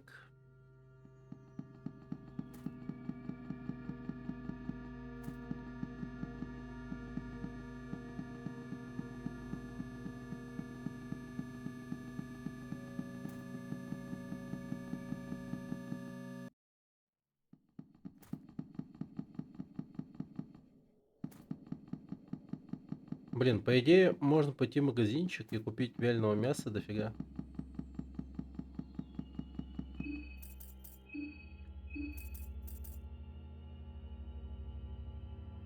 А, только 2 вяленого мяса могу купить.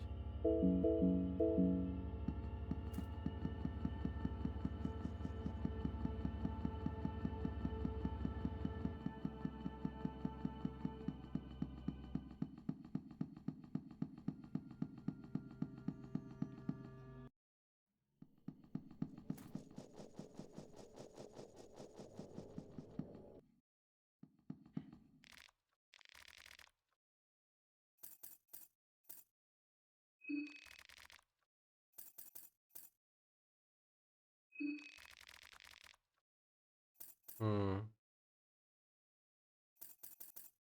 Ну, синие флаконы, может быть. Ладно, пока все. Так, что мне 15 спичек?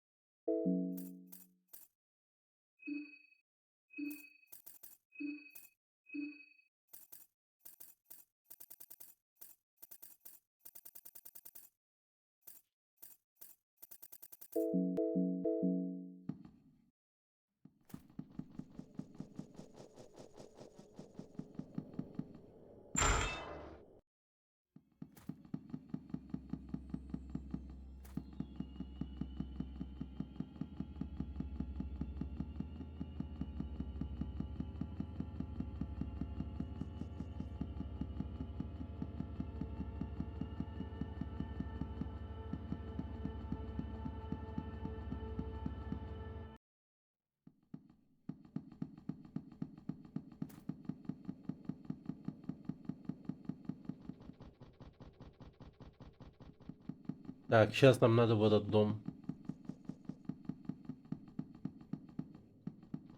Там последняя статуэтка.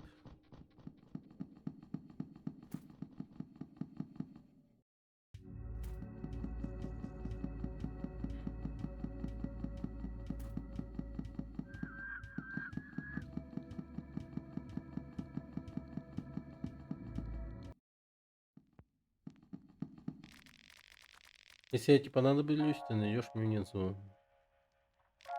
Ты думаешь, это место безопасно? Не помешал бы перерыв.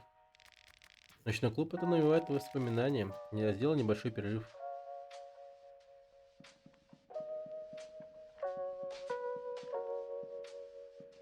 Хм. Уже вечер второго дня. Беспокоишься о 3-дневном сроке? Я бы солгала, если бы сказал, что не беспокоюсь. Учитывая ужас в городе, очевидно, что здесь происходит что-то очень ненормальное. Что произойдет, когда истечет срок? Неужели мы тоже собираемся впасть в безумие? Как обстоят дела? Клуб хороший, я не слишком привыкла к клубам. И городской жизни в целом, но мне всегда хотелось побывать в подобном месте. Если бы только это... Тут было полно людей. Если бы только там было полно людей и суеты.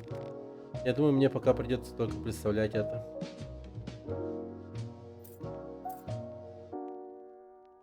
Когда мы выберемся отсюда, я отведу тебя в клуб. Да, давайте сделаем это, звучит здорово. С нетерпением жду это, может быть, мы еще потанцуем. Это славно.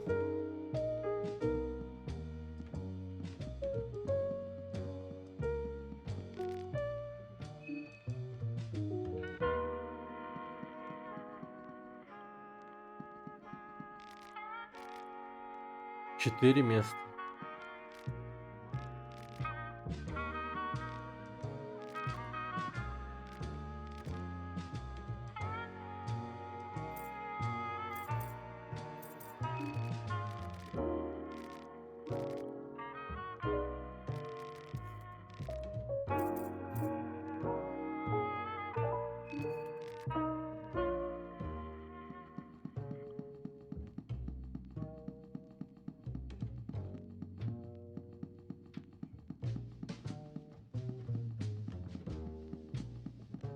А где Марк?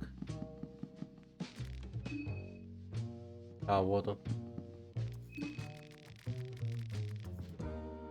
Вы, наверное, просто слишком привык стоять у входа, когда дело доходит до баров и ночных клубов. Я работал вышибала и в нескольких барах и забегаловках. Привычки умирают с трудом, но как говорит.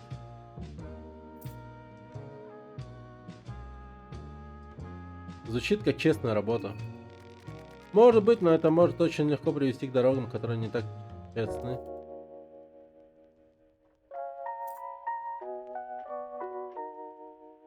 Хочешь присоединиться? Что у тебя на уме? Ничего особенного. Очевидно, что его волнует. Просто думаю о том, как все в моей жизни привело меня к этому. Что я стою в заброшенном ночном клубе посреди города, наполненном монстрами. Хочешь присоединиться? Так.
Кровавый голем.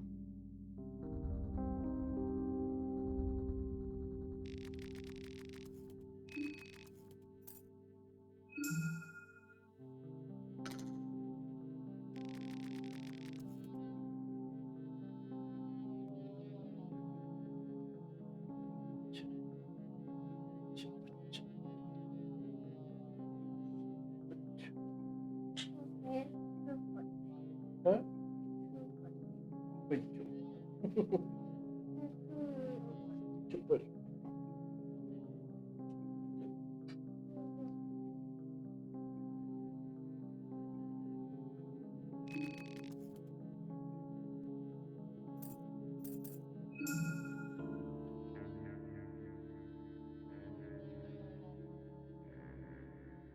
М,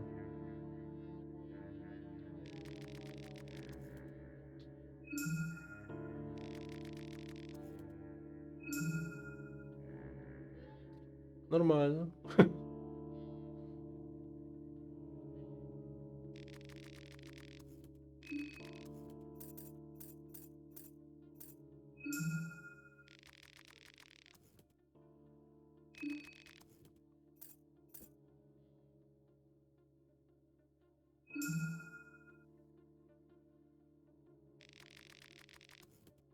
Проказы крыс.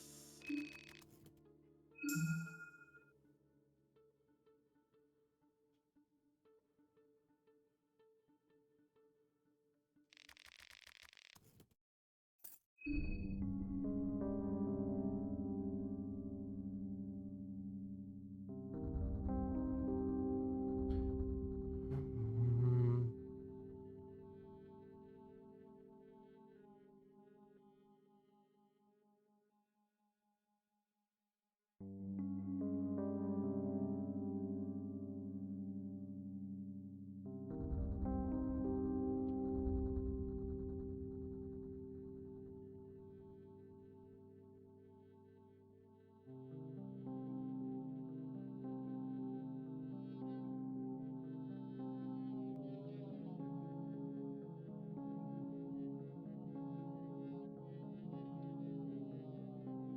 Так, но это немного не то, что я хотел.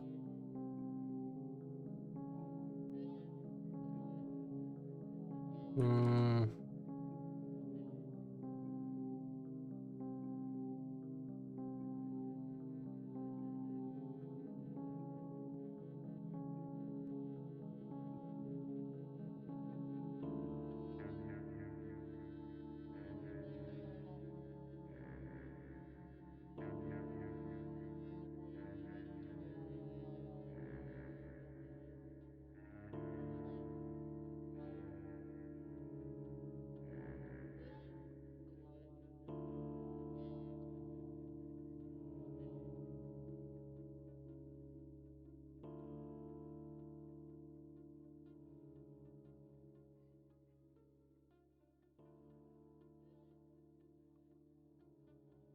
Ну, короче, мне эти навыки вообще не нужны. Это, ну, как я и думал, навык пистолета и навык дробовика.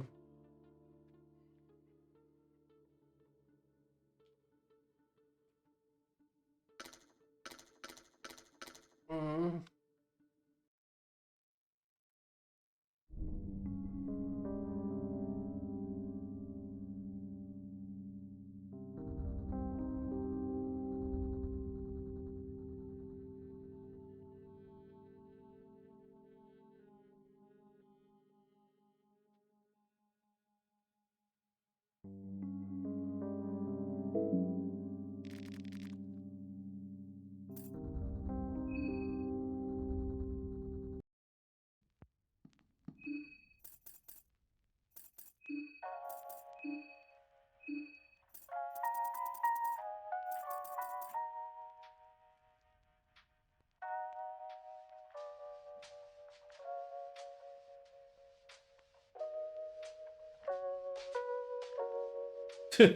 Чего? У Сильвиан?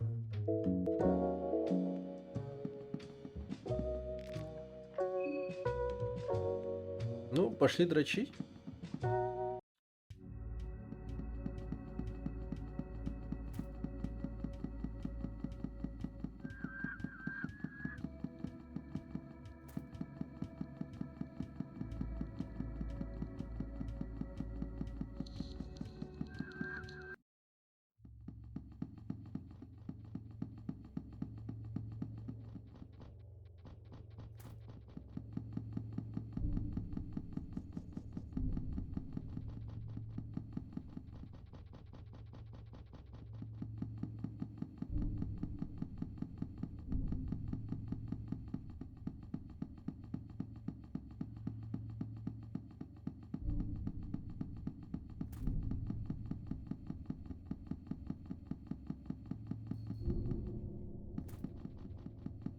А, мне же еще надо к этому.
Да.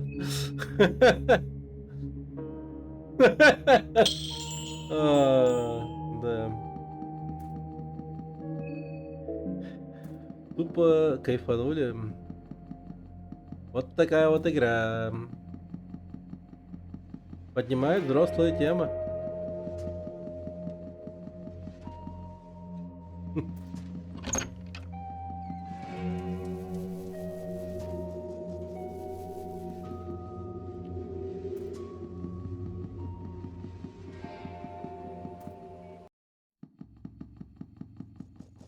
Да.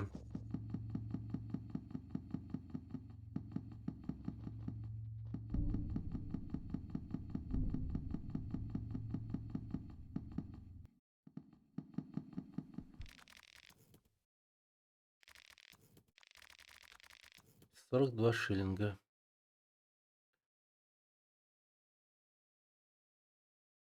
Что это было? Мне что-то показалось или что? Так, кольцо бителя.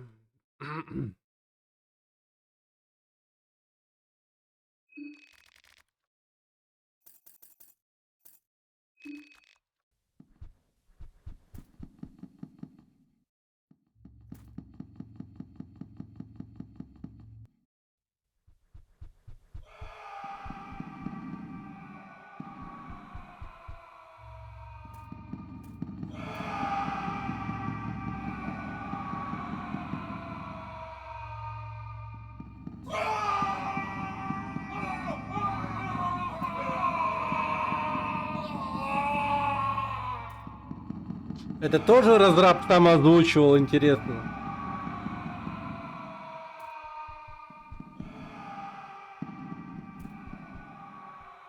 Прикиньте, тупо орал, сидел в комнате.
И как великодушно с вашей стороны.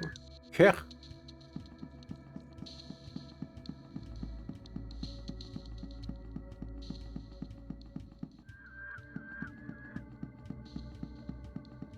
Ну все. Нас ждет заплесневелый дом. Кучей опасного дерьма.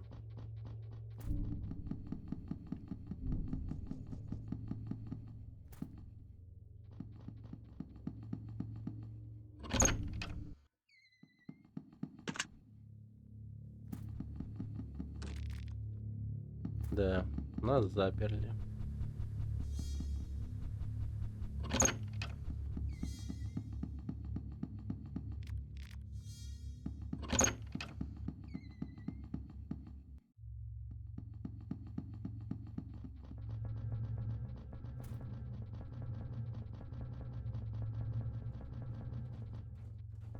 А.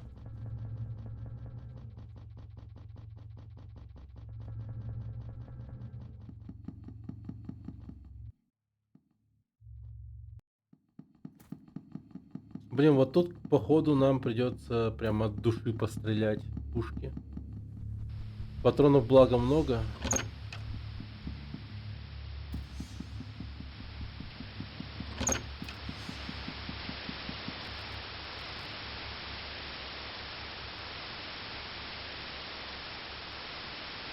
Продюсировано Томасом Фриком.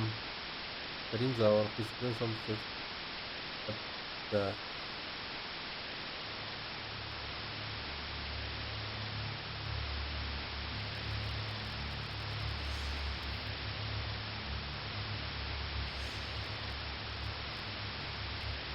Это мы читали.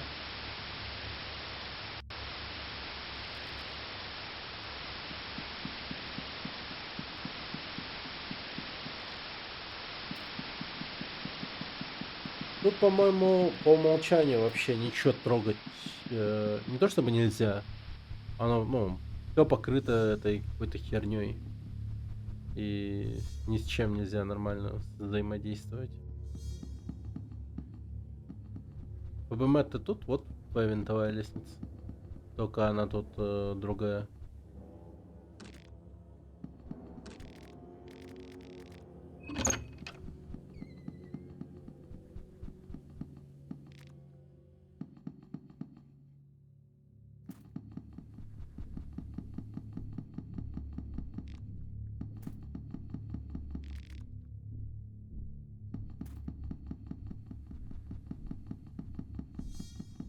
А, ходит.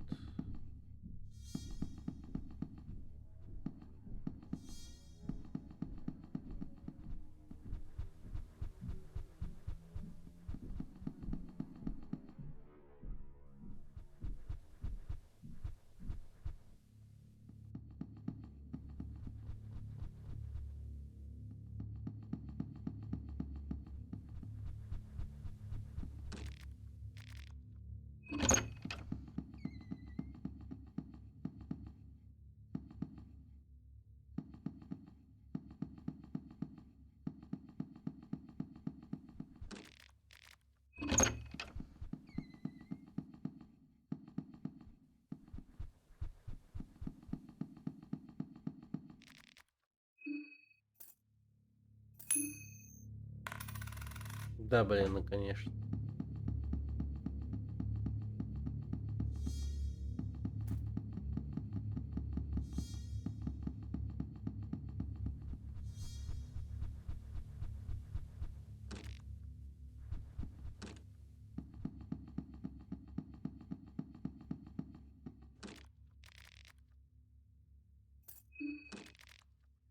Пожалуйста, не беспокоить.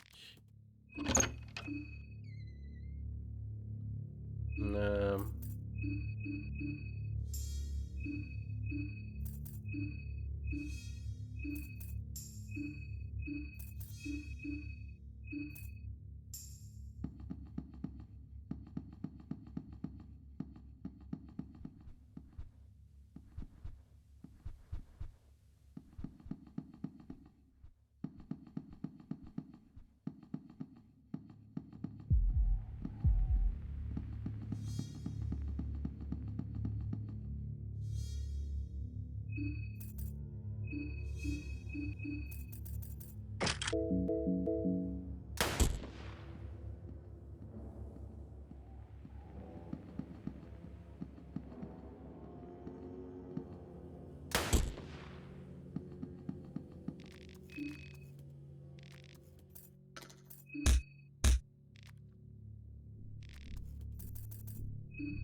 Голова соседа.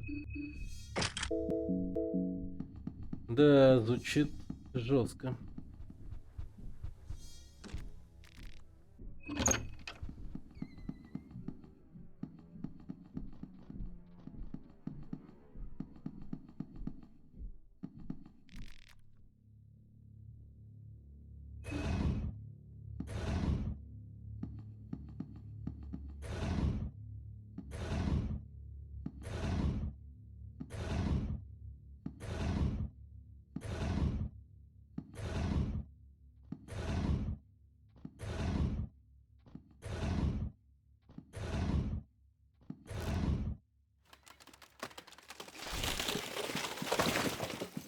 Угу.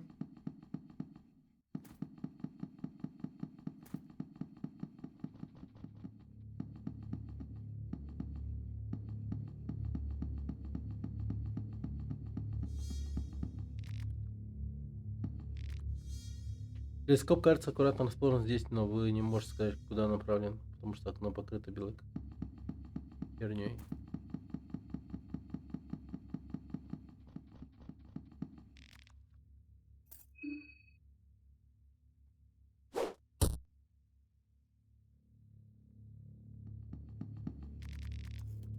На полу есть неизвестный символ. На полу лежит книга с какими-то беспорядочными надписями. Дневник сумасшедшего. О, Дэн! Нифига. Этот символ на полу, знаешь, что он значит? Никогда я раньше не видел.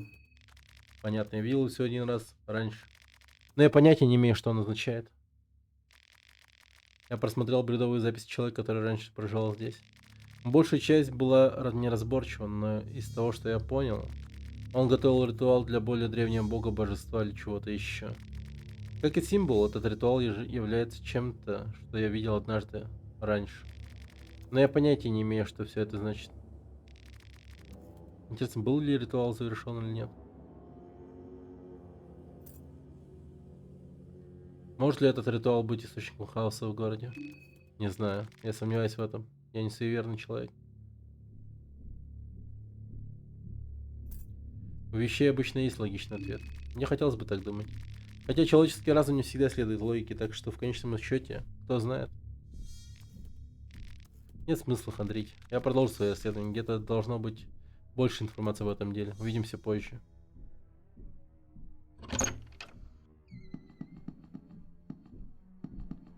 Нифига себе. Дэн.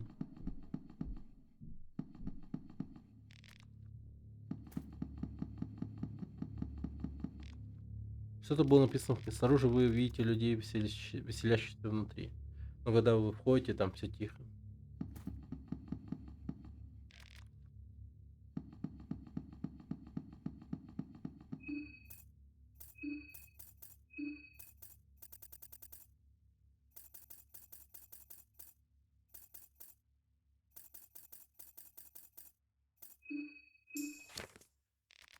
Большая часть дневника представляет собой совершенно неразборчивый каракули сумасшедшего, но ближе к концу текст становится более ясным.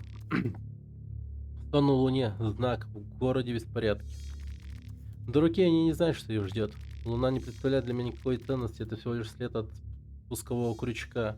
Время пришло, и он тоже. Поскольку ты мой свидетель, я готов, мой господин. Я 1000 раз прокручивал это в своей голове. Первая кровь — глупый хвостун, который только недавно приехал. Вторая кровь — та, которая разговаривает только со своими растениями.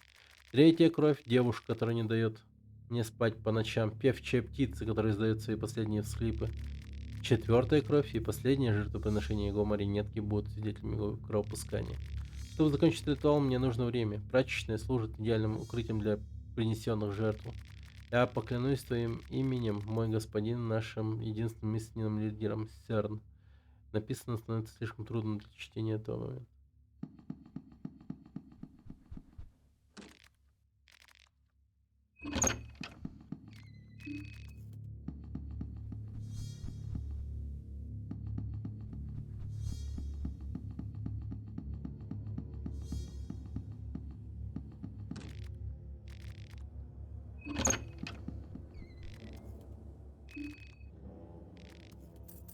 Это его типа Дэн убил, нифига себе.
А, подождите.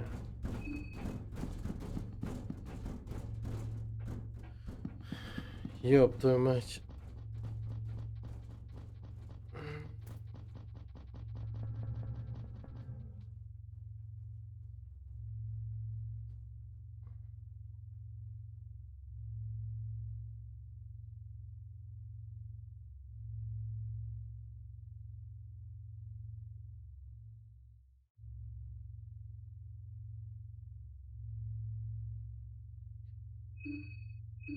Поставить комнаты. Так, сначала кто?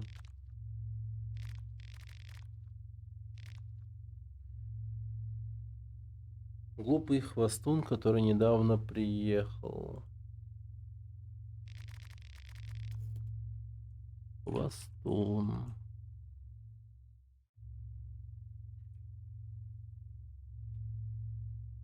Растения. Ботаничка вторая.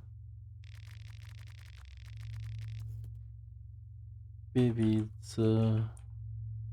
Третья. Куклы. Четвертая. Ладно, ну-ка, пойдем по комнатам.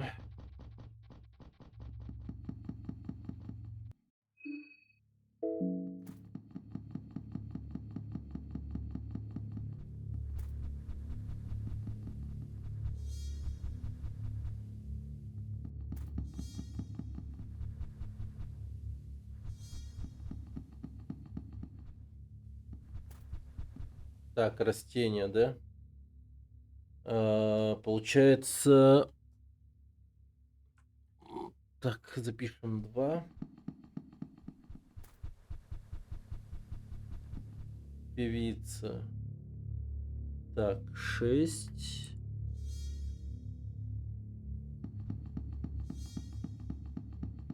Куклы.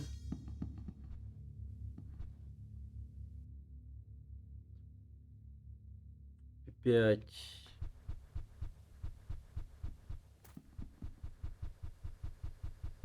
А хвостун...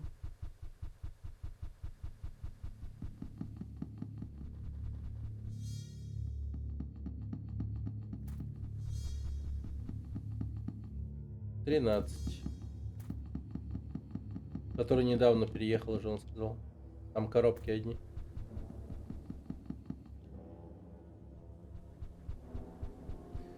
Значит, 13, 2, 65. Вот же шестизначный или пятизначный?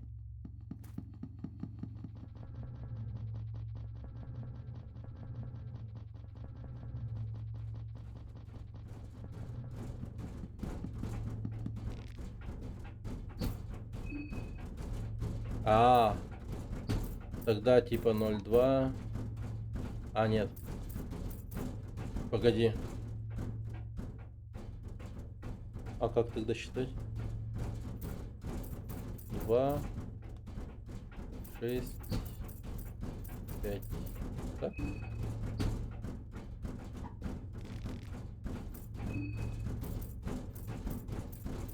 Ноль, 2, 5. А, 6, 5. Что-то не понимаю.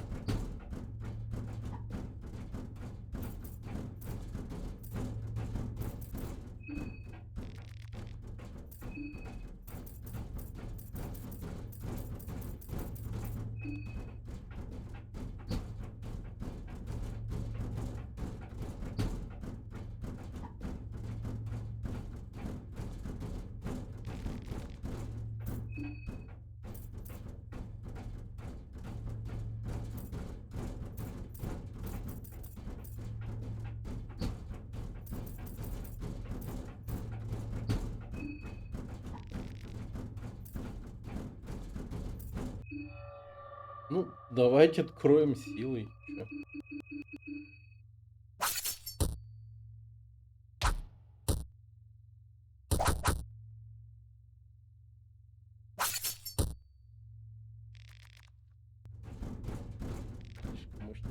Ну погоди. Марко промахнулся разок. Может быть и не мощные.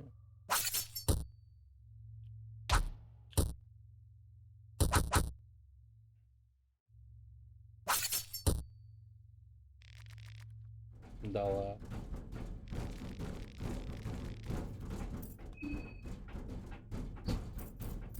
Ну, дай ему 0,2, 13.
Блин, в этом месте разум просто... Блин, крыша едет жестко.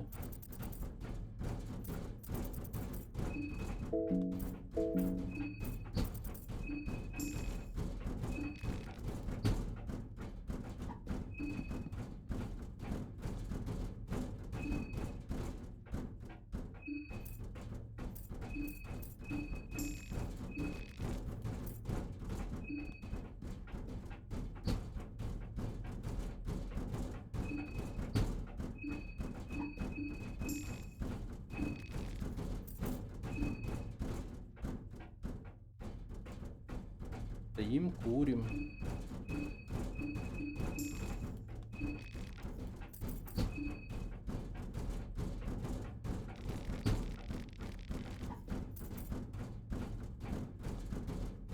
Замок с механическим четырехзначным кодом.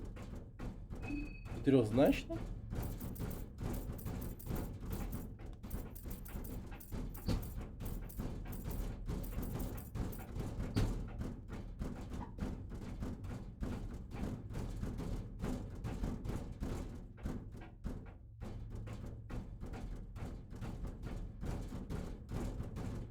Погодите-ка.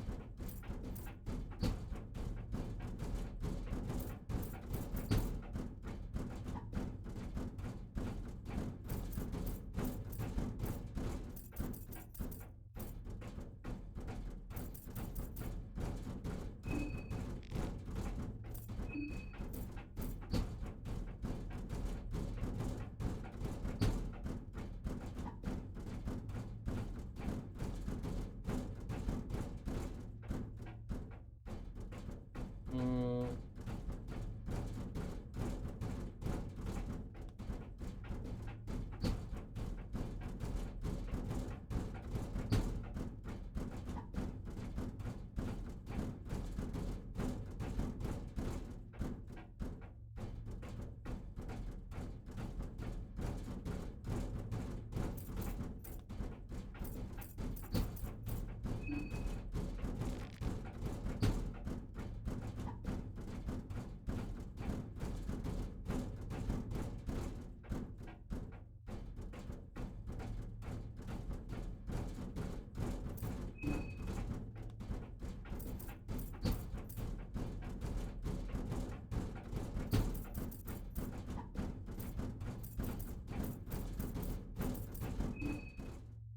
Да, блять.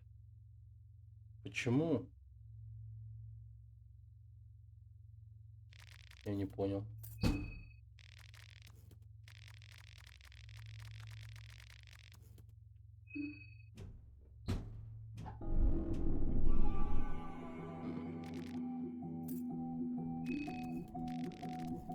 Винтовка.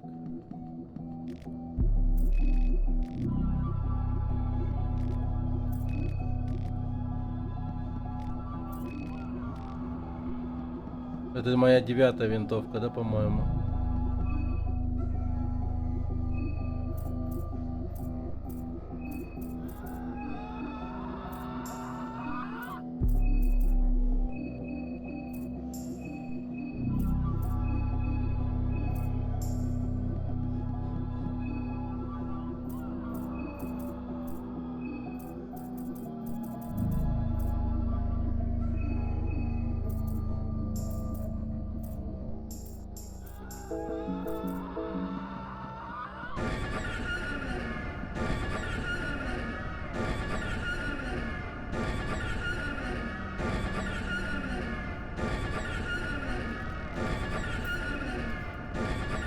А что за пиздец происходит? Вы конченые, что ли?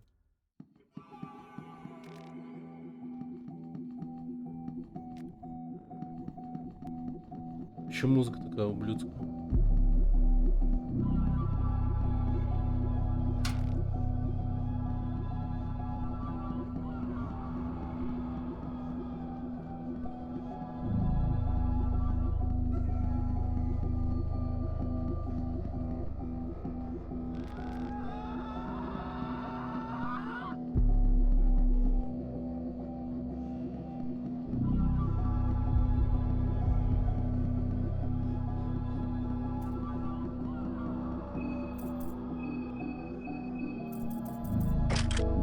Да, моя 9-я винтовка.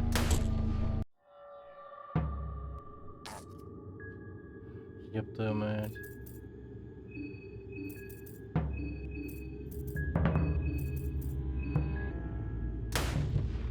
Блин, я продолжаю стрелять. Ёб твою мать.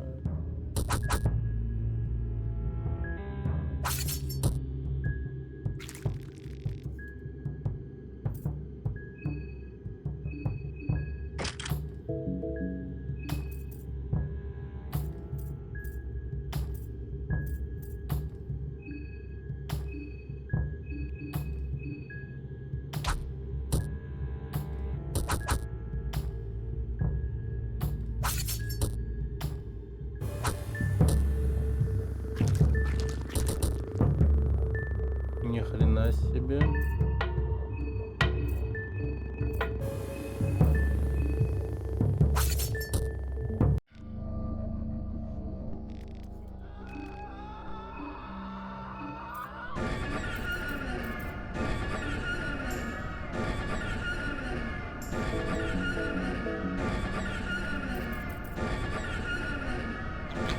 Блин, какой же конченый музон вот и уровне просто. Это музон просто такой веселый.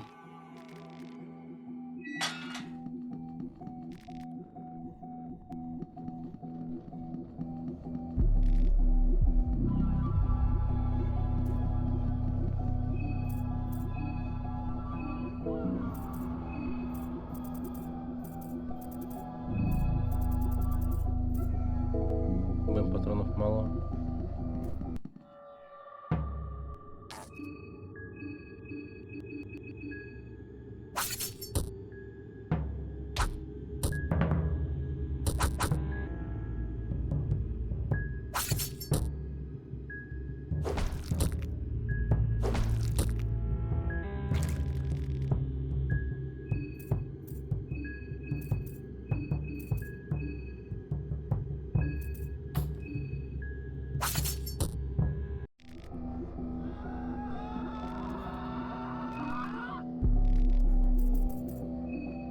Нормально, соседей уничтожаем.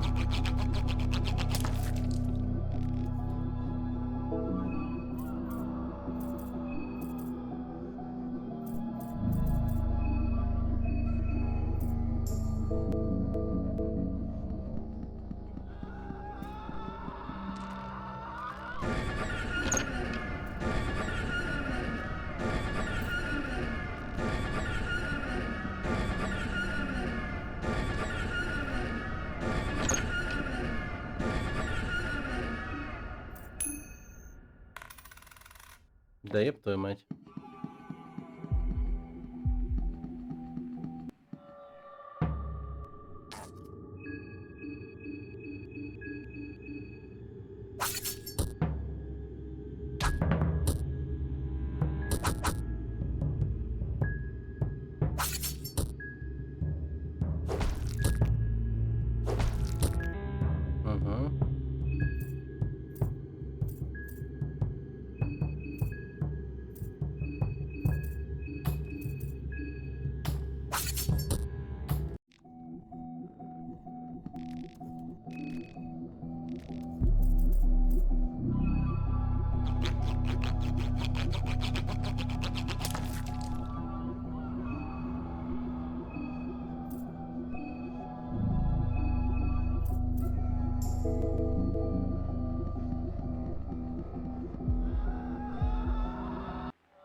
Нормально. О, хорошо.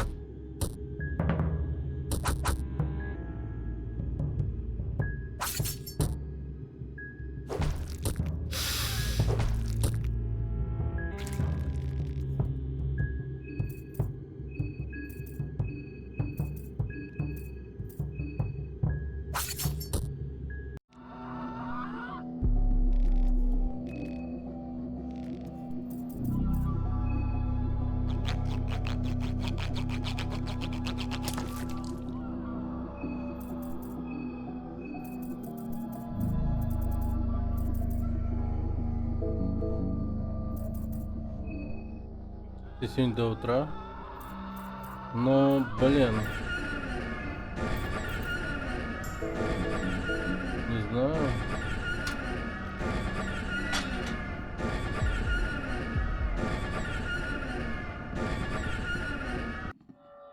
Но я прям очень даже хорошо справляюсь. Сейчас я этот уровень пройду. И там, считай, все. Типа.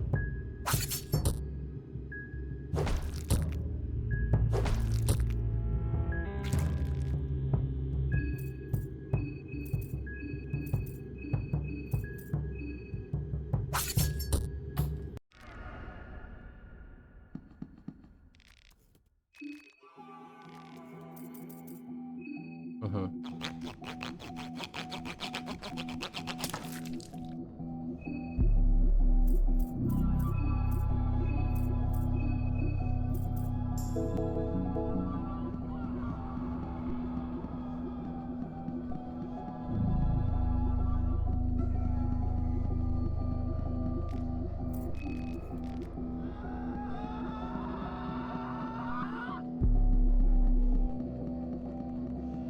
Блин, вот мне надо, по идее, еще найти еще одно место.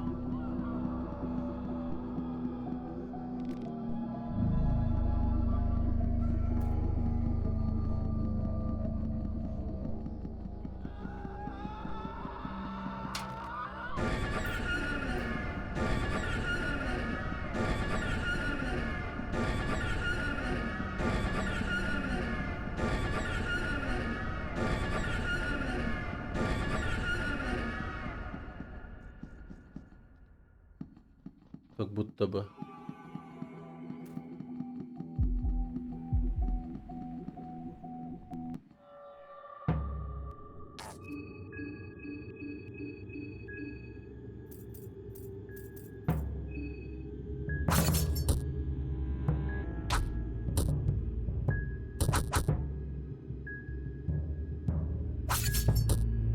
Блин.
О, неплохо.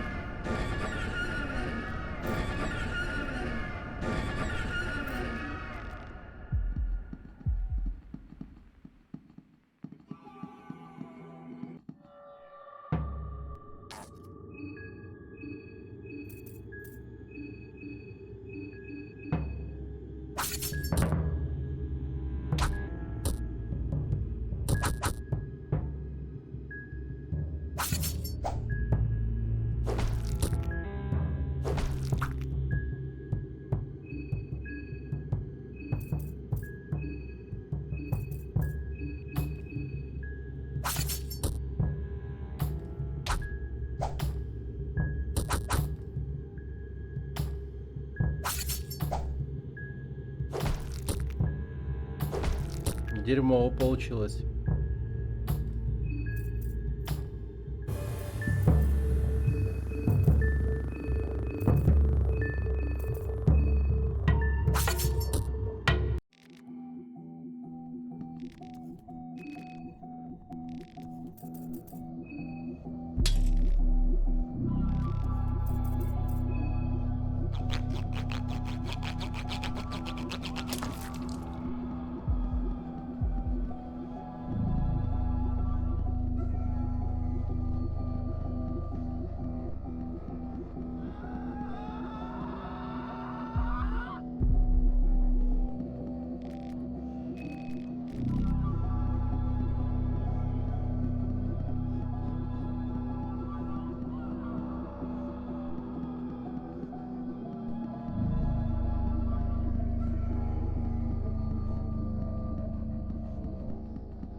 Ага, ёб твою мать.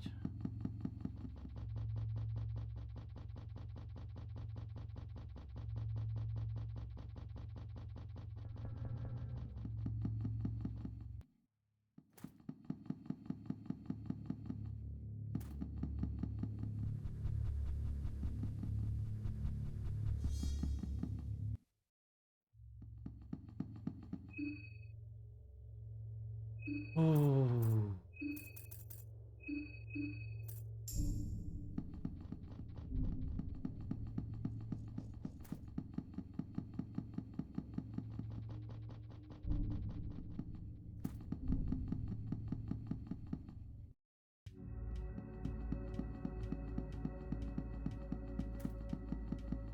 Вот теперь можно сохраниться.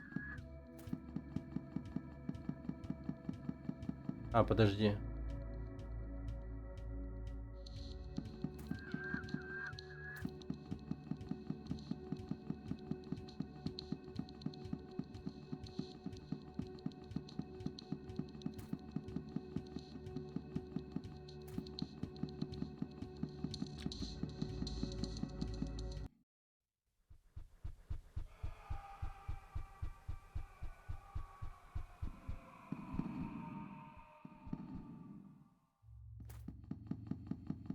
Пойдем голову сдадим.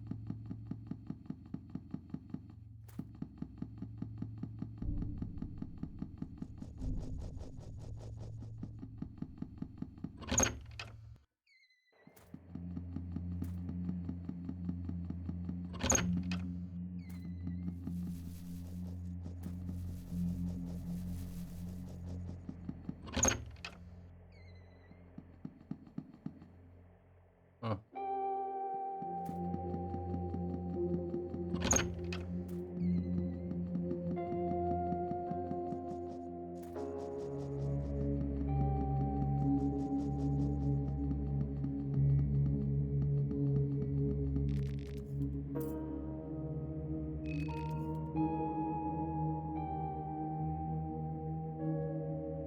Давай.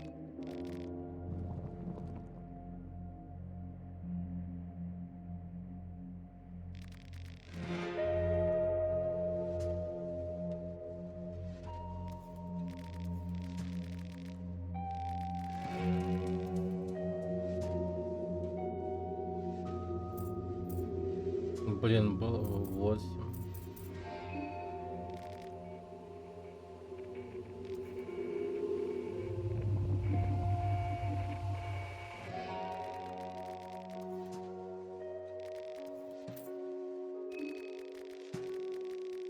27 отрубленных голов.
Угу.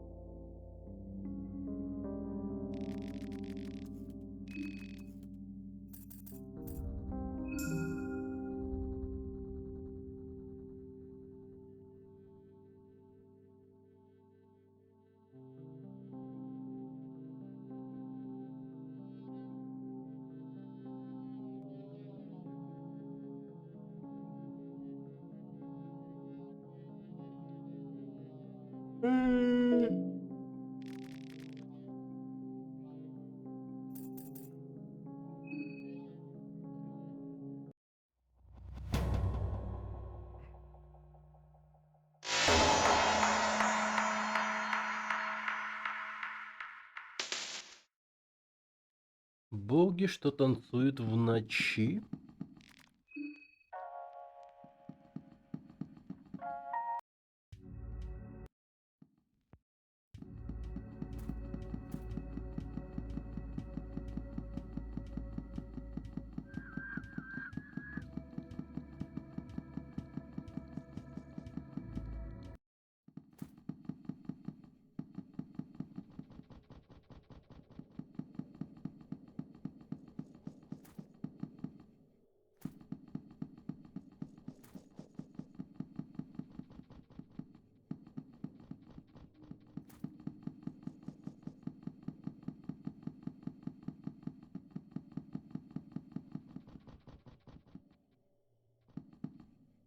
Я вдруг подумал, а вдруг Коринзаур находится там, где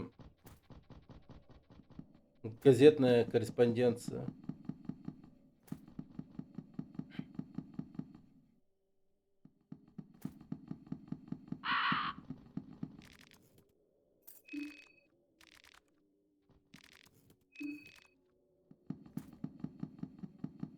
Офигеть, 3 дня живой.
Никого.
А,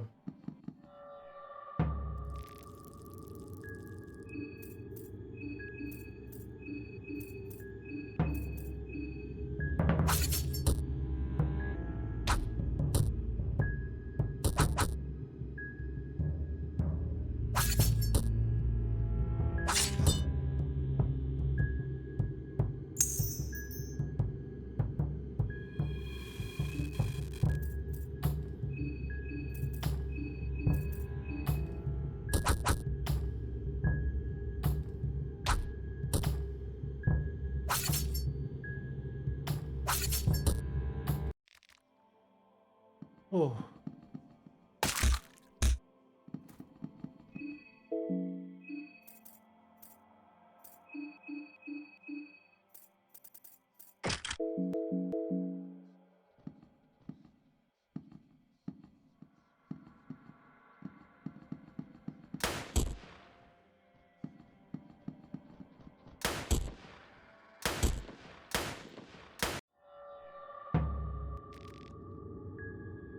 Блин, это было так классно. Я так прикольно просрал эти патроны.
Вот.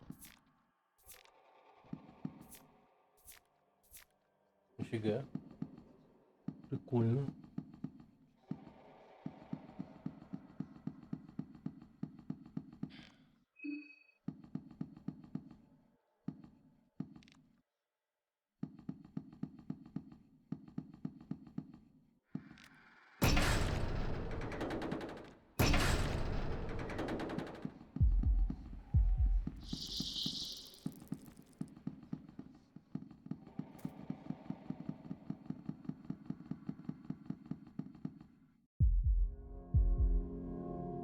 О. Ладно, этого мы убьем.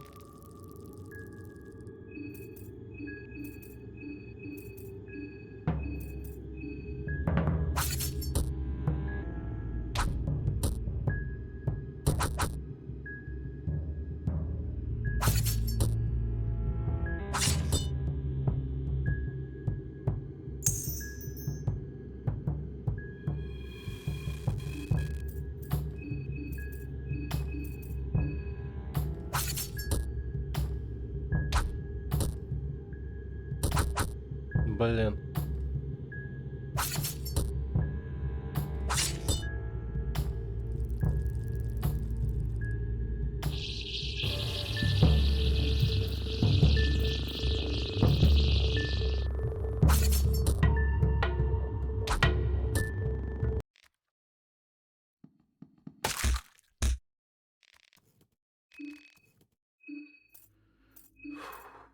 Как же это было близко.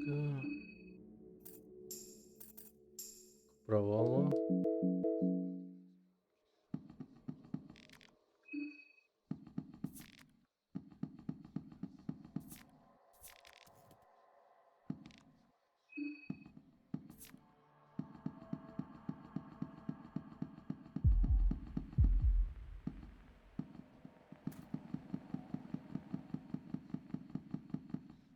Короче, нахер оттуда.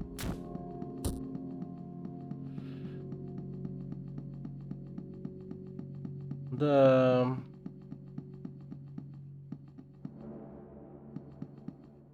Какой-то жесткий движ происходит в этом месте.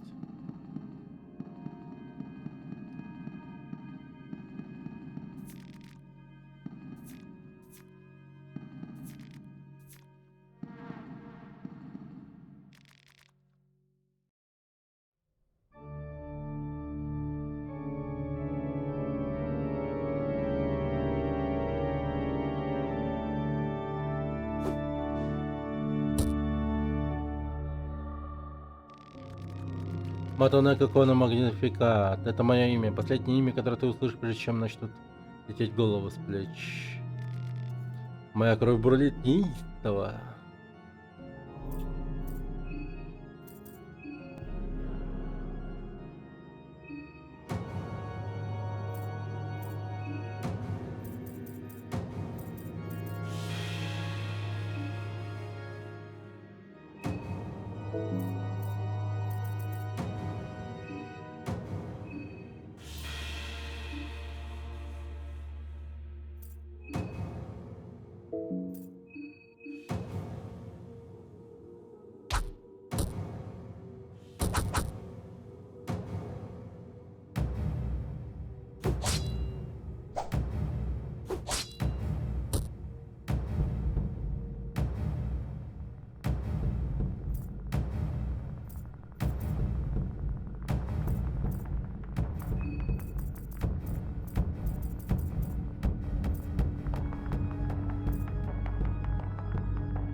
Мысли мимо.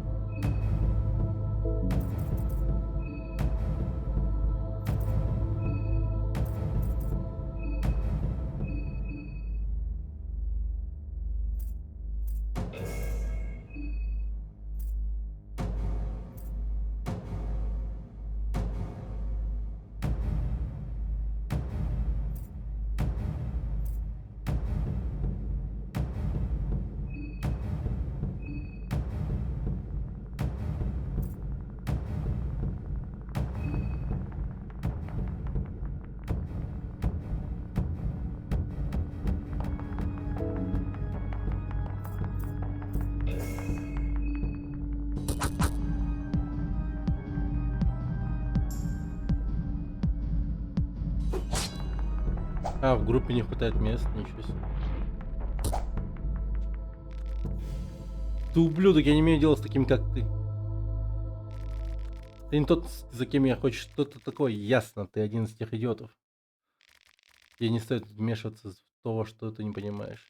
Люди воистину являются паразитами этого мира. Сила Луны взбешены из-за всех вас. Из-за вас всех. Вредители, паразитирующие на Луне, вот почему повсюду происходит так много всякого дерьма. Двойники заменяют пропавших людей, которые божества восстают из своих могил, пространство и время разрывается. Сила отчаянно пытается восстановить баланс из-за вас, болванов. Меня это устраивает. Еще больше претендентов, которых я должен обезглавить. Отчаливай, мне даже не пришлось запятнать свой клинок твоей мерзкой кровью. Рус сраный. Копье Сергала. Она мертва.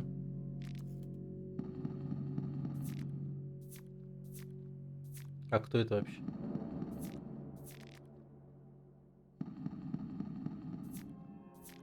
Это Марина, что ли?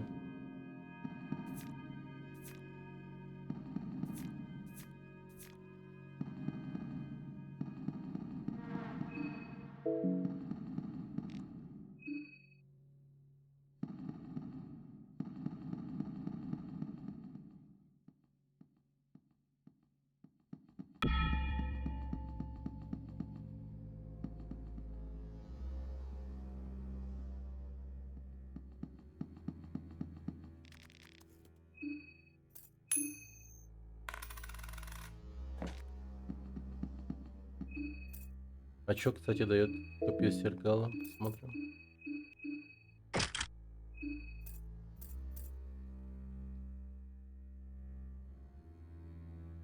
Просто дохерища урона.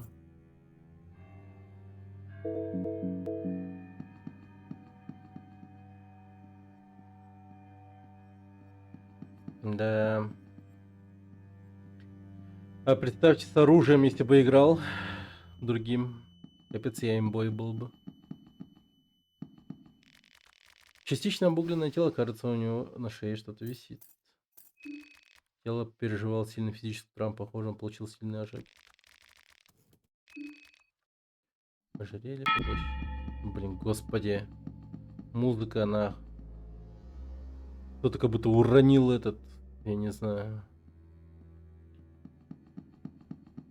металлическую миску об кафель или типа того.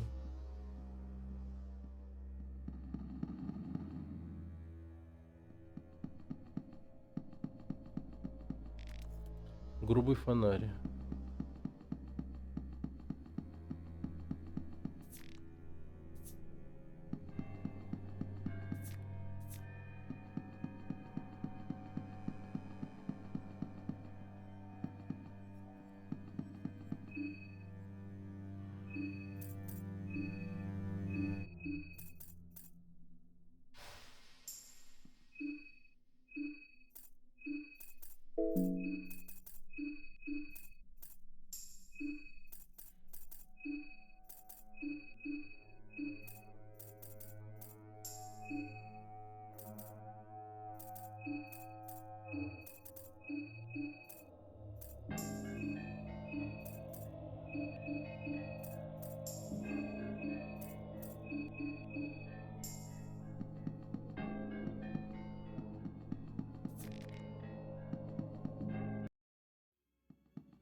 Ух. 10 шиллингов.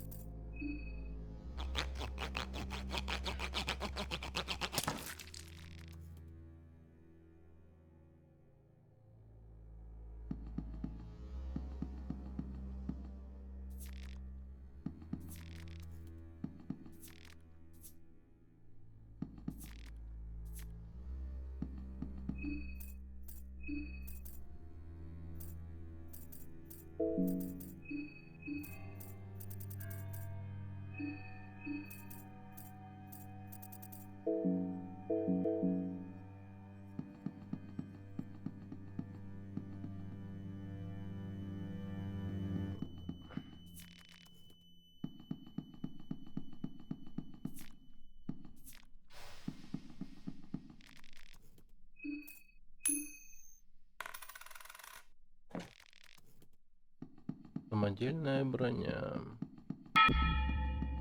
Да господи, музыка, расслабься уже.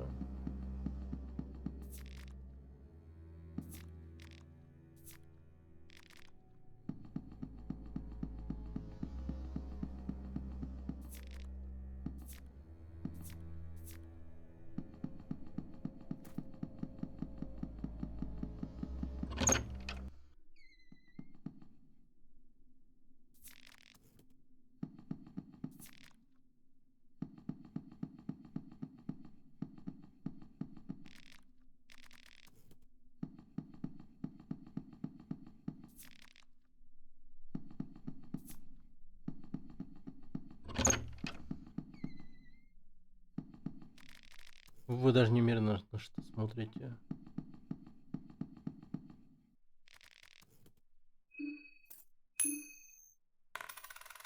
О. Чак-чак.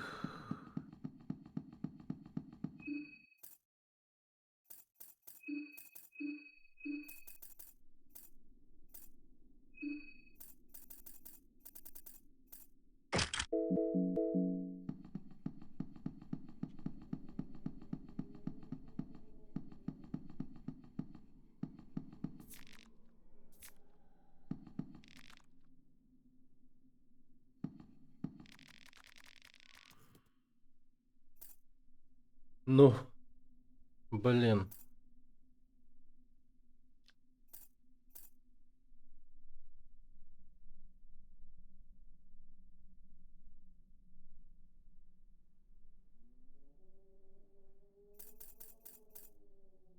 По идее, знак Алмера надо бы рисовать. Хотя...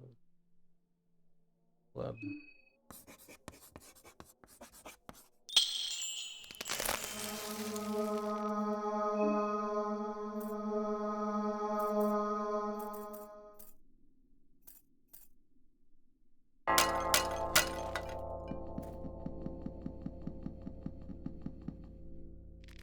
О, Хексон. Дружище.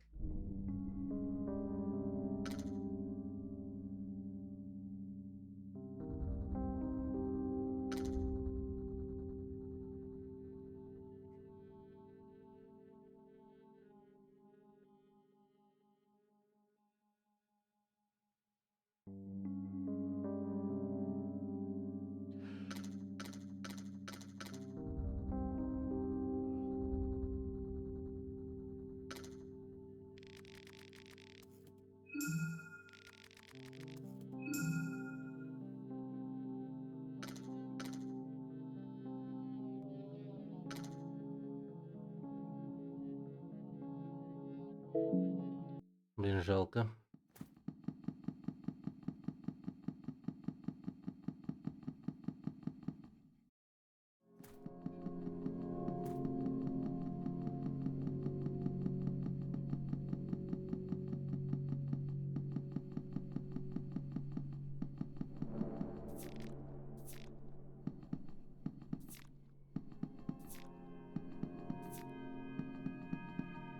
Охереть, тут много ящиков.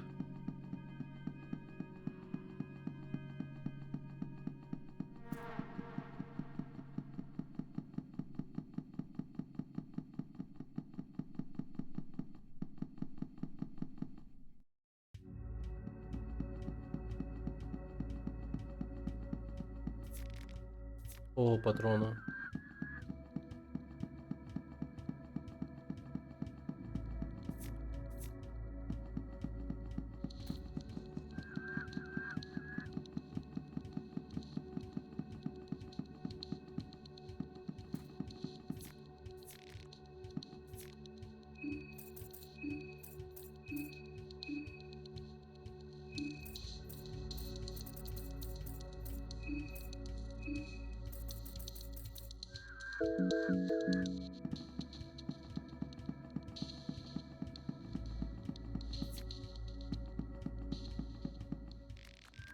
Статуя скорбящий. Скорбящий должен быть считаться святым в этих краях. Великие дебаты Прехвилл, состоявшиеся в июне 1919 года в Большом дворце Прехвилла в Богемии двумя скорбящими сторонами Великой войны.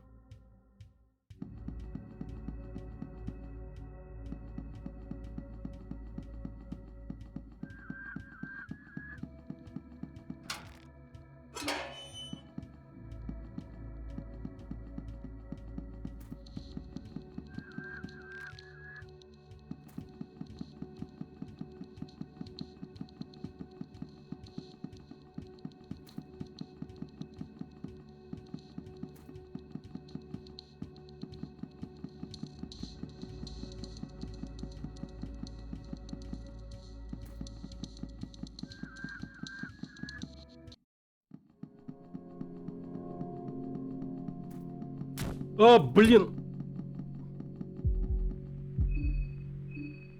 Что-то я запаниковал.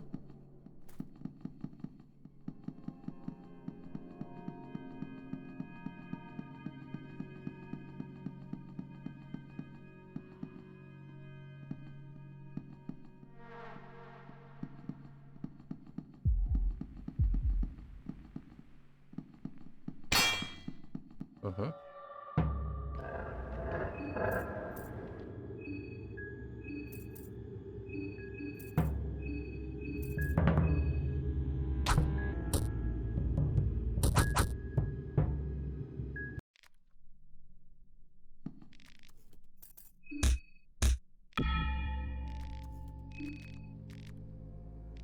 10 шиллингов.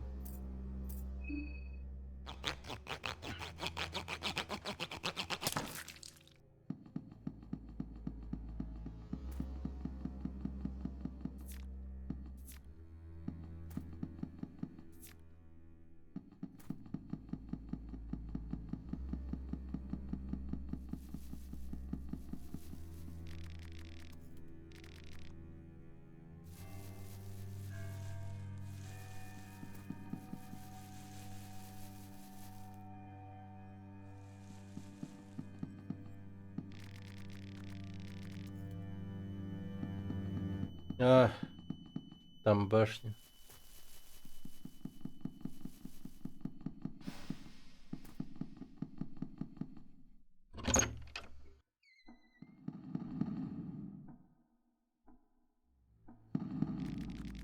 Ох, молодой господин, мы с тобой встретились. Добро пожаловать на Большой Маскарад. Мы празднуем конец времен фестиваля термина.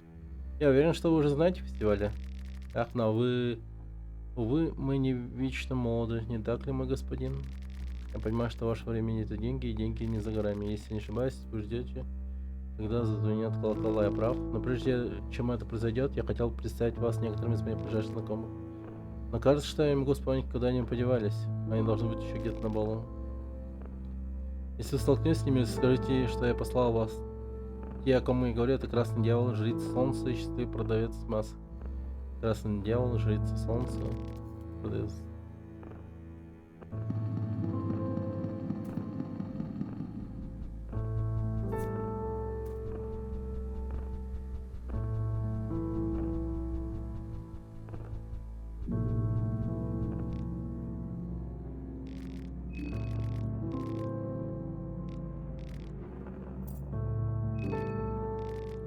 Хм.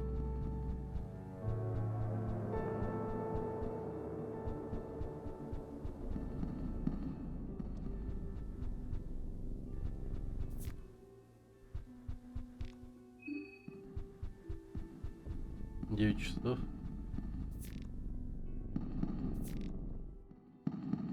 Да.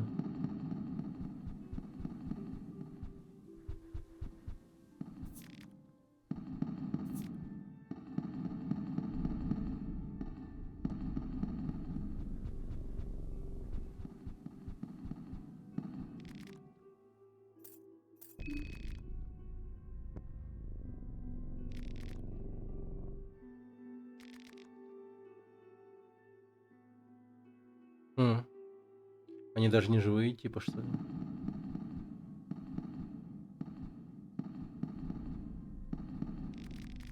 Человек никак не реагирует на ваше присутствие.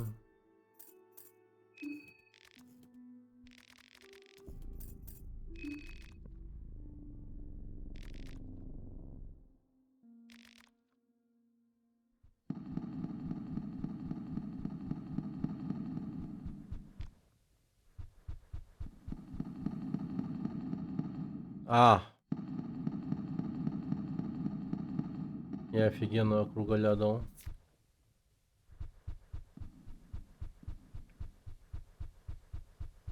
Переделал. А, нормально.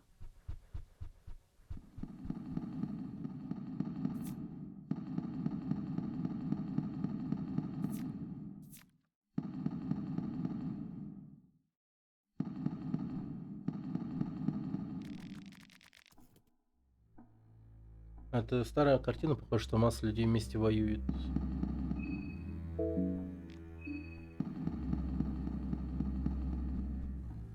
М.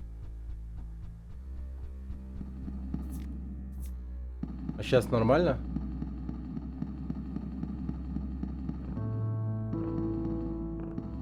Покетка. А, старина, приятно было видеть тебя здесь тоже. Надеюсь, ты наслаждаешься балом. Что здесь произошло, это довольно своеобразно. Атмосфера праздничная, смею сказать, заразительная. Если ты хочешь отдохнуть в море тусовщик, к счастью, здесь есть множество развлечений, на которые стоит обратить внимание.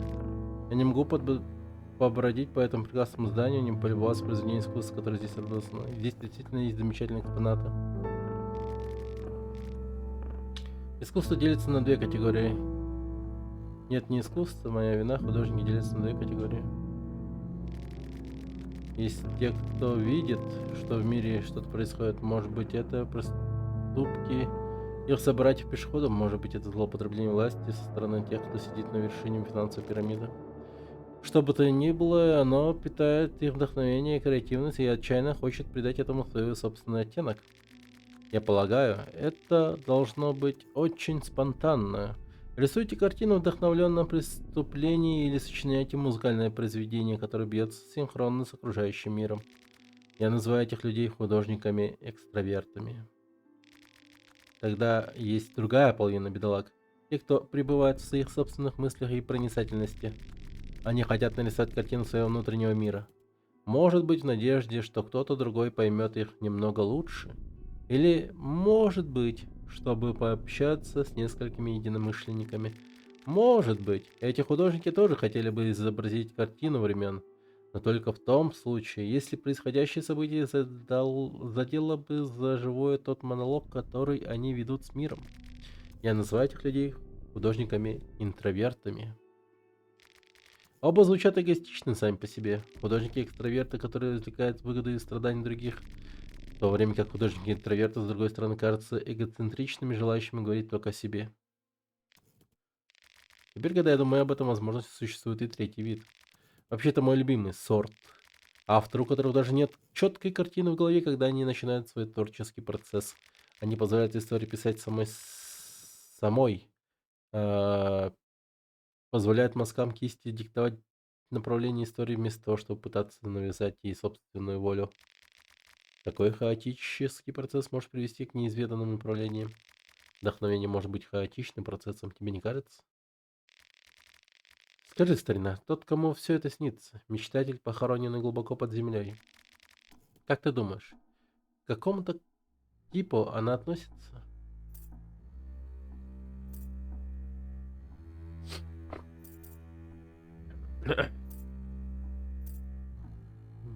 Экстравертный тип.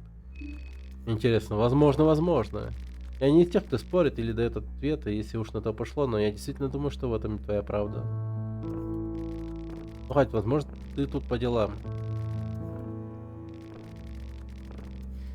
5 голов участников.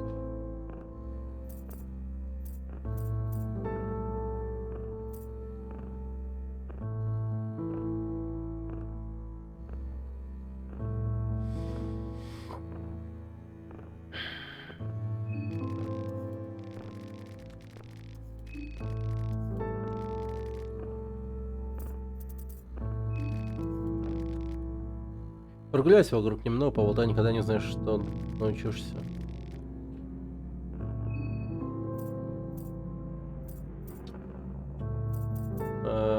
Бля.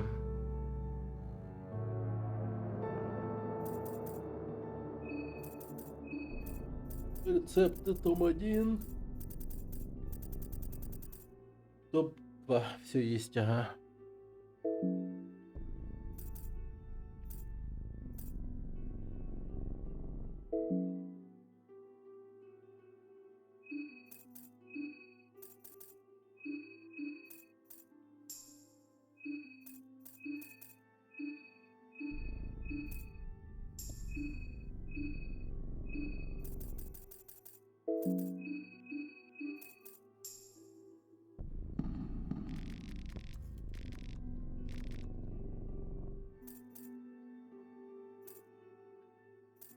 Напасть на него.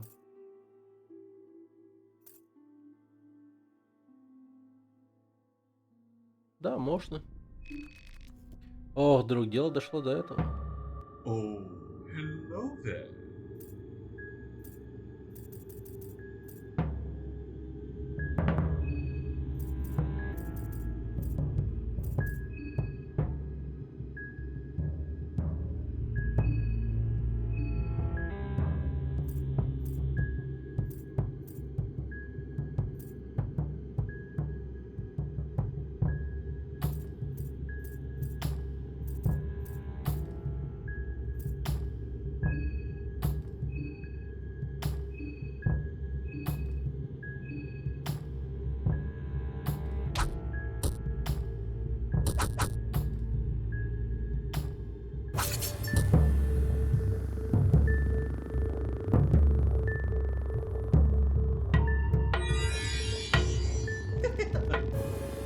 Букет это ценит вас, вы чувствуете себя грязно. У нас тут неплохой повод призадуматься.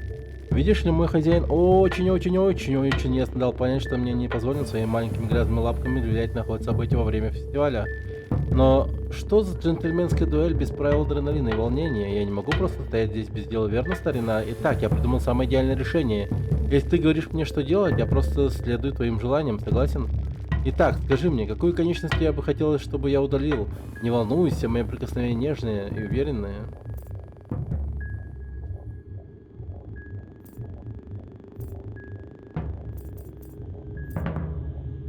Не хочу, чтобы ты что-то делал. Что за чушь? Конечно же ты хочешь, не стесняйся. Итак, скажи мне, какую конечность...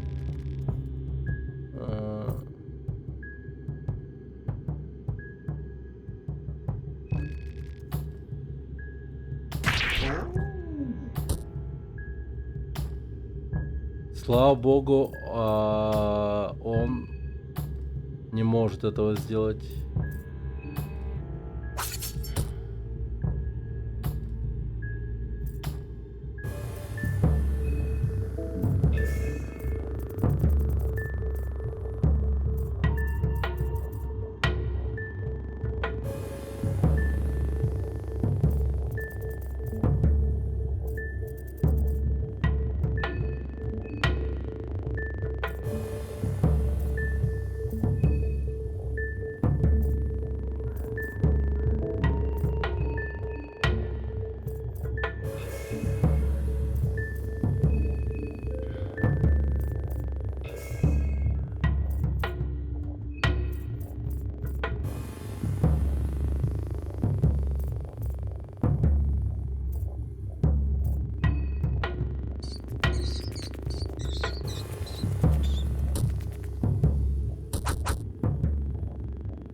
Все прилично.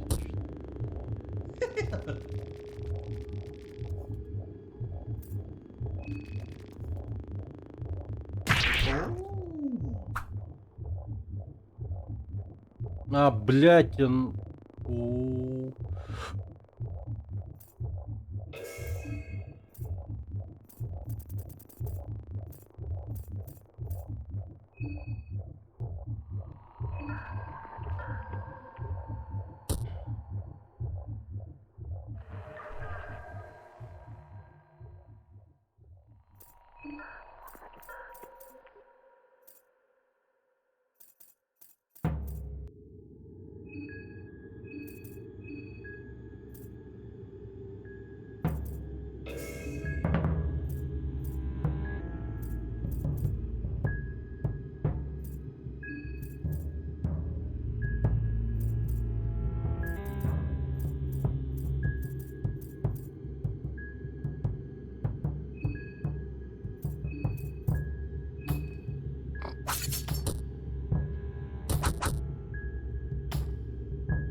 Другую конечность выбери, говорит.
Бля, Мудень, ты когда-нибудь сдохнешь? Ох, ты мой избранник. Давай немного побеседуем на один, хорошо? Кет-кет нашептываются секреты Оливии. Оливия выглядит потрясённой, парализованной в каждой мальчишечной детали. Блядь.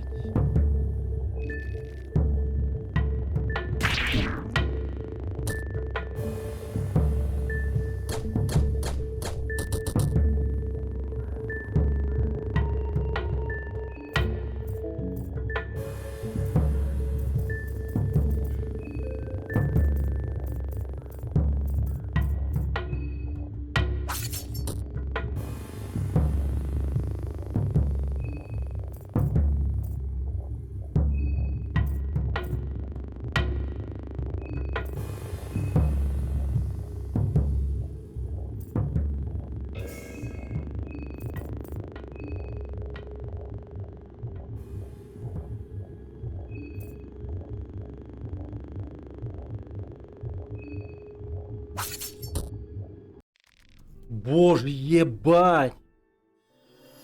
Наконец-то.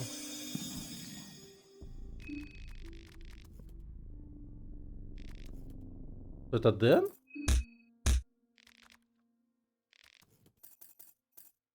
Дэн стал Покет Кэтом?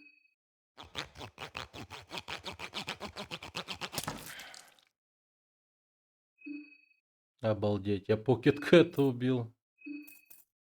Вау.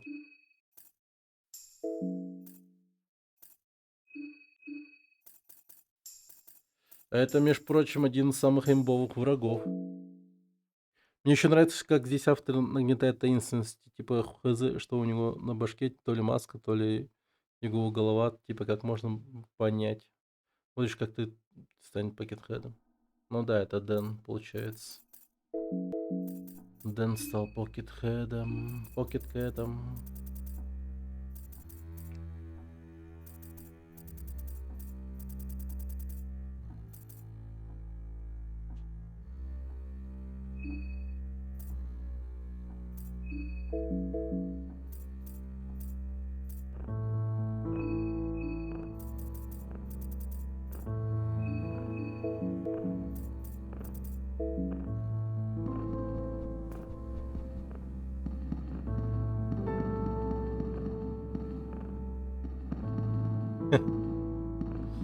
Да.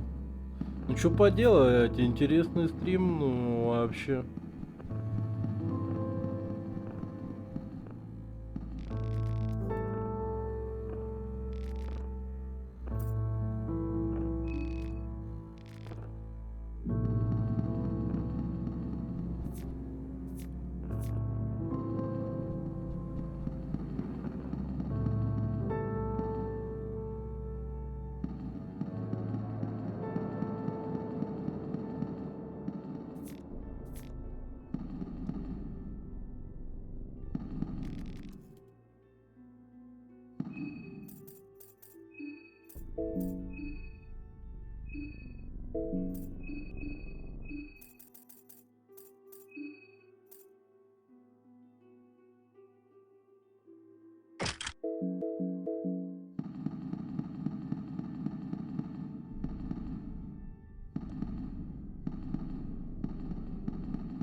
По идее, все эти броники украсть можно.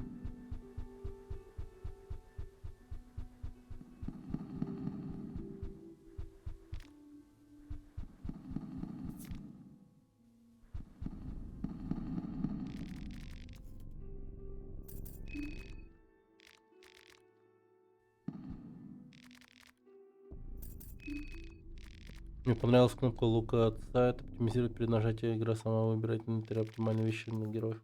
Тут тоже есть. Вот оптимизировать. И тогда он подберет лучшее оружие. Вот это вот.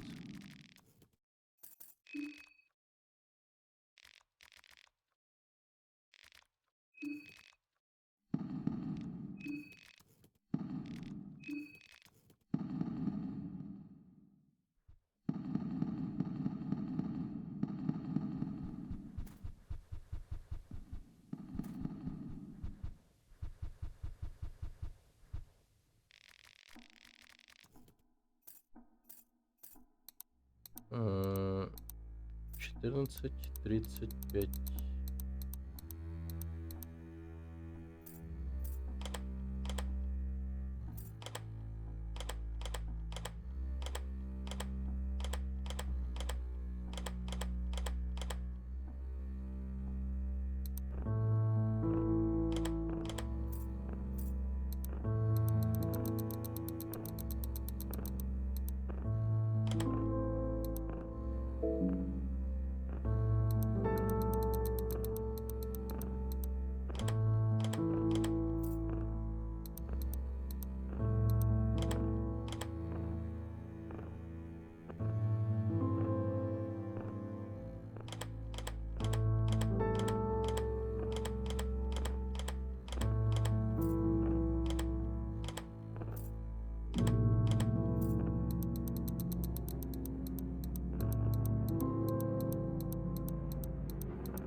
Не на 35, в смысле? Вот. А, вот 35. Блин.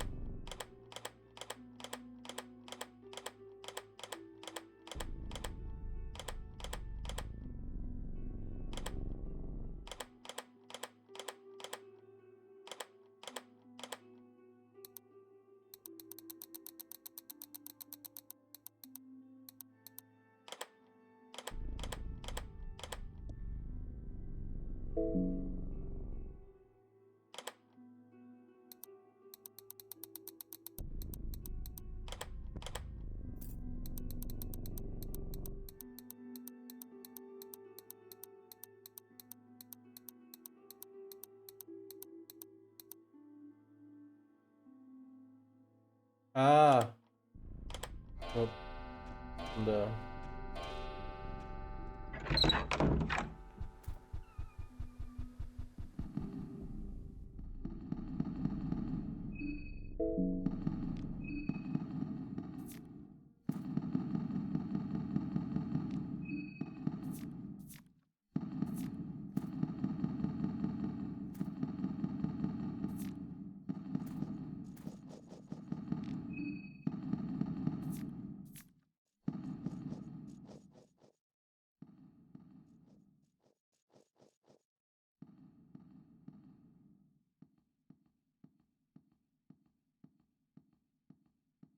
И у вас внизу вас не ждет ничего, кроме всепоглощающей тьмы.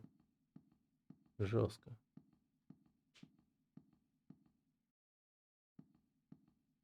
Бункер заглушает все внешние звуки.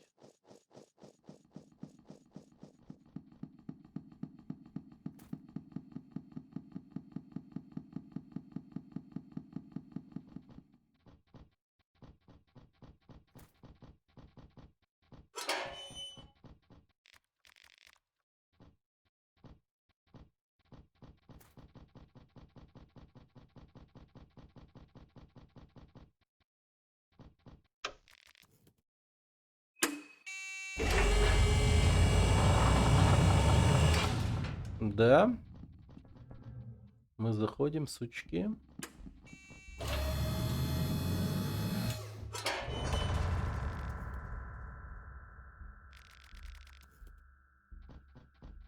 Этот бункер только что стал вашей могилой. То есть, понимаете, да, что происходит? Я, по сути, со стартовым оружием сумел выйти на истинную концовку. Вот прям сейчас. Мы идем к цели на истинную концовку.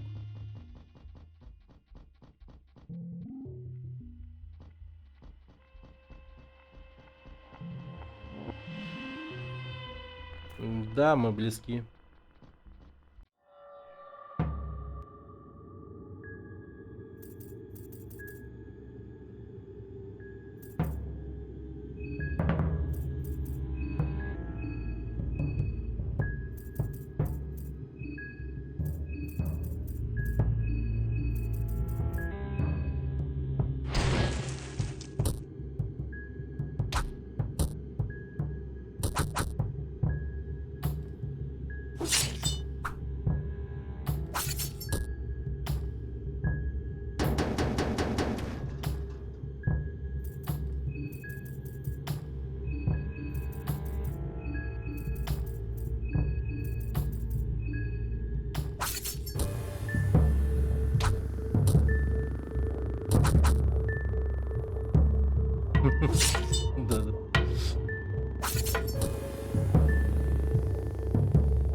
Да блин, давай будем честны. Я думаю, люди, которые смотрят прохождение подобной игры, они просто, ну, здесь, по сути, за пенисами. Они такие, о, пенисы, найс. О, нифига себе, они еще и обсуждают пенисы. Вот это прям просто вкуснота, вкуснотища.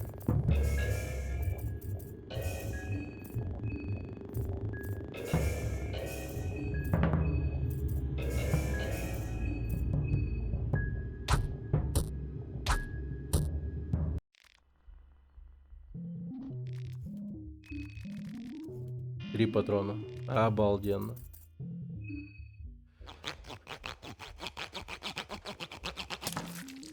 Сказал, что немного жалеет. Да ладно. Чё он прибедняется?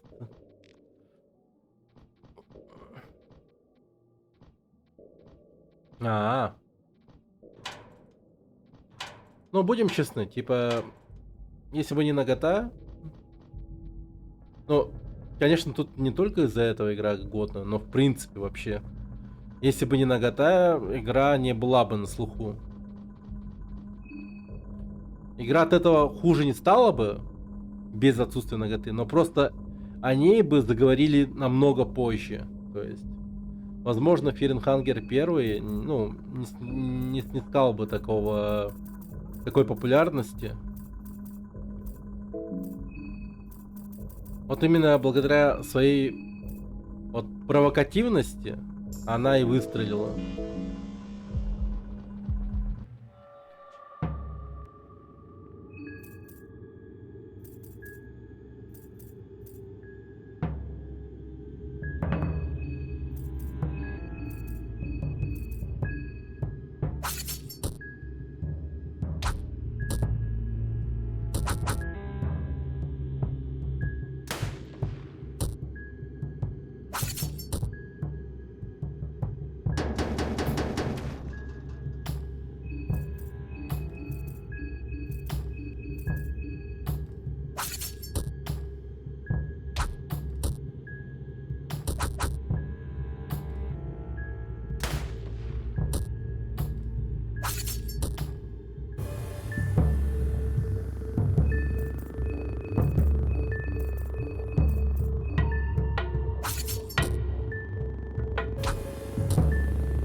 Мгм.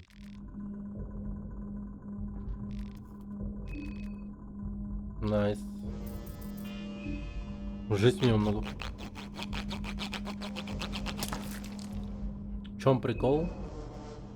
Прикол просто в реализации навыка типа анализа, чтобы ты мог им пользоваться. Типа добавление больше функционала и так далее.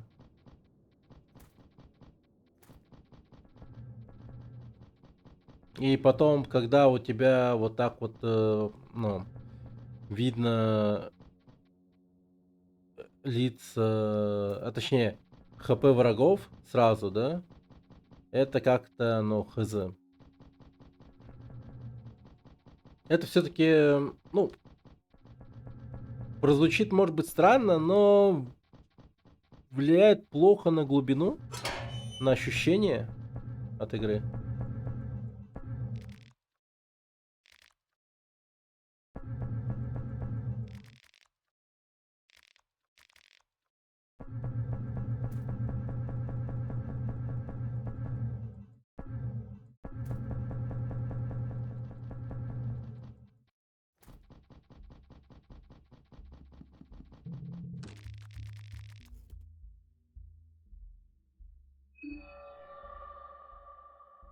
Блин, я такую дверь хер открою.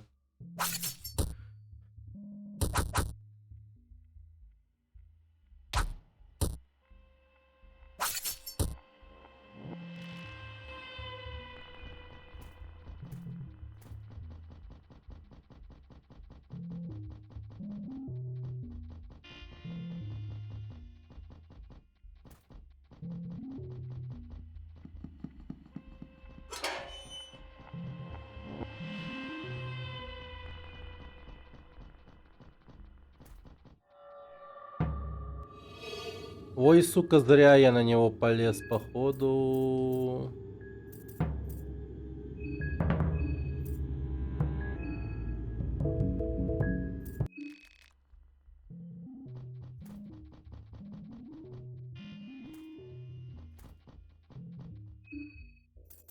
Так, пожалуй, я сохранюсь.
Нам сейчас как будто бы сильно повезло просто.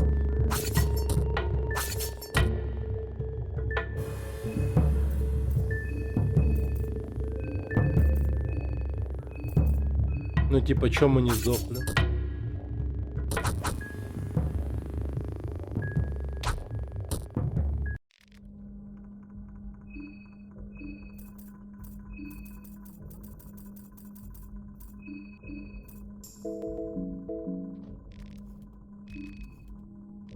Наруч.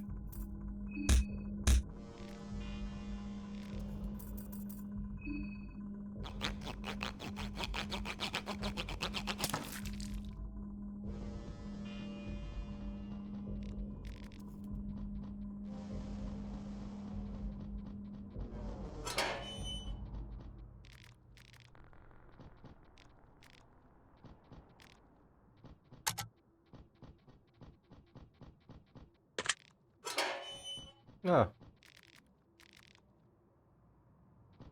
Документ с диаграммой мозга.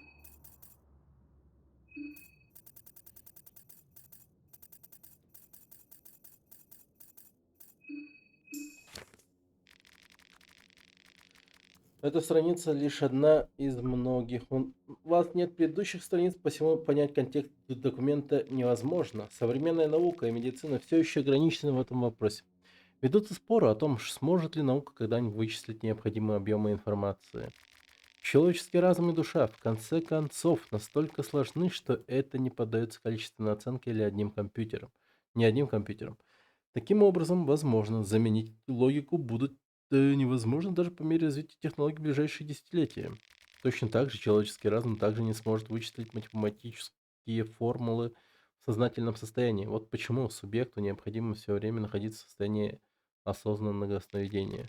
Это когда активируется как сознательный, так и бессознательный разум.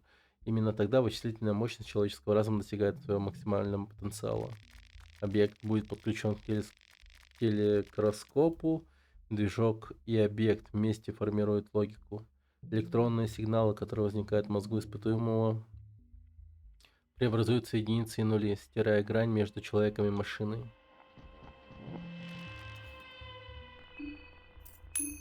Прикольно.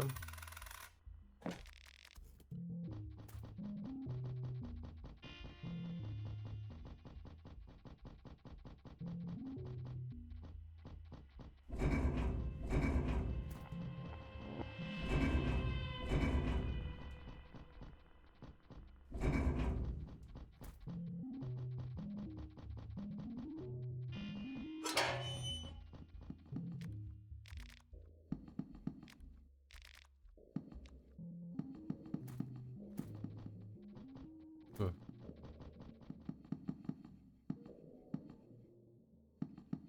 Блин, я тут был же во сне. Мы тут коробочки клеили.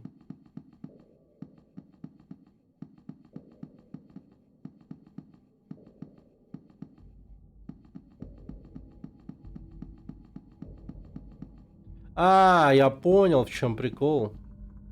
Та девочка, которая вот все время бегает туда-сюда. Это вот и есть девушка, которая находится внутри машины логика. Вот она находится в сознательном, бессознательном состоянии, и у нее мозг работает на максимум. И она просит ее выключить. Поэтому она вела нас к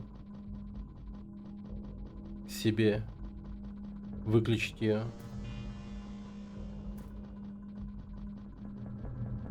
Вырубай меня нахуй.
Да уж.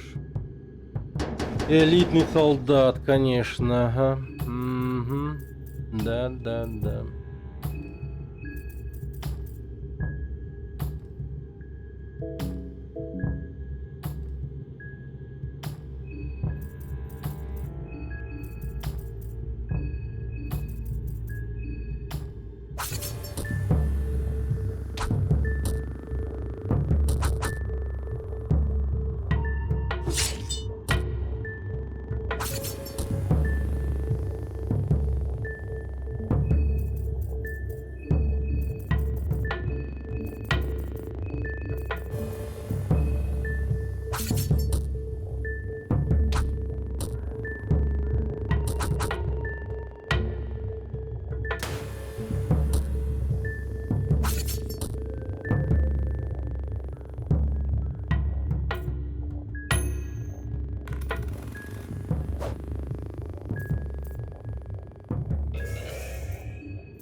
Неплохо.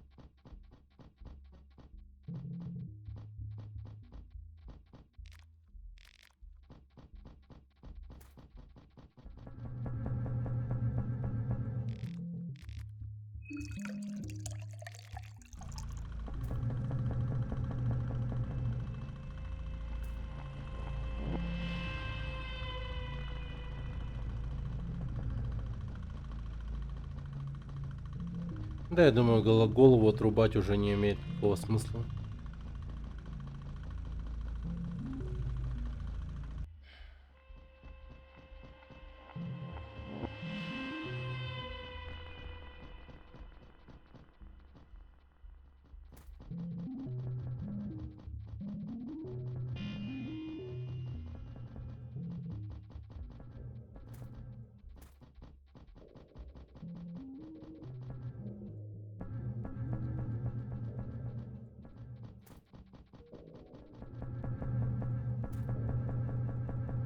А я думал, здесь загорится зеленым. А,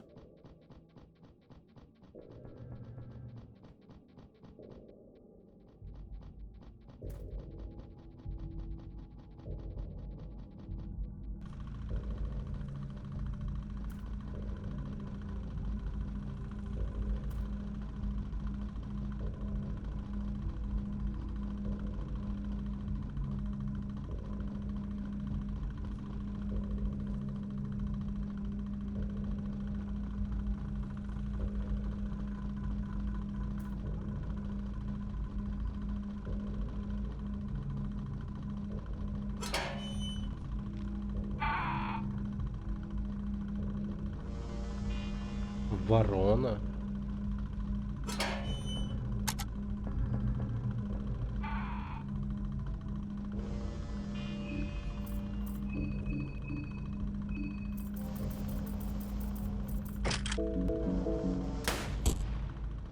Найс.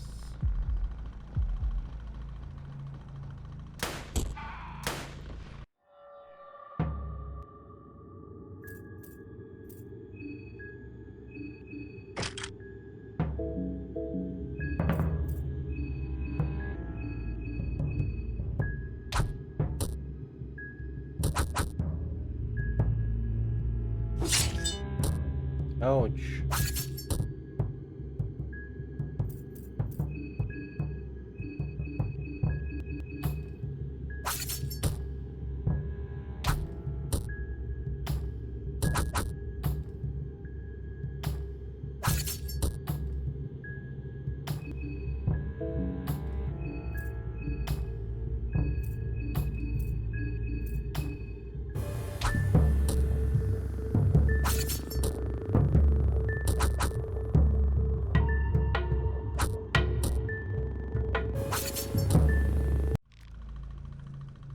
Какой выносливый говнюк.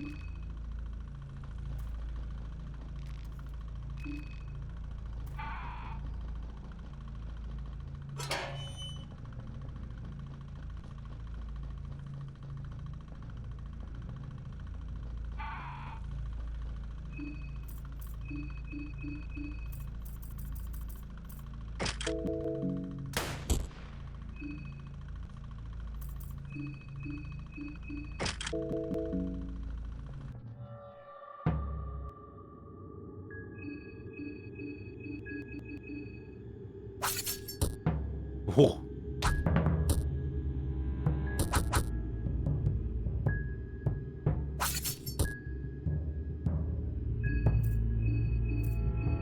Да, без шансов.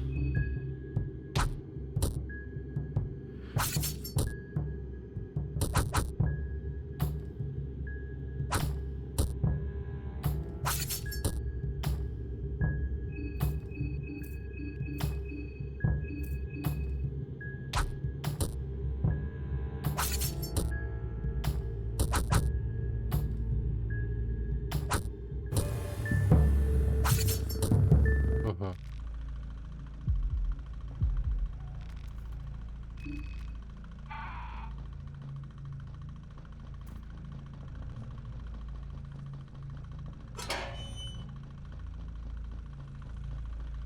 А где ворона-то, понять не могу.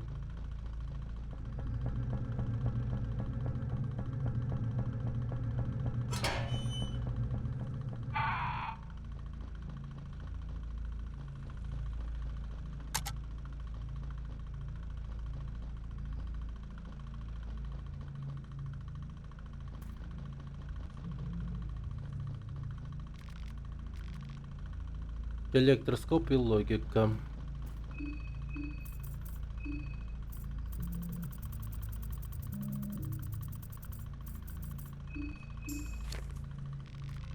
Взаимосвязана компьютеризированная система, которая документирует нашу жизнь и извлекает информацию из нашего сознания.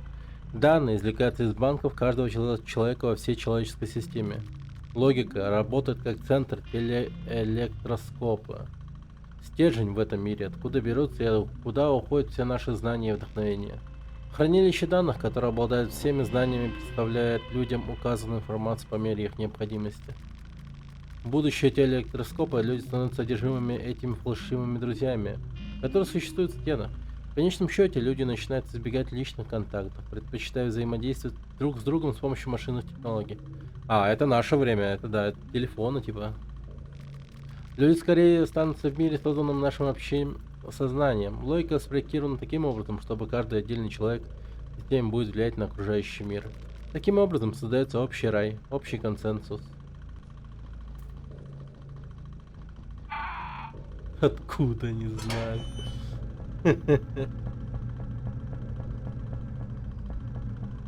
Что? В то время думали о таких вещах? Но это же всего лишь 1936 год. Как такое возможно?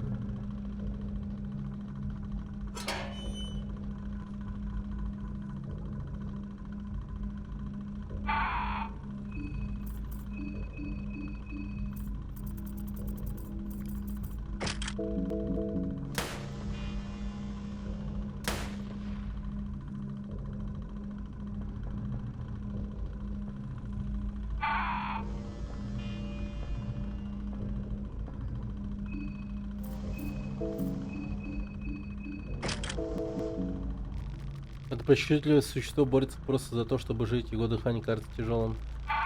Часть этого существа кажется мертвой, только похожий на ворона нарост на его спине все еще живо брыкается.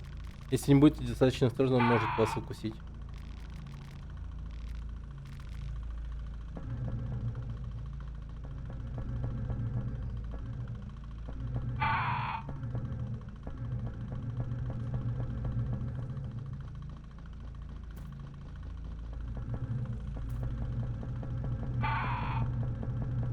Ладно. Что-то мне кажется, что это Карин Заур. Корреспондентка, журналистка.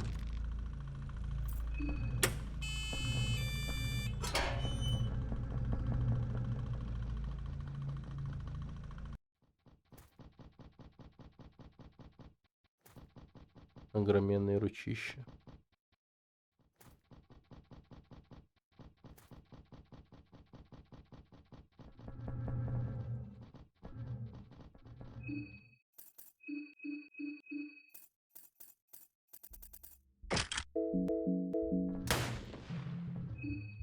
Блин, типа ствол будет полезен в этом году?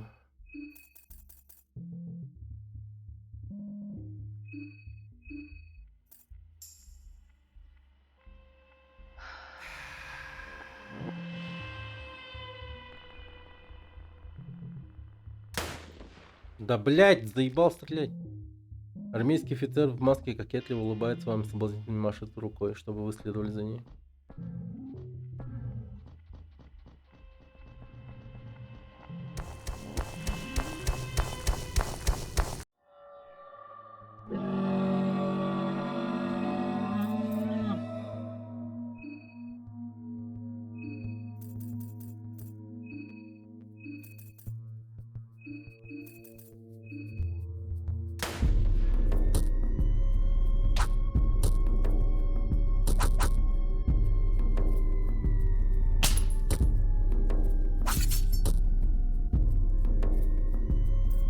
Вот так вот, бля.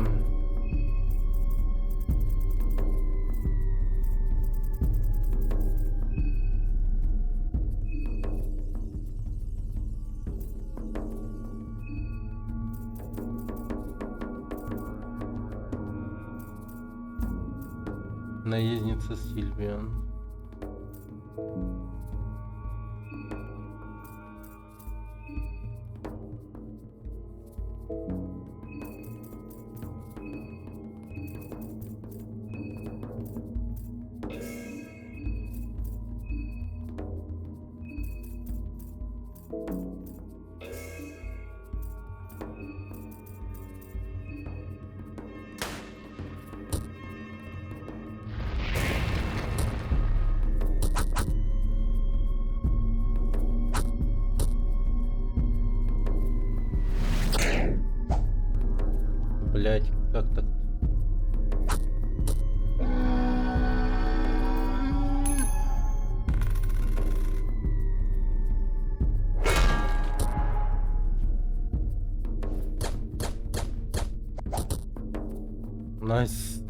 Найс.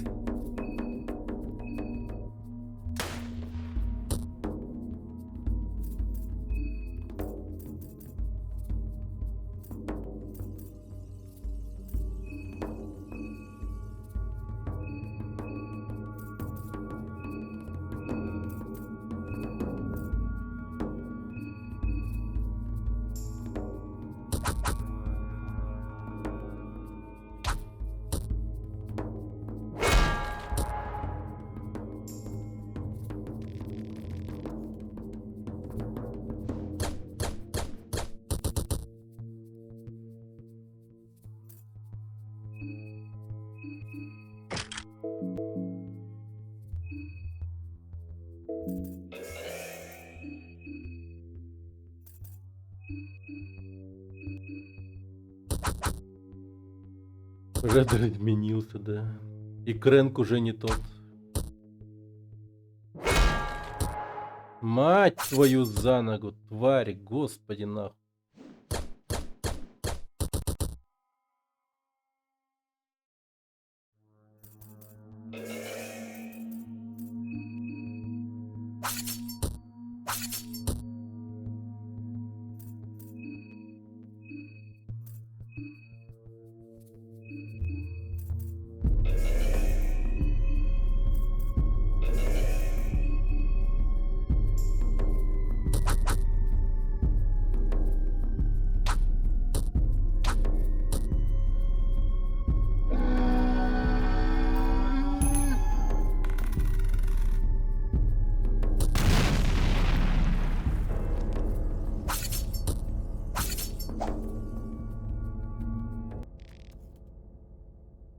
Да, даже вместе с счастливой монетой я соснул крепкого такого жесткого ствола, который выстрелил мне прям жестко в лицо, да.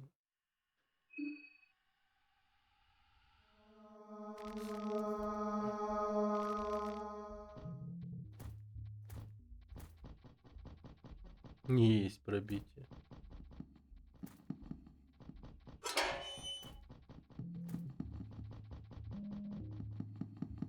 Ну, охереть какое. Так.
Ни хера себе.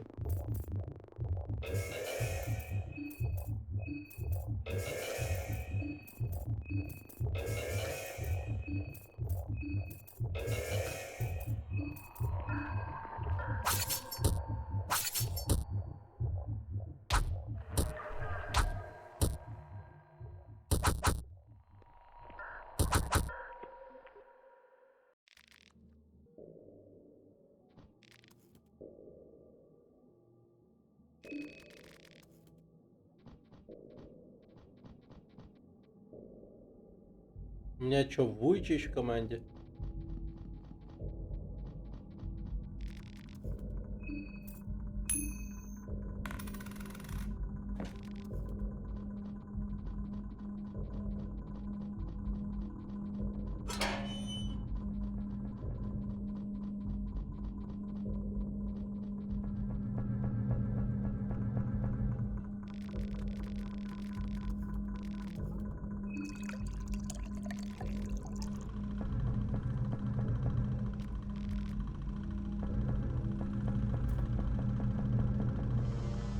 И он побежал.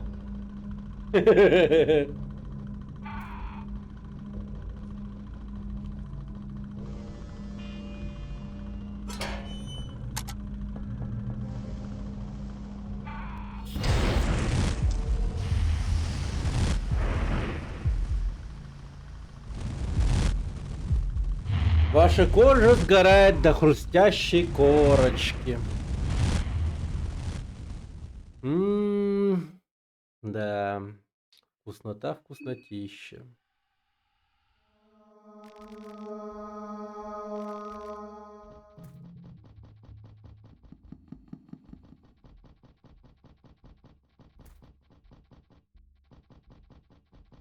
Боже, хорошо, что я сохранился. Что-то игра меня кошмарить начала жестко.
Сейчас гуляша еще навернем.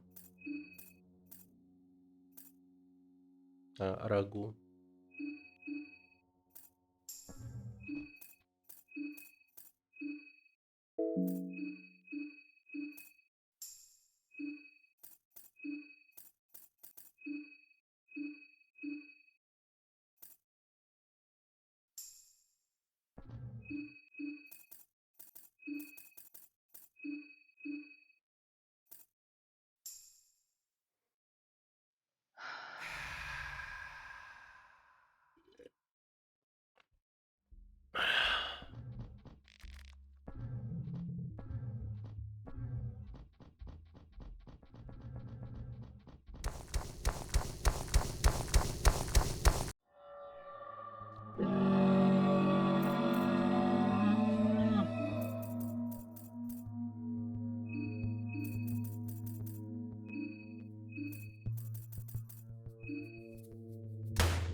Бля.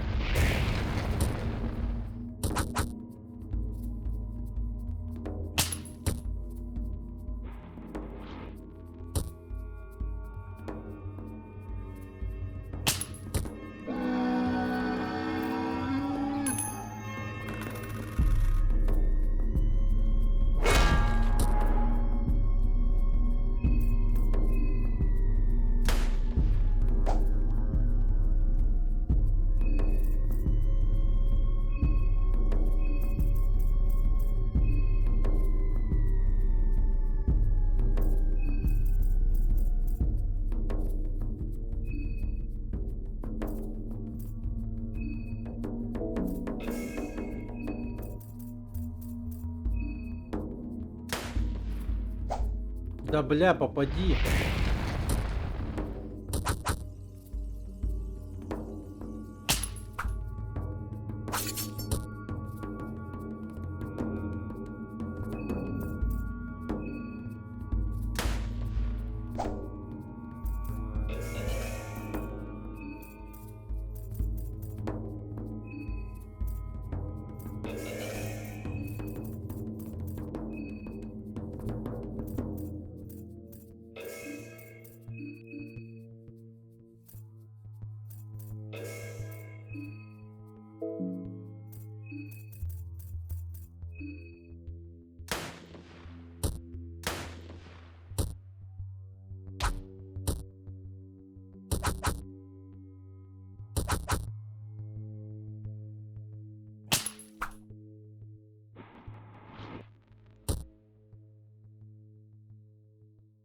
Живой танк в замешательстве.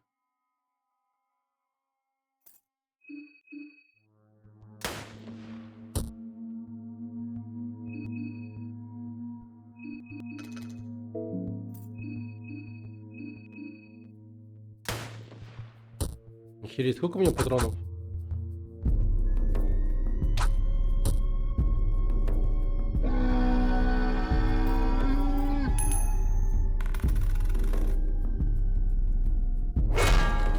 Слава богу, я выбрал орла на сей раз.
же, мы справились, господи.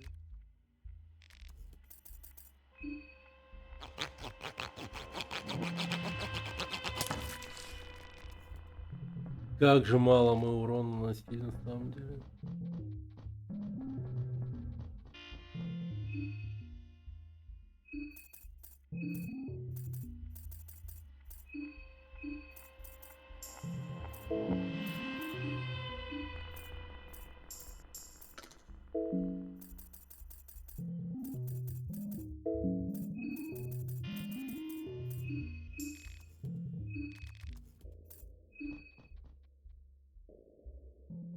Так.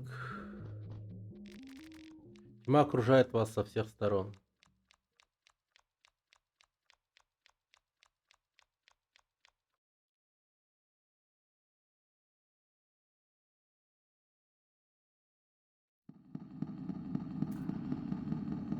Наконец-то.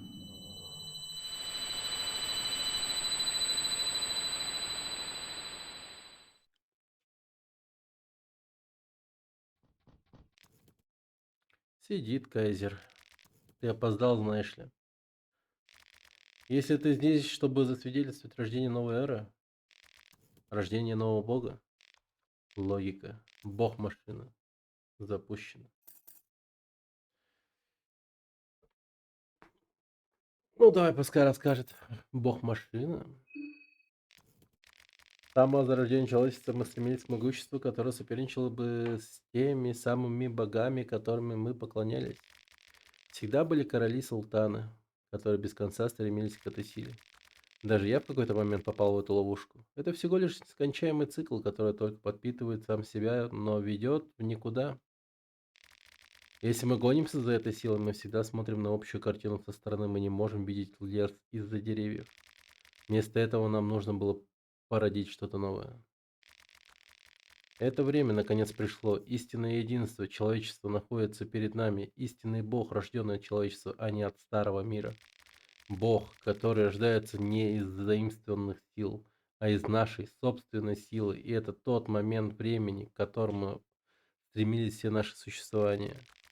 Мы сами создали эту судьбу своими собственными руками. Теперь, как совместное сознание, мы возносимся. Однако дыхание бога машины все еще слабо. В ее нынешнем хрупком состоянии не могу подпустить ее близко. Так что приготовься. Пернул.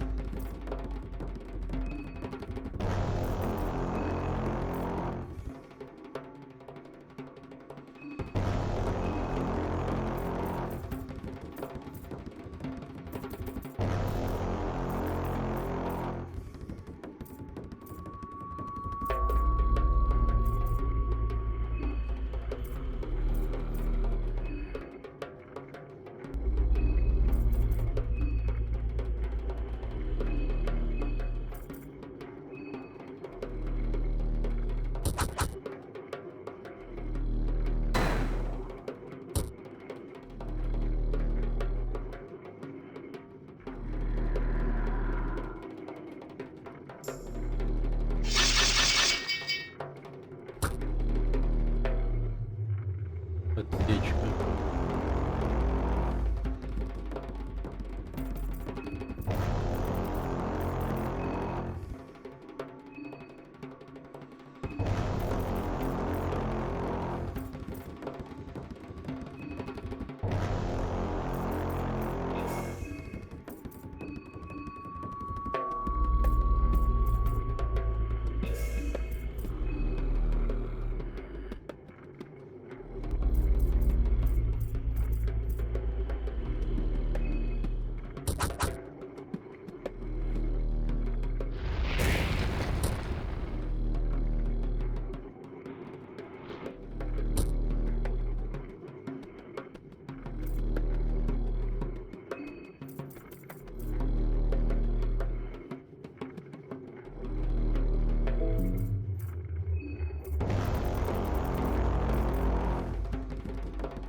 Логикой тоже драться надо будет, да. Это предпоследний.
Нихуя.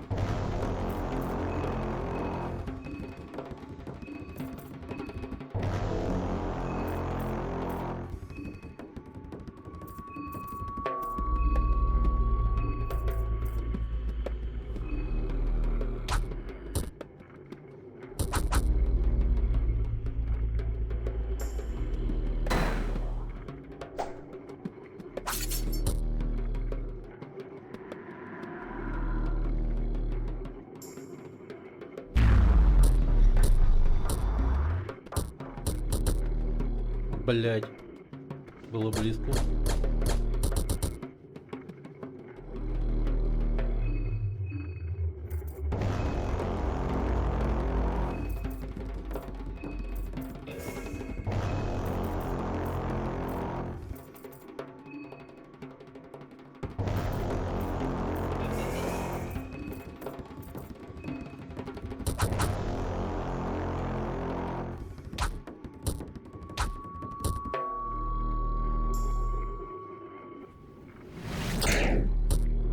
Попал. Блин, сколько у него хп на голове, ёб твою мать.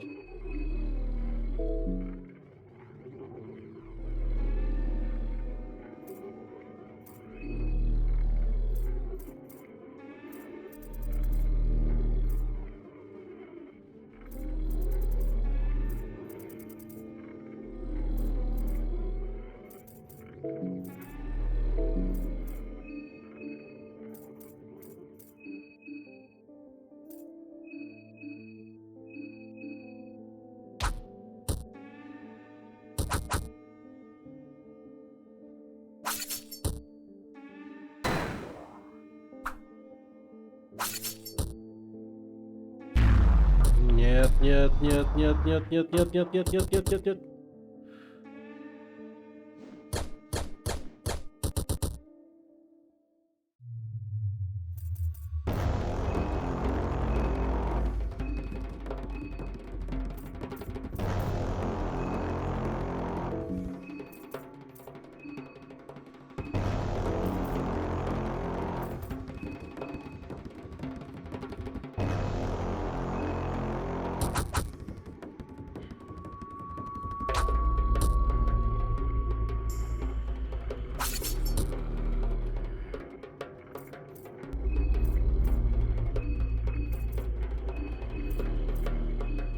пора умирать, дерьмо.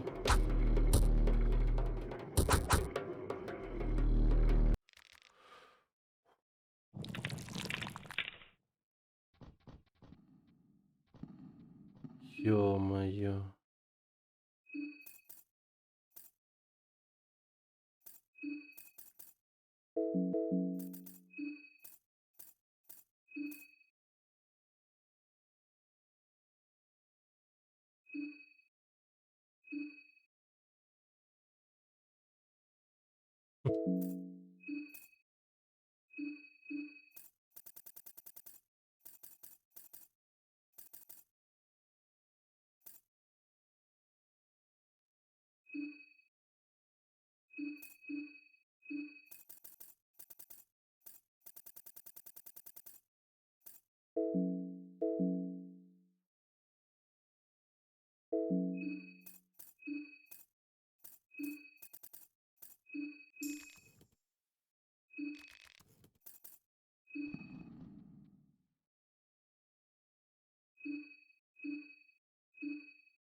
Всё, погнали.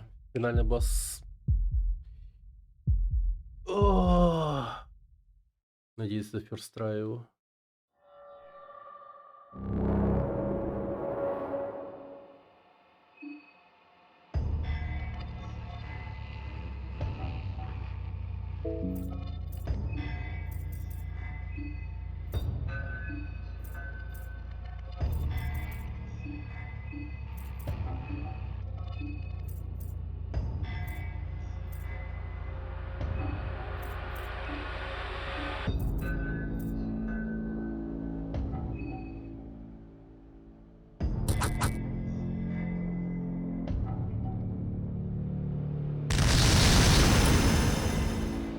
Не будет сомнений.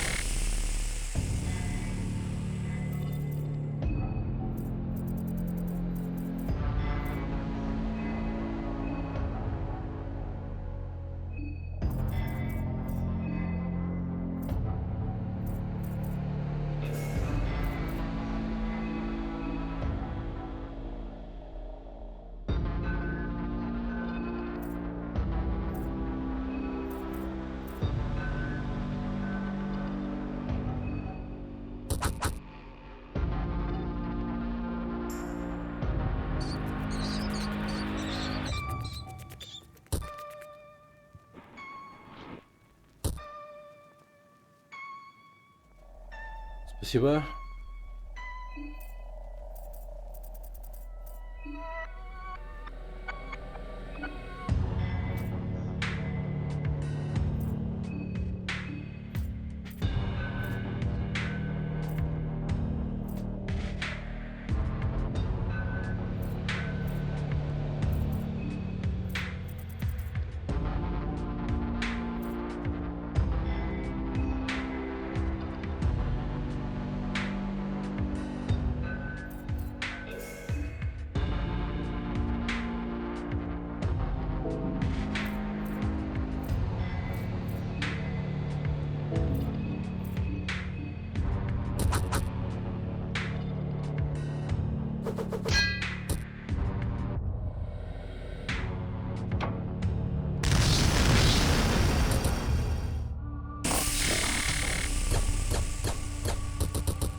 Хорош, хорош.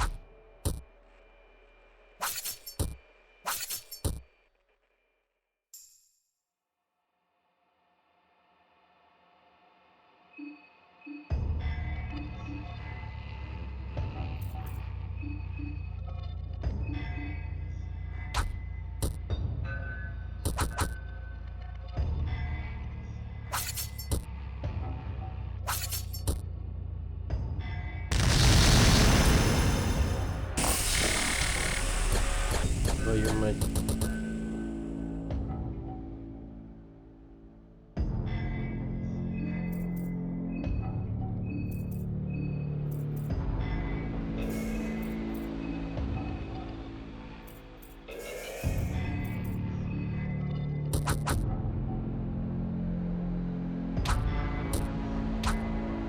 Хорош, хорош.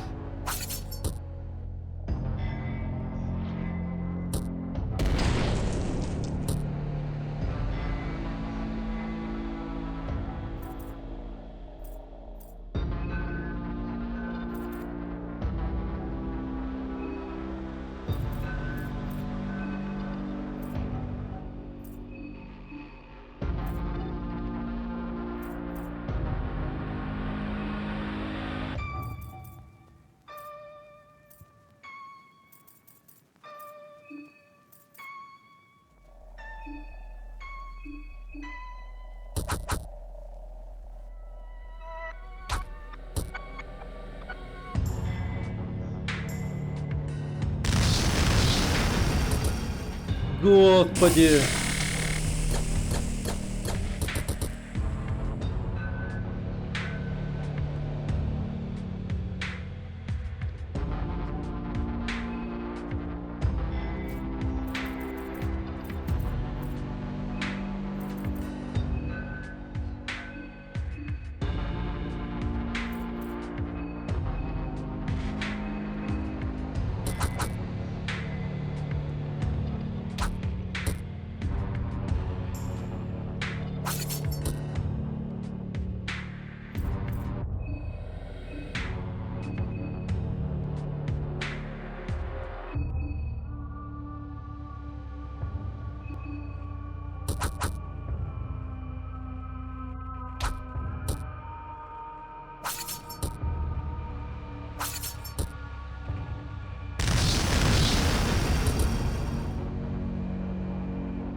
Так.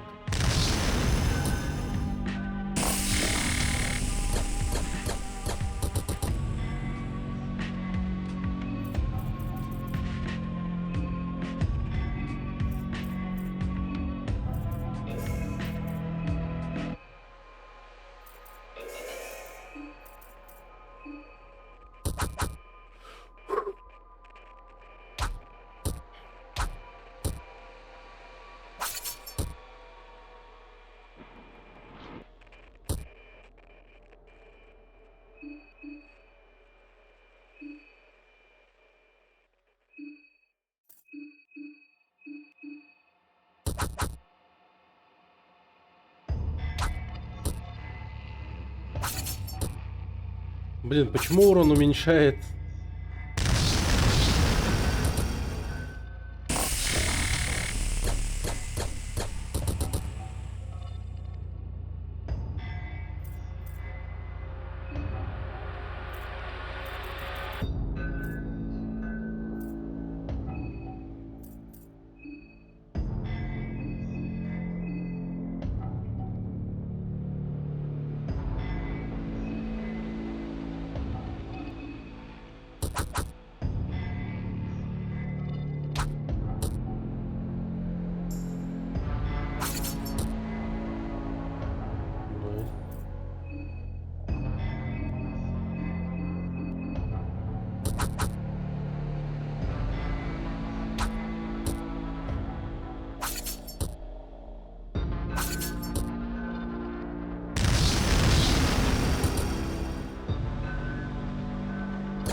Давай.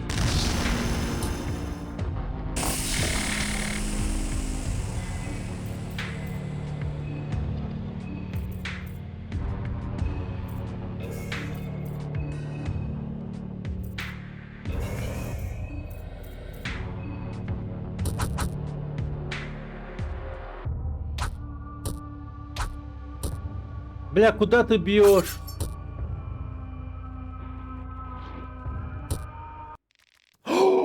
Да мы победили! О, мы победили! Мы выебали его, бля, ну вообще класс.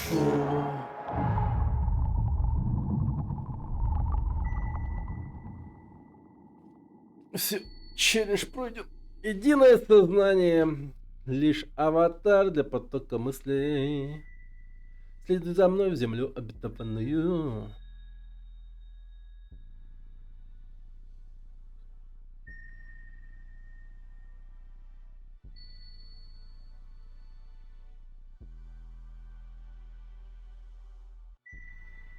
Тепло окружает ваше тело. Такое чувство, что вы плывете в небытии. Сочувствие и надежда наполняет вас изнутри. Вы и так через многое прошли, теперь вы можете отдохнуть. Да, не говори. Просто закройте глаза и позвольте теплым волнам омыть вас.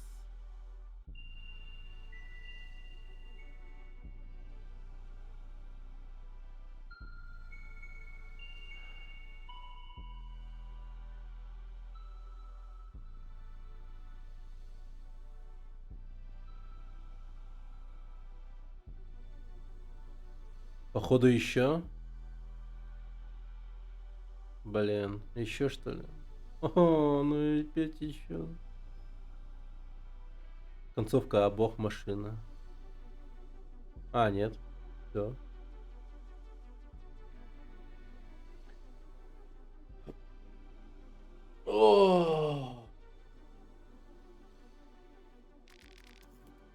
Четверо сумели пережить все ужасы. I'm rich, diamonds on my body rich, smelling like Versace rich, Jay-Z and Beyonce rich, Спасибо I'm за rich, 5 I'm тысяч. rich, I'm rich, diamonds on my body rich, smelling like Versace rich, Много Jay-Z народу and выжило. Beyonce rich, I'm rich, I'm rich, I'm rich. Спасибо, спасибо. Спасибо, надеюсь, челлендж вам понравился. Понравился, yes, yes, yes, of course. Да. Ну круто, прошли на истинную концовку со стартовым оружием. Да. Карен жива, Марина жива, Оса жив, и Август жив. А как... то есть я вот ее убил, логику, и дальше уже все, да, по-моему?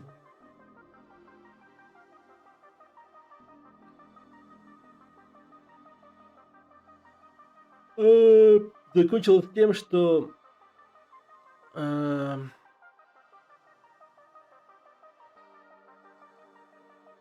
освободили бог машину, и он принял нас как будто бы в этот...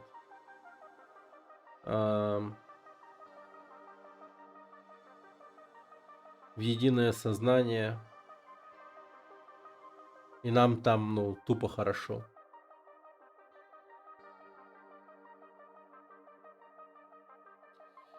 Как-то так. Да.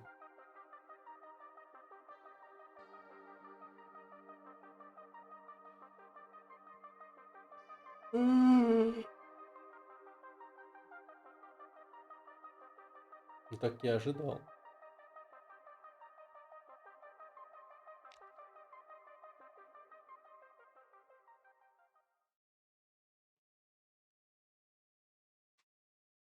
Завтра шашлычки, да.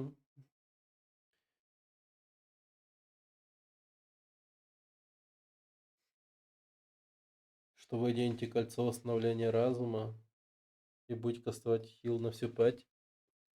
Типа так очень легко проходится. Ожидал, что так сделать. Да. Так сказать, у самурая есть только свой путь. Ну ты нормально пострадал, так некоторые моменты его много раз перепроходил. Да вообще жопа. Вообще порадовало, что спас четверых. Хотя я почему-то думал, что таким макаром я спасу всех остальных, но по факту мы все погибли, когда зашли в бункер, по идее. Ну, я свои челленджи проверяю на проходимость сам в начале. Мгм. Блин, а ты же говорил, что так никто не делал. Со стартовым оружием, что проходил. Да, да. Блин, можно со стартовым оружием. Можно. Со стартовым оружием реально пройти. Очень даже. Но супер геморно. От игры куда больше удовольствия, конечно, получишь, когда ты используешь, все пушки, которые у тебя есть. Я буквально мог бы там вообще что угодно сотворить, будь у меня... Да, держал бы, если бы я в руке черную сталь и прочие там прикольные вещи. Да вообще там вообще жесть была бы. Что дальше будешь проходить? А, Посмотрим. Ну, дальше Паразит и вторую бы попроходить. Что она так останется, что ли? Посмотрим. А может быть и заброшу ее. И мы будем играть там какую-нибудь... Ну, посмотрим. Посмотрим. Донатики, донатики, я буду играть все что угодно. Да, да. Ну ладно, все. Спасибо всем, кто был, спасибо за общение. Надеюсь, вам все понравилось. Вообще, как все это прохождение проходилось. Мне понравилось. Мне понравилось. Я сам себе удивлялся тому, что я тупо кухонным ножом зарезал бога, кухонным ножом зарезал кайзера и кухонным ножом зарезал танк. Да, да, так-то оно весело. Посплю пару часов, потом на работу. Но я еще пытался проходить в соло со стартом уже на мазу сложности, потом поленился. Да это бред, конечно. Ну ладно, все. Давайте отдыхать пойдем, ребята. Спатеньки, спатеньки. Завтра жестко отдохнем. И все на этом. Всем спасибо, кто был еще раз. Спасибо, Мош, за челлендж и за 5000 рублей. На этом все. Пока-пока.